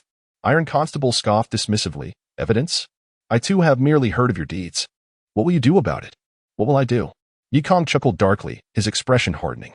"If you speak lies, do not blame me for striking you." With that, he moved with lightning speed, delivering 2 swift slaps. Iron Constable, despite being a skilled martial artist, could not evade Yi Kong's assault. "You dare strike an official?" Iron Constable gasped, clutching his bruised face in disbelief. "Who are you to intimidate me?" Yi Kong shot back, delivering a kick to Iron Constable's leg as cheers erupted from the crowd behind him. "Excellent. The 8th young master is magnificent. From now on, we follow the 8th young master. Teach this foul-mouthed official a lesson. Such nonsense. Insulting the 8th young master deserves punishment." In the room above, Chen Qifang slammed the table in fury, brazen and lawless. Yet his assistant chuckled, "My lord, no need to fret. In my humble opinion, this is a fortuitous event. Publicly beating a court official only serves to solidify the boy's reputation as a scoundrel." Chen Qifang stroked his beard, nodding in agreement. "Indeed, this audacity is a path to ruin." He continued, If Iron Constable were wise, he would rush outside to let the onlookers witness the misdeeds of the Yi family's notorious son. Iron Constable, however, was not so clever. Yet, he did rush out of Songchuan Tower as Yi's guards shouted, "Seize the one who slanders our young master," fearing for their safety. Iron Constable and his subordinates attempted to flee, but were blocked by the guards at the entrance. Outside, a throng had gathered, eager for entertainment.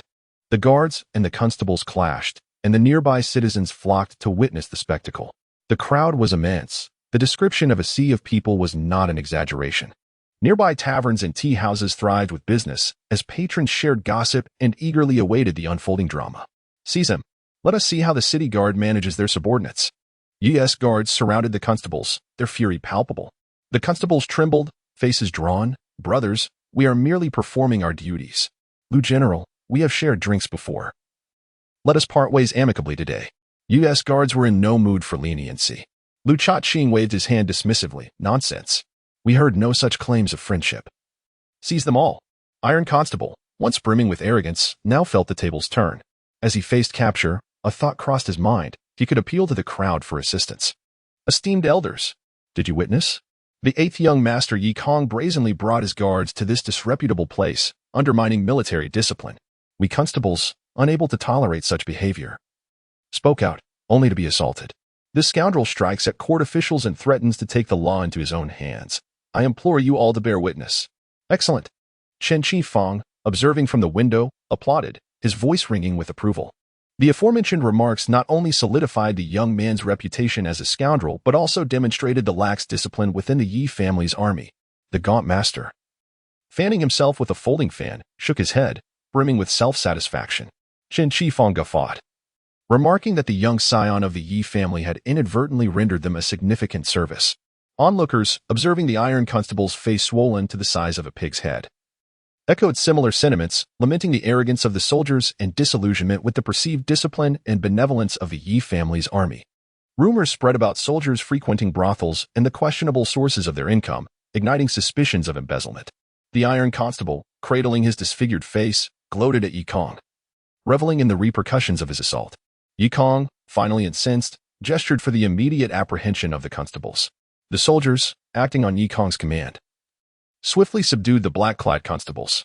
Chen Chi Fong applauded from the upper floor, unconcerned by the capture of his men. The master, with a smug grin, declared that the young man was acting recklessly, defying public sentiment against the Yi family's army and inciting popular discontent, predicting his downfall. As the sight of the tyrannical soldiers assaulting people in the streets ignited public outrage, Yi Kong bellowed, imploring the crowd to lend him their ears. His voice, amplified with spiritual energy, reverberated through the air, silencing the chaotic scene. All eyes turned to Yi Kong, awaiting his explanation. Chapter 43. Ascendancy to flagrantly flout military regulations and engage in assault within the very streets. I am eager to discern what exculpatory pronouncements this callow youth might utter. Chen Chi Fong, with a vehement strike upon the window frame, emitted a derisive snort. What sagacious words could possibly emanate from the lips of one whose down has yet to grace his countenance? The adjutant echoed with disdain, before adding with a sigh, "Verily, Yi Kong possesses martial prowess of considerable magnitude. To attain such mastery at so tender an age is truly remarkable." Not only Chen Chi Fong, but indeed the gaze of every individual present converged upon Yi Kong, each awaiting an explanation that might mollify the prevailing discontent. Should his justification prove inadequate, the ensuing wave of public indignation threatened to be even more formidable. However, rather than offering an immediate apologia for his actions, Yi Kong instead directed his men to procure an octagonal table from within the establishment. The assembled multitude, their curiosity piqued, observed with bated breath as the aforementioned table was conveyed to the entrance of the hidden spring pavilion. "Lu Chongqing," Yi Kong's voice thundered forth. "At your service," came the immediate reply. "Ascend." With unwavering trust in Yi Kong's judgment, Lu Chongqing, without hesitation, vaulted onto the table, assuming a posture of upright dignity, his feet planted firmly, shoulder width apart. "What is the purpose of this charade?" Chen Chi Fong queried, his brow furrowed in consternation. The adjutant, shaking his head, ventured a conjecture. Perchance he intends to publicly chastise his subordinate? Such a maneuver might indeed quell the present unrest. Yet it would scarcely absolve him of the charge of perpetrating iniquity before the eyes of the populace, and would smack of sacrificing a subordinate at a critical juncture. Yikong's intent, however, lay far from the public castigation of Lu Cha-ching. "Remove your tunic," he commanded. "As you decree." Lu Cha-ching, with alacrity, doffed his garment and cast it upon the table, resuming his stance of resolute composure. Just as the throng anticipated the infliction of corporal punishment, Yikong's voice rang out once more. "Lu Cha-ching, how many scars adorn your person? Answer truthfully." The assembled onlookers, their attention now riveted, beheld Lu Cha-ching's bare torso, a veritable tapestry of variegated cicatrices, bearing testament to countless encounters with adversity. "In answer to your query, Eighth Master," Lu Cha-ching responded in a resonant tone, "my person bears the mark of 86 wounds. Speak with greater volume." Yikong bellowed. 86 wounds. Lu Cha-ching roared in reply. "How were these wounds acquired?" "In service to the general since the tender age of 15, spanning 13 years and 46 engagements of varying magnitude," Yikong, with a stentorian interruption, demanded. "How were they acquired?" Succinctly, "By the grace of the barbarian foe." A collective murmur swept through the crowd. Here stood a hero, his deeds etched not in mere words, but in the very fabric of his flesh. Were it not for the valorous sacrifices of these soldiers, this very land would yet be a domain of untamed barbarity. Surely, a hero's dalliance in a house of pleasure could scarcely be deemed a transgression of grave import. The populace, having never tasted the munificence of the Iron Magistrate, yet enjoying the tranquility afforded by the Yi family's legions, rendered their judgment with alacrity. Yet the spectacle was far from concluded. Next, Yikong's voice reverberated. Another soldier ascended the table, disrobing to reveal his own battle-scarred physique. "Name, rank, Wu Weigua. Centurion. How many scars do you bear?" 75. "How many barbarians have you slain?" "In answer to your query, Eighth Master, my martial skill is wanting, and I have sustained injuries in each of the 50-odd engagements in which I have participated, having claimed the lives of 572 adversaries." A gasp of astonishment escaped the lips of one among the crowd. None mocked the exclamation, for all eyes were fixed upon the soldier, admiration writ large upon their faces. At first, his self-deprecation had given rise to murmurs of doubt. Yet the revelation of his tally of slain foes silenced all skepticism. To dispatch an average of 10 enemies in each engagement was no mean feat in the Songnan continent, where strength was revered above all else. Such a display of valor elicited a profound sense of awe. "Wu Weigua," Yikong inquired, 572? "Do you recall that number with such precision? Are you not given to exaggeration?" The crowd, their curiosity piqued, echoed the sentiment. Wu Weigua, lifting his gaze, responded with unwavering conviction, "Eighth Master. The military records bear witness to the veracity of my claim. Should even a single syllable prove false, I offer my head as forfeit." The crowd, their doubts dispelled, exchanged glances of awe and admiration.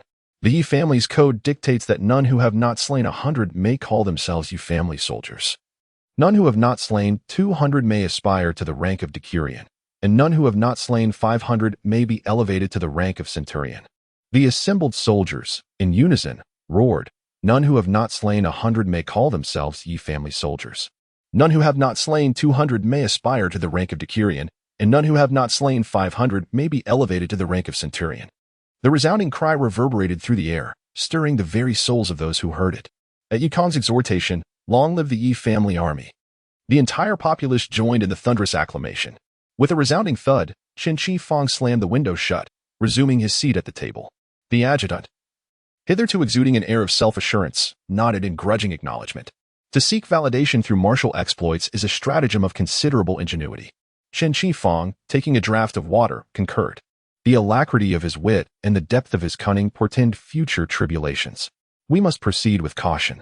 Yikong, his voice still ringing out, addressed the throng. "Esteemed elders, each of you possesses a wife or concubine. Yet have you considered that the men of the Yi family's army are also men, with needs of their own? While you repose in the embrace of luxury, the soldiers who safeguard our borders stand vigilant against the incursions of the barbarians. Is it unjust that these men should seek respite and solace? No."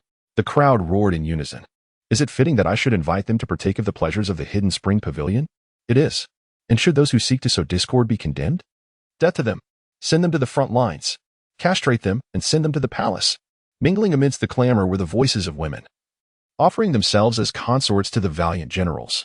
The soldiers of the Yi family army beamed with delight, while the Liu brothers and their cohorts reveled in the spectacle. The Iron Magistrate, his face ashen, prostrated himself in supplication. Yikong, however, refrained from exacting retribution, instead interceding on their behalf. The events of the morning concluded with the soldiers of the Yi family army departing the hidden spring pavilion, their hearts full. Lu Cha-ching and Wu Weiguo, having found companionship, departed with their newfound paramours. The Lu brothers, too, departed, intent on reorganizing their gang, renaming it the Dragon Tiger Gang. Yi Kong declined the mantle of leadership, instead bestowing it upon Lu Jun, with Lu Yi as his second-in-command. What? You are unfamiliar with the 8th master of the Yi family? Then you are woefully behind the times. You can scarcely claim to be a denizen of the southern capital. Yu Kong has now risen to fame, within a mere morning. The entire city is abuzz with tales of the 8th young master of the Yi family. Not a soul remains unaware of his name. And even the servants within the Yi residence engage in fervent discussions about him. By noon, in the courtyard of the Yi residence, in the room of the second madam, Xiao Hong animatedly recounted the news she had heard, causing the second madam to exclaim in astonishment, repeatedly inquiring, "Is it true? Did he really say that? Is he truly that formidable?" Naturally, the household servants who had witnessed the events firsthand would not lie. Word spread that the Yi family had produced an 8th young master destined to bring glory to the family. Xiao Hong envisioned Yu Kong navigating through crowds with the poise of a general, commanding attention with his authoritative presence. Her thoughts drifting back to when he had playfully teased her, igniting her imagination. Meanwhile, the second madam pondered deeply, reflecting on how this young man, seemingly foolish, had transformed into someone astutely perceptive. With the master currently under house arrest in the capital, the Yi family appeared poised for turbulent times. Perhaps this young man could lend a hand and shield the family from calamity. Moreover, should he achieve success, his unattractive mother would not vie for favor with her. However, his brazen behavior would undoubtedly provoke the ire of the new city guard. This young man was contravening the master's advice to avoid trouble, and she felt compelled to admonish him. Yet, given his notoriously bad temper, reprimanding him could lead to an unexpected outburst, exacerbating the situation. If he grew too defiant and chose to leave the Yi residence, it would spell trouble. The second madam, who had once made it her mission to rid the household of Yi Kong, found herself fretting over the possibility of his departure after witnessing his remarkable abilities. Just as she grappled with her indecision, the 9th madam arrived, her face flushed with anger. This Yu Kong has gone too far. He has struck someone again. The second madam could only smile wryly, acknowledging that his temper was indeed quite formidable. Chapter 44. Retribution this time. The recipient of the beating was a relative from the 9th madam's family, the steward of the dining hall, Ma Jie. In truth, Yi Kong wasn't inherently ill-tempered, if unprovoked. He would often let things slide. For instance, the steward Yi Kai and the gatekeeper Li Laosi were now respectful towards Yi Kong, and he had no intention of settling old scores with them. Frankly, he didn't have the time to dwell on such matters with these servants. However, some individuals were oblivious, still believing in their own importance and backing, viewing a mere child as insignificant. This incident began upon Yi Kong's return to the manor. Around noon, Yi Kong returned from his excursion, his spirits high.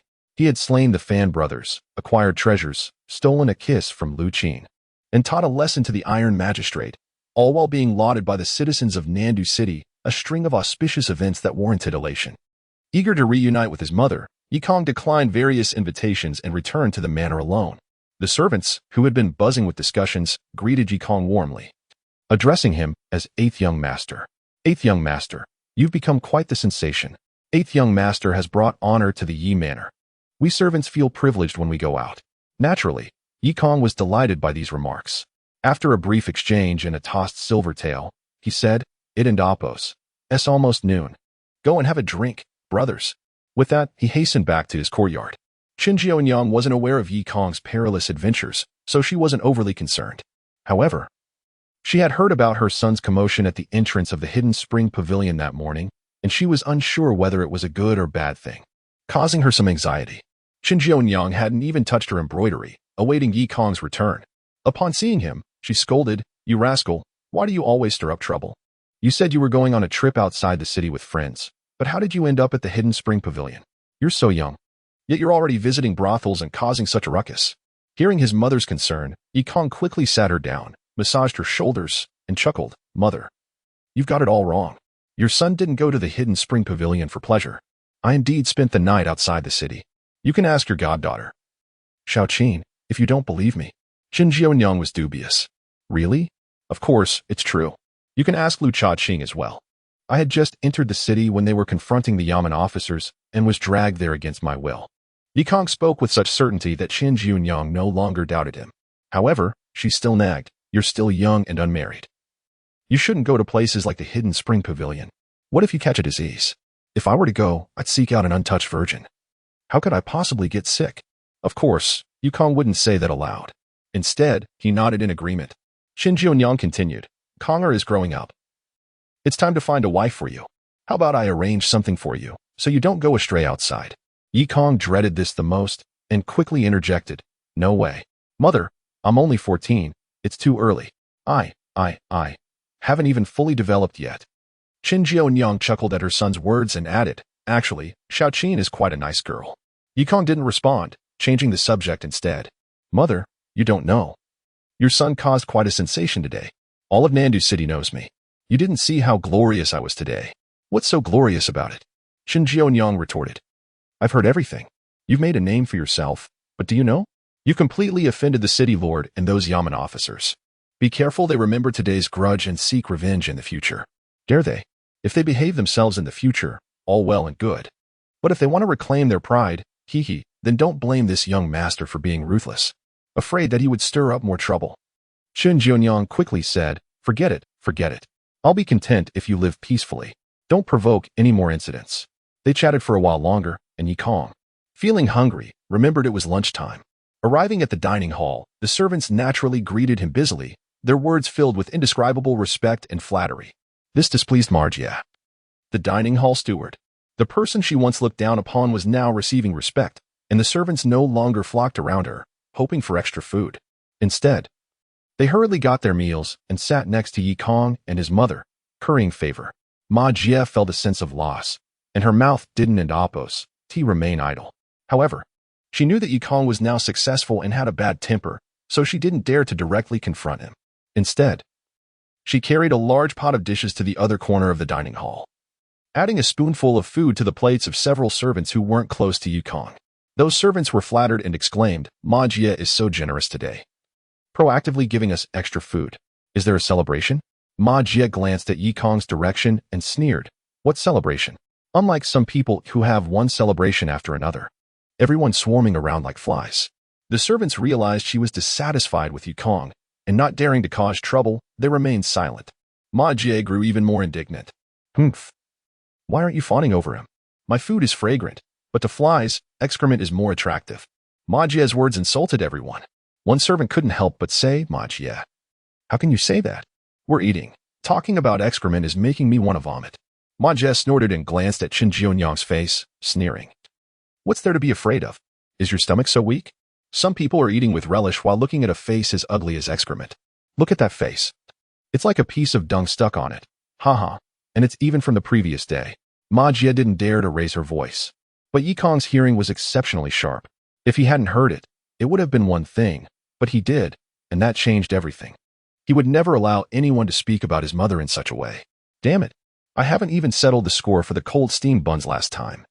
And now I can settle both accounts together. He grabbed the rice bowl in his hand and hurled it. Before Ma Jie could react, Yikong was already standing in front of her, delivering 2 resounding slaps across her face, causing her to see stars. "Show some respect in your speech. Excessive insults will get you slapped." Ma Jie, being a shrew, erupted with even greater shrewishness after being hit.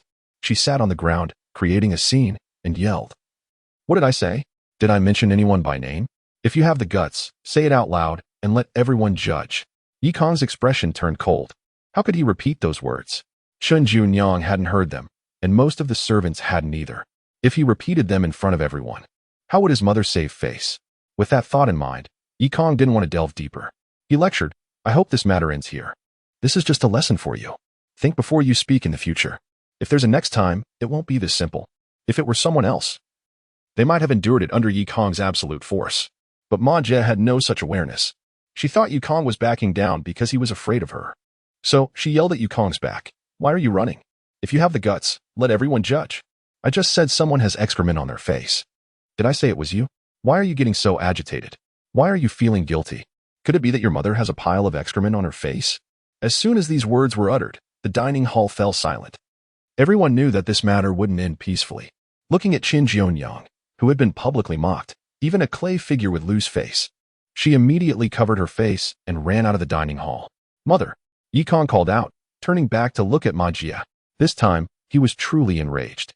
He rushed forward and rained blows on Ma Jia. If the people around hadn't pulled him away, Ma Jia would have lost her life on the spot. However, she was still badly injured, and it was estimated that she wouldn't be able to get out of bed for at least 3 months. So, this matter alarmed the 9th madam. Although Ma Jia wasn't her relative, she was still her person. Hitting Ma Jia was like slapping her face. Everyone values their reputation. So she went to the 2nd madam to demand an explanation, feeling that she wouldn't be at ease until she drove this mother and son out of the Yi manor. After beating Ma Jia, Yikong hurried back to the courtyard to comfort Qin Jianyang. "Mother, don't lower yourself to her level. She's talking nonsense." Though Qin Nan was accustomed to scorn and mistreatment, this particular humiliation cut deep. To have her vulnerabilities exposed before all the servants in the outer courtyard was unbearable. Despite her attempts to conceal her distress for her son's sake, tears welled uncontrollably. "Mother, do not fret. I vow to remedy this minor skin discoloration and reveal your true beauty to those who dare to judge." Just then, a commotion arose outside, and Li Laosi announced the imminent arrival of the 2nd madam. Upon hearing this, Chen Nan hastily composed herself and went to wash her face. Yikong, however, had already formulated a plan. Now that they possessed both wealth and ability, why should they endure further mistreatment within the Yi household? Suspecting that the 2nd madam's visit was a veiled inquisition, he resolved to seize the opportunity to depart from the Yi estate. "Ah, 9, still engaged in your embroidery? Your skill has truly blossomed. Even the most accomplished artisans in the capital's grand workshops could not surpass your talent." The 2nd madam, ever adept at ingratiation, showered Qin Nan with compliments, rendering her visibly bashful. "2nd madam, you flatter me. I merely dabble in embroidery for my own amusement. I could never compare to the masters in the workshops. 9, we are as sisters. Please dispense with such formalities." The 2nd madam drew Qin Nan to sit beside her on the bed. Yikong sensed an ulterior motive, and though he recognized the 2nd madam's disingenuousness, he knew it was impolite to rebuff a friendly gesture. He wondered how to broach the subject of leaving the Yi residence. "2nd madam, Yikong attempted to interject. The 2nd madam, ever astute, swiftly interrupted him. "Oh, this must be Kong. My busy schedule has prevented me from visiting you. You have grown into a handsome and promising young man. 2nd madam, Kong, please do not be so distant. Call me 2nd mother, as you should. I acknowledge that I have not provided you with adequate care over the years. Perhaps you harbor resentment towards me? You must understand the burdens I bear in managing this household." The woman's loquacity was astounding.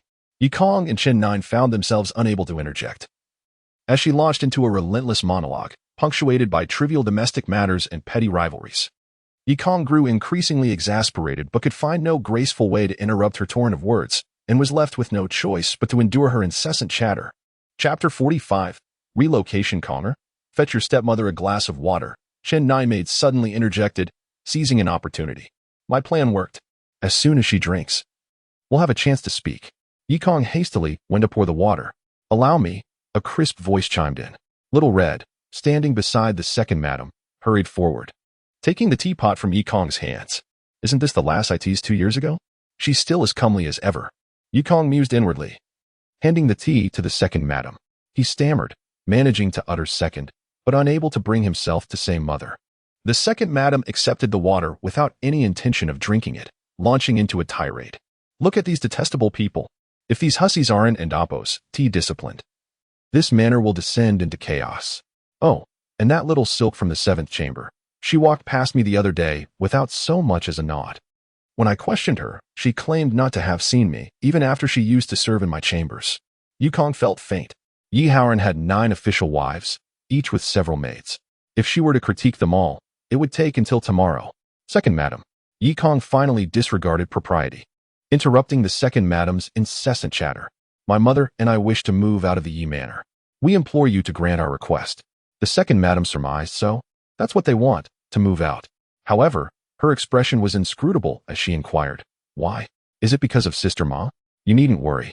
I've already ordered her entire family to be expelled from the manor. Such wicked servants cannot go unpunished. It's outrageous." Yikong was vexed. Once someone becomes renowned, everyone's reaction changes.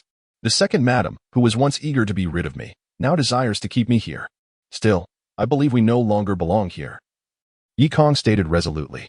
Other matters were insignificant compared to the possibility of the emperor targeting Yi Haoran. He didn't want to be caught in the crossfire. I understand. You feel your mother lost face in front of those people and will be embarrassed to eat with them in the future. The second madam seemed to have considered every angle. You needn't worry about that either. I've had a courtyard in the inner compound prepared. From now on, we'll dine in the inner compound, with meals delivered directly. You can eat whenever you please, without having to mingle with the servants in the front yard. Second madam. Yi Kong struggled to find a suitable excuse. Even if he did, she would likely agree immediately. Alas, how am I to broach this? Is there anything else? The second madam inquired before Yi Kong could speak, then smiled. If not, return to your room and play with Little Red. We sisters wish to discuss private matters. Hee hee. Aren't you going? Or do you intend to eavesdrop on women's affairs? Yi Kong, helpless, was pulled away by Little Red's delicate hand and had no choice but to leave the room. Sister Little Red, they're discussing women's matters. Why aren't you participating? Why did you come out with me? Yi Kong released Little Red's soft hand. Although it felt pleasant, he was aware of boundaries. Yi Kong was no longer the naive boy who had just arrived in the Songnan continent. He was well aware of the nature of headmaids. They are women. So they discuss women's matters. I am not a woman, so I don't discuss women's matters, Little Red replied, her words hinting at something more, as if making a confession. Could it be she still? Yi Kong blinked, feigning ignorance, and said, What are you saying? It sounds like a tongue twister. If you're not a woman. Are you a man? Little Red giggled, her large eyes sparkling. So, eighth young master, you understand nothing. There's a difference between a girl and a woman. Little Red finished laughing and leaned closer, asking, If you understand nothing, why did you go to the pleasure house? Tell me, what did you do there? Yi Kong felt a warmth in a certain area and sat on a chair to conceal his embarrassment, continuing to play the fool. I went to the pleasure house to help Lu Chongqing and the others fight bad guys. Oh, so you truly understand nothing. I thought you went to the pleasure house for carnal pleasures, Little Red said, genuinely believing he was still a child. Yi Kong thought playing dumb was quite amusing and retorted, Who says I don't understand? Going to the pleasure house is about finding women to do good deeds. I go there often. Don't think I'm just a kid. Oh? Little Red's beautiful eyes widened slightly as she pressed. You go often? Then you know what good deeds women do. What good deeds? Haha, you don't even know that. Let me teach you. Yi Kong laughed boisterously. Little Red looked slightly flustered, a hint of anticipation mixed with disappointment, a complex expression. You probably don't understand much yourself, do you? You seem afraid I'll teach you with actions? Yi Kong said smugly. The good deeds one does with women are listening to them sing, having them drink, and watching them dance. Do you understand now? Little Red was dumbfounded. That's all? Yes, seeking pleasure with women. That's all there is to it, Yi Kong said with an air of knowing. Haha, you truly are a child. Little Red giggled, tears welling up in her eyes. Hee hee, my acting deserves an Oscar. Little Red rolled her eyes and asked, Eighth young master. You were so clever at the Hidden Spring Pavilion today, having Lu Chongqing and the others display their military merits. Did someone teach you that? Here comes the interrogation. However, my dear, your interrogation skills are rather lacking, Yi Kong thought, shaking his head. No, if I hadn't gone, who would have thought of that idea? Why do you think someone taught me? Are you looking down on me? No, Little Red hurriedly denied. She didn't want to anger this ill-tempered boy who would lash out at anyone. Yi Kong said angrily, Then why did you ask that? You're clearly looking down on me. Little Red quickly explained, No, I believe you're very clever. It's just the second madam asked me to ask you. Yi Kong immediately understood. This kid is indeed cunning. I tried to interrogate him, but ended up being interrogated myself. She simply said, The second madam asked me to convey a message to you. Oh? Even if you leave the Yi Manor, you will always bear the Yi name. Yi Kong listened and fell into deep thought. The second madam's meaning was clear. Even if he moved out of the Yi Manor, he wouldn't be spared if the Yi Manor faced disaster. He could only stay and weather the storm together. Her words held some truth. His strength was not yet sufficient, and he lacked the ability to travel far. In this world, low-level cultivators were even more dangerous than ordinary people. Being captured and seized, or used as a vessel for evil practices, was entirely possible. It seems I can only stay in the Yi Manor for now. Once my immortal arts are perfected, who would dare provoke me? All right. Yi Kong said with a dismissive wave. I want to rest. Return to your room. Little Red lingered, saying, They're discussing women's matters. What would I do there? Why not take you to see your new courtyard in the inner compound? See if you like it. Very well. Since he was staying, it was worth inspecting the new house. The inner compound was indeed superior to the outer compound, with high-beamed houses, painted with lacquer, an artificial stream outside the courtyard, and various flowers inside. Even the courtyard walls were more refined than those in the outer compound. However, Yikong was not concerned with these aspects. He was focused on the spiritual energy. The more abundant and active, the better. Yet, the spiritual energy could not be altered over such a short distance. The inner and outer compounds were almost identical. Another consideration was whether the inner compound was quiet and suitable for cultivation. In this regard, it was much better than the outer compound. The inner compound was occupied by women, and everyone generally avoided contact. Furthermore, no random people would come to pester Chen Nine Maid for embroidery work. If he could set up the spiritual cultivation formation he obtained from Fan Nine Serpent, he should be able to cultivate in peace. By the time Yikong and Little Red finished inspecting the courtyard and returned, the second madam had already finished her conversation with Chen Nine Maid. In truth, Chen Nine Maid was also unwilling to leave the Yi Manor, although she had always been marginalized. Being expelled in the Songnan continent was a disgrace. Only those who had committed a grave offense against their husband's family would be cast out. Moreover, she believed that given Yikong's temperament, should he cause a disturbance, others might overlook it out of respect for the Yi family's reputation. However, if he were to venture outside and create trouble, it was likely that visitors would come knocking every day. Thus, they decided to move that very day. Yikong and his mother possessed little of value. They packed a few bundles and made their way to the inner courtyard, with Xiaohong assisting them, casually carrying an additional bundle. One corner of this bundle contained a thin scroll with a yellow cover. Upon secretly unveiling it, Xiaohong's face flushed crimson with embarrassment as she shot a fierce glare at Yikong ahead of her, muttering about the indecency of such material, accusing him of feigning ignorance. Once they settled in, dusk had already begun to fall. The inner courtyard proved to be advantageous, with meals delivered to their door and a dedicated dining hall available. As Yikong and Qin Jianyang dined, she unexpectedly became teary-eyed, murmuring, "Konger, I am truly enjoying the blessings you have bestowed upon me.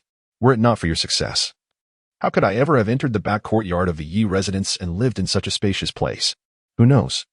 Perhaps I may even gain entry to the Yi family ancestral hall in the future." Yikong set down his chopsticks with a sigh, realizing that his mother harbored aspirations that transcended mere comforts. Her concerns were not solely about living well, but rather about gaining recognition from the Yi family, or rather, a status that, in this land, held more significance for women than gold or silver riches. Consequently, Yikong could no longer entertain the thought of departing from the Yi residence. "Mother, what you say is nothing to fret about. Once I have healed your face, even the old man you will not recognize you," he reassured her. Chen Jianyang playfully scolded, "You cheeky boy, what nonsense are you spouting? The general's hair is not even gray. How could he be considered an old man?"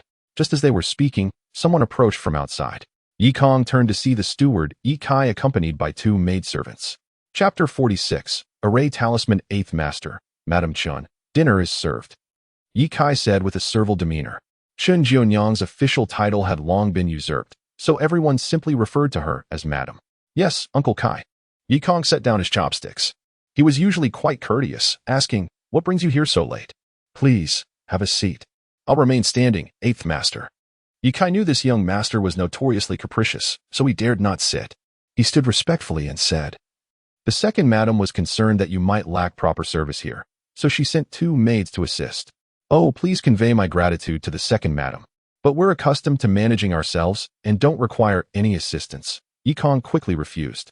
It wasn't that he found the maids unattractive, but rather that he didn't want anyone to discover he was a cultivator. If he accepted the maids, they would soon uncover his secret. Servants were notorious for gossiping, and before a day passed, the entire manor would know, and then the whole city would be abuzz. That would be courting death, inviting high-level demonic cultivators whom Yikong couldn't possibly handle. However, Yi Kai was oblivious to his thoughts and assumed he was displeased. He hastily explained, "It's my fault. How could the 8th Master, a scion of nobility, perform such menial tasks himself? If there have been any oversights in the past, please don't hold it against me." "So, I'm a scion of nobility now," Yikong thought amusingly, waving his hand. "Uncle Kai, you're always busy and working hard. Why would I hold anything against you? But we truly don't need these two maids."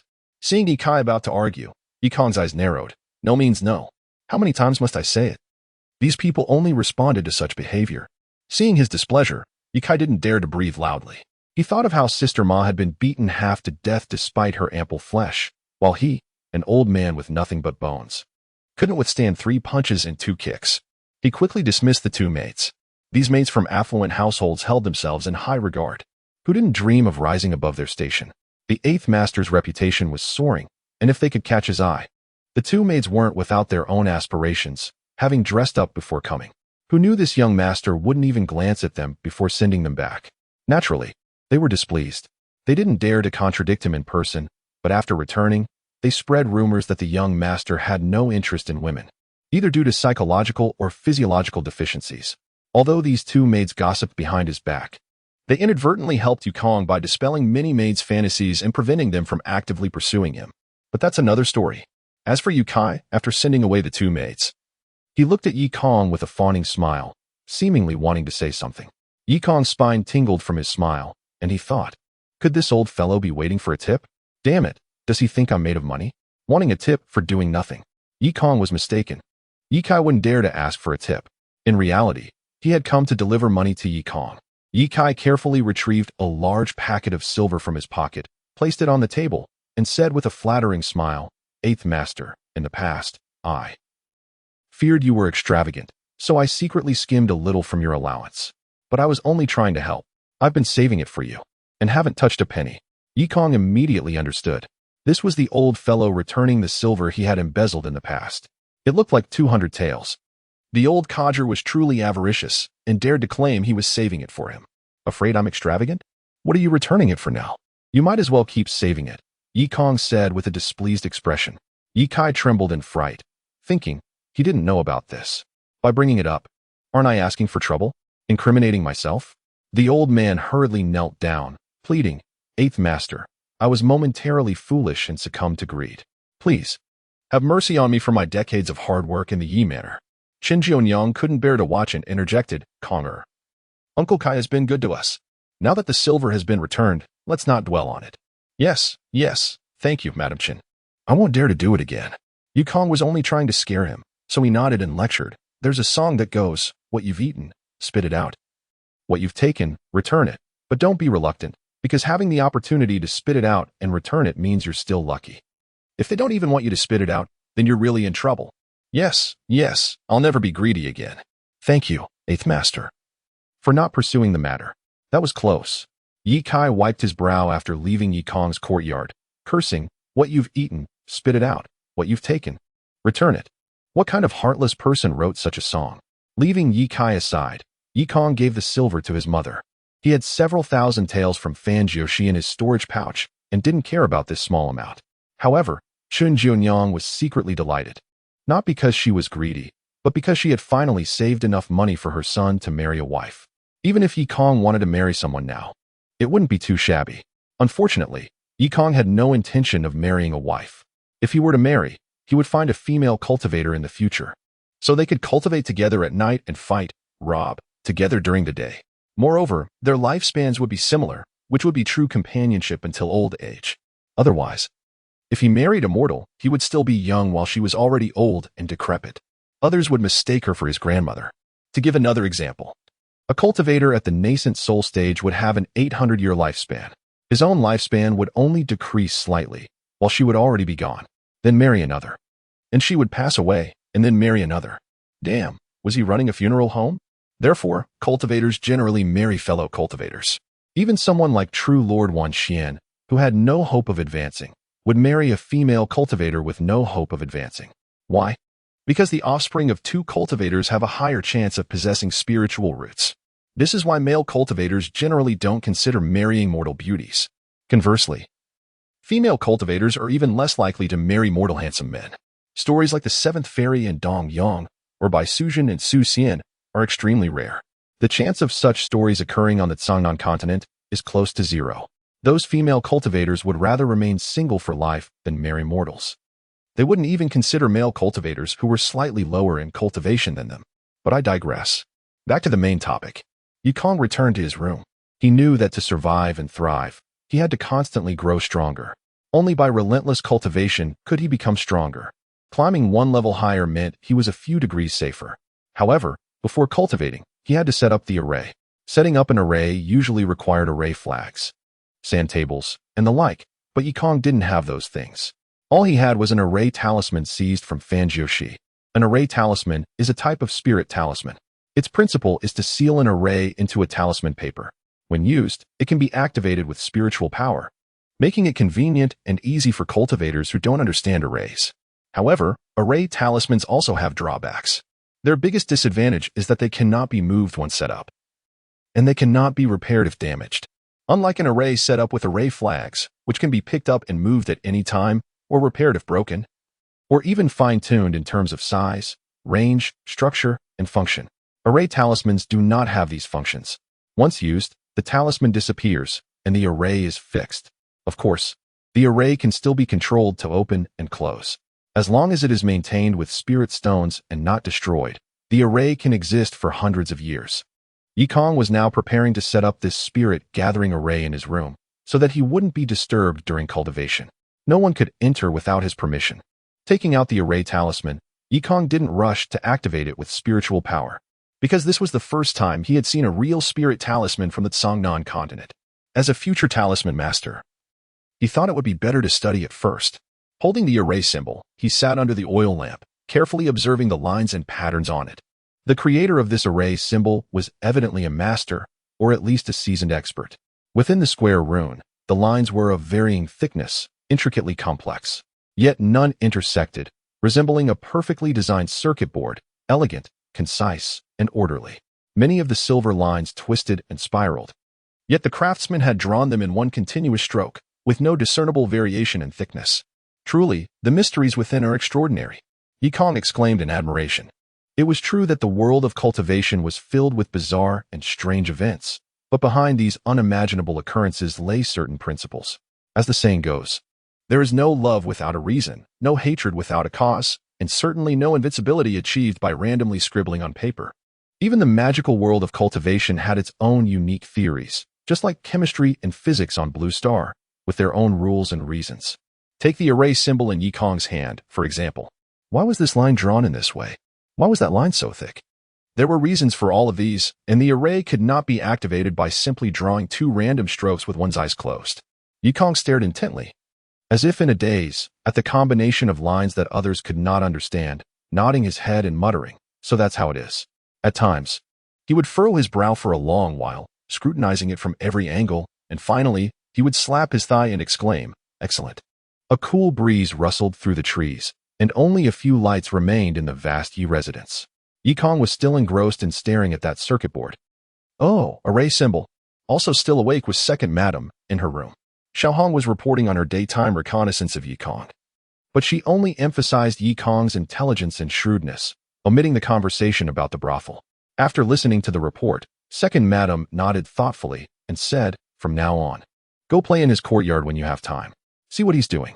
No matter what, I will never believe that a fool suddenly becomes so smart, and his martial arts suddenly become so powerful. Nothing happens without a reason." "Oh," Xiaohong replied, her heart filled with joy, but then she became worried and asked, "Eighth young master is very shrewd. What if he finds out we're spying on him? Will he become angry?" Second madam smiled and said, "No. Although he's always hitting people and causing trouble, he only offends those who confront him directly. If we treat him politely, he will definitely be embarrassed to turn against us." Xiaohong quickly offered flattery. "Second madam is indeed amazing. Learn from me," second madam said smugly. "But he's not one to be trifled with. We're being polite to his face while secretly investigating his secrets," Xiaohong said boldly. "Won't he also be polite to our faces while secretly plotting against us? Isn't it said that Yihai might have been secretly killed by him?" "Haha, you're not so stupid after all," second madam laughed. Then her face turned stern and she said, "Danger creates opportunity. We're not after his life, so what are we afraid of? He knows, and I'm not afraid." Xiaohong felt depressed, "But I'm afraid. That kid turns hostile at the drop of a hat. You can explain to him and maybe everything will be fine. But I'm afraid I won't even have the chance to explain. At best, I'll become another Majia. At worst, I'll go meet Yihai." Second madam probably saw Xiaohong's fear and smiled. "The reason I'm keeping him in the mansion is that I'm counting on him to help me. Why would I harm him? Actually, there and Appos. Has nothing to hide about the purpose of investigating his secrets. If he finds out, just tell him." Chapter 47. The Art of Talismans. Little Hong was puzzled by the second madam's fervent interest in uncovering Yikong's secrets. As she mentioned it, Little Hong attentively listened. The second madam gazed out the window, her brow furrowed as she remarked, "In truth, My intentions are for Wunner and Wuo's benefit. Although they have esteemed masters guiding them, their martial skills remain stagnant. Wen and Appos, is nearing 20, and Wu and Appos, is already 18 on the brink of the battlefield, ready to achieve great deeds. If they could harness Yi Kong's methods, it would greatly enhance their prowess, benefiting both the Yi family and ourselves. Little Hong nodded in understanding, realizing that the second madam's sudden shift in attitude towards Yi Kong and his children stemmed from a desire to advance her own son's futures. It was only natural. What mother does not wish for her child's success? Moreover, in the culture of the southern continent, where maternal prestige is paramount, if Yi Wen and Yi Wu were to prosper, she would rightfully ascend to the status of the legitimate wife.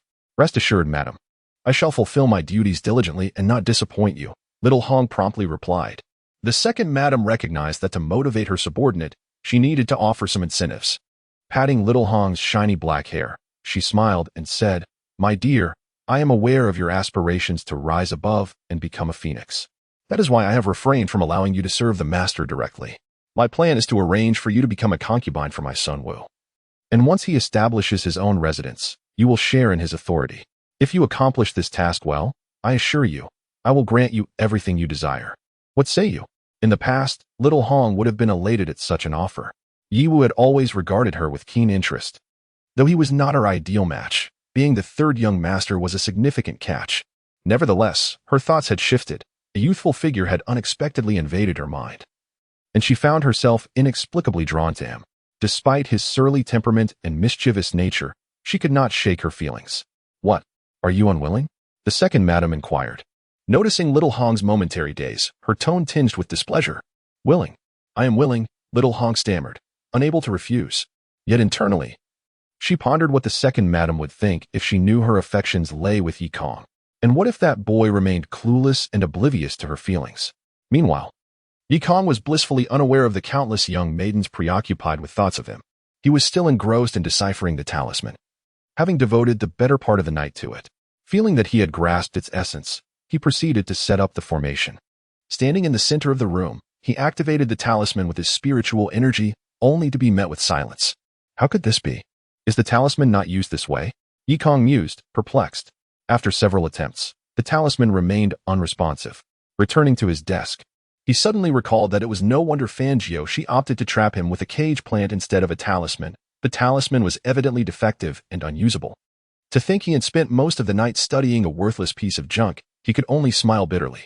In fact, during his earlier examination, he had noticed an abnormal break in the talisman's circuitry. It appeared that the disruption had prevented the flow of spiritual energy, rendering the talisman inoperable. Yi Kong desperately needed a formation to cultivate, yet this flawed talisman only fueled his frustration. But then an idea struck him. Why not attempt to repair this talisman? It would also serve as a test of my skills. In the past, Yi Kong would have lacked the confidence to undertake such a task, but now, with access to low-grade spiritual herb juices, he felt capable. Without hesitation, Yi Kong retrieved a short piece of the cage plant vine from his storage bag and carefully cut several slits into it with a small sword artifact, allowing the thick white sap to drip into a cleaning stone. The break in the circuitry was quite short. A small amount of sap would suffice to reconnect the lines. He dipped the tip of his brush into the sap, held his breath, and applied it to the break. Although crafting spiritual talismans required a specialized brush capable of channeling spiritual energy, Yi Kong believed a regular brush would suffice for this minor repair. As the brush touched the break, it connected, yet to no avail. The sap simply rolled off the talisman paper as if it were dew. What is happening? Is the sap from the low-grade spiritual herb not suitable for this? Yi Kong was correct in his assumption. The sap used for talisman crafting does not merely come from a few drops of herb liquid. The proper method involves refining the herb into liquid form using the practitioner's internal spiritual fire. However, Yi Kong was unaware of this, and his control over fire attributes was not yet proficient enough to produce a stable flame. Yet, Yi Kong possessed a measure of cleverness. He quickly deduced that the sap's concentration was insufficient. If he could concentrate it, perhaps it would work. He spent some time collecting a substantial amount of the white sap in a small bowl, allowing the moisture to evaporate naturally. With everything set, he began to feel drowsy. Even novice cultivators experience fatigue, and one must either meditate or sleep to alleviate it.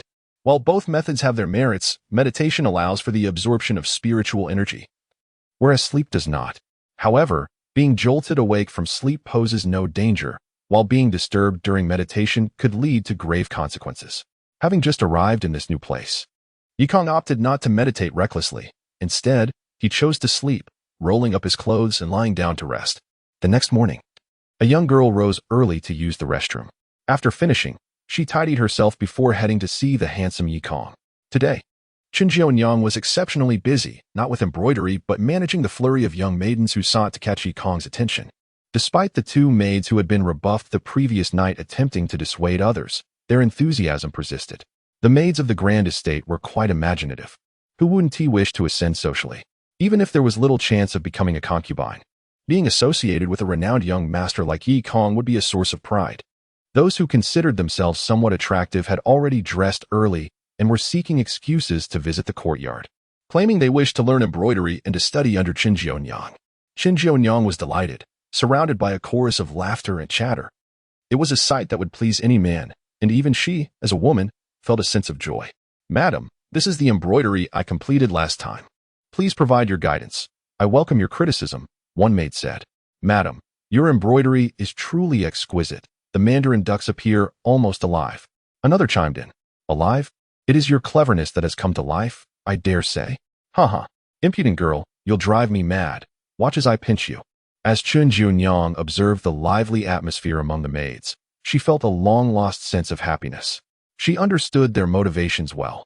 Although her adopted daughter, Xiaoqin, held a special place in her heart, it was common for men to have multiple wives and children to be deemed respectable. One should embroider this way, yes. Starting the needle from underneath yields better results.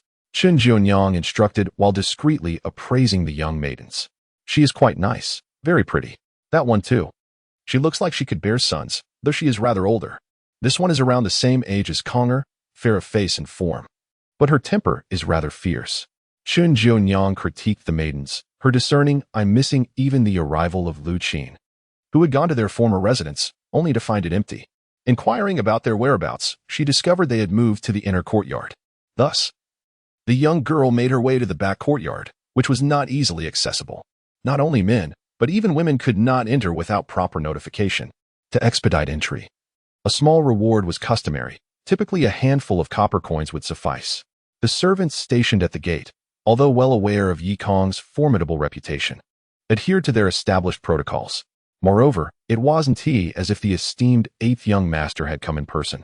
Who could possibly discern the significance of those arriving to see you? While it was customary to offer a reward, the servants were reluctant to articulate this directly. Little Lu Qin, innocent as she was, remained oblivious to these nuances. It was rumored that she had gone to announce her presence to the eighth young master. Yet the two servants merely lingered like old hounds guarding their post, talking without taking action.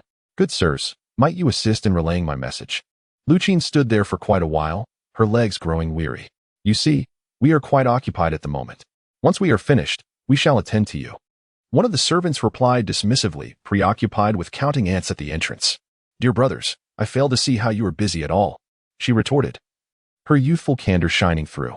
The younger of the two, irritated, responded, "How can you presume to know my engagements? There are matters of importance I cannot divulge. I am waiting for a distinguished guest, and should I announce you just as they arrive, the responsibility would fall upon you if something were to go awry." His excuse was deftly crafted, leaving Lu Qin momentarily speechless. An older servant chimed in, playing the role of the stern figure. "Indeed, our duty is not without its challenges. Young lady, a single misstep could lead to severe consequences for us, including deductions from our wages." The two servants wore expressions of exaggerated dismay. Even if one recognized their extortion, it was difficult to muster outrage. After all, their plight was somewhat pitiable. Realizing their implication, Lu Qin, no longer a mere pauper, quickly produced a silver coin and offered it to them. "You two have worked hard." Upon seeing the coin, the servants' eyes gleamed with delight. "Ah, a person of wealth. A mere announcement could merit 2 taels of silver," they exclaimed, their faces lighting up with smiles. Just then, a sharp voice pierced through the air. "Do you know who she is? Accepting her silver may lead to dire consequences." The two servants flinched, turning to find Xiaohong, the favored maid of the second madam, standing behind them. The second madam currently held sway over the Yi household, and Xiaohong was not someone they dared to provoke. Lu Qin, somewhat surprised, noted that this girl, only 2 years her senior, was quite beautiful, though they were unfamiliar with each other. Moreover, the tone of her voice suggested she held some prominence. Am I well known? Ah, it is Xiaohong. She is. Though merely 16, Xiaohong had established herself as the most favored maid, earning the respect of the steward Yi Kai, who would never offend her. Hence, the servants referred to her as sister. You are the 8th young master's sworn sister. How dare you extort money from his sister? Consider the fate of Sister Ma. The two servants trembled at the mention of Sister Ma, who had been severely punished and expelled from the household for a mere 2 taels of silver, angering a notoriously violent man. Certainly not a favorable exchange. Dear lady, there is no need for such generosity. We would never accept your offering. The older servant hastily withdrew his outstretched hand. Luchin, empathizing with their plight, persisted. No. Please take it. You are waiting for a distinguished guest, and I cannot stand idly by while you bear the brunt of punishment on my account. Xiaohong, well aware of their machinations, pulled Luchin aside and smiled. Sister, they are merely boasting. Quickly, put away your silver. I shall escort you inside. Oh. Luchin felt a warm affinity towards this sisterly figure. As they walked, she inquired, What is your name? I feel as though I do not know you. Xiaohong, having previously been tasked by the second madam to keep an eye on Yi Kong, was well aware of Luchin's connection to him, which accounted for her friendly demeanor. I am Xiaohong, Miss Lu, and should you not mind my station, you may call me Sister Xiaohong. I have often heard Xiningyang speak of you. Xiaohong's warmth was infectious, and Luchin's impression of her was favorable. Upon entering Yu Kong's courtyard, they conversed as if they had been intimate friends for decades. Chapter 48. Flying Daggers Heavens. Why are there so many people? Luchin exclaimed, stepping into the hall and quickly retreating. Chun Junyang's place had never been this lively before. Luchin almost thought she had wandered into the wrong place. Those hussies. Xiaohong scoffed under her breath. Luchin was oblivious, but Xiaohong knew exactly what those maids were after. What are they all doing? Luchin asked, having spotted Qin Jionyang in the crowd, assuring her she was in the right place. They are. Xiaohong wanted to say up to no good, but she realized she was in the same boat. It's just springtime, she said with a smile, or so it seems. Luchin, being more innocent than the girls in the manor, didn't understand Xiaohong's insinuation. What? What does spring have to do with it? It's summer now, isn't it? She asked, perplexed. Luchin's mind grew more confused, but Xiaohong dragged her away from the hall's entrance. The madam is busy. Let's go see how 8th Master is doing. Wouldn't that be improper? Luchin asked, knowing that men and women should keep their distance. What's there to fear? You're his sister. Can't you even enter your brother's room? Xiaohong wanted to find out what Yi Kong had been doing in his room that morning, but didn't and oppose. He dare go alone, so she was using Luchin as a decoy, hoping Yi Kong wouldn't get angry. Luchin hesitated, but Xiaohong persuaded her, and they headed toward Yi Kong's room. They found him already up, looking troubled. What was bothering him? Too many girls, of course.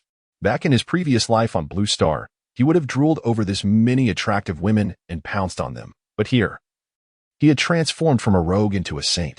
It couldn't be helped. If they kept coming every day, when would he have time to cultivate? Ah, you're here. To Xiaohong's relief, Yu Kong seemed genuinely happy to see them. Brother Yi Kong, is there something special happening at your house today? It's so lively, Luchin asked, still clueless. Yu Kong gave a wry smile.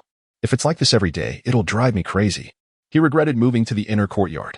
After a moment, he added, Could you two get me some steamed buns? I haven't had breakfast yet. Xiaohong giggled. You're so brave in front of thousands of people. Yet you're afraid to step outside with a few dozen girls? Yi Kong didn't try to act tough. I'm really scared of them, he admitted. The gazes of those commoners were like swords and spears, but I could block them all with a shield-like stare. No matter how fierce the weapons, they couldn't hurt me. But what about their gazes?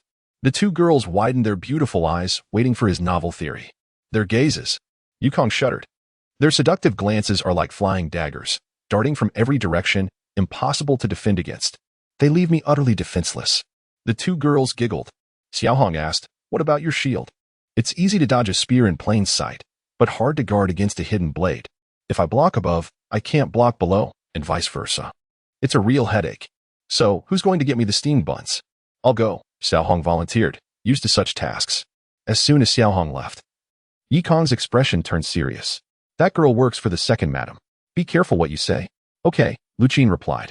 She wasn't stupid, and Yi Kong had often warned her. So no matter how close she was to Xiaohong, she wouldn't reveal that Yi Kong was a cultivator. What are you going to do about those girls? Luchin poured Yi Kong a glass of water and placed it on the small table.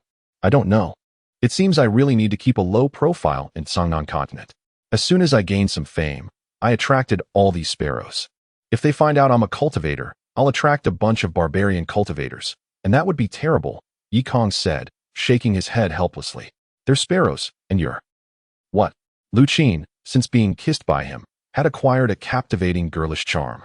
Her face flushed, she lowered her head shyly, gently biting her lip near her beauty mark. She dared not look up but couldn't resist stealing glances at Yikong. Their eyes met, and Lu Qin smiled bashfully, hiding her face behind her hand. Her maidenly shyness, combined with her beauty, was captivating. Even a heart of stone, if male, would be moved. Yikong, with his wavering resolve, had already cast aside his thoughts from the previous night about the impossibility of relationships between cultivators and mortals. The sweet taste of love was irresistible. They're sparrows, and you're an eagle, Yikong said, smiling as he took Lu Qin's delicate hand. Lu Qin playfully pulled her hand away, pouting. No, I'm not that fierce. Yikong grabbed her hand again, pulling her close. You were fierce. Like an eagle catching a chick, you seized my heart, leaving me no chance to struggle. Such cheesy lines had a magical effect in Songnan continent. The girls hadn't seen Korean dramas and had never heard such romantic words. Lu Qin felt as if she were floating in the sky. Even Xiaohong, who had just entered with the steamed buns, felt a shiver in her heart. Wow, how romantic. Who says he doesn't know how to please women? If only he said that to me. I want to be an eagle too. Xiaohong's sudden appearance startled Lu Qin, who quickly moved aside. Even though they hadn't done anything, being so close was still embarrassing. Time to eat the steamed buns, Xiaohong said, pretending not to notice anything, and placed the buns and side dishes on the table in front of Yikong. Oh, do you want to eat some too? The two girls had already had breakfast and shook their heads. Yikong didn't stand on ceremony and began to eat. Brother Yikong, how's your 18 styles of dog beating stick technique coming along? Lu Qin asked. As long as it didn't involve cultivation, they didn't need to hide anything. Dog beating stick. Still practicing, Yikong stammered, quickly realizing that she was taking his nonsense from the previous morning seriously. You must show me when you've mastered it. And teach me too, she said. If she knew what the so-called dog beating stick was, she probably wouldn't say such a thing. Sure, I will, Yikong replied vaguely, feeling a stirring in a certain part of his body. Xiaohong, who was looking around, had a thought. I've got something. Could this dog beating stick technique be his most profound martial art?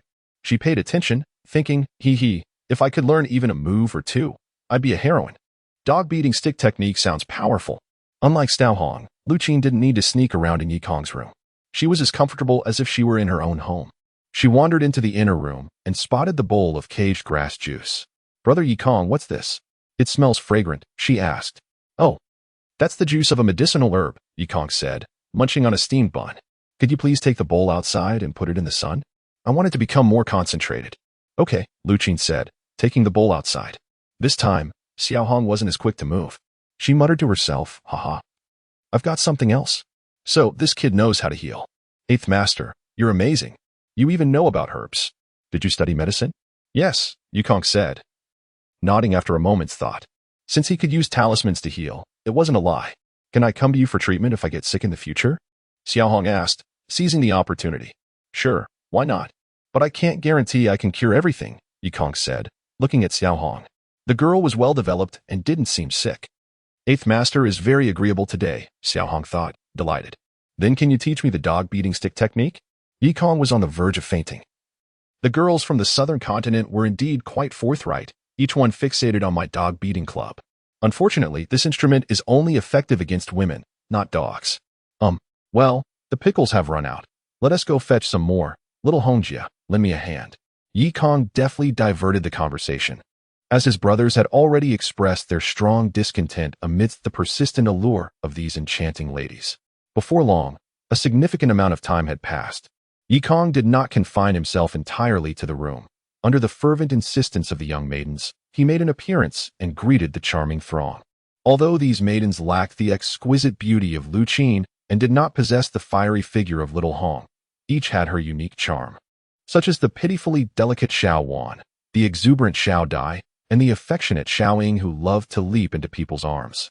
Nevertheless, the rogue Yikong remained resolute, maintaining a stoic demeanor akin to that of Zhang Wuda, responding with an impassive expression, neither smiling nor moving, occasionally clearing his throat and musing.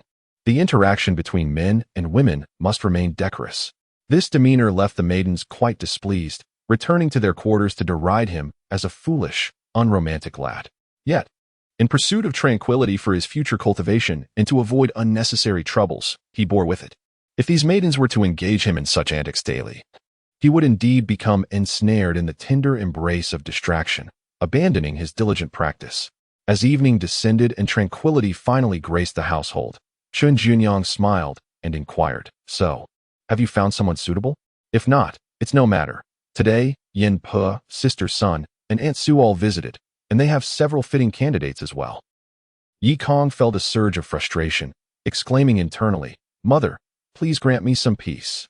Is it so easy for me to cultivate immortality? I am still quite young, and my father remains in the capital, with no indication of when he might return. Why the urgency?" Upon reflection, Chun Junyang realized that without Yi Haoran's return, matters of this nature could indeed be set aside. Just as Yi Kong slipped out to inspect the pitcher plant's nectar he had been drying, he peered out the window and noticed that the milky white liquid in the bowl had undergone a transformation. Chapter 49. The ancestor of the Yellow Springs. Yi Kong discovered that the liquid left to bask in the sun on the windowsill for an entire day had transformed into a viscous black paste. Its aroma intensified. "Wow, it resembles an ointment. I wonder if it could become addictive," Yi Kong mused, retrieving the small bowl back into the room. The process of refining with fire and sun exposure bore similar effects, albeit the latter lacked purity and could not precipitate impurities. The concentrated herbal juice was unsuitable for crafting talismans. However, it could serve for minor repairs. After once again connecting the flaw in the formation talisman and channeling his spiritual energy, the talisman indeed sprang to life. Spirit, cultivation, sit, formation. For faint white characters glimmered into existence above the talisman, expanding and then vanishing into thin air. Once the characters finished flashing, Yi Kong felt the spiritual energy around him surge to life, akin to water nearing its boiling point. Suddenly, a tremendous force emanated from the center of the talisman, enveloping him in a cocoon of energy, isolating him within an independent space. Feeling anxious, Yi Kong sensed a consciousness directing him to establish the formation's boundaries.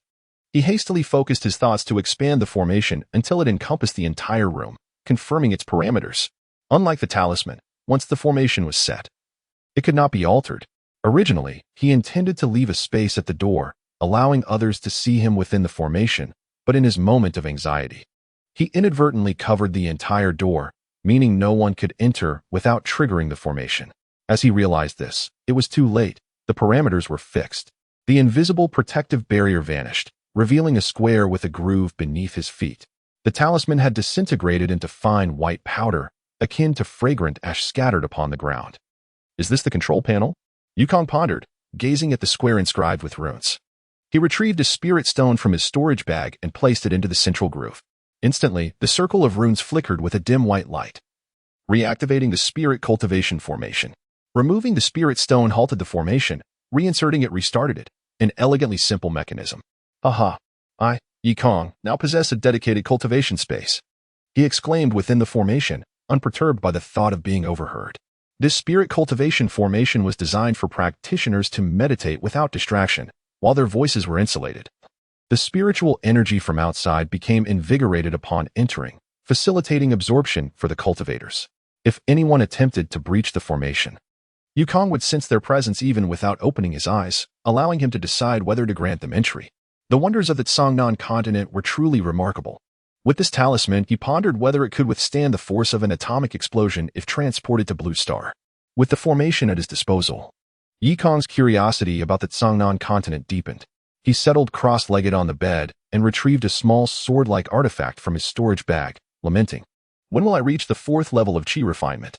According to Fangio Shi, upon reaching the 4th level, he would be able to manipulate this artifact with telekinesis.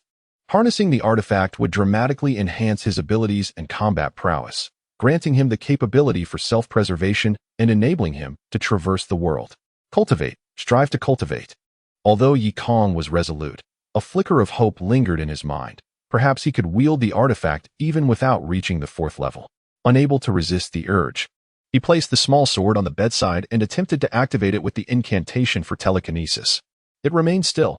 After pricking his finger and allowing a drop of blood to fall upon it, he tried again. Still, it did not budge. By the heavens! Must I truly reach the 4th level? Glancing at the small sword, he contemplated another method, infusing it with spiritual energy. as he channeled a thread of energy. He sensed a flicker of response. Perhaps there is hope. Encouraged, he intensified the flow of energy from the hilt into the sword.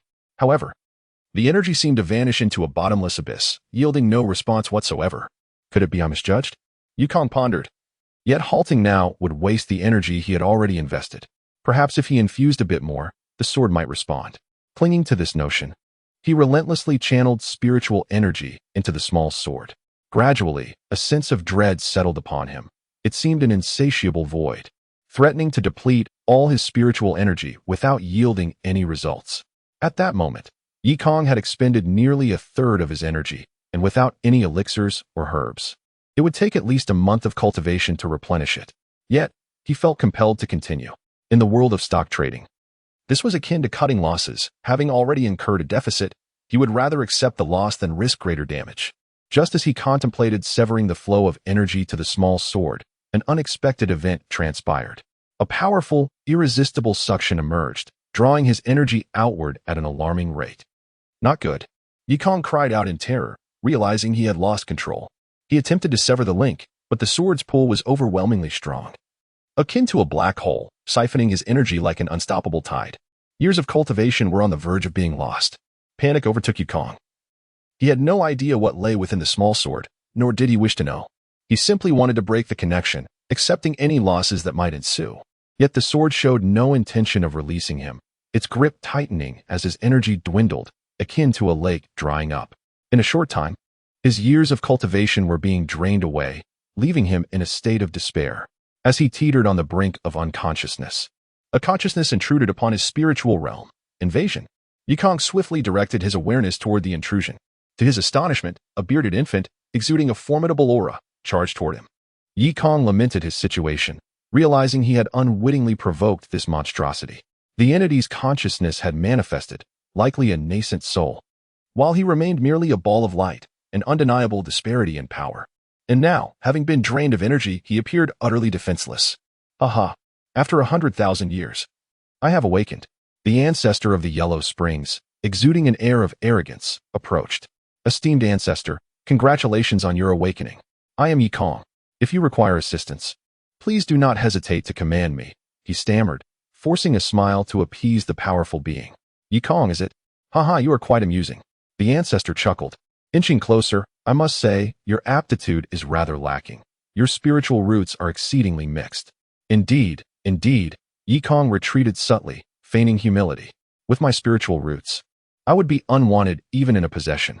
5 spiritual roots, truly abysmal. I feel embarrassed to venture outside. Ren Yikong found himself utterly at a loss. Yet the ancient ancestor of the Yellow Springs approached with an unyielding smile. Though his aptitude seemed somewhat lacking, it was unexpected that the spiritual energy of his second layer of chi cultivation was so remarkably pure and abundant. Surely, he must have discovered a suitable technique. The old fellow's gaze was sharp. Yikong, left with no choice, pleaded, Old ancestor, if you have taken a liking to my technique, I shall present it to you with both hands. But might we change our location? To one more befitting, with fine wine and lovely maidens? My spirit platform is hardly a place for conversation. The Yellow Springs ancestor let out a hearty laugh, then abruptly stopped, his eyes widening. I swear I shall never return to that broken sword again. Since I am here, I shall stake my claim. My aptitude may be lacking, but I shall seek better opportunities in the future. Seizing a body is no challenge for a nascent soul, just a minor loss of power. I may be foolish, but that matters not. Once I occupy your body, I shall become clever forthwith. I am impoverished, have poor connections, and my body is frail. Please, do not seize me. Yikong turned to flee. It matters not. I am unfazed. The Yellow Springs ancestor, now transformed into a diminutive figure, pursued him towards the glowing sphere. The confines of the spirit platform were limited, forcing Yikong to circle around the golden pillar beneath the compendium of talismans. As pleading for mercy proved futile, he resolved to resist and shouted, Old fiend, I curse your immortal lineage. I went out of my way to release you, and you repay me with ingratitude. Did your mother not teach you to be grateful? Did you not learn the virtues of respect and love? What nonsense! I have indeed never learned those, the Yellow Springs ancestor chuckled. Many have cursed me, yet the more they do, the longer I live. Surrender your body, he bellowed, accelerating in pursuit. Ahead, a white sphere fled desperately, while behind, a golden figure chased frantically, creating a scene of chaotic pursuit. Dog thief. I curse your entire lineage. May your mother laugh with glee. Yi Kong vented his frustrations. Unable to defeat him, he resorted to verbal retaliation. The Yellow Springs ancestor appeared indifferent outwardly, yet inwardly seethed with anger. I abhor when others insult my mother. Just wait till I consume you. After a brief chase, he suddenly halted, exasperated. Damn it. Being with such a fool is making me dull. This yellow light is not a physical entity. I could simply pass through and seize you. With that, the ancestor darted into the golden pillar beneath the compendium of talismans, lunging forward. Yi Kong, caught off guard and unable to escape, braced himself as the Yellow Springs ancestor was about to seize him. Clang! A resounding crash echoed as the ancestor's arm was unexpectedly blocked by golden light. This is bad, he exclaimed, sensing the shift too late. The golden light emitted from beneath the compendium had formed a transparent barrier, ensnaring the Yellow Springs ancestor's nascent soul within. Fool! What is this? How can there be a treasure within one's mind? The ancestor questioned, striking the resplendent wall. Yi Kong, his heart steadying, gazed at the compendium, marveling at its unexpected efficacy. It appeared he had much to thank the handsome figure who had shielded him from harm. Even more astonishing was that once the Yellow Springs ancestor's nascent soul was confined, the spiritual energy previously absorbed by the small sword surged back, rapidly replenishing Yi Kong's energy reservoir. The Yellow Springs ancestor, now frantic, shouted, "Do not absorb any more. If you continue, you shall consume my spiritual energy." Chapter 50. Counter-absorption. Yi Kong once again scrutinized the spiritual energy within his chi and found that his initial assumptions were indeed correct. Not only had his own spiritual energy returned, but there was also a continuous influx of energy, presumably that of the old ancestor of Huangquan. He chuckled to himself, pondering the prospect of absorbing the energy of a nascent soul stage practitioner at his current level of chi refinement. How many levels might he ascend? What a fortuitous turn of events! Old ancestor Huangquan, he laughed. You were unkind to me, and now it is my turn to be unjust. You drained me entirely, and now I shall leave not a single drop behind. The old ancestor of Huangquan, in a state of desperation, exclaimed, "Do you wish to perish in an explosive manner? If you do, neither of us shall survive. My nascent soul energy is not something a mere second-level chi refinement practitioner can fully absorb." Yi Kong, taken aback, nodded in agreement. You make a valid point. I shall take a more measured approach, absorbing it gradually. Thank you, old ancestor. The old ancestor cursed himself for having reminded Yi Kong, but he realized that had he not done so, Yi Kong might perish, and he would face the same fate. With his nascent soul trapped and no means of escape, if Yi Kong's corporeal form were to perish, his own essence would vanish alongside it. Very well, brother Yi. He conceded. Half of my nascent soul's energy has already diminished upon being stored in this artifact, and during my 10,000 years of slumber, I have lost nearly all of it. However, what remains is sufficient for you to reach the foundation establishment stage. Upon hearing the words foundation establishment, Yi Kong's spirit soared. To ascend from the second level of chi refinement to foundation establishment, an 8-level leap, was indeed an enticing prospect. Yet Yi Kong was not foolish. He suspected the old ancestor had ulterior motives. Do you have conditions for this? He inquired. Despite the old ancestor's formidable prowess, he could only smile and flatter Yi Kong. Dear friend, while you lack the capacity to absorb all my energy at once, if my nascent soul is not returned to the small sword for an extended period, that energy will dissipate, and we shall both lose. Perhaps, since this is a misunderstanding, you could return me to the small sword? This way, the energy will be preserved, and you may absorb it at your leisure, while I need not linger within your mind. After listening for a while, Yi Kong comprehended the old ancestor's intent.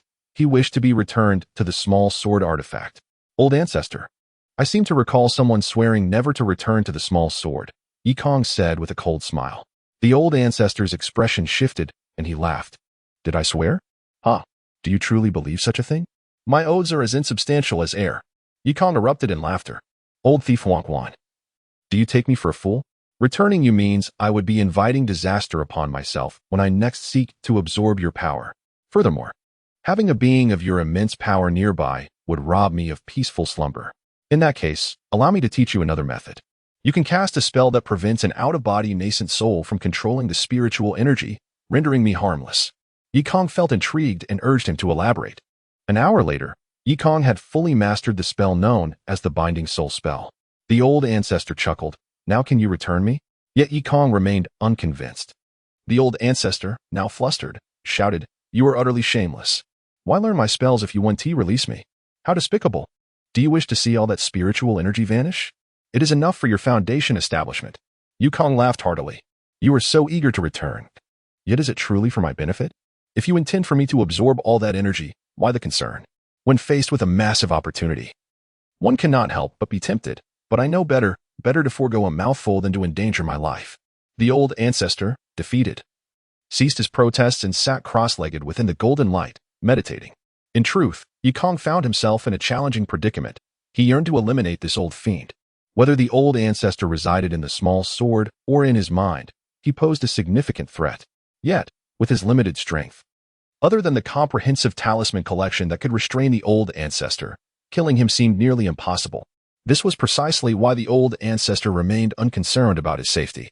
Yikong's attempts to end his life were fraught with difficulty. For now, he resolved to allow the old ancestor to remain in his mind. Thankfully, the nascent soul was merely a spirit, requiring neither sustenance nor the relief of bodily functions. Otherwise, the situation would be exceedingly unpleasant. Yikong withdrew his consciousness from the spiritual platform and focused on absorbing the energy from the small sword.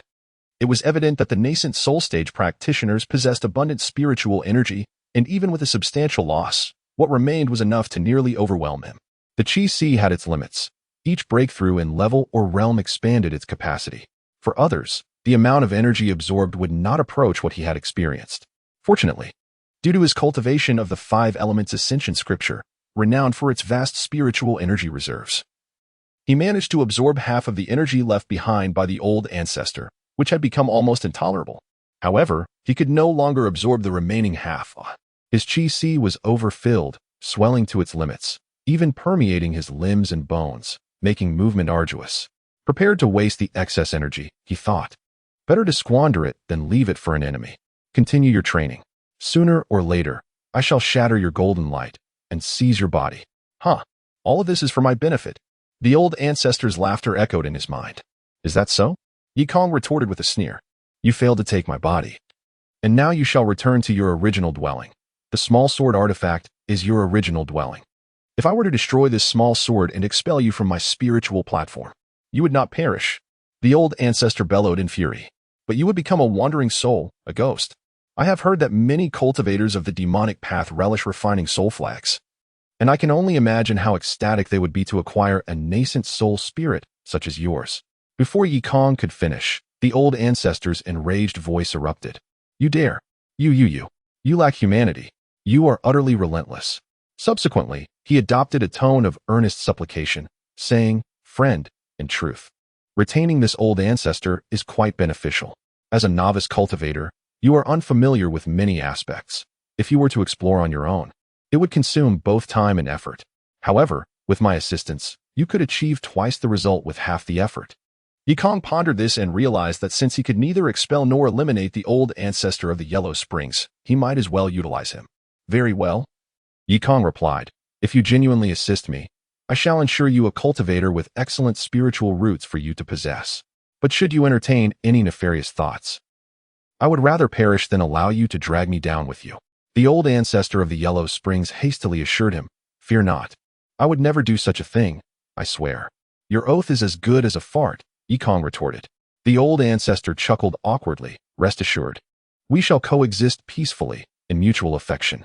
Although Yikong was reluctant to share his mind with another, he recognized that this was the only viable option at present. With someone to consult, it could indeed be beneficial, given his ignorance in many matters. Old ancestor, I have a question for you. How did you manage to enter the magical artifact? Is it true that all nascent souls can survive for 100,000 years? Also, where is the nearest market? After a prolonged inquiry, he received no response.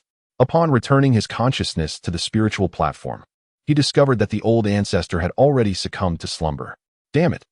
Awake during a fight but asleep when I seek assistance to answer a few questions. What a lazy creature. After scolding himself, Yikong chuckled.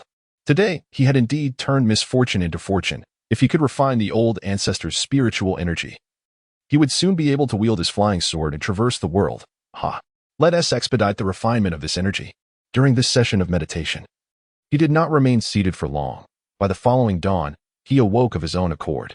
Mother, I am about to enter seclusion for 5 days, emerging for one.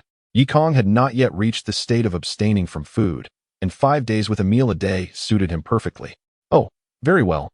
Take care of yourself. Do not starve, and do not overexert yourself in your practice. I shall prepare some change of clothes and provisions for you. If you feel hungry, just nibble on a bun. And, no need. I have everything prepared, Yikong interjected, eager to halt her endless chatter. What you must do is ensure no one disturbs me in my room. If the maidservants can be sent away, do so. The news of my being a cultivator must remain confidential, or else my life could be in peril. Do you understand? Yikong intentionally spoke in a grave tone to capture his mother's attention. Shinjin chuckled. I understand. You are even more talkative than I am. As the mother and son enjoyed their breakfast, a voice rang out from outside, and Shin, Master, you are here quite early. Haha. I wonder if we might encounter young Master Ba. Here we go again. Holding a bun, Yikong hastily retreated to his room. Chapter 51, Outburst. Do not be so quick to retreat. Allow me to take a look at the girl. That voice is so melodious. The ancestor of Huang Quan had awoken, though it was unclear when, and he seemed rather lecherous. What is there to admire? It is merely 2 maids from the manor. Yikong ignored him, munching on a steamed bun as he made his way back. The ancestor of Huang Quan retorted angrily. Of course, it matters not to you. I have not seen a woman for 100,000 years. Do you comprehend the length of 100,000 years? And you haven't seen excrement for 100,000 years either. Would you like to take a look? Yikong inquired. Your lack of sophistication is evident. You're entirely uncultured. The ancestor of Huang Quan fell silent in his displeasure. Ancestor, why did you end up within the magical artifact? Upon returning to his room, Yikong asked. The ancestor remained silent, evidently still sulking. Hey, are you asleep again? Yikong queried. I am not asleep, replied the ancestor. Yikong probed into his spiritual consciousness, finding the ancestor of Huang Quan wide awake. You appear to have quite the temper. What is there to see in those maids? Furthermore, even if you were to see them, what could you possibly do? The ancestor of Huang Quan exclaimed in frustration. I merely wish to observe. Is it too much to fulfill such a trivial desire? Yet you continue to question me? Not a chance. Very well, I shall refrain from asking. I do not seek your assistance. Yikong retorted, turning to leave the spiritual realm. Due to the constant movement of maids outside, he found it inconvenient to practice his shadow dance, so he settled down in his room, pulling out a piece of white paper to practice drawing spirit talismans. Although he lacked the materials to create them, it would be beneficial to enhance his proficiency. Noticing Yikong drawing talismans, the ancestor of Huang Quan let out a derisive snort. Though Yikong paid him no heed. Brother Yikong, shortly thereafter, Lu Qin and Xiao Hong arrived together. I heard from my godmother that you are entering seclusion. I am here to inform you that you may rest assured. I shall ensure no one disturbs you. The little girl was quite considerate and empathetic. Indeed, I shall meditate for 5 days and rest for one. I am honing a unique martial art, and it must remain a secret. Yikong's seclusion was for cultivation, which Lu Qin understood, but Xiao Hong was taken aback, exclaiming, Wow, he is truly formidable. He possesses a unique martial art? Young master, I know you find those maids bothersome. I can chase them away. Xiao Hong eagerly offered her assistance. Yikong was about to agree when he heard the ancestor in his mind exclaim, Wow, this girl is delightful. I like her. Her figure is quite alluring. Yikong felt a surge of irritation. Although he had no desire to be entangled with Xiao Hong, the ancestor and Apos' comments left him displeased.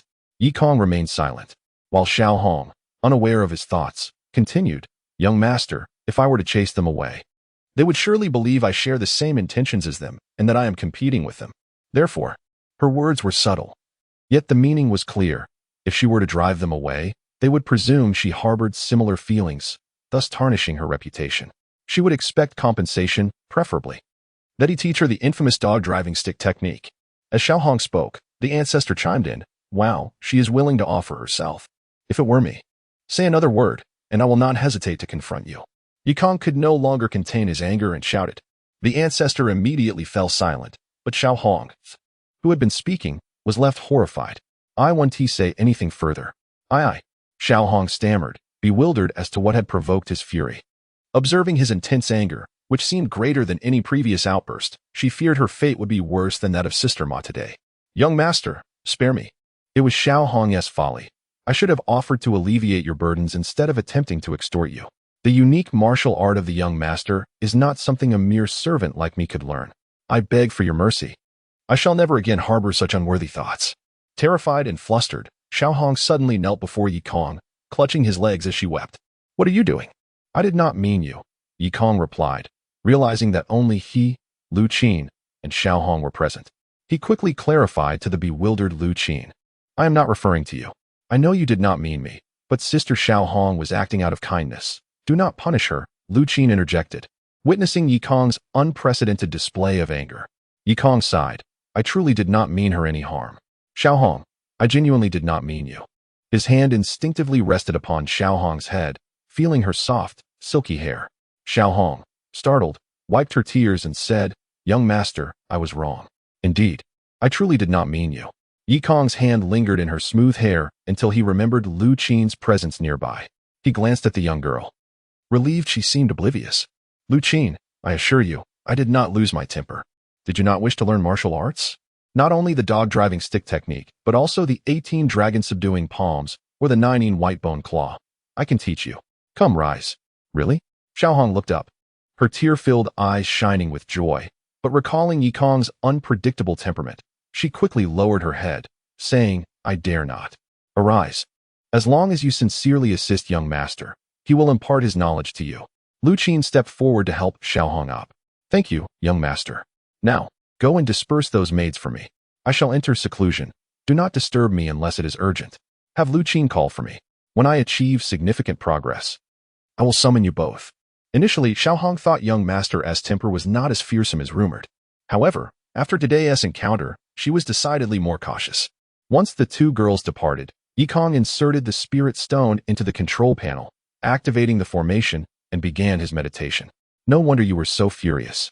It seems you two have an interest in that girl, the ancestor of Huangquan cackled. I am not. Yi Kong protested. You are reluctant to part with her.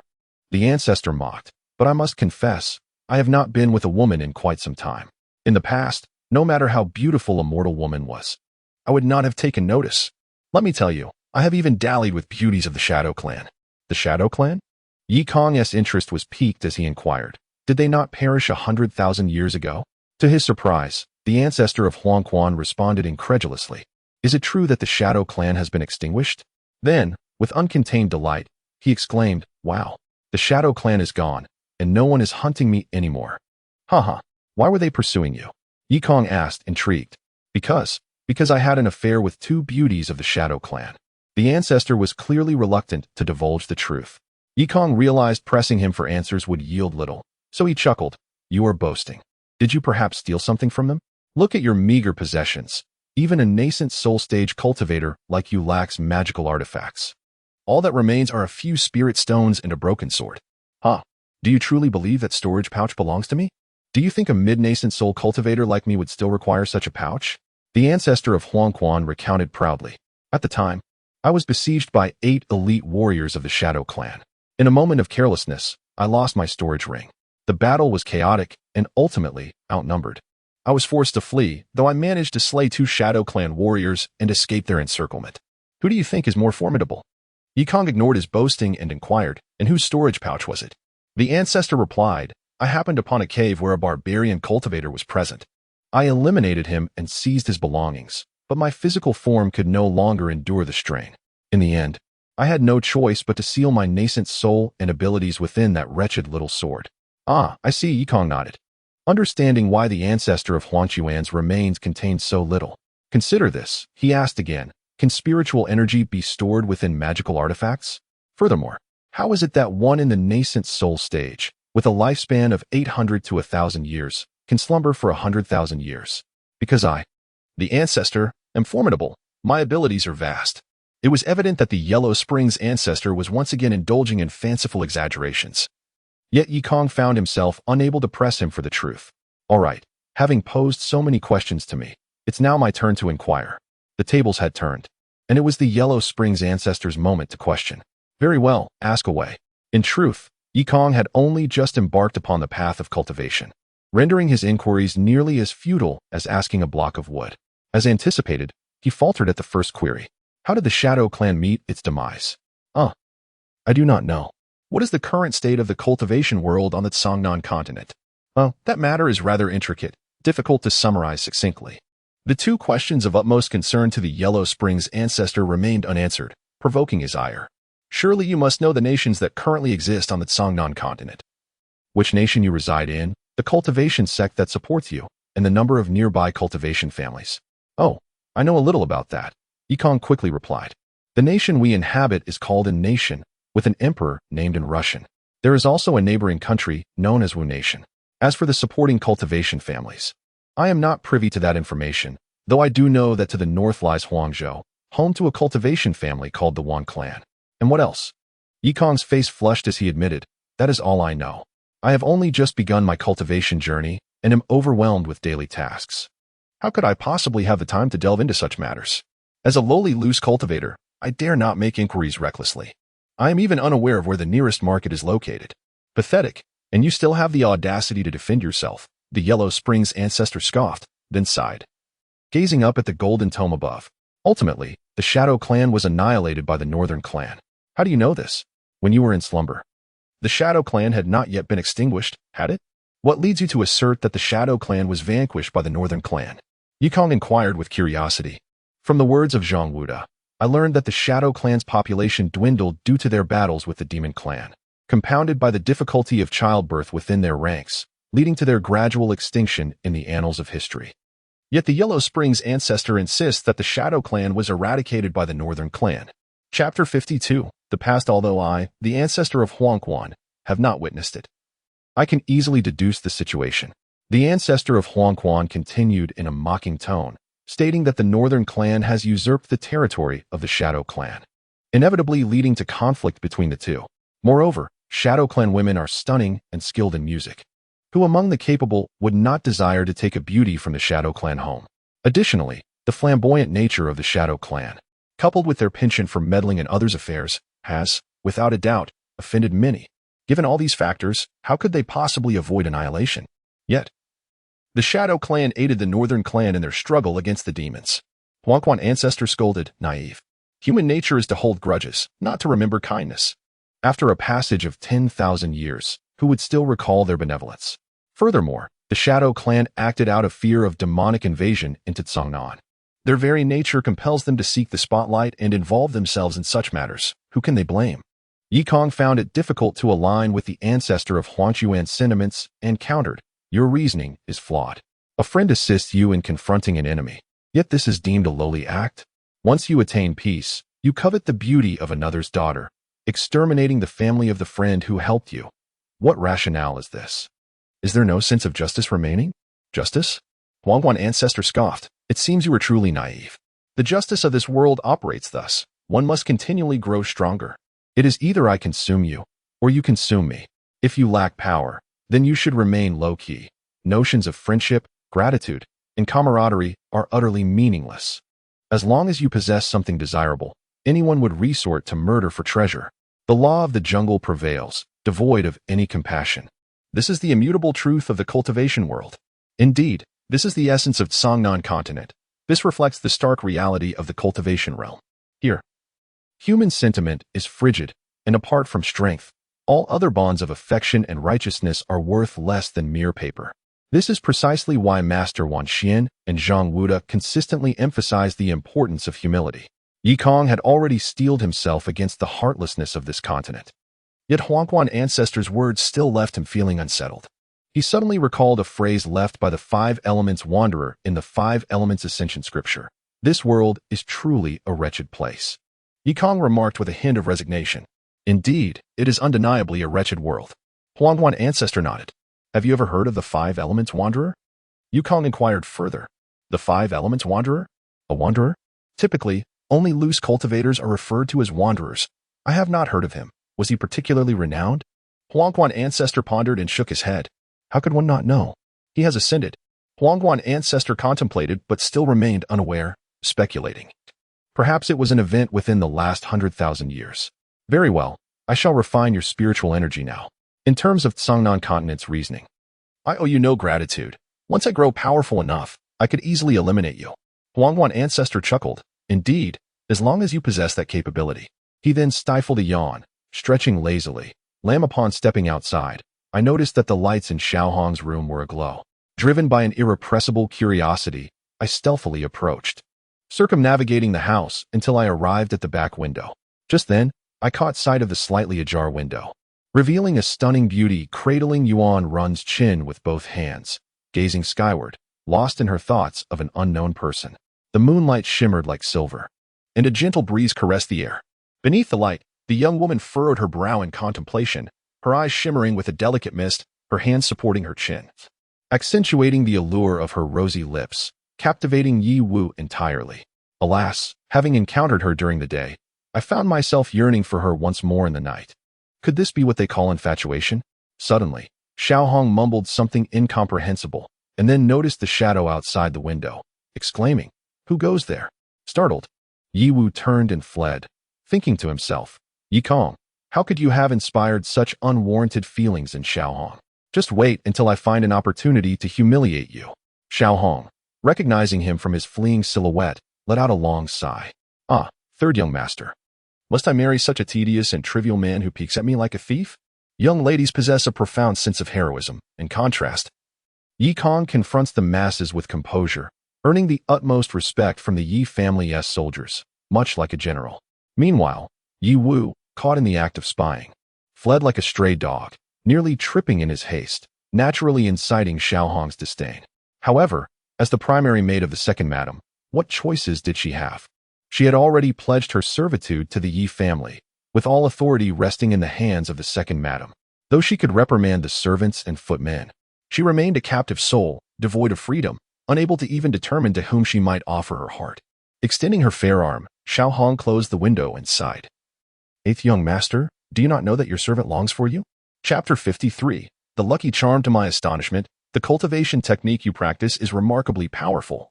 Having refined such an abundance of spiritual energy, yet there appears to be no discernible enhancement. Although your progress is slow, it is not difficult for you to contend against higher levels. The Ancient One of the Yellow Springs could not help but exclaim. After spending over 10 days within Yi Kong's mind, the Ancient One had come to learn many of Yi Kong's secrets and was thoroughly impressed by his cultivation method. Typically, the efficacy of a cultivation technique is assessed primarily by its speed. The faster, the better. The relentless pursuit of ascending realms is paramount. Only by elevating one's level can one access more formidable abilities and spells, and cultivate more potent artifacts. Cultivators of demonic paths are particularly fixated on speed, often resorting to murder for spiritual energy to expedite their breakthroughs. The tales of certain individuals achieving transformations in mere centuries are met with envy and admiration. However, they often overlook the fundamental truth. A towering edifice requires a solid foundation. The ultimate height of a building is determined not by the speed of its construction, but by the strength of its base, layer upon layer. This is why bottlenecks occur. If the foundation is unstable, further ascension becomes impossible, and the structure may even collapse. While one cannot truly collapse in cultivation, the existence of bottlenecks is undeniable. Many may advance swiftly in the early stages, yet upon reaching a certain point, they find themselves stymied for decades, or even centuries, ultimately unable to break through and resigned to stagnation, a common fate. The Five Elements Ascension Sutra, however, diverges from this norm. It emphasizes that each layer serves as the foundation for the next, requiring extensive time and the absorption of vast amounts of spiritual energy, disregarding speed. Its hallmark is its deliberate slowness, so slow it resembles the pace of a snail. Yet, the surprising advantage of the Five Elements Ascension Sutra lies in its robust foundation, rendering bottlenecks virtually non-existent. Moreover, does slow cultivation necessarily equate to weakness? Not at all. My realm may be lower than yours, yet my spiritual energy is not inferior. So in a contest, would I truly be the weaker? Yi Kong absorbed the last trace of spiritual energy into his dantian, concluding his practice. He chuckled, asserting that contending against 5 or 6 levels is certainly achievable, provided one possesses the appropriate artifact. 5 or 6 levels. The Ancient One of the Yellow Springs was taken aback. Typically, a cultivator relying on powerful artifacts might withstand 3 levels, but 5 levels is astounding 2 whole tiers apart. To illustrate, if a cultivator in the early foundation stage were to resist one in the mid-foundation stage, it could be accomplished with a robust artifact. Yet, for one in the early foundation stage to withstand an opponent in the late foundation stage, or even a consummate foundation cultivator, is truly remarkable. The disparity between these levels is immense, Many early foundation cultivators cannot endure a single exchange with a consummate foundation master. Indeed, it is exceptional. I have never heard of such a formidable technique emerging from the continent of Tsangnan, especially one so well suited for those with inferior five-element roots. If this were to become known, even the most mundane would be deemed treasures. The Ancient One shook his head in wonder. This is the transformation of waste into treasure. Yukong smiled as he directed his consciousness into the spirit platform, disregarding the Ancient One, soaring above him to peruse the compendium of talismans. After 3 closed-door sessions over the past 10 days, Yukong's spiritual power had significantly increased, and the compendium had unveiled a new chapter to him. Yet, he felt a twinge of frustration. Each day he examined the methods of talisman creation without the opportunity to practice, leaving him itching to try. Today, he turned to a page that featured a talisman that caught his attention, as its purpose was unclear. Generally, talismans serve functions such as attacking, aiding, enhancing, or sealing. However, this particular talisman was distinctly different. It was titled the 5% Luck Talisman. From its name, it seemed to suggest an increase in the success rate of certain endeavors by 5%. Yet, it did not specify which endeavors it enhanced. Was it to improve the success rate of breakthroughs, crafting artifacts, or perhaps all endeavors? Would employing this talisman summon a deity of fortune, akin to a game of Monopoly? Yukong found this hypothesis somewhat dubious and descended to inquire with the Ancient One, who, after much contemplation, speculated.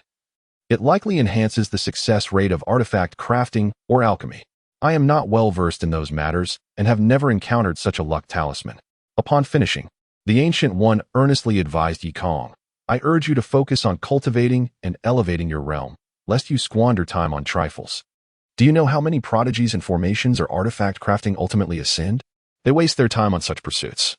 And even those renowned alchemists who create unique elixirs, how many truly ascend? Yukong discerned the sincerity in the Ancient One's words and replied with a smile. It seems you are truly a practitioner of rigorous cultivation, prioritizing realm advancement above all else. The Ancient One nodded, adding, of course, as a cultivator. Mastering fundamental techniques is insufficient. One must also acquire certain skills. Such skills can provide supplementary advantages and yield spiritual stones. However, I recommend focusing on alchemy or formations as auxiliary skills. Mastering alchemy means access to various nourishing elixirs, which will aid in accelerating your breakthroughs. As for formations, bewildering arrays, illusionary arrays, lethal arrays, each possesses unique functions. In this perilous realm, mastering even one formation increases your chances of survival. Yukong understood the implication. Alchemy and formations are more advantageous than talismans. He inquired, Ancient One, are talismans truly without merit? They seem quite formidable to me. Foolishness. The Ancient One scoffed. Talismans are used solely by low-level cultivators. Fireball talismans, Earth Escape talismans, and Speed talismans serve merely as aids against those in the nascent soul stage. They are utterly ineffective. Surely you speak of inferior talismans, which cannot contend with nascent soul cultivators. However, high-grade talismans have been lost to antiquity, and mid-grade talismans are scarcely found. Oh, I see. Yukong nodded, muttering to himself. It appears it is not that talismans lack power, but rather that high-grade talismans have been lost. Yet the Ancient One initially failed to grasp his meaning, feeling a twinge of displeasure. Having spoken sincerely, he felt slighted by Yukong's dismissal. You still wish to pursue those trivial talismans? The Ancient One asked, irritation creeping into his voice. Indeed. Yukong replied with a smile. He secretly hoped that the art of talisman crafting was entirely lost, for then his compendium would be unmatched. While others wasted time learning talismans, he alone possessed the knowledge within this book, talismans that these foreign denizens had never even heard of. Disregard the counsel of the wise. The Ancient One shook his head, about to voice further thoughts when a sudden realization struck him. He abruptly lifted his gaze and asked, could it be that you possess knowledge of the crafting methods for those lost talismans? Just a few, Yukong replied, though he withheld the full truth. The Ancient One was instantly astounded, exclaiming, in ancient legend, those high-grade and supreme-grade talismans wielded earth-shattering power. Do you truly possess such knowledge? It was merely an old man I encountered in my youth who taught me. I have yet to experiment, so I cannot vouch for its authenticity. The Ancient One's expression shifted to one of disappointment, yet he continued, once you have the strength to venture forth, gather the materials for talisman crafting promptly. I am eager to see if those high-grade talismans are as formidable as rumored. Rest assured, given our rapport, you shall be the first to witness them. Yikong assured with a grin. Humph, what rapport do we truly share? The Ancient One scoffed. You would do well to remain cautious. At all times, I have been devising various strategies to extricate myself from my predicament. The day I break free from the golden light shall mark the moment I seize the vessel and claim the cauldron for myself. Woe to you, naive and ignorant youth. Although the elder of the Yellow Spring spoke with chilling ruthlessness, Yikong sensed that this old fellow harbored different sentiments. With a smile, he remarked, very well then. I shall await your seizing of the vessel. Just as Yikong prepared to depart from the spirit platform, the elder of the Yellow Springs called out to him. Hold on, don't rush off just yet. What is it? Do you have something to discuss? Cough. Well, it seems that I am somewhat hesitant to broach this. But ultimately, I must say, during our last encounter, did you not promise to assist me in finding a body with exceptional spiritual roots for the purpose of possession? Indeed. Yikong nodded. I, unlike those ungrateful souls from the southern continent, am a man of my word. If I commit to something, I shall see it through. Excellent. The elder of the Yellow Springs exclaimed with delight, then adopted a fawning smile. Might you also procure for me a body with a mixed 5-element spiritual root? Yikong's eyes widened in astonishment. Do you wish to cultivate the 5 Elements Ascension Sutra as well? Indeed. Haha, little brother, you are truly astute. From the moment I laid eyes on you, I sensed your extraordinary qualities. Spare me the flattery. Yikong interrupted with mild annoyance. You have already reached the nascent soul stage. If you intend to switch foundational techniques, you shall have to start anew, even with your formidable consciousness. The process of retraining will demand considerable time. The elder of the Yellow Springs had already grasped the crux of the matter, nodding in agreement. After possession, should I continue to practice my current techniques, returning to the nascent soul stage would indeed be swift. However, advancing further would be exceedingly difficult, and aspiring to ascend would be mere folly. Since you possess a guaranteed method for ascension, how could I possibly let this opportunity slip by? When the time comes for ascension, we could accompany one another, would we not? Yikong scoffed. No wonder you were so keen to remind me. It appears you have ulterior motives. As Yikong pondered, he discerned the merits of agreeing to the elder's request.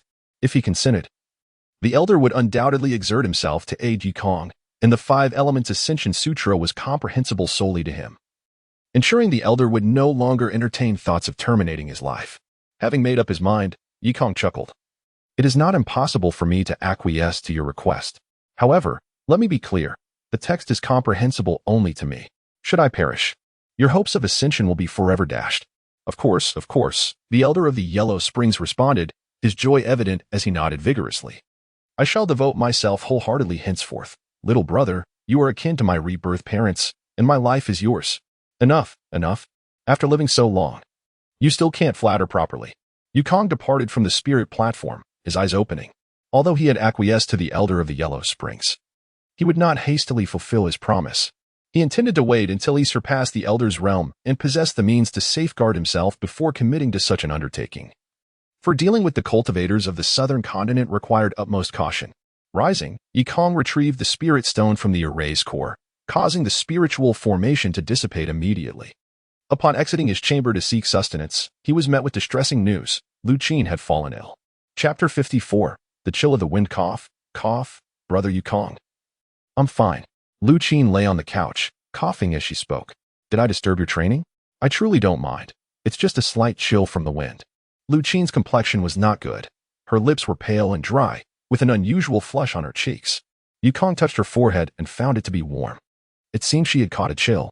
He nodded, sitting at the edge of the bed, and expressed concern. In such warm weather, how could you possibly catch a chill? Surely, you must have been trying to cool off too much? Lu Qin chuckled softly, remaining silent. But the maid, Xiao Hong, who entered with food, interjected, 8th young master. It's not that she was trying to cool off. Little Qin caught a chill because of you. Xiao Hong. Lu Qin coughed vigorously, unwilling for her to continue. However, her anxiety only exacerbated her cough, prompting Yikong to quickly support her frail frame and gently pat her back. Xiao Hong fell silent. And Qin Jianyang smiled, saying, what harm is there in telling Konger? With Qin Jianyang speaking, Lu Qin felt unable to stop her and thus bowed her head, allowing her to reveal the reason for her illness. Yikong had previously told her that his recent training was crucial and that no one should approach his quarters. In truth, his intention was to draw their attention to the matter and to ensure Lu Qin remained wary of Xiao Hong. Yet, Lu Qin took this to heart. After moving in here, she had vigilantly kept watch outside Yikong's room day and night. not only refusing to leave during the day but also sitting outside at night after a brief rest, guarding him. The last 2 times Yikong emerged from seclusion, she had not been discovered, and thus over the course of more than 10 days, her health inevitably suffered. The night before, she had fallen asleep outside, and upon waking, she felt unwell. "You silly girl, why can't you take care of yourself?" Yikong scolded after hearing this. "I told you to be cautious and keep people away to prevent those maids from disturbing me. There wasn't even a ghost around at midnight. And you were still guarding the door. Don't you think that's foolish?" Regarding brother Yikong, little Qin will certainly do her utmost, even if it means suffering a little. Lu Qin lifted her face, gazing earnestly at Yikong. This girl indeed has deep feelings. Yikong sighed, helping her lie down gently. "From now on, don't do this. Even if someone disturbs me, it truly won't have a significant impact. You must take care of yourself and not worry me." Cough. "But I'm afraid that bad people might take advantage of your seclusion and pose a threat to you." Lu Qin insisted. "What is there to fear? Don't you know how formidable your brother Yikong is?" Yikong regretted not informing Lu Qin about the formation. Otherwise, she would not have fallen ill. He glanced at Xiao Hong and thought to himself how bothersome she was, lingering around and making it difficult to speak freely. Noticing Yikong's displeasure, Chen Jianyang and Xiao Hong misunderstood, thinking the two were about to share some intimate words. "Alas, my son has grown up and now finds me a nuisance." Chen Jianyang chuckled, disregarding the blushing Lu Qin as she grabbed Xiao Hong's arm and walked outside, reminding her, "Konger, don't forget to eat." Once Chen Jianyang and Xiao Hong exited the room, Xiao Hong felt a bit flustered. She had sensed Yikong's gaze. He found her bothersome, and that look of distaste truly stung. "Auntie, let's go check on Konger's room to see if it needs tidying up." Chen Jianyang's voice interrupted Xiao Hong's swirling thoughts. "Go to 8th Young Master's room." Xiao Hong's heart raced at the thought. To her, it was a forbidden area. It was possible that Yikong's secret techniques lay within. She had never dared to enter his room alone to investigate. Xiao Hong quickly spoke. "Auntie, you rest. I'll go tidy up for him by myself." Having visited daily for more than half a month, Xiao Hong had been diligent and sweet-tongued, earning Chen Jianyang's favor. Who nodded. "All right, then I'll trouble you." "Auntie, you're too kind. These are things I should do." Xiao Hong smiled, releasing Chen Jianyang's arm and swiftly entering Yikong's room, her heart racing. Once Chen Jianyang and Xiao Hong departed, Yikong revealed the details of the formation to Lu Qin, assuring her that even if someone attempted to disturb him, he would remain unharmed, as a layer of protection surrounded him. "Oh, so that's how it is. But you still want us to keep people away," Lu Qin pouted. Yikong explained. "It's to prevent others from discovering the formation. Once activated, anyone approaching my door would be forcefully pushed away. If they notice such a peculiar phenomenon, they would suspect I am a cultivator." "Oh, cough." Lu Qin nodded. "Then I must still keep an eye out for you." Yikong smiled. "You should focus on restoring your health. Watching over me during the day is sufficient. There's no need at night. If someone comes at night, they must have ill intentions, and I shall not be polite." Lu Qin nodded, suddenly realizing she had curled up in Yikong's embrace, her cheeks flushing crimson. She pushed him away and said, "Brother Yikong, you should go eat. Don't let your meal get cold." Yikong chuckled. "Wait, before eating, I must attend to something." In truth, Yikong was referring to treating Lu Qin's illness, but the little girl misinterpreted his words and felt embarrassed, her face turning as red as blood. She pushed him away with all her might. "Brother Yikong, you're so naughty. I'm sick," she exclaimed, retreating beneath the thin blanket, burying her head inside. Watching her petite figure nestled in the blankets and recalling how she had spent countless long nights guarding the courtyard alone, Yikong suddenly felt an overwhelming urge to cherish her deeply. "Little Qin." Yikong leaned down, kissing her gently through the blanket and reassured her. "The chill is nothing. Once I return, I will draw a talisman for you to dispel the wind, and you shall feel better in no time." Yikong got off the bed, but the ancient voice of Huang Quan, old ancestor, protested loudly. "Hey, are you even a man? A kiss through the blanket is hardly anything. You should lift the blanket and pounce on her. Let me see it all." "Forget you, you old ghost," Yikong thought. If you had seen her body, it would have been a great loss. Humph. I and Oppos. V lived long enough. What Haven and Oppos, Ti seen. Countless women more beautiful than this little girl. I must have seen at least 100 of them. Yikong ignored the old man's crude remarks. Huang Quan, old ancestor, continued, "But despite their beauty, I have never encountered a woman as loyal and affectionate as this girl." That is certainly true. A good woman with loyalty and affection can only be found among mortals. Old ancestor, when you are reborn, shall I introduce you to a loyal and affectionate girl? Yikong asked with a smile. "I can't handle that." Huang Quan old ancestor shook his head. While a woman with loyalty and affection is what men seek, she cannot aid in cultivation. Instead, worldly love can disrupt the mind's focus during training. I advise you not to become too immersed. Yi Kong chuckled. The old fellow seemed to be quite taken with Xiao Hong. But do you possess that capability?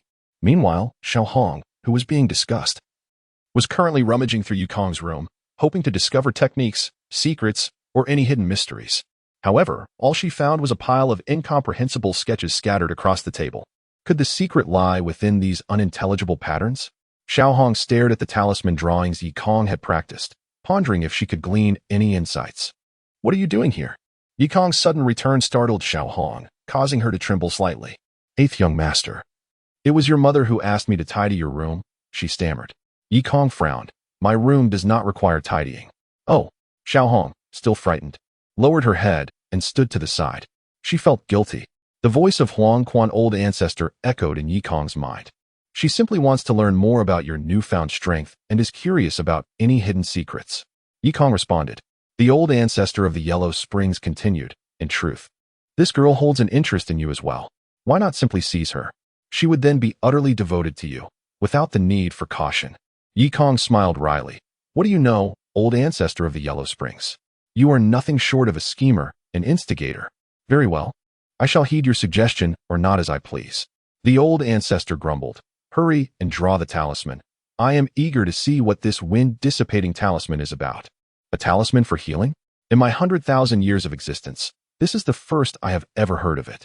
Noticing Yi Kong's silence and his ever-changing expression, Xiao Hong felt a pang of anxiety, yet she dared not leave and remained rooted to the spot. Young master, are you going to write? Xiao Hong timidly inquired. Indeed. Despite having rejected the old ancestor's proposal, Yi Kong found himself intrigued. Do not grind the ink. Use this instead. Yi Kong retrieved another inkstone from the drawer, filled with a reddish powder. Feeling reassured that the young master was not upset, Xiao Hong summoned her courage to ask, Young master, what is this? Mercury sulfide. Yi Kong refrained from calling it by its more common name, opting instead for its scientific designation. Mercury sulfide? Both Xiao Hong and the old ancestor were bewildered. You wouldn't understand even if I told you. These are chemical terms that signify the essential components of this substance. Yi Kong introduced several new terms, leaving the old ancestor in a haze of confusion. Yi Kong desired this very effect. The more mysterious he appeared, the less likely the old man would pose a threat to him. This way, he could dare to release the old fellow from his mind's confines. He had no choice. The old man occupied his thoughts, rendering it difficult for Yi Kong to harbor any secrets, even to share a tender kiss with Lu Qin. Whether the old ancestor was taken aback or not remained unclear.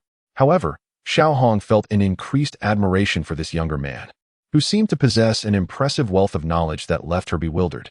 Typically, when one speaks in terms that the average person cannot grasp, they are certainly an expert or a professor, worthy of respect. Xiao Hong's eyes sparkled with admiration. If only she knew that this young man had not even graduated from junior high on Blue Star, she would surely be astonished. Chapter 55. The grain tree, what is this mercury for? Little Hong inquired once more. The old ancestor of the Yellow Springs feigned sleep with his eyes closed. Yet he was all ears, listening intently. After half a month of interaction, he found this child increasingly enigmatic. From the astonishing promise of ascension to the peculiar texts within this boy's mind. And now he had even heard that this fellow could conjure ancient talismans.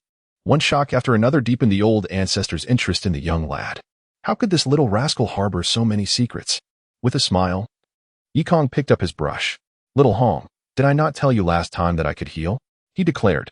Now, allow me to demonstrate my skills by treating Lu Qin. Under the astonished gazes of Little Hong and the Yellow Springs ancestor, Yi Kong swiftly sketched a talisman to dispel the wind and then proceeded to Lu Qin's room. With a swift hand gesture, he affixed the talisman to her forehead. Is it effective? The Yellow Springs ancestor asked. Whether it works or not, we shall soon find out.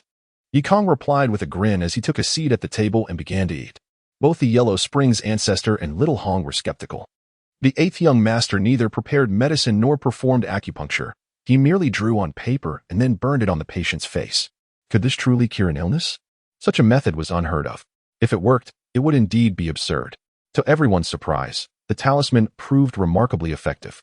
Lu Qin, who had taken medicine for 2 days without improvement, suddenly showed signs of recovery after the talisman was applied. Her fever subsided, the abnormal flush on her face faded, and her cough ceased.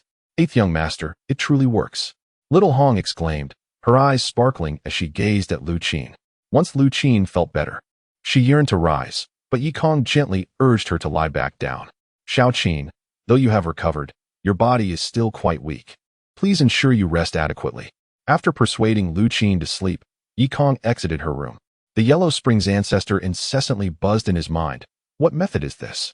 Is this also a talisman? The characters are quite peculiar. Why have I never encountered such talismans before? Earlier, when Yi Kong claimed to know the crafting methods for high-grade spirit talismans, the Yellow Springs ancestor had been half convinced, but now he was wholly persuaded. Not to mention, the wind-dispelling talisman was something completely unheard of in this continent.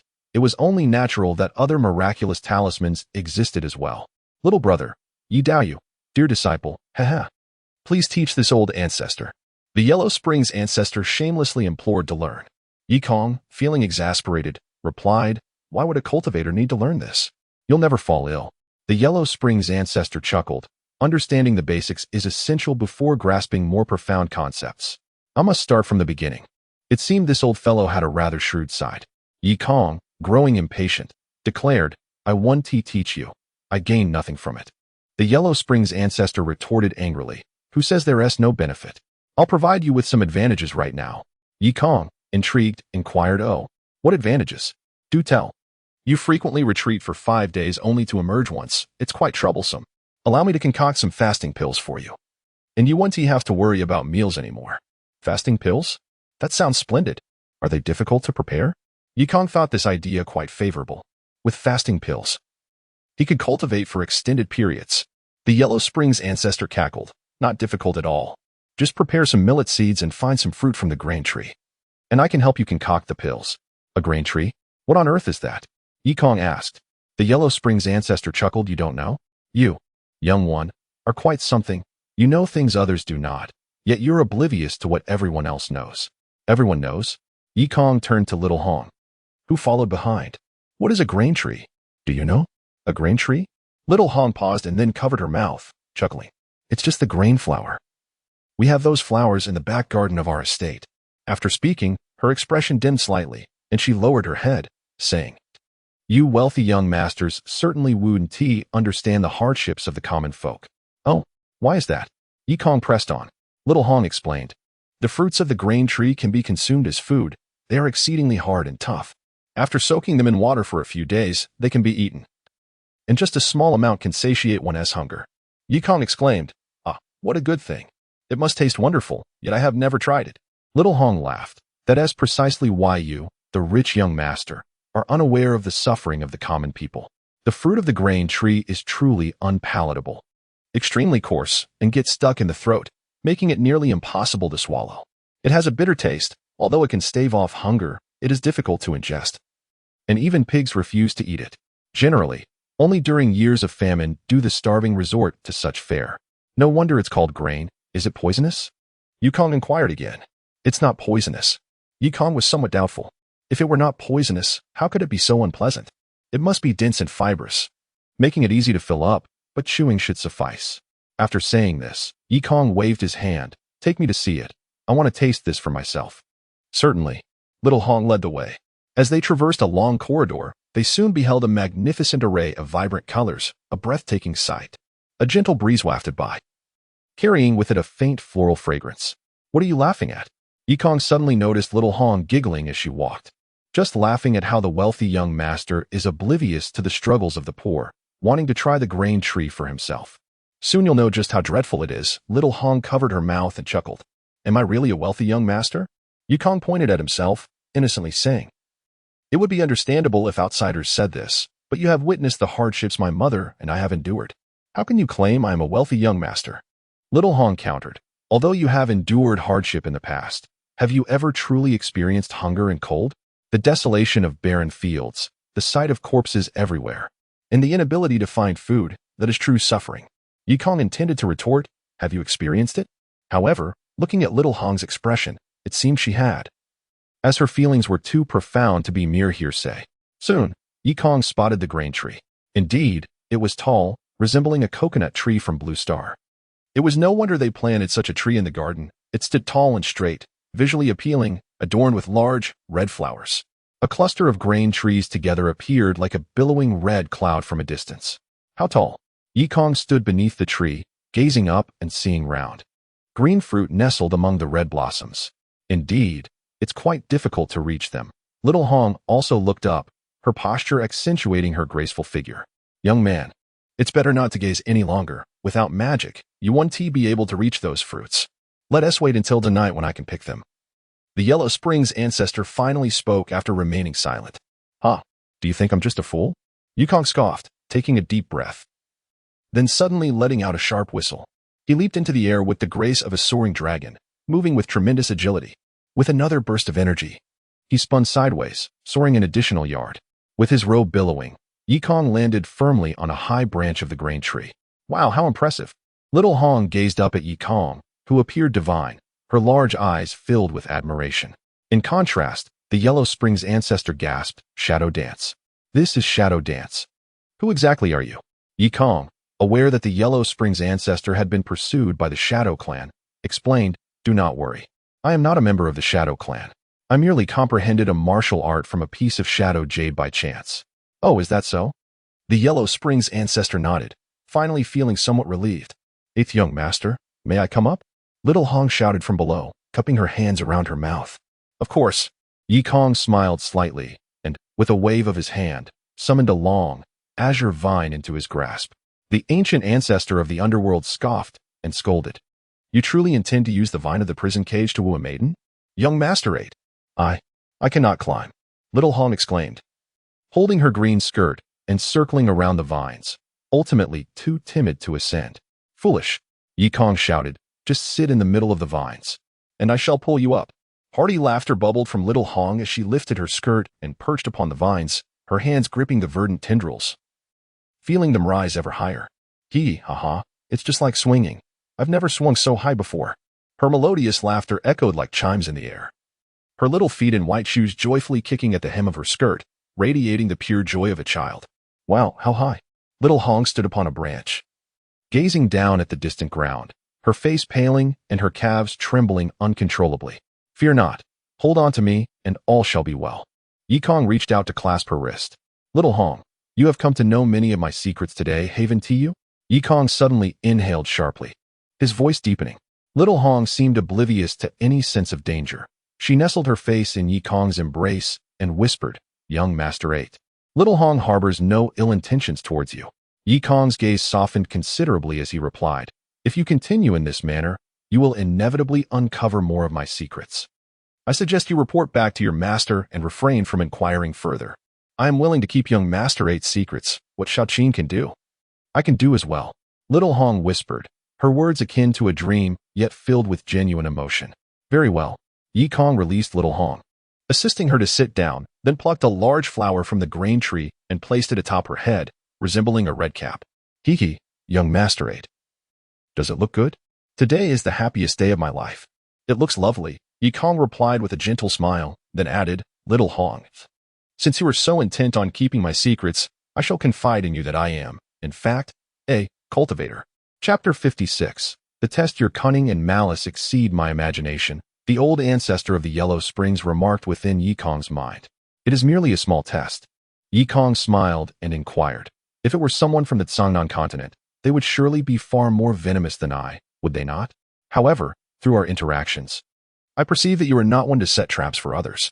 You resemble the Shadow Clan, perhaps. What are the Shadow Clan like? He asked. Straightforward, loyal, a true friend, with a sense of justice, Yikong replied with a chuckle. I am not so grand. You overestimate me. In truth, I am but a rogue, you see? A street thug. No wonder you were so flirtatious with that Chin. It seems you were cut from the same cloth. The old ancestor of the Yellow Springs muttered. Yikong chose to ignore him and continued, I do not concern myself with what constitutes justice or injustice. I know only this. I will assist those I favor, I will strike those I disdain, and I will not hesitate against those who wish to harm, betray, or deceive me. It appears you are not one to cherish the delicate, the old ancestor sighed. Then we must pray that Xiaohong does not betray you. At that moment, Yikong had activated his invisibility talisman and stood in the room of the second madam. Seated at an exquisitely antique table, The second madam delicately savored her food, revealing her upbringing and elegance, devoid of even a hint of sloppiness. Ah, your second madam is indeed a beauty, a noble woman at that. I have a fondness for noble women. The old ancestor of the Yellow Springs seemed quite excited at the sight of a woman. Yikong remained unresponsive, causing the old ancestor to lose interest and ask, if Xiaohong reports to this noble woman that you are a cultivator, will you truly kill her? Indeed. I have granted them a chance, which is already a great mercy. Xiaohong, today is the day that young man emerges from seclusion, is it not? The second madam suddenly inquired, putting down her porcelain bowl. Yes, Xiaohong replied respectfully, standing beside her, her head bowed and voice barely audible. What discoveries have you made? She pressed further. None. He is quite astute and wary of me. Xiaohong answered. You go every day, yet return with the same report. Have you gleaned nothing? You truly disappoint me. The second madam erupted. He hides indoors, and I have no means to draw him out. Xiaohong's head lowered further, as if wishing to conceal her face. Still defiant, the second madam banged her fist on the table angrily. Do you not wish to become a mistress? How many times must I tell you? You could become the favored concubine of the third young master of the Yi family, rising above your station, establishing your own household. Your future hinges upon your performance this time. If you succeed, you shall soar to greatness. Yet you show no dedication. After her tirade, the second madam waved her hand dismissively.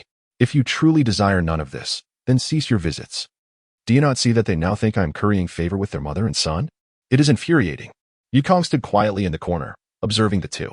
He understood that Xiaohong's moment of decision had arrived. The conditions set by the second madam were indeed high, particularly for a maid like Xiaohong. The allure of becoming a mistress, of rising to a higher echelon, was unimaginable for someone in her position. To be well-fed and well-treated, to have others serve her. To bask in glory. How many maids engage in schemes and rivalries, vying for this very goal? Yet Yikong had made no promises to Xiaohong. Not even a hint of a future, the choice lay solely in her hands. Xiaohong, head bowed, nervously twirled her fingers around a handkerchief, hesitating to speak, which struck Yikong as a rather cruel predicament. Her desires were simple, akin to those of an ordinary maid. However, should she choose, her fate would be sealed. Yikong could not place himself in peril. What is the matter? Speak. The second madam bellowed. Second madam, actually. I have discovered something today, Xiaohong finally stammered. Speak. Yikong felt a chill creeping into his heart, his fingers retreating into his sleeve, a talisman of focus poised between his middle and index fingers, ready for action. I discovered that the eighth young master possesses healing abilities. When Lucine fell due to exposure, he treated her. Who asked you for such trivialities? Get to the point. The martial arts techniques. The dog-whacking stick. The 18 palms. The white bone claw. Is that all you remember? Such vital information was beyond her reach. Then find out who he learned his martial arts from, what extraordinary encounters he has had, and if anything peculiar has occurred with him, the second madam commanded. I have yet to uncover such details, but I will strive to do better. Please grant me more time. Xiaohong implored, kneeling before the second madam and weeping. Begone! The second madam, furious, kicked Xiaohong, sending her sprawling. You useless wretch. You cannot accomplish even a simple task. Leave. Thank you, second madam. Xiaohong wiped her tears, gathered the dishes, and exited. Though Xiaohong did not reveal Yikong's secret, he could not shake off his dissatisfaction. This Xiaohong clearly yearned to ascend.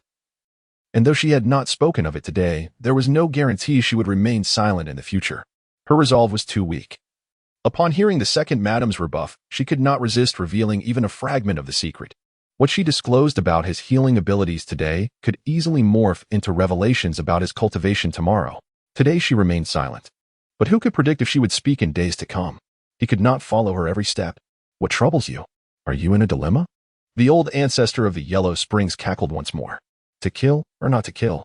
If you kill her, she has not betrayed you. If you spare her, she may very well betray you. Yikong was indeed troubled. I truly do not wish to kill her. Yet her newfound interest in the second madam as proposal indicates she cannot keep a secret. I could tell you have murderous intent as soon as you followed Xiaohong out. The old ancestor remarked with a scoff. Very well, how about I assist you this once? I can use the soul-searching technique to erase her memories of today. Such a method exists? How splendid. Yikong felt a wave of relief, but suddenly recalled something. Old ancestor, could you perhaps erase only my identity as a cultivator, leaving everything else intact? After all, she mentioned today was her happiest day. How duplicitous of you. You intend to kill her. yet wish her to retain the memory of her finest hour? Do you think the soul-searching technique can be so precise? Fine, fine, let us proceed as you suggest. Yukong, resigned, agreed to delete Xiaohong's memories of the day. However, upon arriving at her quarters, he overheard her muttering, which prompted a change of heart. Eighth young master, I've only shared a smidgen about your healing. Please do not hold it against me. Xiaohong isn't motivated by ambition. I simply cannot bear the thought of never seeing you again. Although we just met, I long to be with you. It truly brings me joy. Facing the meal before her, Xiaohong displayed no appetite, murmuring to herself. Though unintentional, her words reached Yikong's ears, revealing that her slip of the tongue was not driven by ambition, but rather by a fear that the second madam would prevent her from seeking him again. Not bad. This little girl. You must feel relieved now, young man, the old ancestor chuckled. Indeed, she has passed the test, Yikong nodded, casting one last glance at Xiaohong before quietly slipping out of the room. The old ancestor cackled again. Since she has passed the test, do not delay. Take her to the couch and claim her as your own. Enough, Yukong retorted, exasperated. Could you perhaps refrain from being so crude and vulgar? I am still young. I implore you not to relentlessly corrupt me. Well, you declared she passed the test. Surely you ought to reward her in some way. Indeed. There are rewards, through testing. I can allow her to witness my beggar's staff technique. The ancestor of the underworld exclaimed in anger, damn. You are even coarser and more vulgar than I am. Enough of this chatter. Since it is still midday, let us venture out to procure some millet seeds, so we can concoct the fasting elixir by nightfall. Yikong sensed that the invisibility talisman was nearing its end, and hastily departed from the courtyard where the second madam resided. Humph, do you think I am a mere laborer, working for free? Yikong understood his thoughts and replied with a smile, rest assured, you are simply enamored with my paper talisman crafting technique, aren't you? I shall teach you in due time. That is more like it. The ancestor of the underworld, satisfied, took a moment to engage in his brewing. Upon reaching a secluded spot at the entrance, Yikong unveiled his invisibility talisman, revealing his form, and made his way out of the Yi residence towards the marketplace. The Cangnan continent, unlike Blue Star, has diverged in its developmental trajectory. Despite possessing a civilization spanning hundreds of thousands of years, it remains entrenched in an agrarian society. Agricultural tools and seeds are ubiquitous, particularly along the streets near the city gates, where 7 or 8 out of 10 shops are dedicated to such wares. Shopkeeper. I would like to purchase 5 gene of millet seeds, Yikong said, handing over a tael of silver. To his astonishment, the seeds were incredibly inexpensive. Nearly 2 copper coins per gene. The shopkeeper, dissatisfied, remarked, my friend, you are not here to exchange change, are you? Yikong felt a wave of frustration. Could it be that the Cangnan continent also faced a coin shortage? But I do not have any copper coins on me, Yikong replied helplessly. Then purchase more. After all, seeds are essential for farming. How much land can 5 genes sell? The shopkeeper seized the opportunity to promote his wares. Great. I'm being mistaken for a farmer, Yikong chuckled bitterly. What sort of eyes do you have, shopkeeper? Do I look like someone who tends to the fields? To his dismay, the shopkeeper's response only deepened his irritation. You truly do not resemble a farmer. Rather, you must be a wretched child who has sneaked out with money from home. Chapter 57. Wolf brows. Did I pilfer money from home? Yikong found himself at a loss for words with such an oblivious shopkeeper. He casually tossed a couple of silver coins down and, taking with him 5 pounds of millet seeds, intended to leave. The seed shop was frequented by farmers who would haggle over a single copper coin, and the shopkeeper had never encountered such a generous sum. Leaving behind a couple of silver coins for 10 copper coins worth of goods was quite extraordinary. The shopkeeper couldn't help but observe closely, and soon realized that this was none other than the illustrious 8th young master of the Yi family, who was currently the talk of the town. Is your esteemed self truly a member of the Yi family? The shopkeeper inquired, hastily stepping out from behind the counter. You recognize me? Yikong turned back, curious. Indeed, it was the 8th young master. The shopkeeper rejoiced, recalling the grandeur of Yikong's presence at the Sanchuan Tower. He had attended that day and was awed by the young man's commanding aura. Yikong shrugged off the praise, tossing the bag of seeds over his shoulder. If you have something to say, say it. Oh, but this silver belongs to the 8th young master. Surely, you need not pay for a mere bag of millet seeds. The shopkeeper suddenly knelt in the street, exclaiming, I am but a blind fool. I beg your pardon for my earlier offense. Enough of this triviality, Yikong replied, tossing the coins back to the shopkeeper, eager to depart. Unexpectedly, the shopkeeper clung to Yikong's leg, shouting, 8th young master. I have one more matter to beseech your grace. Yi Kong sighed. As soon as one gains notoriety, troubles abound. Please, do not act this way. I am merely a youth of limited means. If you are in distress, seek help from the constables or the officials. I have no surplus to lend. Not at all. Not at all. The shopkeeper grinned mysteriously. I have heard tales of your youthful charm and gallant demeanor, and upon seeing you today, I can confirm it is all true. My family has a daughter, just 15 years of age, and quite lovely. Yi Kong felt faint. Was this truly what the shopkeeper sought?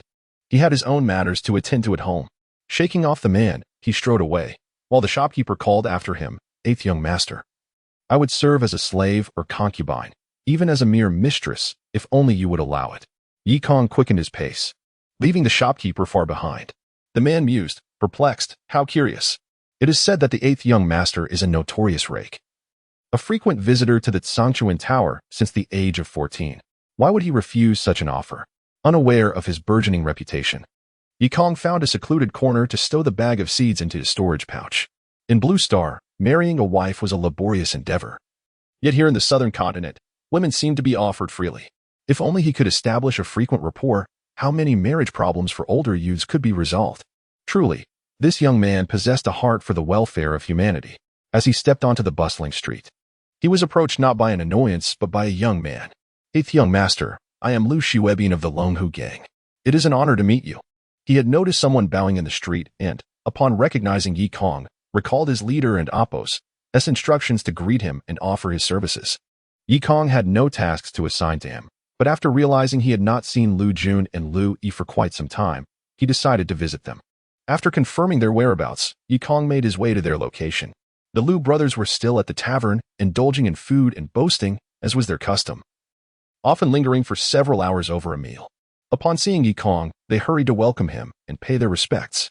"Spare me the formalities," Yi Kong waved his hand. "Is all well within the gang? Have the officials troubled you?" "Thanks to the eighth young master, since the last incident, the officials no longer dare to bother us. They nod and bow when they see us," Lu Jun explained.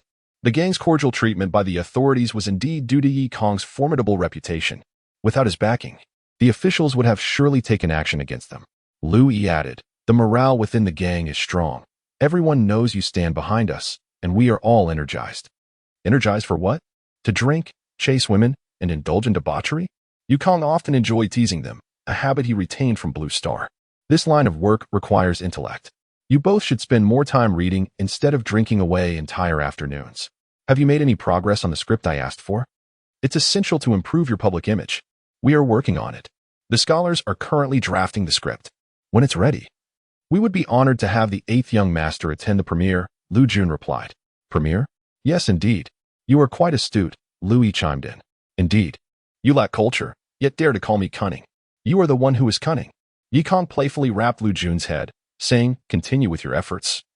And I shall come if time permits. If I am busy, just have Xiao Qin relay any matters." Yi Kong prepared to depart, but the Lu brothers detained him, reporting that they had recently acquired numerous family heirlooms from the populace that they wished him to examine. This was something Yi Kong had orchestrated, his own treasures. The 5 Elements Ascension Sutra and the Shadow Dance were once dismissed as worthless relics. Thus, he was particularly interested in these heirlooms that had fallen into the hands of commoners. The southern continent had a rich heritage spanning hundreds of thousands of years, with many families possessing ancestral treasures, most of which were deemed trash. Upon hearing this, Yi Kong's spirits lifted, and he followed the Lu brothers to a small room filled with an assortment of items. The room was cluttered with various belongings. All claimed to be heirlooms from local families. Since they had no use for them, the owners were willing to part with them for a small sum, though it was uncertain if any held genuine value. Yi Kong's eyes gleamed as he spotted several luminous objects amid the disarray. "Spirit stones," he exclaimed. There were 5 in total. Though few, they were certainly better than nothing, and he swiftly tucked them into his storage pouch.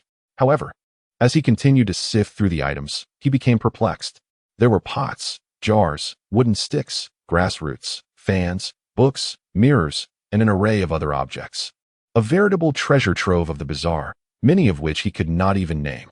While Yi Kong was bewildered, someone else was not. He called upon the old ancestor Huang Quan, persistently until the ancient being finally stirred awake. "What is all this noise? Is it already night?" Huang Quan grumbled, displeased at being roused. "Old ancestor, open your eyes and behold." So many treasures. Yikong proclaimed with pride. Huang Quan released his spiritual awareness and, appearing astonished, exclaimed, "What a pile of junk. Surely not. These are family heirlooms collected from the populace. Do not underestimate their worth. Both the Shadow Jade and my 5 Elements Ascension Sutra were once deemed worthless." Yikong defended. "That may be true, but it was merely your good fortune." "A stroke of luck," Huang Quan retorted, gesturing at the clutter. "Look at all this rubbish. A 3-leaf orchid, plucked before it reached 10 years. Housed in this extravagant millennial-old peachwood. What good is that? That black rock is the lowest grade iron ore, unworthy even of being given away. 1 spirit stone could purchase 100 of those, and those fragments are merely remnants of low-grade magical artifacts, which were worthless to begin with. What use could their shards possibly hold?" Huang Quan's scorn rendered the room's contents seemingly valueless, yet Yikong remained unconvinced. "Surely among all these items, there must be a couple of useful ones." Huang Quan cackled. "Indeed, there may be 1 or 2 items of worth, but why should I do your bidding? I am not your laborer. Isn't it a bit too petty of you? I'm merely asking you to be more observant. What more do you want?" Yikong expressed his discontent, finding the old man excessively demanding, even over trivial matters. The ancient ancestor of Huang Quan let out a cold snort. "While assisting you in evaluating precious items may seem simple, the finest of them is a superb material for crafting defensive armor. Since I have chosen it for you, it is only natural that I assist you fully. If you fail to recognize the value, then so be it. When you reach the golden core stage and possess the Dan Fire, you can forge it yourself." Yikong was taken aback. The progress of the 5 Elements Ascension Sutra was excruciatingly slow, and by the time he reached the golden core, he would likely be gray-haired. "Ancestor, dear ancestor." He chuckled awkwardly. "I must confess my earlier rudeness and sincerely apologize." With a thick skin, he pleaded earnestly for a considerable time. Finally, the ancestor relented. "Very well. Considering that you will still need my assistance for your ascension, I shall help you this once." Pointing to an inconspicuous piece of beast skin tucked away in the corner of the room, the ancestor declared, "That is the one. If I am not mistaken, it is the skin of Emojiao." "Emojiao?" Yikong approached and picked up the crumpled skin, which appeared worthless, gray and blackened, riddled with crevices, and smeared with mud, resembling something fished out from a garbage heap. "Surely not? Ancestor, you have me consuming coarse grains unfit even for the impoverished. And now you expect me to wear this refuse scavenged from a rubbish pile? This path of immortality is truly exasperating." Yikong lamented. "You know nothing," Huang Quan ancestor retorted. "The Emojiao is a peculiar fish that dwells in the vast sea, often floating on the surface to absorb the essence of heaven and earth. Its ability to absorb spiritual energy is primarily due to its extraordinary skin. Even when stripped from the Emojiao, the skin continues to naturally absorb spiritual energy. And as it ages, it becomes increasingly valuable." "Oh, I see. Then the Emojiao must be quite formidable?" Yikong hastily tucked the tattered skin into his storage bag. "Not particularly formidable. In fact, it is its lack of prowess that renders it scarce. It has been overfished and thus has become precious. It was already on the brink of extinction 100,000 years ago. You are fortunate to have found this one, which has been preserved for over 10,000 years. If forged into defensive armor, its protective capabilities would be formidable enough to withstand even a core treasure at the golden core stage." Yikong was deeply moved by Huang Quan ancestor's words. In the realm of cultivators, offensive artifacts were abundant and thus less valuable, while defensive artifacts commanded a higher price. If this armor could withstand even a core treasure, it would be worth a fortune. Naturally, Yikong had no intention of selling it. Such a life-saving item was priceless. "Dear ancestor, might there be any other treasures among this refuse that rival the Emojiao skin?" Yikong's tone grew considerably more respectful towards Huang Quan ancestor. The ancestor scolded him. "You greedy rascal. The Emojiao skin is a rare gem. Amidst this heap of garbage, finding such a valuable item is already your good fortune. To desire more is sheer avarice." With a shameless demeanor, Yikong pressed on. "But what else might be available? You see, I am but a novice. What you deem worthless may indeed be of use to me." Huang Quan ancestor scanned the area once more with his spiritual sense and replied, "Aren't you fond of drawing talismans? On that table over there lies a row of brushes. The third one is a usable spirit pen for talisman drawing." "A spirit pen?" Yikong exclaimed. For it was specifically designed for crafting spiritual talismans, a tool he had long anticipated. Approaching it, he found the spirit pen far more appealing than the Emojiao skin, standing out among the brushes not only for its unique shape but also for the 2 elegantly carved characters on its nib. Wolf Brow. Chapter 58. The environment Yikong held the pin known as Wolf's Eyebrow in his palm, realizing for the first time the distinction between the spirit pin and an ordinary brush. Although both are made of bamboo, the latter often has a multitude of obstructions within its shaft. Even if the shaft is hollow, it ultimately requires the brush tip to seal it. In contrast, the spirit pin features a significantly larger hollow shaft with several openings leading to the brush tip, a design undoubtedly tailored to facilitate the infusion of spiritual energy by the symbol creator. Do you know the origins of this pin? The ancestor of Yellow Springs inquired with a smile. That's easy, Yikong replied with a grin. From the name itself, Wolf's Eyebrow indicates that the tip is fashioned from a wolf's eyebrow. Just imagine how many wolves must be slain to create this pin. The ancestor chuckled. The number of wolves matters little. What you should ponder is what kind of wolf this eyebrow comes from. Do you also know why the brush tip is white? As a novice in the realm of cultivation and possessing scant knowledge of the Tsangnan continent, Yikong feigned ignorance and humbly asked for enlightenment. The ancestor of Yellow Springs felt his vanity swell and explained, "This is the eyebrow of the Weisu wolf, a unique and formidable breed from Weisu Mountain. Typically, brushes made from wolf eyebrows are merely referred to as eyebrow brushes, but only the Wolf King dares to claim the title Wolf's Eyebrow. The Wolf King lives for an exceptionally long time, resulting in his eyebrows turning white. Hence, the brush tip is white." Upon hearing this, Yikong could not help but exclaim, "Truly, every region nurtures its own wonders. The Tsangnan continent is indeed extraordinary. I have perused numerous texts on spiritual entities, yet they only scratch the surface. Were it not for your assistance, ancestor, I would have squandered a year sifting through this detritus without uncovering any treasures. Ancestor, I find myself reluctant to see you depart, haha." The ancestor, feeling somewhat nauseated, retorted, "Keep your distance. Lacking decorum while pretending to be a cultured individual is most unbecoming. Excrement is merely excrement and is not inherently disgusting, but if it were adorned with a flower, that would indeed be repulsive." Yikong laughed and chided. "People have often called me vulgar, haha. Now I've encountered someone even coarser than I. Enough, enough. Ancestor, I have completed my selection. It is time for you to deliver on your promise," he urged. "Very well, speak.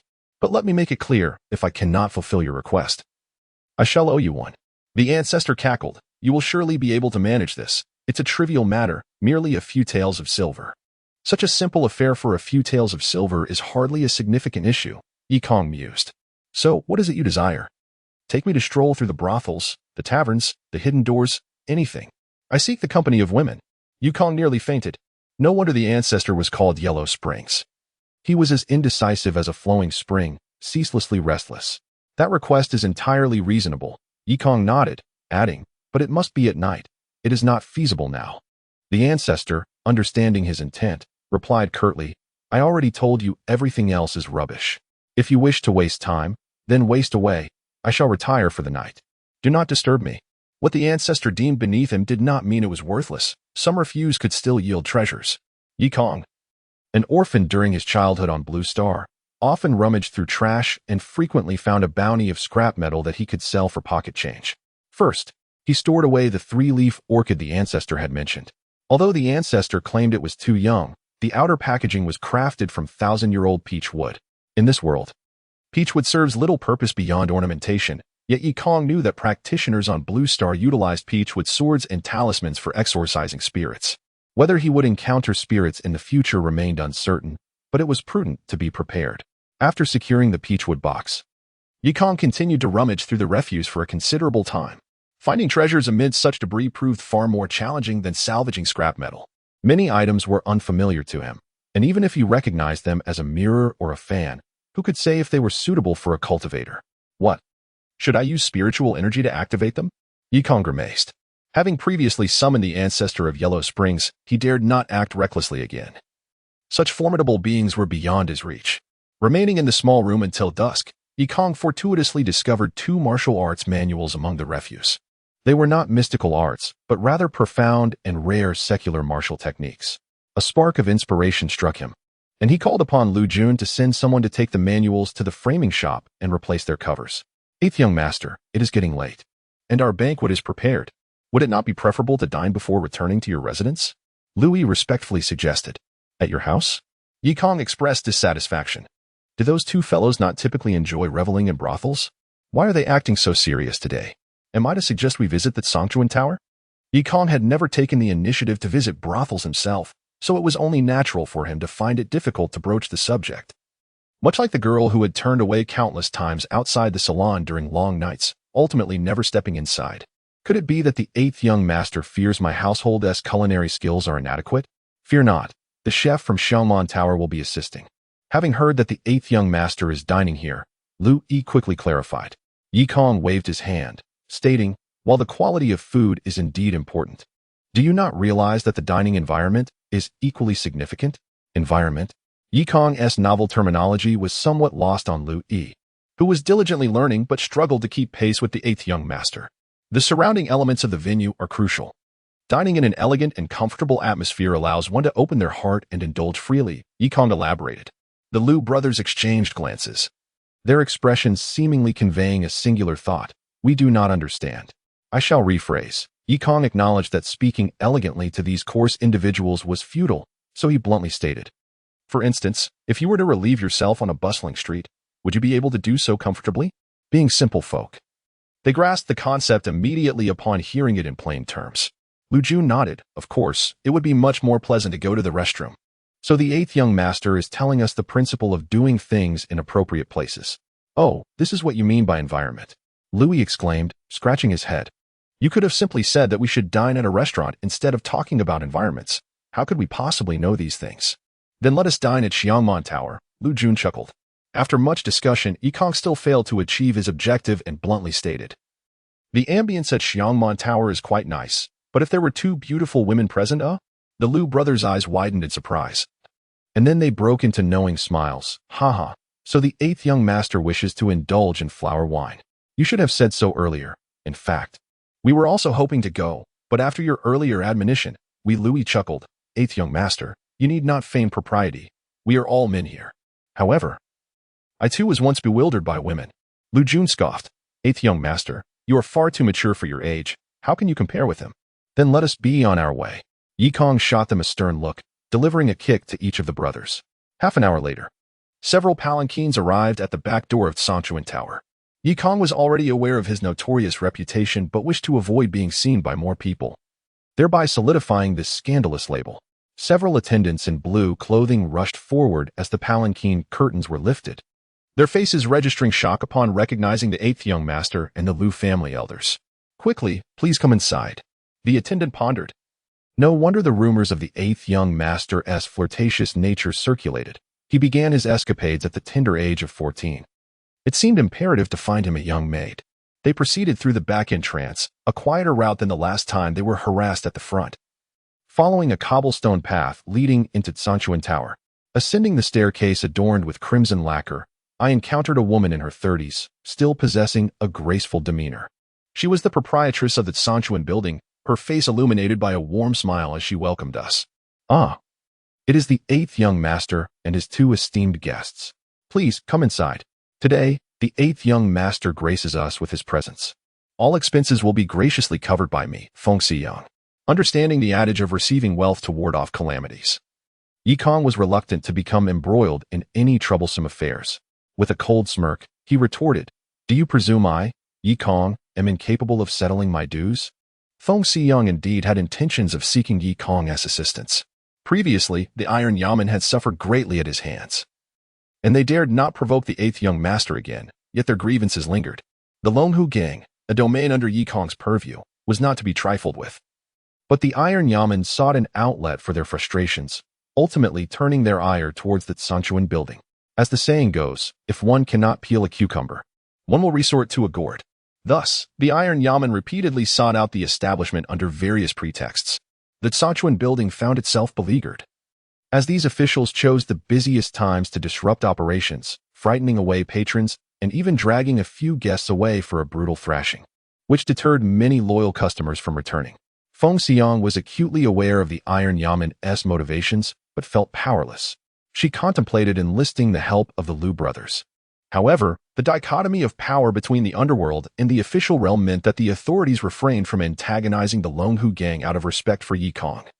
And the Lu brothers were not foolish enough to provoke the government. As Feng Xiang found herself at a loss, serendipitously, Yikong arrived.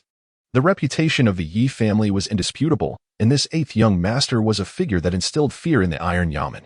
If the Liu brothers could not resolve the issue, surely Yi Kong could rectify it in mere moments. Yet, to her surprise, the eighth young master, shrewd as a fox, ignored her overtures of goodwill, leaving her to offer a rueful smile and refrain from further mention. Entering the private room, Yi Kong's displeasure grew. This was the same chamber previously occupied by Fan Jiulong. What was the meaning of being brought here? Was it a curse akin to the fate suffered by the Fan brothers, or a suggestion to wear the tattered shoes they had left behind? This eighth young master was no ordinary man. He could detect a slight in an instant. Thus, they swiftly relocated to another room. Typically, courtesans did not possess private quarters. After all, if one was not selling, what purpose did a room serve? This new chamber was quite elegant, devoid of male patrons until now, which pleased Yi Kong. However, he had not anticipated that their change of locale would precipitate unforeseen complications. Chapter 59. Venting Anger. Young Master 8. The little magpie has come to serve you. Yi Kong gazed at the small girl standing before him, wide-eyed, thinking she was far too young. Let us find someone else. She is simply too little. Yi Kong had no interest in such young children, and he assumed even the old ancestor of the Yellow Springs would not be interested either. It turned out that young Master 8 preferred older girls. Accompanied by two women of the Liu family, who were giggling, a charming woman soon entered. Yi Kong recognized her as the young lady he had met previously while dining with Fan Jiulong. She had not been allowed to come initially because she was attending to other guests. Yi Kong was quite pleased with this girl. Young Master 8. The young lady cooed as she approached. Ah, little sparrow. Ah, magpie. Wait a moment. Yi Kong, having a keen sense, called the girl back and tossed her 2 taels of silver, which made her beam with delight as she hurried off. Young master, you are truly kind, the young lady said in a sweet voice. Let us eat first, Yi Kong instructed, and then used his divine sense to awaken the old ancestor of the Yellow Springs, hoping to see if the young lady was to his liking. However, to his surprise, the old ancestor was sleeping rather soundly, no matter how much he called. He would not awaken. Young master, why aren't you eating? Would you like me to feed you? The young lady was quite cheerful, bringing dishes to Yi Kong's mouth. Naturally, she was happy. Serving young Master 8 was an honor, a privilege of being in the company of a notable figure. Moreover, the young lady had previously been with an old man who was quite inappropriate, and she was longing for young Master 8 when someone called for her outside. The old man, however, was far from pleased. He was a wealthy landowner from outside the southern capital, who had come to the Hidden Spring Pavilion for a bit of enjoyment. Just as he was beginning to have some fun, the young lady vanished into thin air. Damn it! Do you think you can look down on me, old moneybags? You'll regret this. What are you all so proud of? I have connections in the southern capital too. The old man, in a fit of rage, dismissed the girl he had chosen and stormed off. It must be said that this old moneybags indeed had connections. His nephew was an officer in the city guard. Though the position seemed minor, it came with authority. Upon arriving at the city guard's office, he found several officers gambling. The old man approached his nephew, relaying the story, and his nephew confidently assured him, "Leave it to me. It's just the Hidden Spring Pavilion, and our Lord Tai is already looking for trouble with them. We'll drag out that scoundrel who stole your girl and give him a good beating to avenge you." Quickly, the old man offered silver to his nephew, who took it to meet Lord Tai. Lord Tai, feeling rather bored, perked up upon hearing the report and seeing the silver. Let us go. Upon receiving orders from Lord Tai, the officers armed themselves with swords, shackles, and locks, and swiftly departed. Before leaving, Lord Tai remembered that Chun Qingtian had matters to attend to that evening, so he assigned 2 trusted aides to stay behind, ensuring a secure departure as they headed toward the Hidden Spring Pavilion. Inside the Hidden Spring Pavilion, Yi Kong and the Liu family brothers had nearly finished their meal, engaging more in conversation than eating. In truth, the Liu family brothers were not inclined to chat. They were men who preferred to work after a hearty meal, Warren and Oppos. Tive? Yi Kong sensed their thoughts, but the pressing issue was that the old ancestor of the Yellow Springs remained unresponsive, regardless of Yi Kong's efforts to rouse him. The only option left was for Yi Kong to send his divine sense into the golden barrier to awaken the old ancestor. However, Yi Kong would never do such a thing, although the old ancestor might not kill him at present, and their relationship seemed cordial. If the opportunity to seize Yi Kong's body arose, the old ancestor would not hesitate. Killing Yi Kong and seizing his body were 2 distinct concepts. To kill Yi Kong would mean the death of both his soul and body, which was not what the old ancestor desired. But seizing his body was another matter entirely. Should the old ancestor consume Yi Kong's soul and occupy his body, he would inherit everything: his body, memories, identity, and all.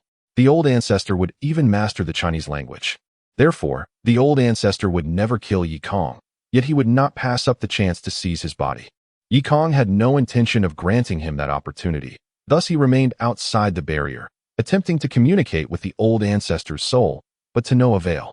"Young master, I can't hold my liquor any longer." The young lady expressed her dissatisfaction, her flushed cheeks accentuating her allure, her soulful eyes gazing at Yi Kong, feeling disheartened by his unusual restraint that evening. Yes, young master, you should rest early." The Lu family brothers were eager to take their companions back to their rooms. "What's the rush? Just wait a moment." Yi Kong glared, forcing Lu Jun and Louis to sit quietly once more, though they inwardly cursed. "Crazy. What are we waiting for? There and Oppos. No more time to waste. It's a matter of life and death." However, as they waited, matters took a turn. The Hidden Spring Pavilion is harboring a notorious criminal. From this moment forth, no one is to enter or leave. Remain inside and await inspection, Lord Tai bellowed, standing like a tower in the hall of the Hidden Spring Pavilion. Seeing this, Feng Xinyang realized the situation was dire. The officers had come to stir up trouble again, so she forced a smile and approached. "Lord Tai, we have no notorious criminals here, only good citizens. Just a small gesture. Please allow my brothers to enjoy a drink." She attempted to slip a pouch of coins into Lord Tai's sleeve. "Get your hands off me. What kind of conduct is this?"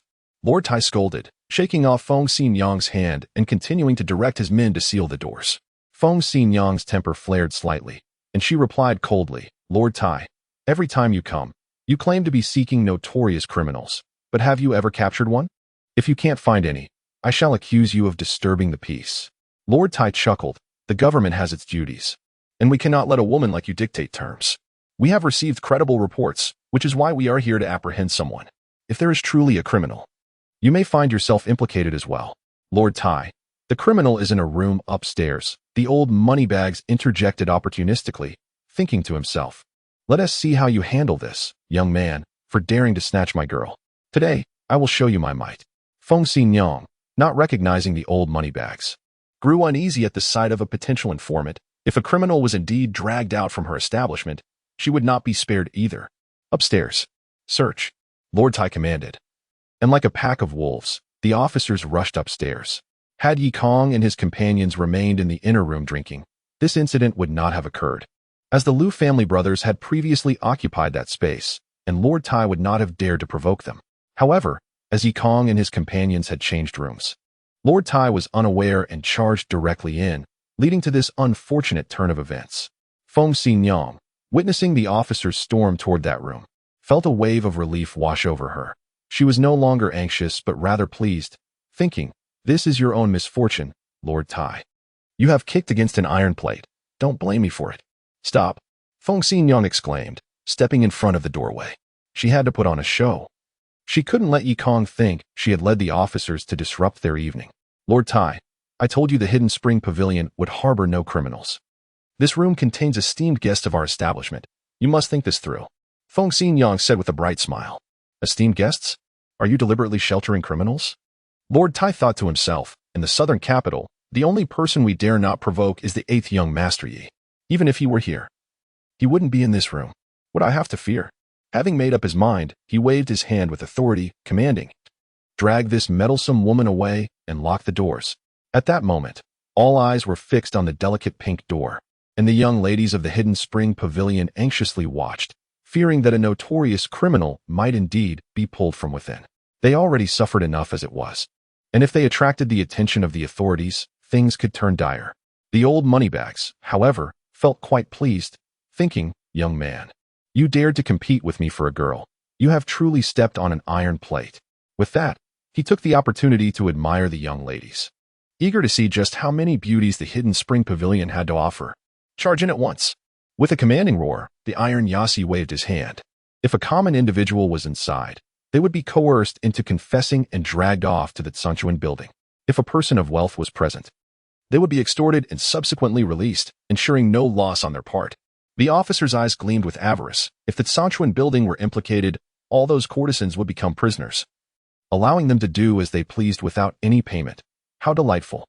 Just then, The small door creaked open, revealing two unwelcome figures.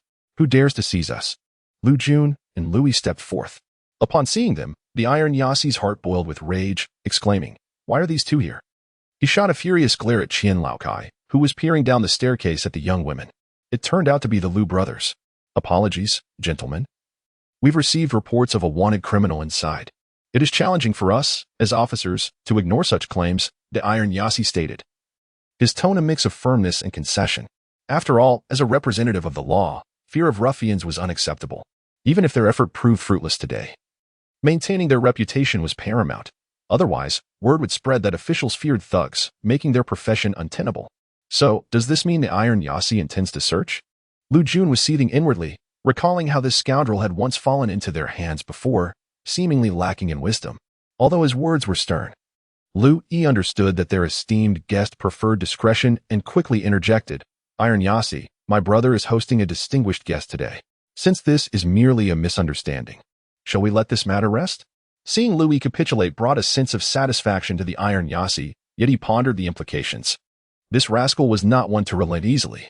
With the individuals inside remaining elusive, perhaps there was indeed something amiss. If they truly apprehended a wanted criminal, what could Yez Eighth Son possibly say then? Misunderstanding? You deem it a misunderstanding simply by declaring so? With heads concealed and faces shrouded, they must be criminals. The Iron Yassi shot a disdainful glance, waving his hand with authority. Search. Chapter 60. Exasperation. A drink should have brought peace. Yet Yikong found himself in a tumult of irritation. It was not that he feared venturing outside. Rather, the throngs of people made him reluctant to reveal himself. The uproar outside the Songchuan Tower had already tarnished his reputation, and should he be seen again, the whispers of his libertine tendencies would solidify into truth. After all, he was still a novice in such affairs. How could he bear the mantle of a habitual patron of brothels? Thus, he resolutely refused to step outside. Naturally, his obstinacy invited others in. A pair of diligent constables, brandishing wooden shackles and iron chains, entered while muttering curses, their black boots striking the floor with authority. Between the outer and inner chambers hung a sheer pink curtain, half lifted to reveal a man and woman seated at a table, still engaged in their libations. Upon noticing them, one constable's fury ignited. He yanked aside the curtain, his imposing figure trembling with indignation, his eyes wide as he bellowed. What audacity! He intended to finish with "What audacity you have," but upon recognizing the identities of those at the table, his words faltered. The memory of kneeling before this man, trembling in fear while countless voices clamored for blood, haunted him. The image of this man, a specter of dread, invaded his nightmares, leading to the nickname among the constables, the Plague God. Woe be to anyone who crossed him. At that moment, confronted with the Plague God, the constable felt a jolt of fear, as if struck by lightning, leaving him speechless. Yikong, observing the man's foolishness at the doorway, smirked derisively. Accepting the full cup of jade-like wine from the petite Xiaoing, he drank it down in one gulp and then turned to the constable, who appeared dazed. "What audacity! Speak! You enter here with such bravado, yet stand there like a statue?" Yikong inquired impatiently. The constable snapped back to reality, shrinking back, his bravado dissipating as a sheepish grin spread across his face, revealing crooked teeth. He turned to see his comrade, who had entered with him, had vanished without a trace. "Damn it, that traitorous fool," he muttered, contemplating escape. Just then, Yukong called after him. "Hey, did you forget your ears at the door? I'm asking you." "What audacity?" The constable, terrified to utter the words "What audacity you have," his eyes darting for an answer, finally stammered, "Young Master Ba, I meant to say." "What a large fly." Xiaoying was indignant. Though Songchuan Tower is not a restaurant, it is still safe and hygienic. How could there be flies? Perhaps I was mistaken. It was likely just a mosquito. The constable's smile grew increasingly strained. Yet Xiaoying continued to assert, though Songchuan Tower is not an inn, it is still safe and hygienic, thoroughly disinfected. How could there possibly be mosquitoes? It must have been a bedbug. Songchuan Tower is not with that. The constable could endure no more. He fell to his knees, banging his head in a panic. "I meant that bedbug to refer to myself, young Master Ba. I did not know you were here. Please, spare my life." Xiaoying could not stifle her laughter at the constable's obsequiousness. Yikong, unwilling to squabble with a mere foot soldier, waved dismissively, "Then go fetch your superior." Outside, the iron constable was at a loss. He had received word of Yikong's presence and could hardly believe it. In a moment of clarity, he pondered whether Yikong had deliberately chosen to drink in a different room to set a trap for him. Regardless, fear gripped him, and he resolved to withdraw. Although the prospect of retreat was humiliating, especially under the mocking gaze of Feng Xinyang, he could not afford to provoke the plague god further. However, the constable who had previously entered returned to whisper in his ear, "The plague god wishes to see you." With no choice, he steeled himself and entered the room. Yukong had indeed allowed him in at Xiaoying's behest, intending to admonish him to cease his harassment of Sanchuan Tower. The Iron Constable dared not utter a word, responding with 100 affirmations to every command Yukong issued. Once he exited, wiping the sweat from his brow, he sighed in relief, grateful that the plague god had not unleashed his wrath today. Disregarding the stares of those around him, he no longer bore the arrogance he had upon entry, lightly gesturing as he muttered, "A misunderstanding. Let us return to the precinct." Qian Laokai, lost in admiration of the flowers, abruptly interjected, "Sir Tai, I distinctly saw a wanted criminal inside. How can this be a misunderstanding?" The Iron Constable, simmering with frustration at Qian Laokai's interruption, felt his anger boil over. "You old fool, how dare you conspire against me?" Wait. Before Qian Laokai could comprehend the unfolding events, he found himself kicked down the stairs, tumbling into the hall below, still protesting, "Sir Tai, I did not mean to." The Iron Constable appeared deaf to his pleas, leading his fellow constables down the stairs and out of the building. Not even glancing at Qian Laokai's nephew, he thought, "Am I to provoke the plague god? Damn it, I've suffered enough." "Young Master Ba, did you hear the rumors? Did you know the Iron Constable would come?" "No, I spent the entire afternoon with you. Did you see anyone come to inform me?" The Liu brothers finally grasped that young Master Ba had been waiting for the Iron Constable. In truth, Yikong had been waiting for Huang Quan Lao Zu to awaken, unaware that he would end up summoning the Iron Constable instead. Yikong had this thought in mind, but others could not fathom it. The Liu brothers gazed at him with newfound admiration and reverence. Young Master Ba truly possesses unparalleled wisdom. I, Lu Jun, am utterly convinced. Though taller than Yikong, Lu Jun's gaze was one of awe. Indeed, convinced. Lu Yi nodded eagerly. Xiao Ying, her eyes sparkling, thought to herself, "This young Master Ba is indeed impressive. Not only of noble birth, but also possessing remarkable intellect. Then we shall take our leave." The Liu brothers departed. "And I shall attend to young Master Ba, let us rest." Xiao Ying, her head bowed, displayed a hint of shyness. Yikong was not one to maintain a chaste demeanor. Having summoned Huang Quan Lao Zu, he found the old man still lost in slumber.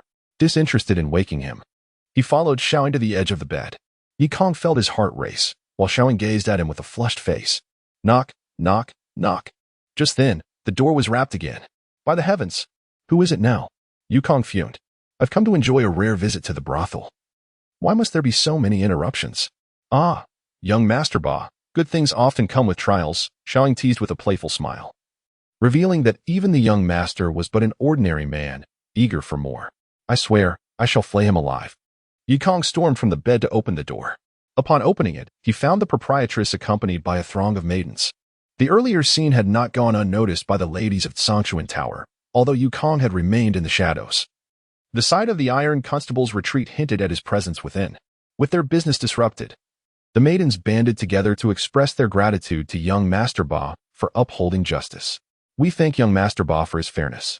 The maidens, led by Feng Xinyang, bowed in unison, their graceful forms creating a striking tableau that brightened the atmosphere. One cannot refuse kindness, especially from such enchanting beauties. Yikong could not maintain a stern expression and smiled, "Then let us enter the room." "Eighth young master, I have newly composed a poem and would like to solicit your guidance." "Eighth young master, I have also practiced a piece. Allow me to perform it for you." "Eighth young master, I." In an instant, the atmosphere was vibrant, filled with flowers and lively songs, a splendid spectacle. The young ladies showcased their talents with great fervor, each striving to win the eighth young master's praise. However, talent was indeed a rarity. The majority of the young women lacked skills or were merely mediocre in their abilities. Yet, they had their own means, for they were courtesans. And all else was but a fade. Their greatest assets were their beauty and physique. "Eighth young master, do you think my makeup appears a bit too subtle?" One young lady with large eyes beamed at Yikong, throwing him flirtatious glances. "Eighth young master, look at my hairpin and dress." Another long-legged lady lifted her skirt for Yikong's appraisal. The other ladies, feeling competitive, feigned sudden numbness in their legs, exclaiming, "Oh dear, my legs are numb," as they leaned toward Yikong. One nearby lady, unwilling to be outdone, chimed in, "You feel numb? So do I." "Oh, my foot is numb, eighth young master. Please support me." Some even exaggeratedly cried, I'm numb," and fell over without hesitation.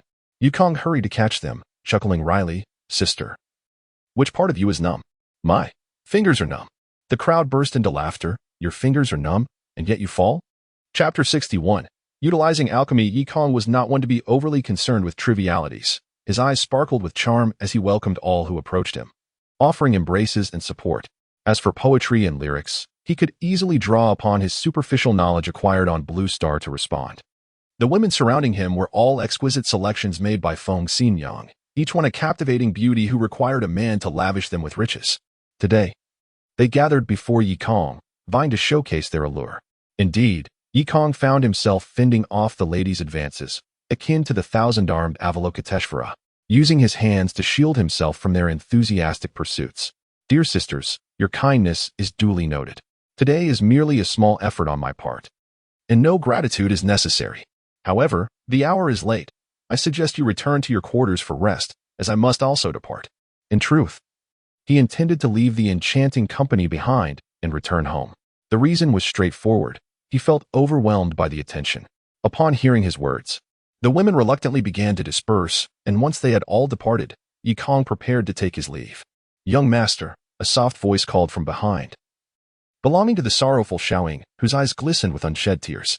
Yikong understood her feelings and instructed Feng Xinyang to allow her to stay. "Very well," Feng Xinyang replied, unable to meet Yikong's gaze, having already erred in her earlier actions. "Come find me next time." Yikong nodded at Xiaoying before stepping out the door. Keeping Xiaoying around was not solely for his benefit. It was also for the sake of the ancient ancestor from the Yellow Springs. Having come to him today, the ancestor remained in a deep slumber, and once awake, he would surely wish to gaze upon a woman.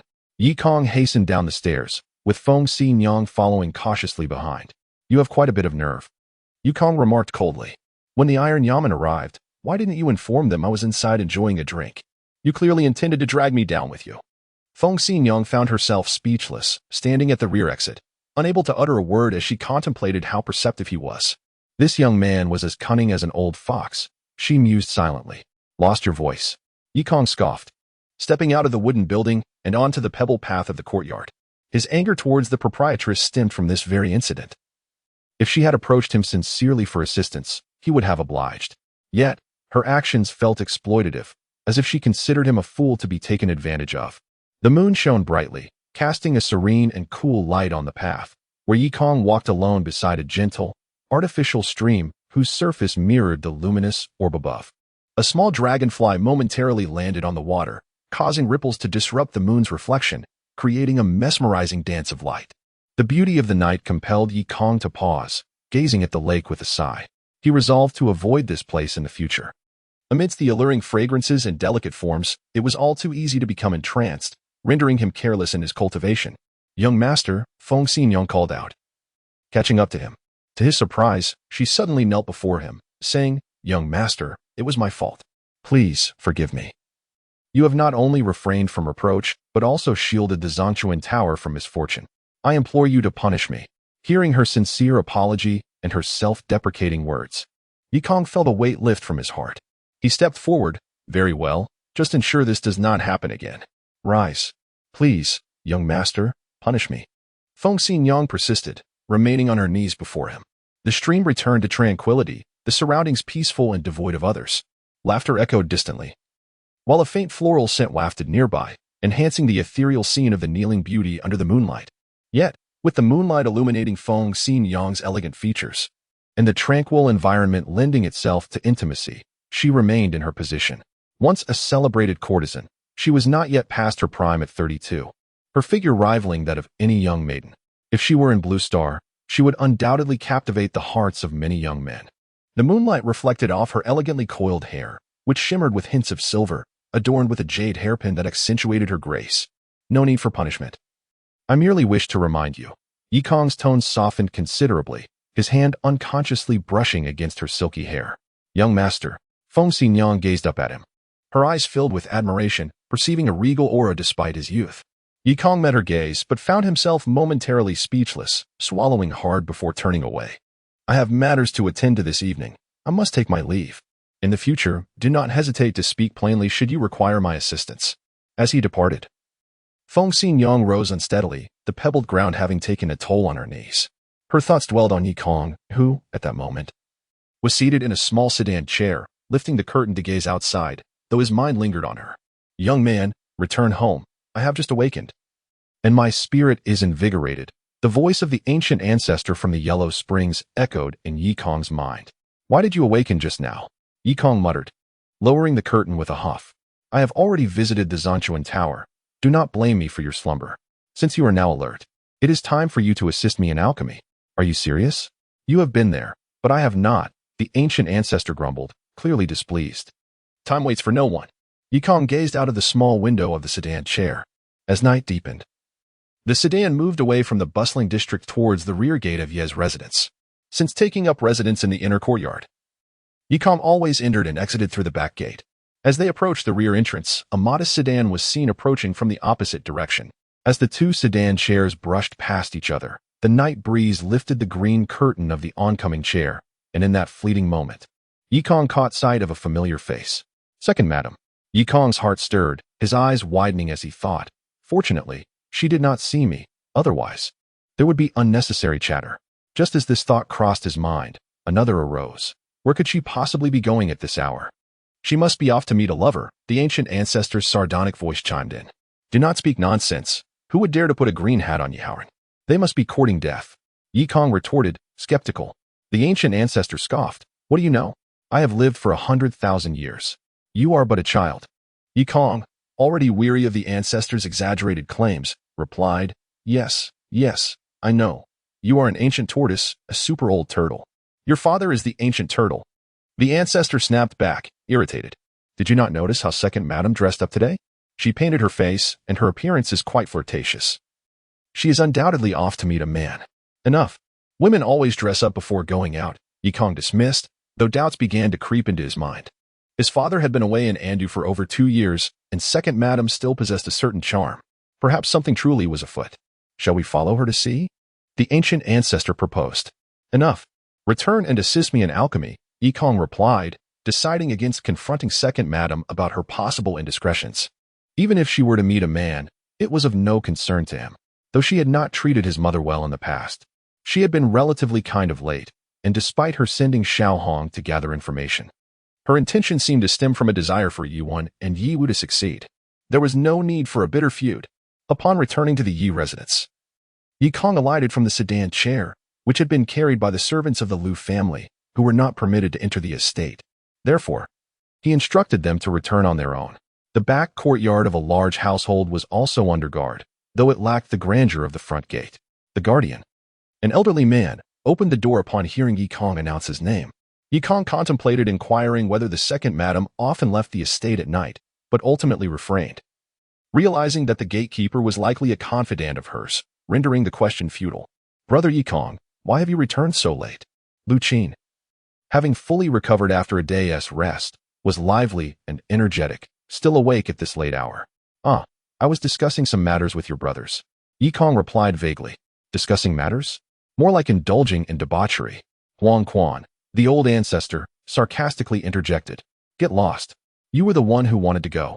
Yikong muttered inwardly, then smiled at Lu Qin. From now on, don't wait up for me.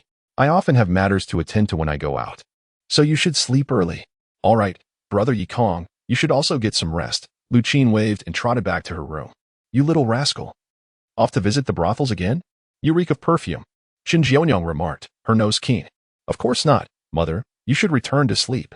My son is not that kind of person, Yikong thought to himself, relieved he had not been seen today. Otherwise, the news would spread throughout the estate by tomorrow.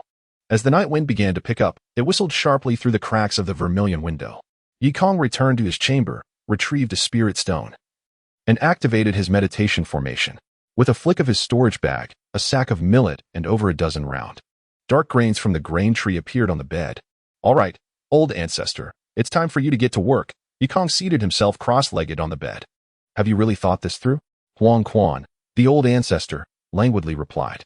Though my spiritual power is nearly depleted, eliminating you, a mere second-tier chi refiner, would pose no challenge.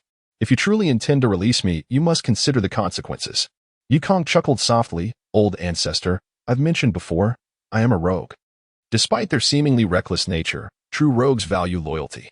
Since I regard you as a friend, my trust in you is unconditional. If you consider me a brother, I shall never forget it. Should you betray that trust, then I shall accept my fate as a fool. However, a rogue also possesses a particular trait. Either you kill me outright, or as long as I draw breath, I shall pursue vengeance relentlessly. Until death do us part.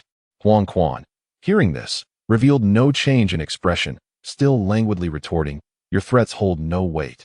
If an old ancestor like me were intimidated by a second-tier chi refiner, I would no longer have a place in this world.